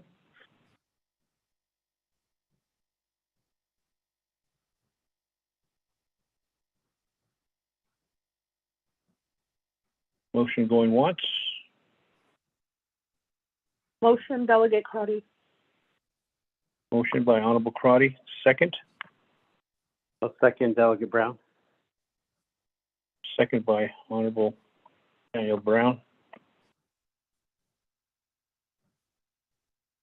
I'll turn the floor over to Vice Chair Vice Chair Slater. You have the floor. Thank you, Chair. Vice Chair Smith. Committee members, thank you very much for adding this important legislation to your very busy day. I sincerely appreciate the fact that you're taking time to consider it right now, having listened to your debates and conversations and considerations, and I appreciate the work you're doing here. This legislation will allocate $29 million to build a 60-bed veterans home in Chinle, Arizona. It will be located on the site of the current Guy Gorman Senior Home, and Navajo Land Nursing Home Incorporated will be the fiscal recipient that will receive these citizen funds, and they will fulfill a vision that started in the early 2000s to construct a veterans home here in Central Agency. Now, this home will not exclusively serve Central Agency veterans. It will be open to all veterans on the Navajo Nation. I believe it will use a funding reimbursement mix that's similar to what the existing senior home uses. And with the prospect of long-term care funding coming down the line in the IHS budget in hopefully no more than 2 years from now, the option to 638 with IHS to supplement the resources should be there. And I hope that that would coincide with construction and operation of the facility. In addition to that, I envision this facility being an investment that we can market to both the state and the federal governments and say, look, you made a commitment to our veterans, and here we are upholding that commitment in terms of healthcare and long-term care and support. And we need you to step up your investment, Veterans Administration or State Veteran Services. And this facility can be that beacon to hopefully bring in more veterans funding. That said, I think there hopefully will be an opportunity if there is congressionally directed spending to say, look, we've made an investment. We'd like you to contribute too. So while I think the Navajo Nation can shoulder this, it's definitely going to be my charge to go out there and try and get contributions to help offset this investment so we can retain more of our CSN funds. But at the very least, we shouldn't impede the direction in getting this facility set up for our veterans. I'm the grandson of 2 World War II veterans. My father was a civilian member of the Air Force and worked in the Pentagon. I spent a lot of time around the military growing up, and I have numerous current family members who serve or in the National Guard or in the reserves. And when I got into this position on the council, I was asked by veterans within my district and within central agency and even beyond to pursue this effort. And it's something that I'm proud to support. The construction plans, the design, it's all there. The clearances, everything is there. So there'll be $26 million for the construction of the facility, and then and including utilities and all that. And there'll be $3 million for startup costs. And then after that, it will be able to run on its own. But of course, I think we'll want to look toward additional federal support to really enhance the services there. At this time, I believe we have Mr. Claw, who is the head of Navajo Land Nursing Homes Incorporated and runs the Guy Gorman Senior Center. And then we have one of the board members, Delegate Jonathan Hale, on the line. So they're my agents, and I would like to defer to the committee right now before recognizing them just out of recognition that you've been on the call for a long time. So Chair, could I receive some direction? Would you like them both to speak right now or be available for questioning?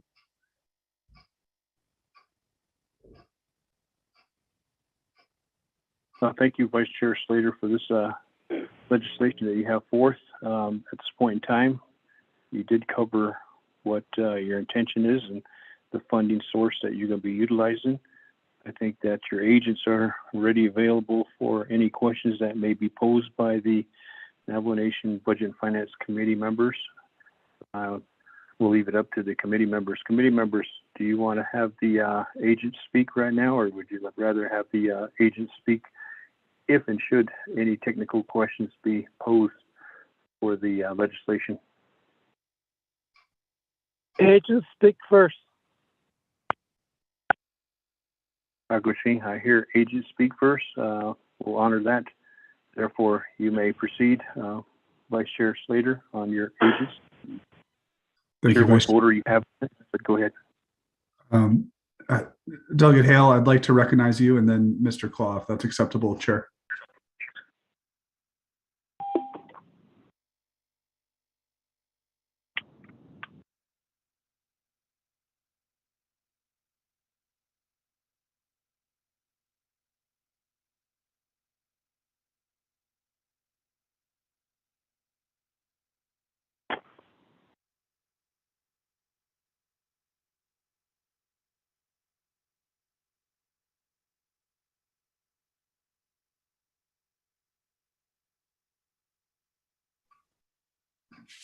Delegate Hale, are you there? Otherwise, Mr. Claw. Yes, thank you. Okay. Hello, Shanat. Can you hear me? Oh, yes, we can hear you. Yes, now. we can. You may proceed. All right, just real quick. I don't want to take up too much time. But yeah, to hot out aquich by yata to quagin hanaho jij Navajo Land Nursing Home. Do hot I cause last so in Benegi bin in a subaban case to hot on nation Benegi so nan so hot on not so catatilia to sabe the nadit ahi. To hot on hat and Benegi adot not so hitatos in the league a hot up kick up or just what don't need of Hunza the which to last so the taco nata auto yesan. So I quite has any give a cat in less so I in that. pata hito shin sa atigo kaya has ago aji chicho shindole the last toy. Some of those issues come up in between veterans. Is this entity only going to cater to Central? No, it's going to cater to all veterans. Your DD 214 would be your document going forward as to your eligibility to get inside that facility. So going forward, male and female, and that's only strictly for veterans only for that facility. Next door, you have the other facility, which currently holds 13 veterans at this point in time, along with civilian elderly people. So and all of this came to fruition with the foresight and the perseverance of Mr. Wayne Claw, CEO. So to this extent, Quinsight and with his staff, they're the ones that are knowledgeable, the accounting section, the nursing section, along with other entities that are facilitated in their facility. So Quinzal, the Jishigi, in their know-how working with CMS, as well as the state of Arizona, and then recently becoming a 638, only need congressional action to allow a little notation in their budget formula at OMB, federal OMB, to acknowledge that there's a business unit assigned for nursing homes. Well, those allocations come back throughout Indian country, meaning in Indian health services in all the regions. So this would be the first of its kind as far as this moving forward as Chinle Nursing Home and the whole organization becoming a 638. But there are other various nursing homes throughout the Southwest, small facilities that are out there on tribal nations. So Navajo, of course, already has one with Navajo Land Nursing Home, but this would be the bigger portion of it with a veterans home. So all the facilities are located right next door to Navajo Land Nursing Home there in Chinle. And rather than expand, it's going up. So building up to conserve all the space. So that's the information before you. And I have deferred the rest of the time to Mr. Wayne Claw, CEO. I own todo les cat.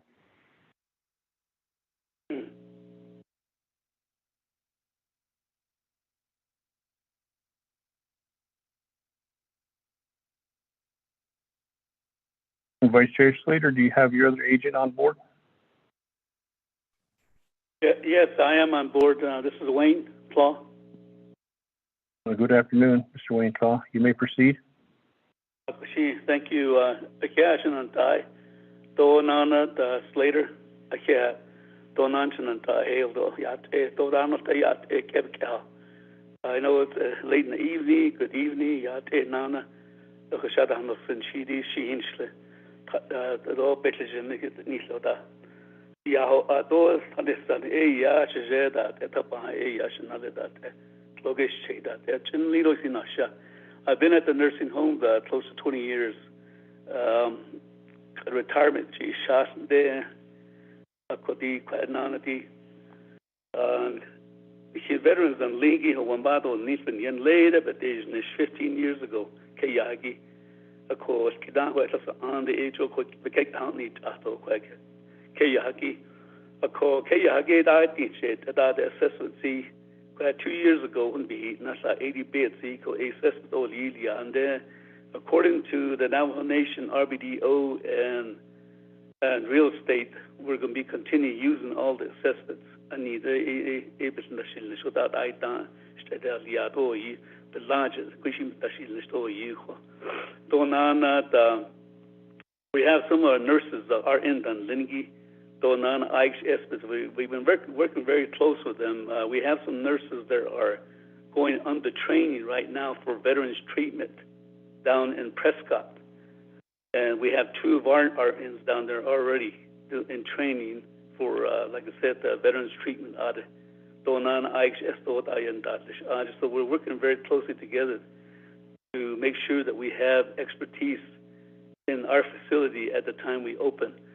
But with addition to that, 4 of my nurses, RNs, are also have worked in veterans nursing home in Tucson and Salt Lake and Prescott. So, and then also the other thing that we all been working on a lot is just the preparation of all the finance area. we've already worked with now the Veterans Affairs Office out of the state of Arizona on the reimbursements, and also with CMS on a lot of the veterans we have in our facility. So those are already in place. So the preparation, all that,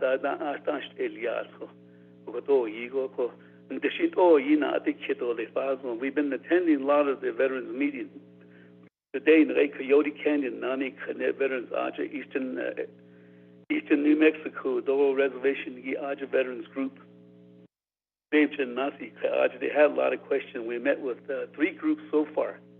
We're also going to be having a meeting with Tuba City and also a group from Shiprock. So they have a lot of questions on how we're going to do it.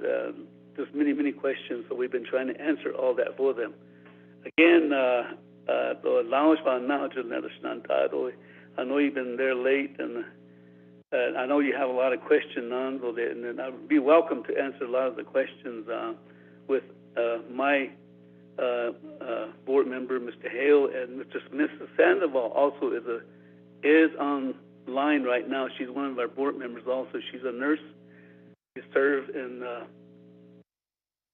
being a nurse in San Diego with the Naval for, I think, close to 30 years also. So she's online, and she's also one of our board members too. So she might have a little bit to say so also if you allow her to. Again, I know you have a lot of questions, and I'll be welcome to address a lot of those. It's been a lot of work, and like I said, 15 years in this. So I used to be a veterans, Chin Legion and nursing home. So they're already, a lot of them, if they get worse, we refer them out through IXS. We have a memorandum agreement with IXS next door, so we've already utilized a lot of that. So a lot of them we send to refer them out to Prescott, Tucson, and different areas. So, but I've been dating the Shaitan, so I can't do this. We can address those over. Thank you.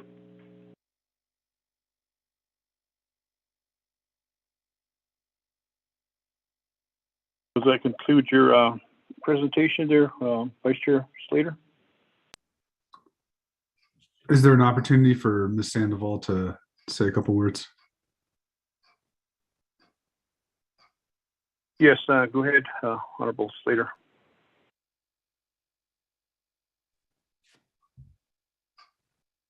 Ms. Sandoval?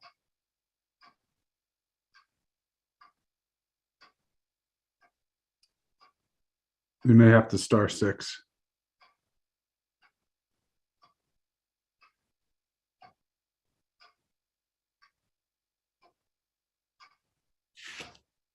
Perhaps she fell off. So Vice Chair, we'll return the floor to you. Thank you. Okay, thank you, Vice Chair Slater, for this legislation. Committee members of the Budget and Finance, any questions?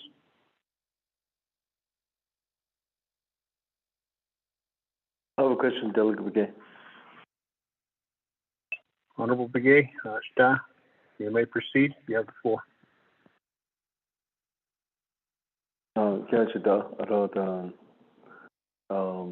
Budget and Finance Committee.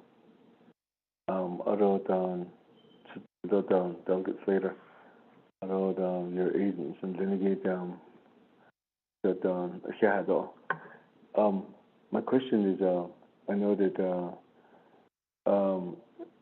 first of all, I'd like to share institutions for advocating for the veterans. I know that there's an issue on the reservation that some veterans needs help and needs homes, especially with health.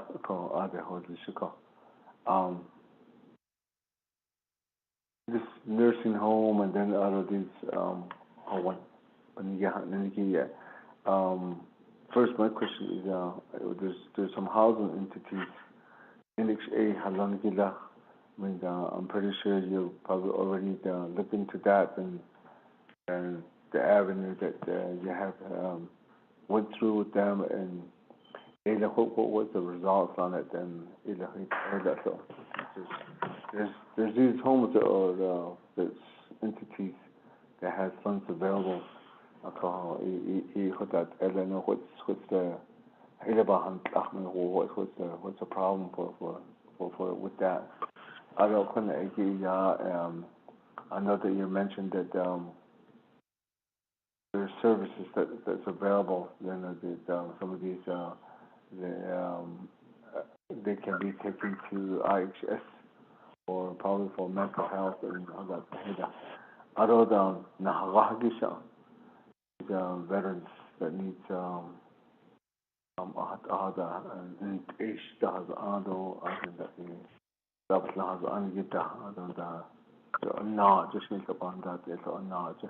and is available is abo hundred dollars that's it.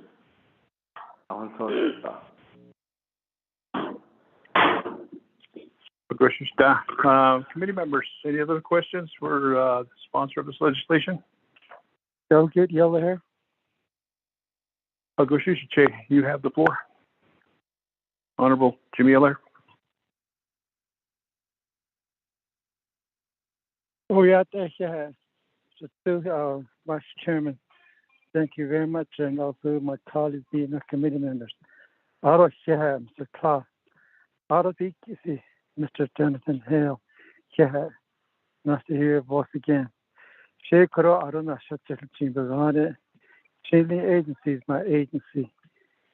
Don't mention it, Hokan, what it's in Washington, Shin Chida, I'm for this a veterans, and we need that facility for our G's. Not to create them. The case wasn't I should buy another Tidole. But I should be in the teacher thought, is he? About the non Thank you very much to the Honorable Slade for bringing this legislation. Thank you very much. I very praise you. Good luck to take care of this building. And let's talk and do and take action, take care of this business. Yeah, Agoshishiche, Budget and Finance Committee members, any questions?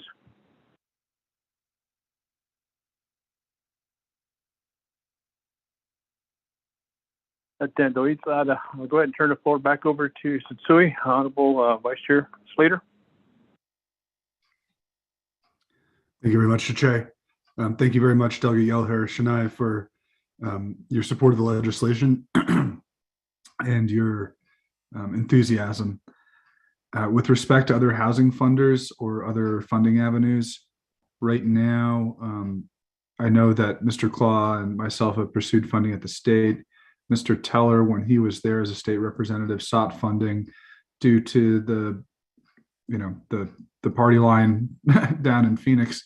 There's basically no prospect of getting this level of funding allocated for this purpose.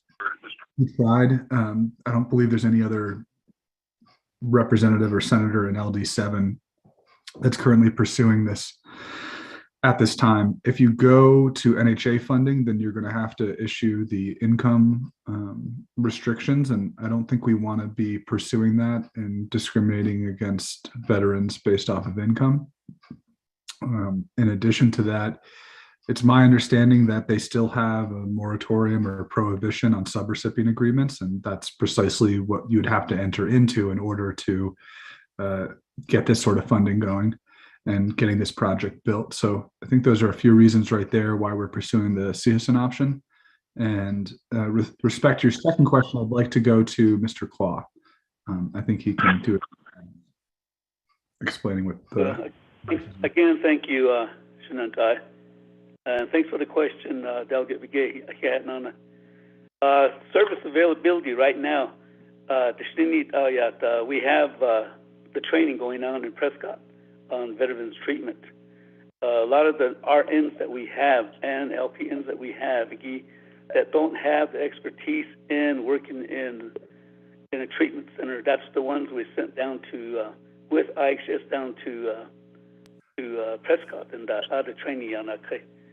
And my understanding that the IHS next door is going to be going to 638 also.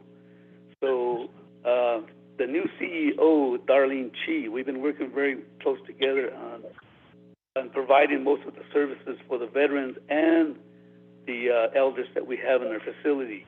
Again, like I said, we have an MOA with them. Every person that gets worse, either it's a veteran or elders, we do referrals through them. So, traditional, we have a traditional ceremonial policy, and CMS has allowed us to do in-house policies.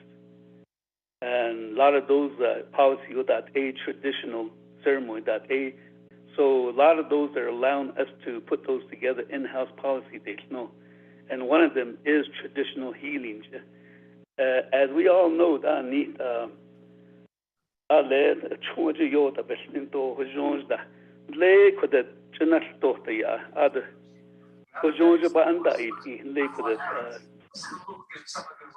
in springtime, I don't lay Hegonani asto ada donana so the Zambana de Aro apida yokeda, Judajuna behoni ayat anshi.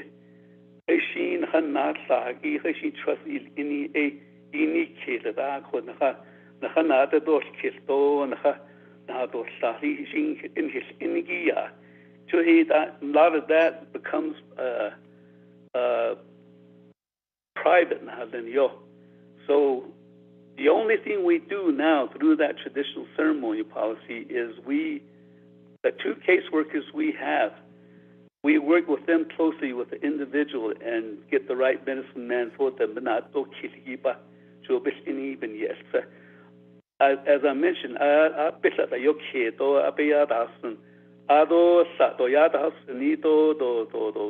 medicine man, we have two individuals. City. Veterans look out about the I don't keep in yet, we have that Starbucks. We have an agreement with Starbucks where any sales that we do, any profits we make, all goes to the expense for people that stay in our facility. Every year we have to send those records to Starbucks to make sure that that money's all spent on the veterans and the elders that stay there. Majority right now, our policy is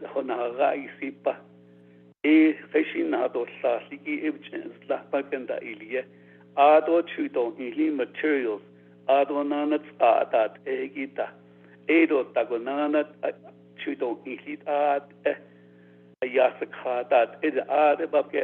we use that money to do that.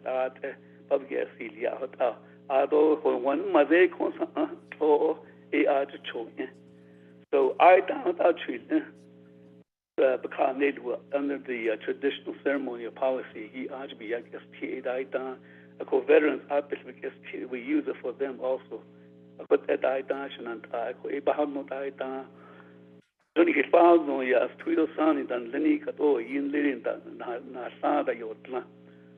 I owe you his never when he lean who does the big in his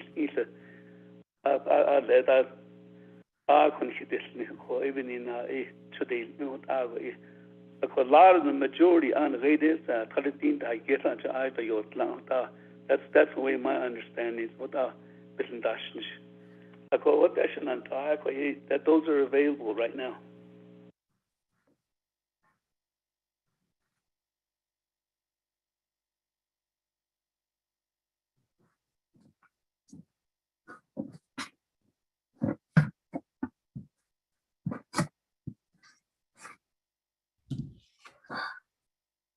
Chair, that will conclude our response. I know that question had been brought up previously in conversations with Delegate Eugene So, and I think it's important to a lot of the membership of the council. So Mr. Claw is really best to answer the great things they're doing and how I think they'll continue those practices at the Veterans Home. Thank you. Thank you, Vice Chair Slater, also your agents. Committee members, any further questions? I'll give a follow-up. Honorable Elmer Begay, with your follow-up, you may proceed. Again, Mr. Clark, your response on it. Other Delegate Slater. Yeah, I think there's money available. That I think I think we can. If we're really sincere about helping veterans, they need help, and from the Veterans Administration, and we have a Veterans Administration, and we have commanders that are out there. We're trying to revise the Veterans Act. I think approaching that, I have a Delegate Smith that's active with that, and then also with Delegate E. Ellen McGay, and recording that. What's the these are federal money, and then these veterans, they went with the federal rules and regulations, and to be part of the Department of Defense. So there's a federal administration, and then federal agencies. I think we need to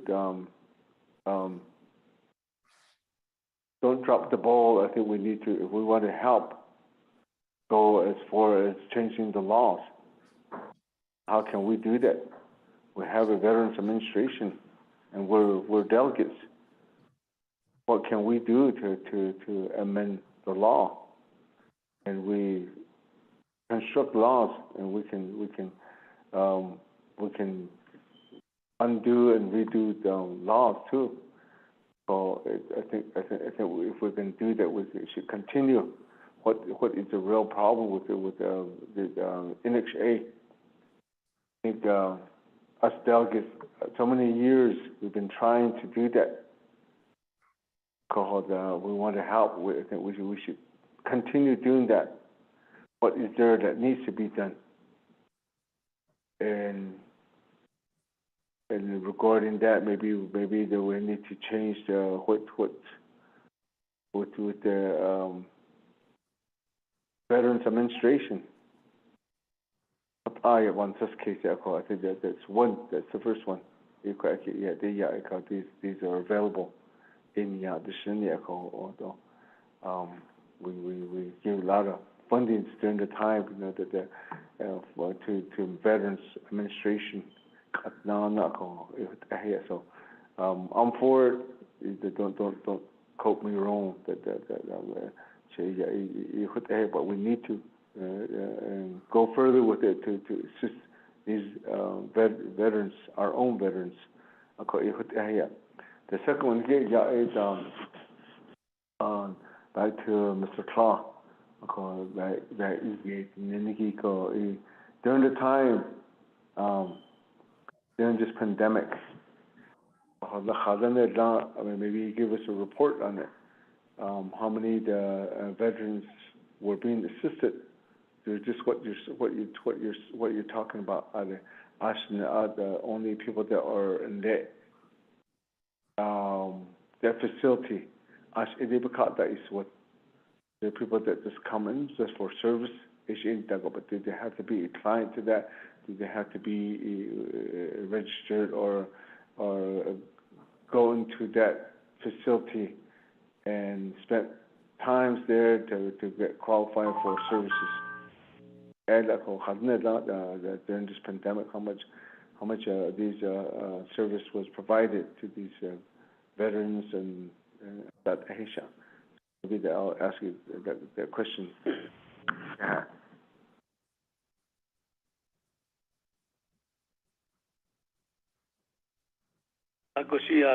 Again, now the litigation and the amount of veterans and elders we serve, the Navajo Nation Social Service Case Manager, Navajo Nation Social Service has a policy on admitting admission for all the veterans. Nursing homes, the Navajo Nation Social Services have, through their long-term care policy, family services, policy, audit the case manager, recommend this on each, here we don't do that. They do all that according to their policy. Family services under social service, BIA, that's 638, client C20 contract. That's a mixture of veterans and elders.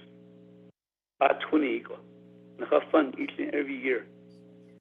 Nana long-term care, Navajo Nations again social service. The policy, long-term care, those that have paid service, those that have paid for Medicare and Medicaid, a long-term care, through Excess Office, the state of Arizona, New Mexico, they all have to qualify through the Medicare, the amount of money they paid in long-term care, case manager, that long-term care out of Window Rock, the Navajo Nation Social Service, go qualify this. Packaging qualified under both family services and long-term care.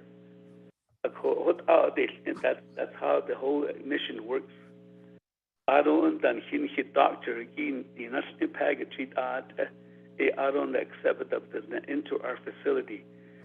Right now, under the long-term care, Medicare, Medicaid, they qualify again under the caseworkers nomination. Nature forward, Doctor Inana do the assessment on it. So, a lot of this HIPAA, then CMS, then Center for Medicare and Medicaid, they give regulation in right now. So, according to me, those got to change. They all need to be changed once we go 638 under IHS. CMS then will allow us, I thought we spoke to them, they would allow us if we can prepare our own regulation for our residents on the Navajo Nation, both for veterans and elders. They will allow us to do it. We do have in-house policies that they're allowing us to do it right now. They're very flexible about that. Since we don't have one right now, we don't have one regulation. Congress approved this need for any money, federal money and state money that we're capable of doing it. And that's one of the things that I will be bringing forward to the council again later. And as far as my understanding with CMS, they will allow us to do that. So, Navajo Nation, that social service, they be Yagi Department, Family Services, Long-Term Care, need those that qualify for funding to stay in the nursing home. Right now, the rules and regulations is a privately owned nursing home with right now. I really disagree with that. Basically, because he didn't pay into Medicare and Medicaid. We refer him to Family Services, A638 BI80. If you read the policy under Public Law 93638 IHS, under Title 1 and 5, everybody would qualify under that law, elders and veterans, without even looking into their Medicare and Medicaid. But again, we're still going to have to refer that to them, even though if they paid into that, we are. where we can get reimbursement through third-party billing dates in the ADE. By law, if we're going to continue using HIPAA regulation and using the Center of Medicare and Medicaid, we're going to continue have to do the third-party billing. So there is ways to get away from that. We talk to CMS about that all the time. There is nobody, all the nursing home that's on tribal land now, there's very few have tried that, they haven't done it. So we're the first one that's going to be, going forward to try to get Public Law 93-638 under IHS. If you look at that funding, it's really, you look more like, it's what it is, the General Assistance Program. And one of the things that I hope that we do is that the veterans don't have to pay a penny to stay in this nursing home. Use all the Public Law 93-638 from IHS money. ADHO, that's why if you look at our budget, it's very large, so that way we can use that money to have them stay in the facility. And the veterans shouldn't pay a penny. And neither I'm still on the call, but I'm hoping. The elders don't dash. They don't qualify. And I'm against that. I really am. And I know 638 BIA under Family Services does not have that much money. So once we go 630 of IHS, then we're going to have to drop the Family Services because according to the law, we cannot dip into two federal money. So we're going to strictly just go IHS and then third-party billing under long-term care. Social Service policy, case manager, they gather all the information on the individual.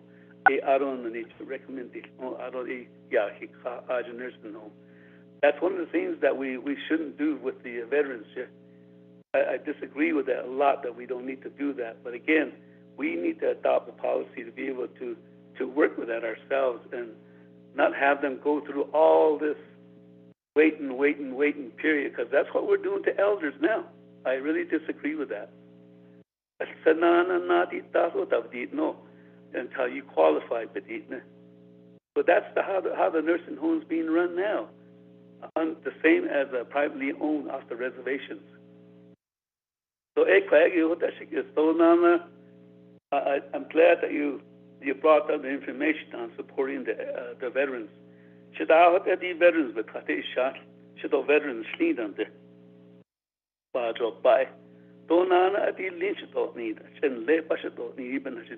I've been working on this project for a while. Mr. Delegate Begay.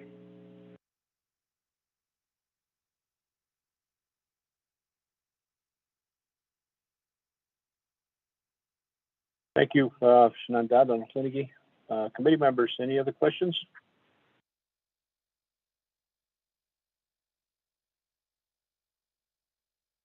I have one more question. Hello? You have the floor.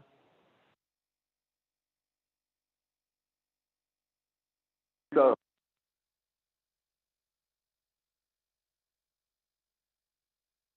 hello? Go ahead, Can you Shenandoah. hear me? Okay. Yes, can hear you. So right now, I guess this is a question to Delegate Slater. So what kind of amendments are you working on it to amend the Veterans Veterans Act, then Veterans Administration, help the veterans again. And then also, is there any funds that you've been requested through Veterans Administration, maybe through the ORPA fundings? Is there any application that's been sent to that?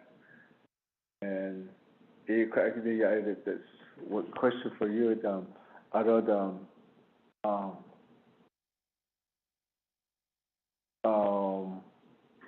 Mr. Cloud,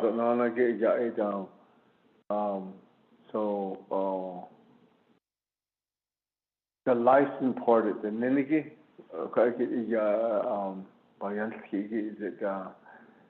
so the your plans, they not so the shizo.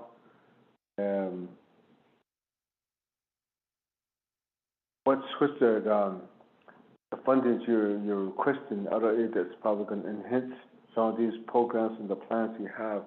But the further on, what's the future for this? How is it going to be operating? How is it going to go?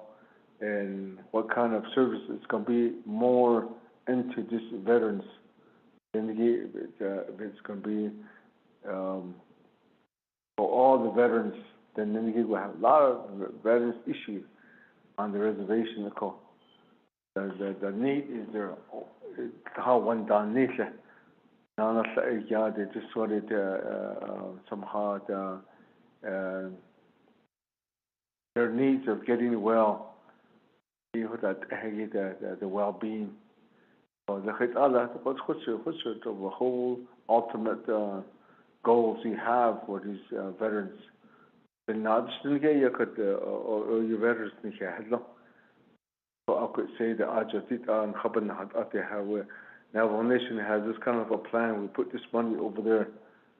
Asian some of these veterans, are they supporting you? Do you have any support from these veterans organizations? They to help to give some funding to share some funds to your organization. Thank you. Committee members, any other questions for the sponsor?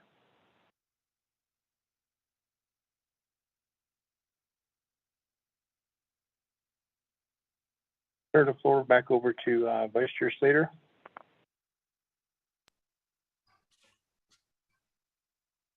Thank you very much. Thank you very much, Delegate Begay, for the questions. With respect to pursuing ARPA funding, no, I'm not pursuing ARPA funding, or I wasn't before for this initiative. The only way that this would, I think, qualify would be under government services, the 6.1 category. And I was under the impression that we were going to pass and allocate all of the remaining $1.07 billion yesterday, but that's not what happened. So I didn't want to completely derail that process. And, you know, this endeavor should be funded with Navajo Nation funds for Navajo Nation veterans. And that's my position. Second, in terms of amendments, I'm not drafting any amendments to any part of the Veterans Act or anything right now. There are some initiatives that have gone forward, and when they've gone through HES, I think I voted green on all of them. But that's not what this legislation is about. This legislation is about constructing a veterans home for veterans long-term care. And it's not about the issues related to the Veterans Act or things like that. In terms of support, I think we have supporting resolutions now from, I think, every one of my chapters and a lot of Delegate Kiel and Begay's chapters. We've received a lot of support. I need to go back and document all of the supporting resolutions at this time, but I think we're over a dozen, maybe more, and ensure that they all make it into the record for NABI. I haven't experienced any criticism of the project, but there have been questions about it, and we've been happy to answer them. I'll hand it over to Mr. Claude this time. Thank you. Yeah, as I mentioned earlier, we've been working very close. We're already doing work with the IHS now through a memorandum agreement. Any veterans that we have in our facility right now, if they get worse, we have a referral program through IHS, basically because they have all the expertise of their doctors. So that's what we have a memorandum agreement with them. So we send them, we refer them over. The doctor will come over. We have 2 doctors that come over. They check all the residents daily. When they get worse, so what they do, they recommend through a referral program, and they'll send them next door. By doctor's order, they send them to different hospitals, or they send them to Prescott or down to Tucson or Salt Lake or Albuquerque. The doctor is responsible for those aid of referral to anything that has to do with the veterans' health and the elders' health. And they're the one that decide where they need to go. The type of services that any aid, again, they'll be all under IHS through that memorandum agreement, because they're doctors, and like I said, referral.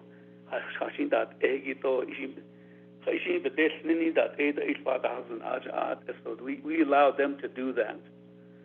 And then again, I don't know these services, how long will it be? One of the things that under this Title I IHS self-determination, Title I, Nikki, what it is the funds. Once the funding is approved under IHS 638, Title I, Nikki, what it is it's a program where IHS will keep an eye on us, the nursing home, making sure that we spend the money right for 4 years. They'll check our audits and everything with the auditors and make sure money is all spent according to policies. 4 years, that's Title I. That you fall under Title V. Title V is 5 years at the time. 5 years, 20 years. Every 5 years, we'll renew it with them. But under Title V, we will fall under Navajo Nation Health and Education, Health and Human Services Committee. IHS will no longer look after you when you get into Title V. The number of years, you do well, you spend your money well, you provide services well, you have good audits. That continues 20 years you're under Title V. So that's one of the reasons why we want to get in under that self-determination law, so we can provide services to both the elders and the veterans. 4 years and then 20 years, 5 years at a time. That's how that title, the self-determination works. Of course, as we all know, the Navajo Nation doesn't have a lot of money. So we really can't even go back to family services, because they don't have that much money. They have 21 providers, I think, they provide services and contracts to. So every year needs basically 638. So that's one of the reasons why we need to switch to something else, and that's IHS self-determination, because they do have money there, and they're in a health program to provide services under the law. So, and again, if you need that law, and I can send that to all the delegates, and it's very simple how it explains it. I had Mr. Albert Hale, the attorney in Linadan, explains all the questions and answers on it very well. So I can send them to all the delegates and explain that. I hope I didn't miss anything, other than that. Again, thanks when I didn't get you.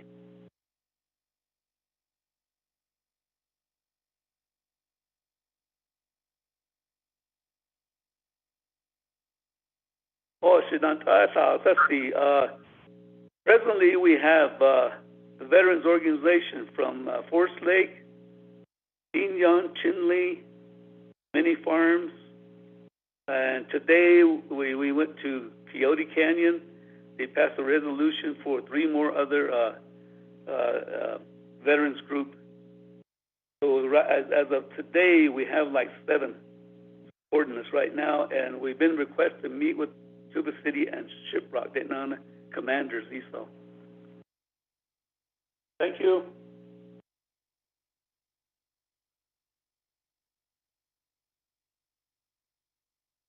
Thank you very much. Committee members, any other questions, follow-up questions? Da, do you have a follow-up question?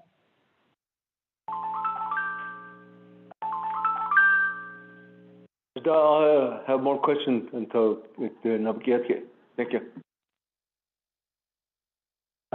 Thank you very much, committee members. Are we ready to vote?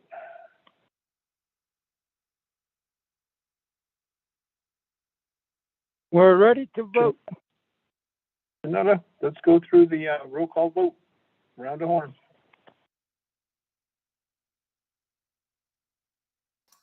Yes, Vice Chairman, roll call vote on approving the legislation. Honorable Jimmy Yellowhair, how do you vote?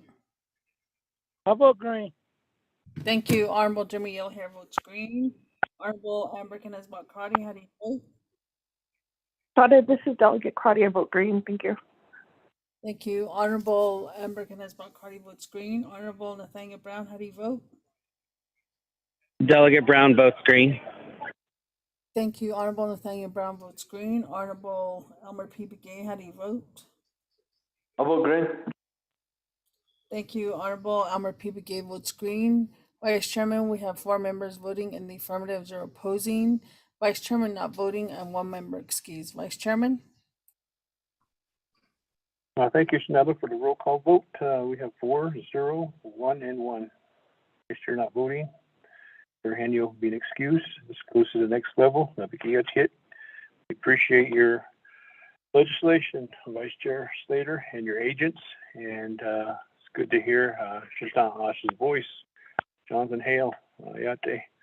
At this point in time, we have completed our agenda with the new business, except for item on rescheduling April 19th regular meeting because of the 2022 Navajo Nation Council Spring Session.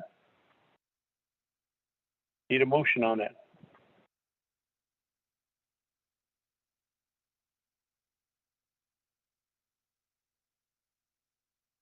Motion, Delegate Begay. Motion by Elmer Begay, second.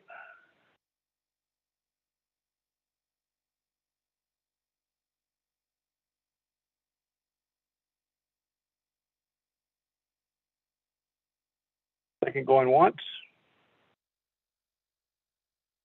Pro Tem, I apologize. What do you need a second for? What action? Rescheduling the regular meeting, April 19th, because of the Navajo Nation Spring Session falls on that date. Sure. Was there a date proposed? No, we're just getting a motion in a second. We'll put a date in there. I apologize. I'll second. Thank you, Pro Tem. Committee members, look at your calendar. What day shall we reschedule this regular meeting to?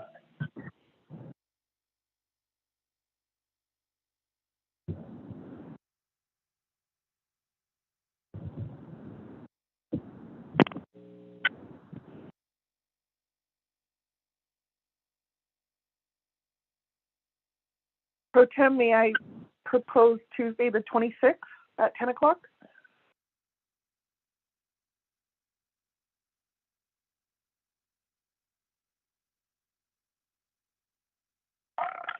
There's a proposed by Honorable Crowdy for the 26th at 10 a.m.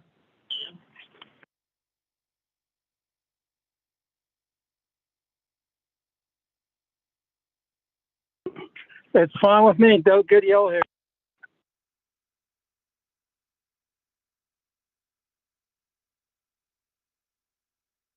26th in April is good for me. This is Delegate Yell here.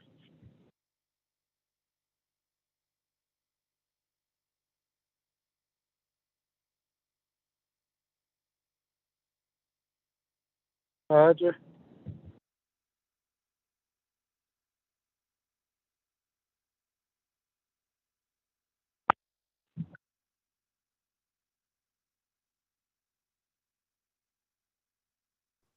Vice Chair, are you still on the call?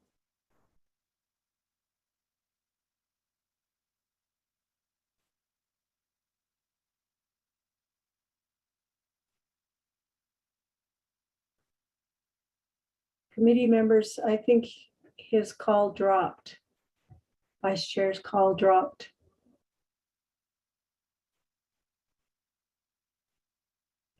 Elmer, do you want to take the lead?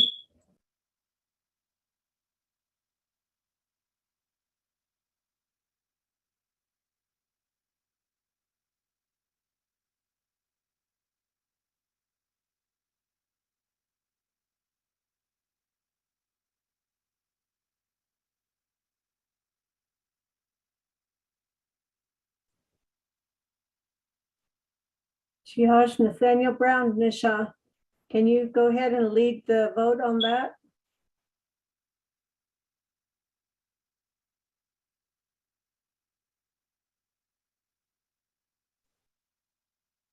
Or do we need a roll call?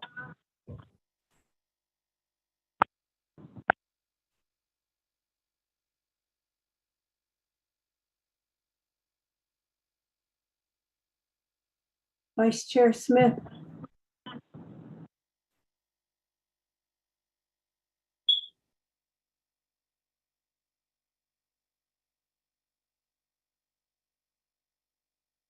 Can you hear me? Yes, Vice we Chair can Smith? hear you now.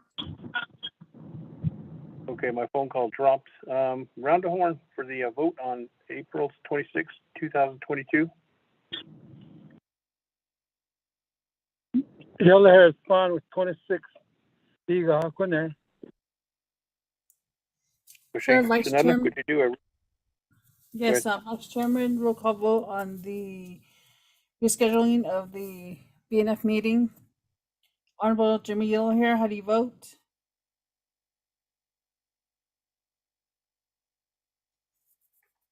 Honorable Jimmy Yellow here, how do you vote? I vote green. Thank you. Honorable Jimmy Yellow here votes green. Honorable Amber Kenneth-Crotty, how do you vote? Go ahead, Delegate Crotty votes green. Thank you.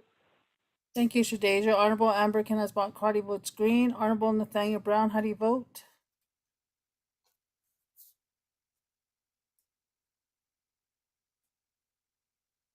Honorable Nathaniel Brown, how do you vote? Honorable Elmer P. Begay, how do you vote? I'll vote green. Thank you. Honorable Elmer P. Begay votes green. Honorable Nathaniel Brown, how do you vote?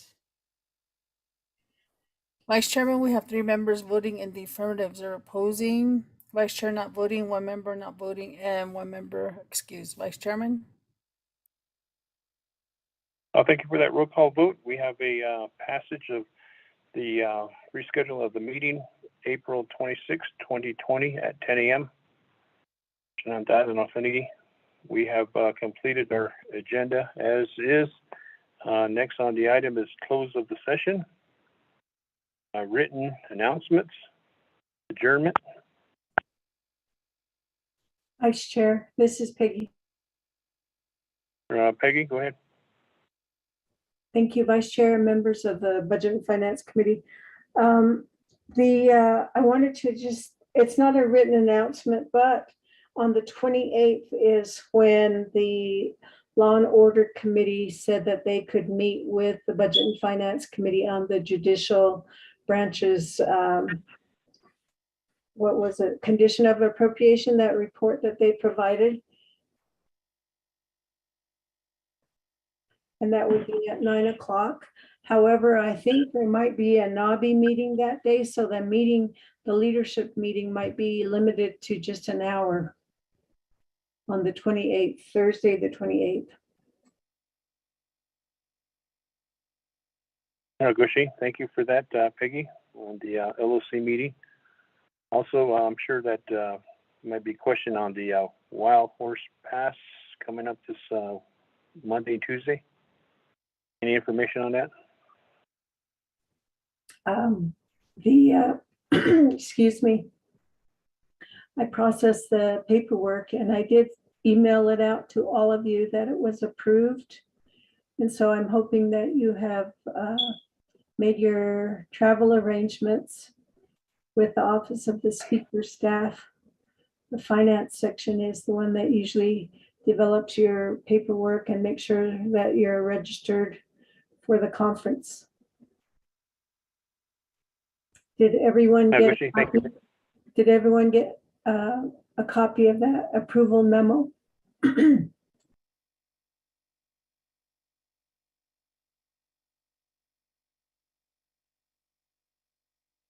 Committee members. I received the copy, thank you. Okay. Thank you, Honorable Crotty. Pro Tem, I received a copy, thank you. I don't plan on attending, but I did receive a copy.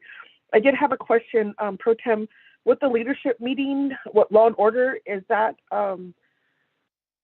virtual, hybrid? What's the format? Thank you. Peggy, could you answer that question on behalf of Honorable Crotty? Yes, I can. Vice Chair and members of the committee. The Law and Order Committee asked me to call into their meeting about a week ago. And they asked me that particular question, and I told them that Budget and Finance Committee hasn't been meeting, only virtually by Zoom meetings is how we've been meeting. And so they said that that's fine, that it can be a Zoom meeting. So we have the understanding that the 9 o'clock meeting will start at 9 and it'll just be on Zoom, with the idea that perhaps the NABI may have a special session or a regular meeting that day, since that's the fourth meeting or the second meeting of the month for NABI. I haven't done the memo yet, but I will get that developed, and Vice Chair or Chair Hinio can sign that memo as soon as I get it done. I haven't seen any memo from Law and Order Committee to that effect, so I'll probably have to initiate the memo again. Well, thank you, Shada, for that information. Appreciate that. Committee members, any other announcements or before we close the session?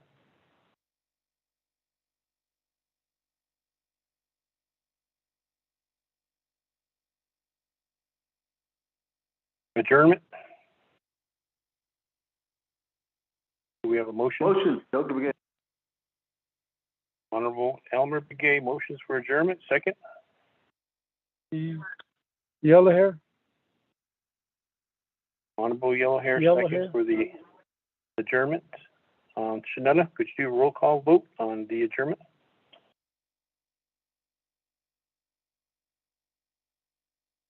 Yes, Vice Chairman, roll call vote on the adjournment. Honorable Jimmy Yellowhair, how do you vote? I vote green. Okay, thank you. Honorable Jimmy Hair votes green. Excuse me. Honorable Amber Cardi, how do you vote? Shada, Delegate Crotty, I vote green. Thank you. Thank you, Shadeja. Honorable Amber Cardi votes green. Honorable Nathaniel Brown, how do you vote? Honorable Nathaniel Brown, how do you vote? Honorable Elmer P. Begay, how do you vote? I vote green. Thank you. Honorable Elmer P. Begay votes green. Honorable Nathaniel Brown. Thank you. Vice Chairman, we have 3 members voting in the affirmative, 0 opposing, Vice Chairman not voting, and 1 member excused. Vice Chairman?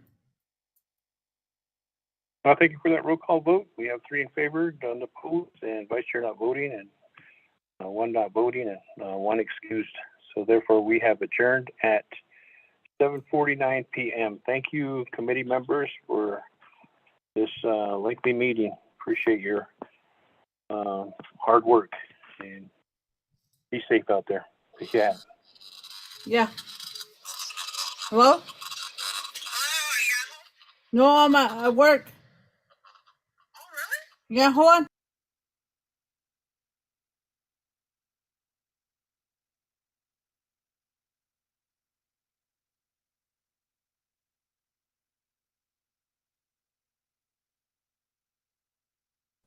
Thank you, everybody, for your participation in our meeting. And the The committee reports will be ready for signature tomorrow. So we'll schedule that with